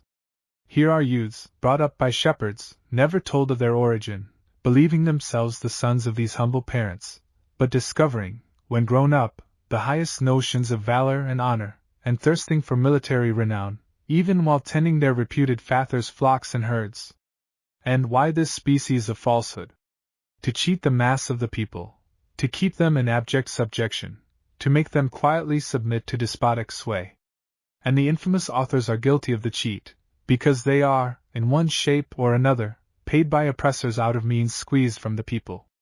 A true picture would give us just the reverse, would show us that high birth is the enemy of virtue, of valor, and of talent, would show us that with all their incalculable advantages, royal and noble families have, only by mere accident, produced a great man, that, in general, they have been amongst the most effeminate, unprincipled, cowardly, stupid, and, at the very least, amongst the most useless persons, considered as individuals, and not in connection with the prerogatives and powers bestowed on them solely by the law. 313. It is impossible for me, by any words that I can use, to express, to the extent of my thoughts, the danger of suffering young people to form their opinions from the writings of poets and romances. 9 times out of 10, the morality they teach is bad, and must have a bad tendency. Their wit is employed to ridicule virtue, as you will almost always find, if you examine the matter to the bottom. The world owes a very large part of its sufferings to tyrants. But what tyrant was there amongst the ancients, whom the poets did not place amongst the gods? Can you open an English poet, without, in some part or other of his works, finding the grossest flatteries of royal and noble persons? How are young people not to think that the praises bestowed on these persons are just? Dryden, Parnell, Gay, Thomson, in short, what poet have we had, or have we, Pope only excepted, who was not, or is not, a pensioner, or a sinecure placeman, or the wretched dependent of some part of the aristocracy? Of the extent of the powers of writers in producing mischief to a nation, we have 2 most striking instances in the cases of Dr. Johnson and Burke. The former, at a time when it was a question whether war should be made on America to compel her to submit to be taxed by the English Parliament, wrote a pamphlet, entitled, Taxation No Tyranny, to urge the nation into that war. The latter, when it was a question whether England should wage war against the people of France, to prevent them from reforming their government, wrote a pamphlet to urge the nation into that war. The first war lost U.S. America, the last cost us 600 millions of money, and has loaded us with 40 millions a year of taxes. Johnson, however, got a pension for his life, and Burke a pension for his life, and for 3 lives after his own. Cumberland and Murphy, the playwriters, were pensioners, and, in short, of the whole mass, where has there been one, whom the people were not compelled to pay for labors, having for their principal object the deceiving and enslaving of that same people? It is, therefore, the duty of every father, when he puts a book into the hands of his son or daughter, to give the reader a true account of who and what the writer of the book was, or is. 314. If a boy be intended for any particular calling, he ought, of course, to be induced to read books relating to that calling, if such books there be, and therefore, I shall not be more particular on that head. But there are certain things that all men in the middle rank of life ought to know something of, because the knowledge will be a source of pleasure, and because the want of it must, very frequently, give them pain, by making them appear inferior, in point of mind, to many who are, in fact, their inferiors in that respect. These things are grammar, arithmetic, history, accompanied with geography. Without these, a man, in the middle rank of life, however able he may be in his calling, makes but an awkward figure. Without grammar he cannot, with safety to his character as a well-informed man, put his thoughts upon paper, nor can he be sure that he is speaking with propriety. How many clever men have I known, full of natural talent, eloquent by nature, replete with everything calculated to give them weight in society, and yet having little or no weight, merely because unable to put correctly upon paper that which they have in their minds. For me not to say that I deem my English grammar the best book for teaching this science, would be affectation, and neglect of duty besides, because I know that it is the best, because I wrote it for the purpose, and because hundreds and hundreds of men and women have told me, some verbally, and some by letter, that though, many of them, at grammar schools for years, they really never knew anything of grammar, until they studied my book. I, who know well all the difficulties that I experienced when I read books upon the subject, can easily believe this, and especially when I think of the numerous instances in which I have seen university scholars unable to write English with any tolerable degree of correctness. In this book, the principles are so clearly explained that the disgust arising from intricacy is avoided, and it is this disgust that is the great and mortal enemy of acquiring knowledge. 3:15. With regard to arithmetic, it is a branch of learning absolutely necessary to every one who has any pecuniary transactions beyond those arising out of the expenditure of his week's wages. All the books on this subject that I had ever seen were so bad, so destitute of everything calculated to lead the mind into a knowledge of the matter, so void of principles, and so evidently tending to puzzle and disgust the learner, by their sententious, and crabbed, and quaint, and almost hieroglyphical definitions, that I, at one time, had the intention of writing a little work on the subject myself. It was put off, from one cause or another, but a little work on the subject has been, partly at my suggestion, written and published by Mr. Thomas Smith of Liverpool, and is sold by Mr. Sherwood, in London. The author has great ability, and a perfect knowledge of his subject. It is a book of principles, and any young person of common capacity will learn more from it in a week than from all the other books that I ever saw on the subject in a 12-month. 3:16. While the foregoing studies are proceeding, though they very well afford a relief to each other, history may serve as a relaxation, particularly during the study of grammar, which is an undertaking requiring patience and time. Of all history, that of our own country is of the most importance, because, for want of a thorough knowledge of what has been, we are, in many cases, at a loss to account for what is, and still more at a loss to be able to show what ought to be. The difference between history and romance is this, that which is narrated in the latter leaves in the mind nothing which it can apply to present or future circumstances and events, while the former, when it is what it ought to be, leaves the mind stored with arguments for experience, applicable, at all times, to the actual affairs of life. The history of a country ought to show the origin and progress of its institutions, political, civil, and ecclesiastical. It ought to show the effects of those institutions upon the state of the people. It ought to delineate the measures of the government at the several epochs, and having clearly described the state of the people at the several periods, it ought to show the cause of their freedom, good morals, and happiness, or of their misery, immorality, and slavery, and this, too, by the production of indubitable facts, and of inferences so manifestly fair, as to leave not the smallest doubt upon the mind. 3:17. Do the histories of England which we have answer this description? They are very little better than romances. Their contents are generally confined to narrations relating to battles, negotiations, intrigues, contests between rival sovereignties, rival nobles, and to the character of kings, queens, mistresses, bishops, ministers, and the like, from scarcely any of which can the reader draw any knowledge which is at all applicable to the circumstances of the present day. 3:18.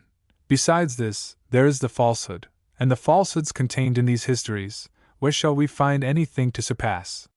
Let us take one instance. They all tell us that William the Conqueror knocked down 26 parish churches, and laid waste the parishes in order to make the New Forest, and this in a tract of the very poorest land in England, where the churches must then have stood at about 1 mile and 200 yards from each other. The truth is that all the churches are still standing that were there when William landed, and the whole story is a sheer falsehood from the beginning to the end. 319. But this is a mere specimen of these romances, and that, too, with regard to a matter comparatively unimportant to us. The important falsehoods are those which misguide us by statement or by inference, with regard to the state of the people at the several epochs, as produced by the institutions of the country, or the measures of the government. It is always the object of those who have power in their hands, to persuade the people that they are better off than their forefathers were. It is the great business of history to show how this matter stands. And with respect to this great matter, what are we to learn from anything that has hitherto been called a history of England?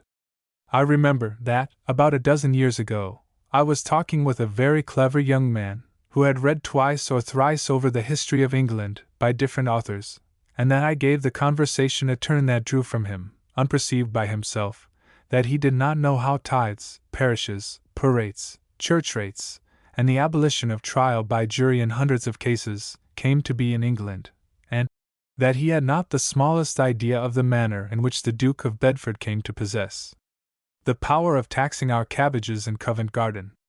Yet this is history.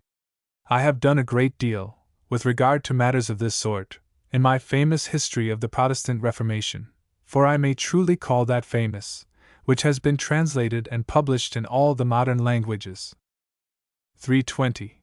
But it is reserved for me to write a complete history of the country from the earliest times to the present day, and this, God giving me life and health, I shall begin to do in monthly numbers, beginning on the 1st of September, and in which I shall endeavor to combine brevity with clearness.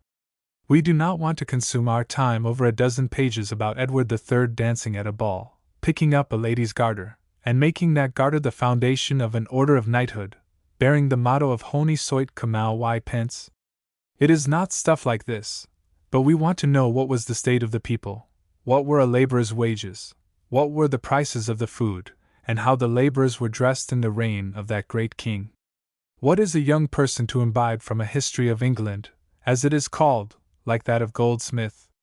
It is a little romance to amuse children, and the other historians have given us larger romances to amuse lazy persons who are grown up. To destroy the effects of these, and to make the people know what their country has been, will be my object, and this, I trust, I shall effect. We are, it is said, to have a history of England from Sir James Mackintosh, a history of Scotland from Sir Walter Scott, and a history of Ireland from Tommy Moore, the luscious poet. A Scotch lawyer, who is a pensioner, and a member for Knaresborough, which is well known to the Duke of Devonshire, who has the great tithes of 20 parishes in Ireland, will, doubtless, write a most impartial history of England, and particularly as far as relates to boroughs and tithes. A Scotch romance writer, who, under the name of Malagrother, wrote a pamphlet to prove that £1 notes were the cause of riches to Scotland, will write, to be sure, a most instructive history of Scotland. And from the pen of an Irish poet, who is a sinecure placeman, and a protégé of an English peer that has immense parcels of Irish confiscated estates, what a beautiful history shall we not then have of unfortunate Ireland? Oh no! We are not going to be content with stuff such as these men will bring out. Hume and Smollett and Robertson have cheated us long enough. We are not in a humor to be cheated any longer. 321. Geography is taught at schools, if we believe the school cards. The scholars can tell you all about the divisions of the earth, and this is very well for persons who have leisure to indulge their curiosity. But it does seem to me monstrous that a young person's time should be spent in ascertaining the boundaries of Persia or China, knowing nothing all the while about the boundaries, the rivers, the soil, or the products, or of the anything else of Yorkshire or Devonshire. The first thing in geography is to know that of the country in which we live, especially that in which we were born. I have now seen almost every hill and valley in it with my own eyes, nearly every city and every town, and no small part of the whole of the villages. I am therefore qualified to give an account of the country, and that account, under the title of Geographical Dictionary of England and Wales, I am now having printed as a companion to my history. 322.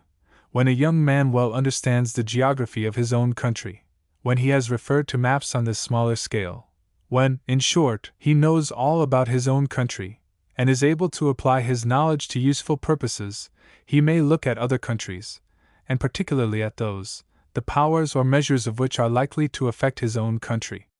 It is of great importance to us to be well acquainted with the extent of France, the United States, Portugal, Spain, Mexico, Turkey, and Russia, but what need we care about the tribes of Asia and Africa, the condition of which can affect us no more than we would be affected by anything that is passing in the moon. 323.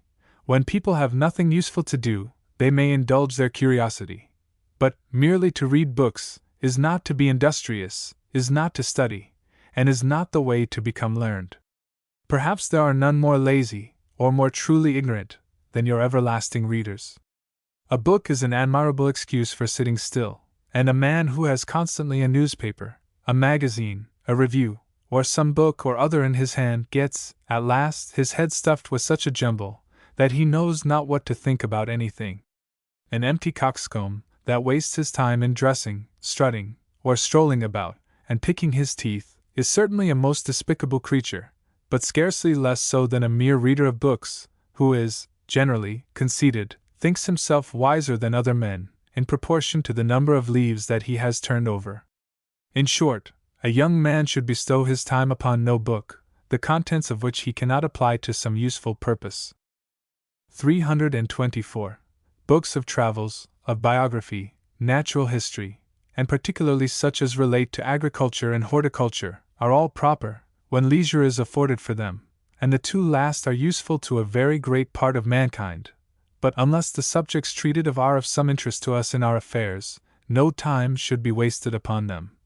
When there are so many duties demanded at our hands by our families and our country, a man may read books forever, and be an ignorant creature at last, and even the more ignorant for his reading.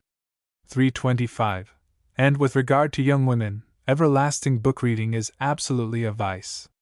When they once get into the habit, they neglect all other matters, and, in some cases, even their very dress. Attending to the affairs of the house, to the washing, the baking, the brewing, the preservation and cooking of victuals, the management of the poultry and the garden, these are their proper occupations. It is said, with what truth I know not, of the present Queen, wife of William IV, that she was an active, excellent manager of her house.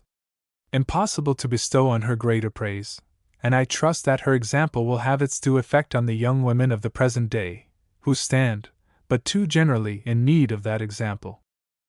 326. The great fault of the present generation is that, in all ranks, the notions of self-importance are too high. This has arisen from causes not visible to many, out the consequences are felt by all, and that, too, with great severity. There has been a general sublimating going on for many years. Not to put the word Esquire before the name of almost any man who is not a mere laborer or artisan, is almost an affront.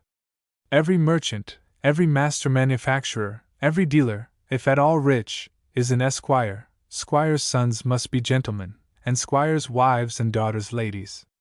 If this were all, if it were merely a ridiculous misapplication of words, the evil would not be great. But, unhappily, words lead to acts and produce things, and the young gentleman is not easily to be molded into a tradesman or a working farmer. And yet the world is too small to hold so many gentlemen and ladies. How many thousands of young men have, at this moment, cause to lament that they are not carpenters, or masons, or tailors, or shoemakers, and how many thousands of those, that they have been bred up to wish to disguise their honest and useful, and therefore honorable, calling.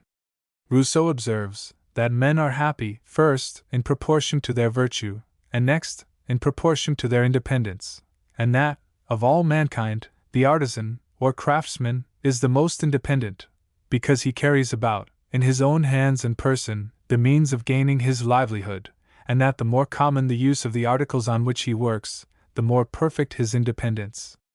Where, says he, there is one man that stands in need of the talents of the dentist, there are 100,000 that want those of the people who supply the matter for the teeth to work on, and for one who wants a sonnet to regale his fancy, there are a million clamoring for men to make or mend their shoes.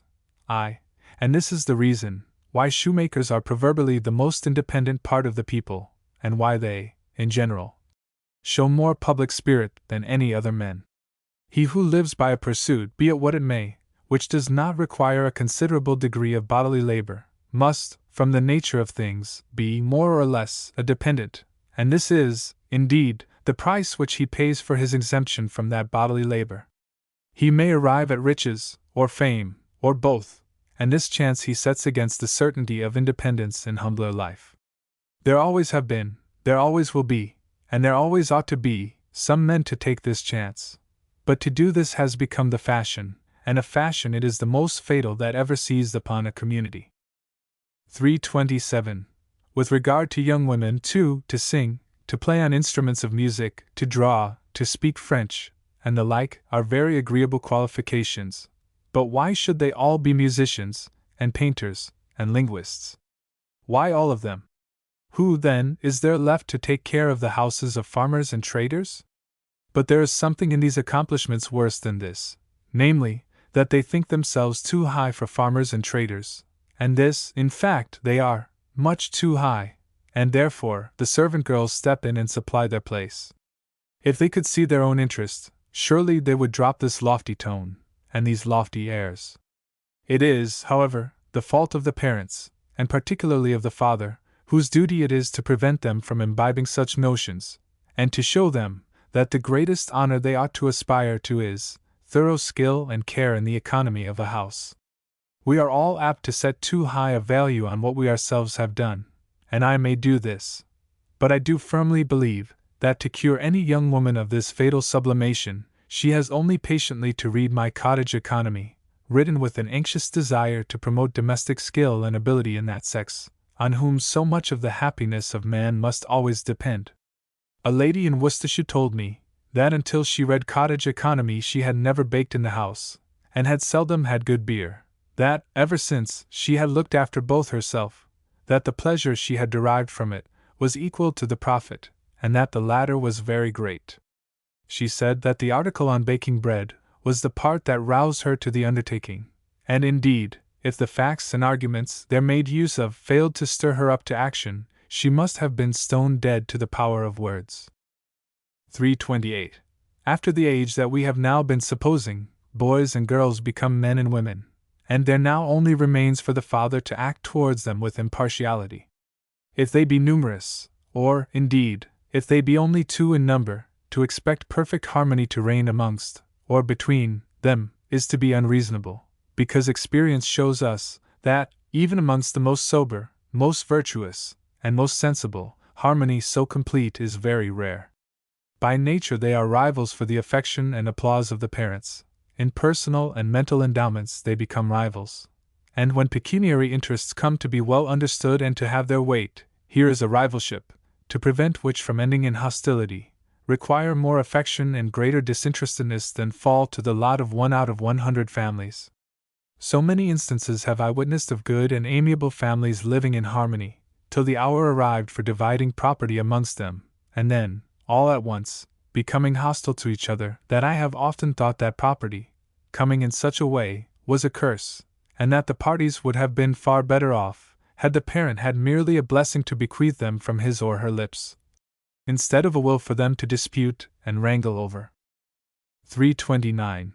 With regard to this matter, all that the father can do is to be impartial, but impartiality does not mean positive equality in the distribution, but equality in proportion to the different deserts of the parties, their different wants, their different pecuniary circumstances, and different prospects in life, and these vary so much, in different families, that it is impossible to lay down any general rule upon the subject. But there is one fatal error, against which every father ought to guard his heart, and the kinder that heart is, the more necessary such guardianship. I mean the fatal error of heaping upon one child, to the prejudice of the rest, or upon a part of them. This partiality sometimes arises from mere caprice, sometimes from the circumstance of the favorite being more favored by nature than the rest, sometimes from the nearer resemblance to himself that the father sees in the favorite, and sometimes from the hope of preventing the favored party from doing that which would disgrace the parent. All these motives are highly censurable, but the last is the most general, and by far the most mischievous in its effects. How many fathers have been ruined, how many mothers and families brought to beggary, how many industrious and virtuous groups have been pulled down from competence to penury, from the desire to prevent one from bringing shame on the parent. So that, contrary to every principle of justice, the bad is rewarded for the badness, and the good punished for the goodness. Natural affection, remembrance of infantine endearments, reluctance to abandon long-cherished hopes, compassion for the sufferings of your own flesh and blood, the dread of fatal consequences from your adhering to justice, all these beat at your heart, and call on you to give way, but you must resist them all, or your ruin, and that of the rest of your family, are decreed. Suffering is the natural and just punishment of idleness, drunkenness, squandering, and an indulgence in the society of prostitutes, and never did the world behold an instance of an offender, in this way, reclaimed but by the infliction of this punishment, particularly, if the society of prostitutes made part of the offense, for here is something that takes the heart from you. Nobody ever yet saw, and nobody ever will see, a young man, linked to a prostitute, and retain, at the same time, any, even the smallest degree of affection, for parents or brethren.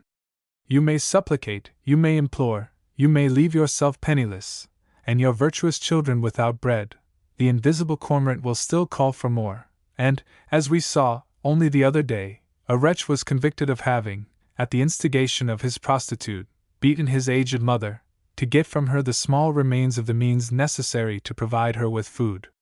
In Heron's collection of God's judgments on wicked acts, it is related of an unnatural son, who fed his aged father upon orts and offal, lodged him in a filthy and crazy garret, and clothed him in sackcloth, while he and his wife and children lived in luxury, that, having bought sackcloth enough for 2 dresses for his father, the children took away the part not made up, and hid it, and that, upon asking them what they could do this for, they told him that they meant to keep it for him, when he should become old and walk with a stick. This, the author relates, pierced his heart, and indeed if this failed, he must have had the heart of a tiger, but even this would not succeed with the associate of a prostitute. When this vice, this love of the society of prostitutes, when this vice has once got fast hold, vain are all your sacrifices, vain your prayers, vain your hopes, vain your anxious desire to disguise the shame from the world, and if you have acted well your part, no part of that shame falls on you, unless you have administered to the cause of it. Your authority has ceased, the voice of the prostitute, or the charms of the bottle, or the rattle of the dice, has been more powerful than your advice and example. You must lament this. But it is not to bow you down, and above all things, it is weak, and even criminally selfish, to sacrifice the rest of your family, in order to keep from the world the knowledge of that, which, if known, would, in your view of the matter, bring shame on yourself. 330. Let me hope, however, that this is a calamity which will befall very few good fathers, and that, of all such, the sober, industrious, and frugal habits of their children, their dutiful demeanor, their truth and their integrity, will come to smooth the path of their downward days, and be the objects on which their eyes will close. Those children must, in their turn, travel the same path, and they may be assured that, honor thy father and thy mother, that thy days may be long in the land, is a precept, a disregard of which never yet failed, either first or last, to bring its punishment. And what can be more just than that signal punishment should follow such a crime directly against the voice of nature itself? Youth has its passions, and due allowance justice will make for these. But are the delusions of the boozer, the gamester, or the harlot, to be pleaded in excuse for a disregard of the source of your existence? Are those to be pleaded in apology for giving pain to the father who has toiled half a lifetime in order to feed and clothe you, and to the mother whose breast has been to you the fountain of life? Go, you, and shake the hand of the boon companion. Take the greedy harlot to your arms. Mock at the tears of your tender and anxious parents, and when your purse is empty and your complexion faded, receive the poverty and the scorn due to your base ingratitude. Letter 6. To the Citizen. 331. Having now given my advice to the youth, the grown-up man, the lover, the husband, and the father, I shall, in this concluding number, tender my advice to the citizen, in which capacity every man has rights to enjoy and duties to perform, and these two of importance not inferior to those which belong to him, or are imposed upon him, as son, parent, husband, or father. The word citizen is not, in its application, confined to the mere inhabitants of cities. It means a member of a civil society, or community, and in order to have a clear comprehension of man's rights and duties in this capacity, we must take a look at the origin of civil communities.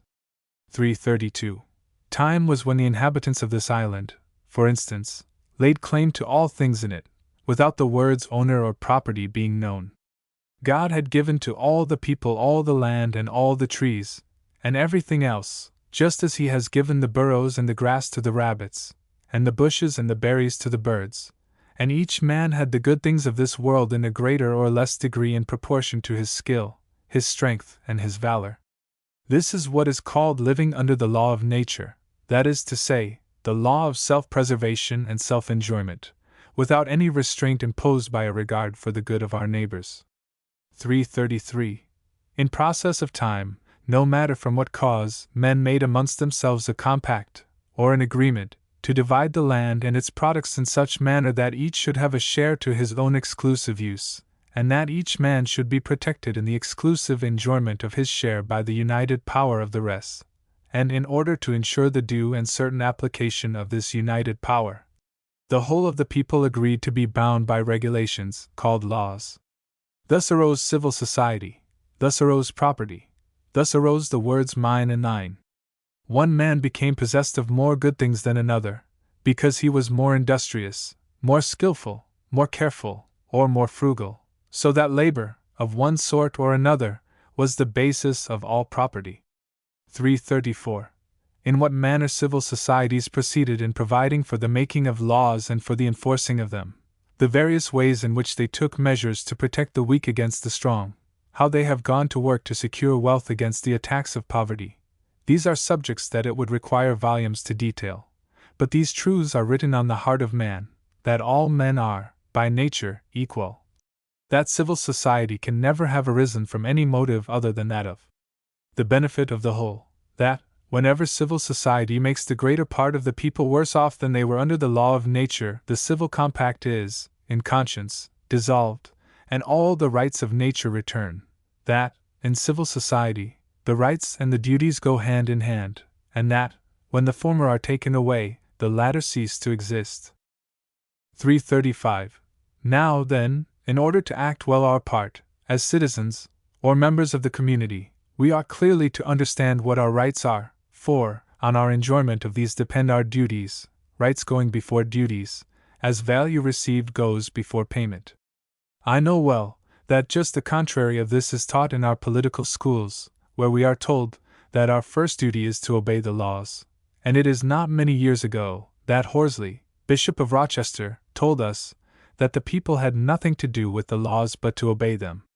The truth is, however, that the citizen's first duty is to maintain his rights, as it is the purchaser's first duty to receive the thing for which he has contracted. 336.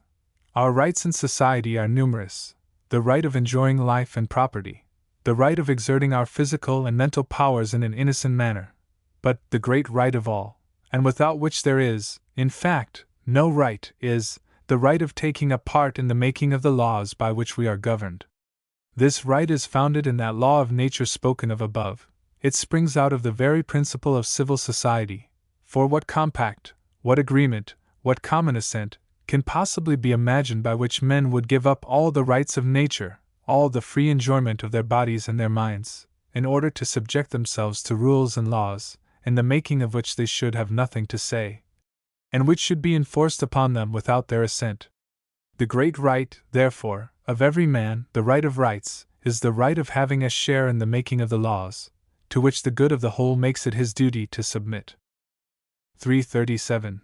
With regard to the means of enabling every man to enjoy this share, they have been different, in different countries, and in the same countries, at different times. Generally it has been, and in great communities it must be, by the choosing of a few to speak and act in behalf of the many, and, as there will hardly ever be perfect unanimity amongst men assembled for any purpose whatever, where fact and argument are to decide the question, the decision is left to the majority, the compact being that the decision of the majority shall be that of the whole. Minors are excluded from this right, because the law considers them as infants, because it makes the parent answerable for civil damages committed by them, and because of their legal incapacity to make any compact. Women are excluded because husbands are answerable in law for their wives, as to their civil damages, and because the very nature of their sex makes the exercise of this right incompatible with the harmony and happiness of society. Men stained with indelible crimes are excluded, because they have forfeited their right by violating the laws, to which their assent has been given. Insane persons are excluded, because they are dead in the eye of the law, because the law demands no duty at their hands, because they cannot violate the law, because the law cannot affect them, and therefore they ought to have no hand in making it. 338. But with these exceptions, where is the ground whereon to maintain that any man ought to be deprived of this right, which he derives directly from the law of nature, and which springs, as I said before, out of the same source with civil society itself? Am I told that property ought to confer this right? Property sprang from labor, and not labor from property, so that if there were to be a distinction here, it ought to give the preference to labor. All men are equal by nature. Nobody denies that they all ought to be equal in the eye of the law. But how are they to be thus equal, if the law begin by suffering some to enjoy this right and refusing the enjoyment to others? It is the duty of every man to defend his country against an enemy, a duty imposed by the law of nature as well as by that of civil society, and without the recognition of this duty, there could exist no independent nation and no civil society. Yet how are you to maintain that this is the duty of every man, if you deny to some men the enjoyment of a share in making the laws? Upon what principle are you to contend for equality here, while you deny its existence as to the right of sharing in the making of the laws? The poor man has a body and a soul as well as the rich man. Like the latter, he has parents, wife and children. A bullet or a sword is as deadly to him as to the rich man. There are hearts to ache and tears to flow for him as well as for the squire or the lord or the lowmonger. Yet, notwithstanding this equality, he is to risk all, and if he escape, he is still to be denied an equality of rights. If, in such a state of things, the artisan or laborer, when called out to fight in defense of his country, were to answer, "Why should I risk my life? I have no possession but my labor. No enemy will take that from me. You, the rich, possess all the land and all its products. You make what laws you please without my participation or assent. You punish me at your pleasure. You say that my want of property excludes me from the right of having a share in the making of the laws. You say that the property that I have in my labor is nothing worth. On what ground, then, do you call on me to risk my life? If, in such a case, such questions were put, the answer is very difficult to be imagined. 339. In cases of civil commotion, the matter comes still more home to us. On what ground is the rich man to call the artisan from his shop or the laborer from the field to join the sheriff's posse or the militia, if he refuse to the laborer and artisan the right of sharing in the making of the laws? Why are they to risk their lives here? To uphold the laws, and to protect property. What? Laws, in the making of, or assenting to, which they have been allowed to have no share? Property, of which they are said to possess none. What? Compel men to come forth and risk their lives for the protection of property, and then, in the same breath, tell them that they are not allowed to share in the making of the laws, because, and only because, they have no property. Not because they have committed any crime, not because they are idle or profligate, not because they are vicious in any way, out solely because they have no property, and yet, at the same time, compel them to come forth and risk their lives for the protection of property. 340. But the paupers? Ought they to share in the making of the laws? And why not? What is a pauper? What is one of the men to whom this degrading appellation is applied? A very poor man, a man who is, from some cause or other, unable to supply himself with food and raiment without aid from the parish rates. And is that circumstance alone to deprive him of his right, a right of which he stands more in need than any other man? Perhaps he has, for many years of his life, contributed directly to those rates, and 10,000 to 1 he has, by his labor, contributed to them indirectly. The aid which, under such circumstances, he receives, is his right. He receives it not as an alms, he is no mendicant, he begs not. He comes to receive that which the law of the country awards him in lieu of the larger portion assigned him by the law of nature. Pray mark that, and let it be deeply engraven on your memory. The audacious and merciless Malthus, a parson of the church establishment, recommended, some years ago, the passing of a law to put an end to the giving of parish relief, though he recommended no law to put an end to the enormous taxes paid by poor people. In his book he said that the poor should be left to the law of nature, which, in case of their having nothing to buy food with, doomed them to starve. They would ask nothing better than to be left to the law of nature, that law which knows nothing about buying food or anything else, that law which bids the hungry and the naked take food and raiment wherever they find it best and nearest at hand, that law which awards all possessions to the strongest, that law the operations of which would clear out the London meat markets and the drapers' and jewelers' shops in about half an hour.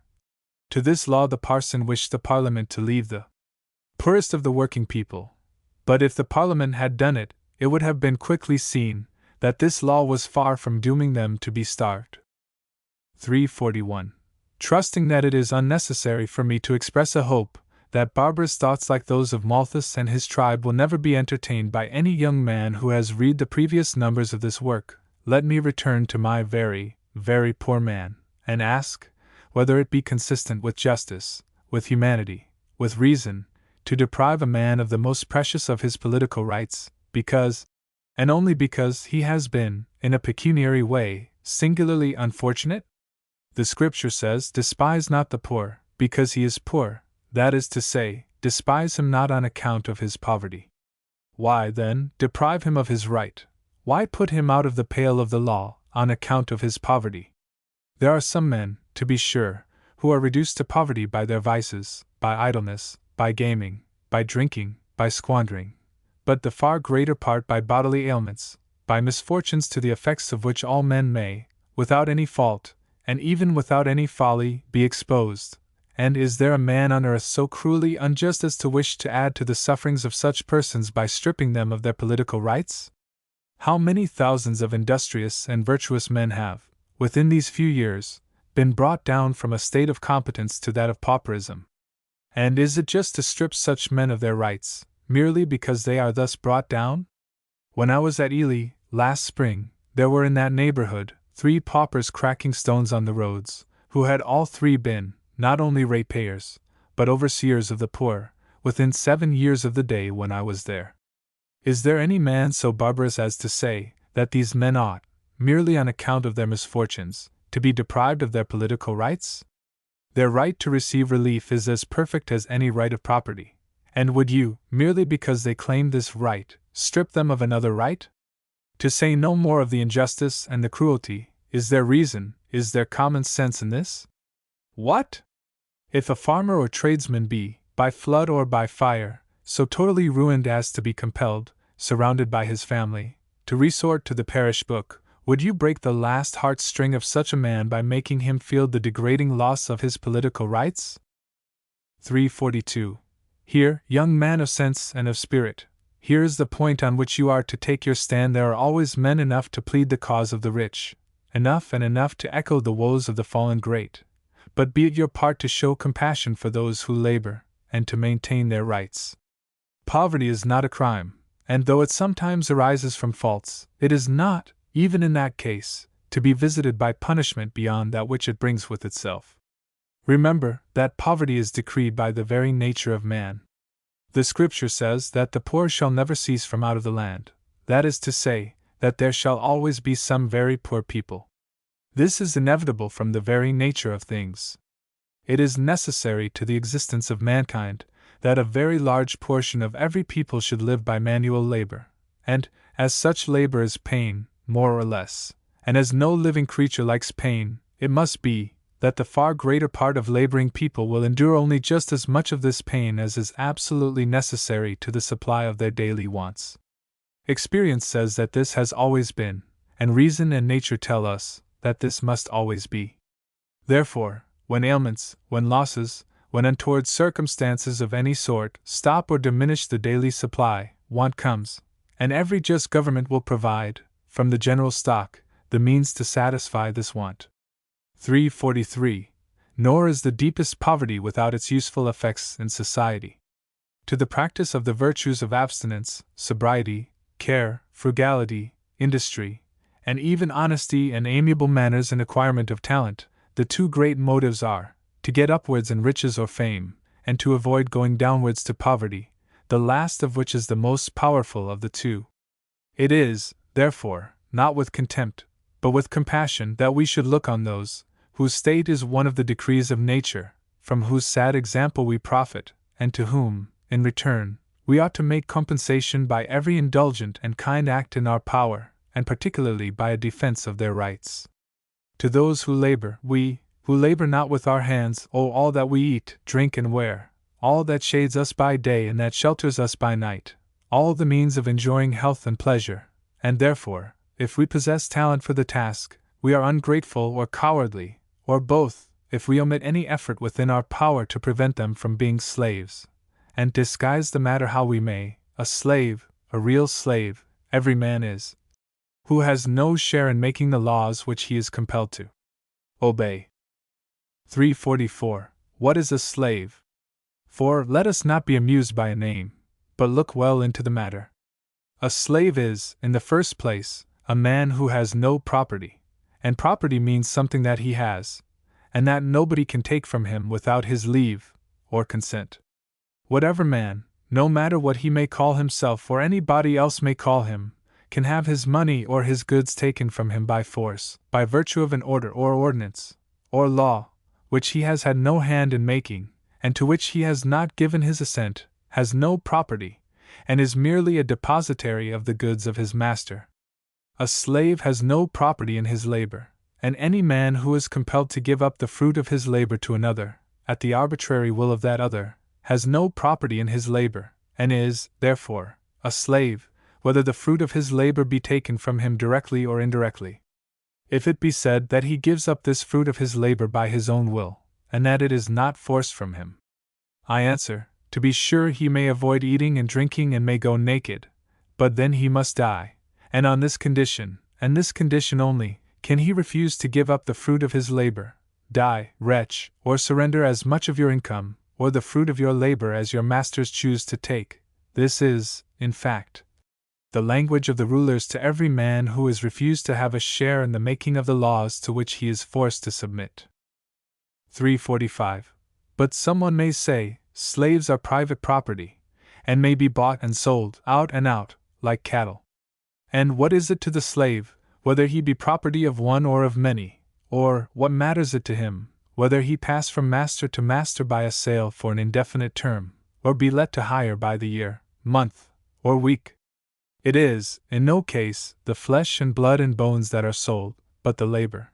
And if you actually sell the labor of man, is not that man a slave though you sell it for only a short time at once? And, as to the principle, so ostentatiously displayed in the case of the black slave trade, that man ought not to have a property in man, it is even an advantage to the slave to be private property, because the owner has then a clear and powerful interest in the preservation of his life, health, and strength, and will, therefore, furnish him amply with the food and raiment necessary for these ends. Every one knows that public property is never so well taken care of as private property, and this, too, on the maxim that that which is everybody's business is nobody's business. Every one knows that a rented farm is not so well kept in heart as a farm in the hands of the owner. And as to punishments and restraints, what difference is there, whether these be inflicted and imposed by a private owner, or his overseer, or by the agents and overseers of a body of proprietors? In short, if you can cause a man to be imprisoned or whipped if he do not work enough to please you, if you can sell him by auction for a time limited, if you can forcibly separate him from his wife to prevent their having children, if you can shut him up in his dwelling place when you please, and for as long a time as you please, if you can force him to draw a cart or wagon like a beast of draught, if you can, when the humor seizes you, and at the suggestion of your mere fears or whim, cause him to be shut up in a dungeon during your pleasure, if you can, At your pleasure, do these things to him. Is it not to be impudently hypocritical to affect to call him a free man? But, after all, these may all be wanting, and yet the man be a slave, if he be allowed to have no property. And, as I have shown, no property he can have, not even in that labor, which is not only property, but the basis of all other property, unless he have a share in making the laws to which he is compelled to submit. 346.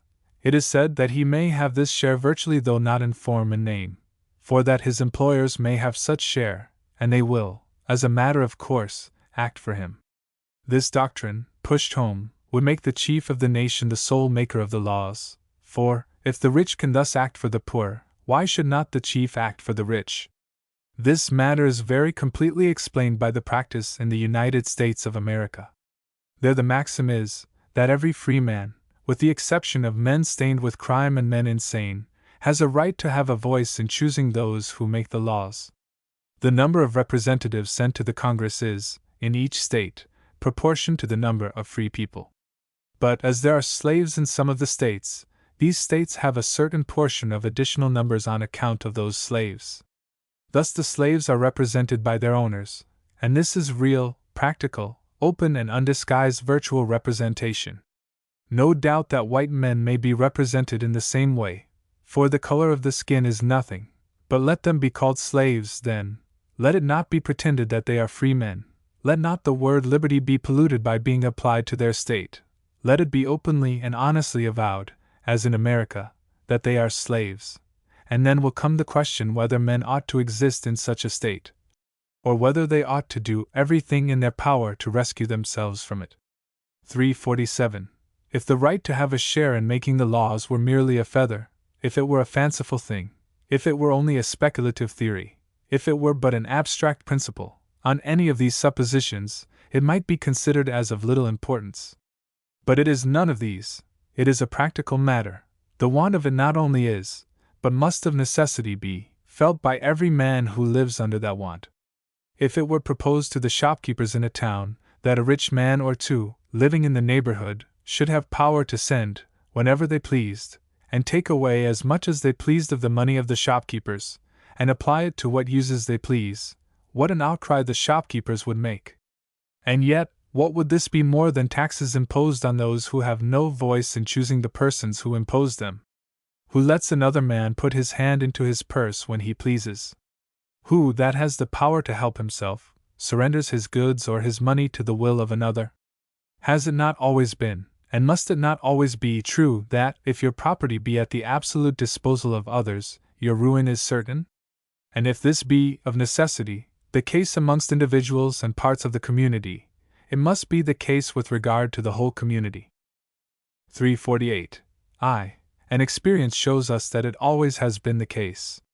The natural and inevitable consequences of a want of this right in the people have, in all countries, been taxes pressing the industrious and laborious to the earth, severe laws and standing armies to compel the people to submit to those taxes, wealth, luxury, and splendor, amongst those who make the laws and receive the taxes, poverty, misery, immorality, and crime, amongst those who bear the burdens, and at last commotion, revolt, revenge, and rivers of blood.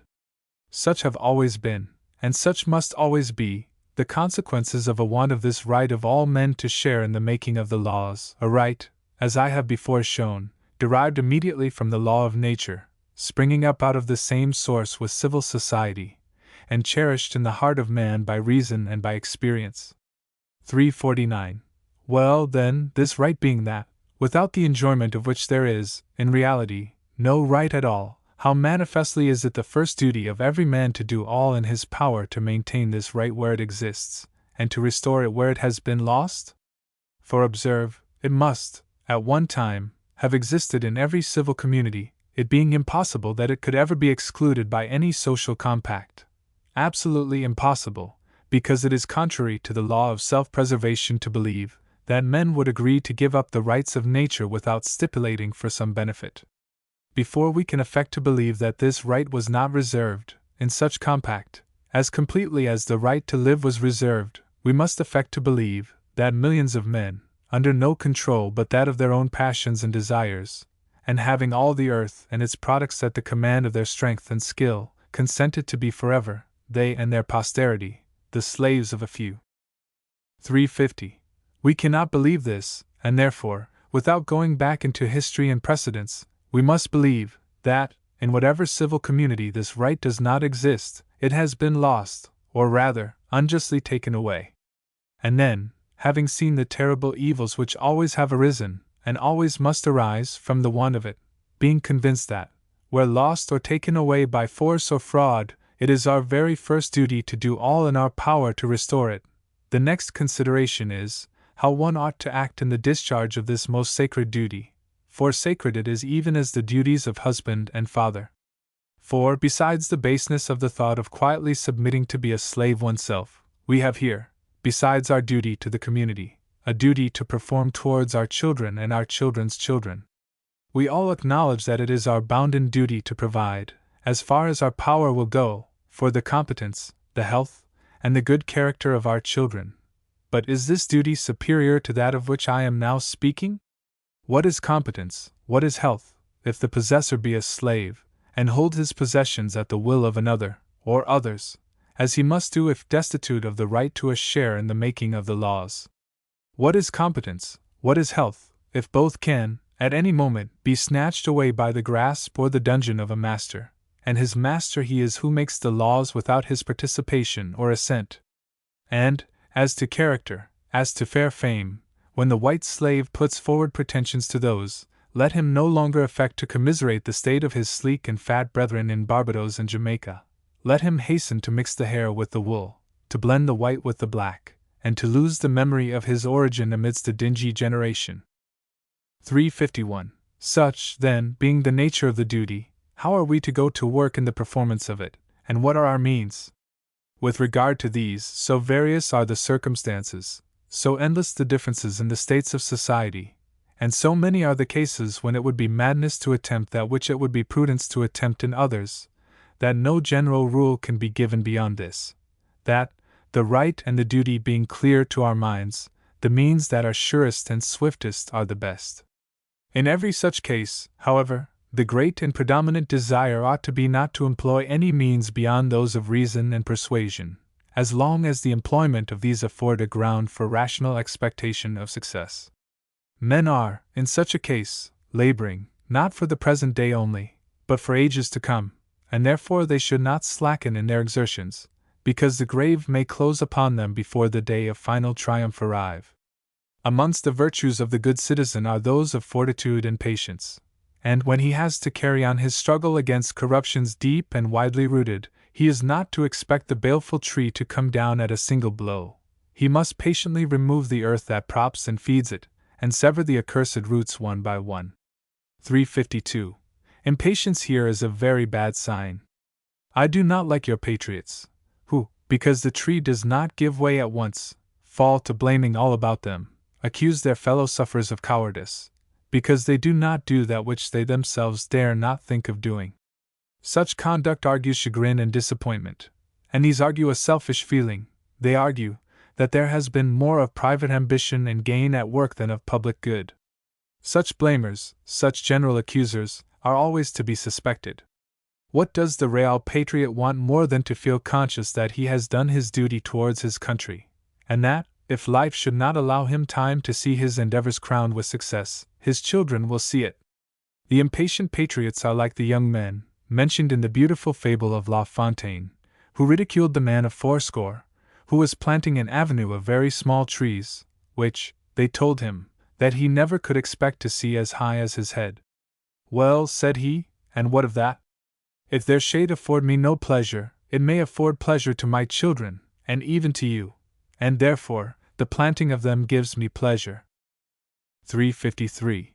It is the want of the noble disinterestedness, so beautifully expressed in this fable, that produces the impatient patriots. They wish very well to their country, because they want some of the good for themselves. Very natural that all men should wish to see the good arrive, and wish to share in it too. But we must look on the dark side of nature to find the disposition to cast blame on the whole community because our wishes are not instantly accomplished, and especially to cast blame on others for not doing that which we ourselves dare not attempt. There is, however, a sort of patriot a great deal worse than this. He, who having failed himself, would see his country enslaved forever, rather than see its deliverance achieved by others. His failure has, perhaps, arisen solely from his want of talent or discretion, yet his selfish heart would wish his country sunk in everlasting degradation, lest his inefficiency for the task should be established by the success of others. A very hateful character, certainly, but I am sorry to say, by no means rare. Envy, always associated with meanness of soul, always detestable, is never so detestable as when it shows itself here. 354. Be it your care, my young friend, and I tender you this as my parting advice, if you find this base and baleful passion, which the poet calls the eldest born of hell, if you find it creeping into your heart, be it your care to banish it at once and forever, for, if once it nestle there, farewell to all the good which nature has enabled you to do, and to your peace into the bargain. It has pleased God to make an unequal distribution of talent, of industry, of perseverance, of a capacity to labor, of all the qualities that give men distinction. We have not been our own makers. It is no fault in you that nature has placed him above you, and surely it is no fault in him. And would you punish him on account, and only on account, of his preeminence? If you have read this book, you will startle with horror at the thought. You will, as to public matters, act with zeal and with good humor, though the place you occupy be far removed from the first. You will support with the best of your abilities others, who, from whatever circumstance, may happen to take the lead. You will not suffer even the consciousness and the certainty of your own superior talents to urge you to do anything which might by possibility be injurious to your country's cause. You will be forbearing under the aggressions of ignorance, conceit, arrogance, and even the blackest of ingratitude superadded, if by resenting these you endanger the general good, and above all things, you will have the justice to bear in mind that that country which gave you birth is, to the last hour of your capability, entitled to your exertions in her behalf, and that you ought not, by acts of commission or of omission, to visit upon her the wrongs which may have been inflicted on you by the envy and malice of individuals. Love of one's native soil is a feeling which nature has implanted in the human breast, and that has always been peculiarly strong in the breasts of Englishmen. God has given us a country of which to be proud, and that freedom, greatness, and renown, which were handed down to us by our wise and brave forefathers, bid us perish to the last man, rather than suffer the land of their graves to become a land of slavery, impotence, and dishonor. 355. In the words with which I concluded my English grammar, which I addressed to my son James, I conclude my advice to you. With English and French on your tongue and in your pen, you have a resource, not only greatly valuable in itself, but a resource that you can be deprived of by none of those changes and chances which deprive men of pecuniary possessions, and which, in some cases, make the purse-proud man of yesterday a crawling sycophant today. Health, without which life is not worth having, you will hardly fail to secure by early rising, exercise, sobriety, and abstemiousness as to food. Happiness, or misery, is in the mind.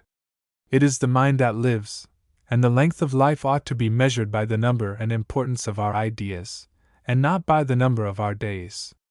Never, therefore, esteem men merely on account of their riches or their station. Respect goodness, find it where you may. Honor talent wherever you behold it unassociated with vice, but honor it most when accompanied with exertion, and especially when exerted in the cause of truth and justice, and above all things, hold it in honor, when it steps forward to protect defenseless innocence against the attacks of powerful guilt. These words, addressed to my own son, I now, in taking my leave, address to you. Be just, be industrious, be sober, and be happy, and the hope that these effects will, in some degree, have been caused by this little work, will add to the happiness of your friend and humble servant, W.M. Cobbett. Kensington, August 25, 1830.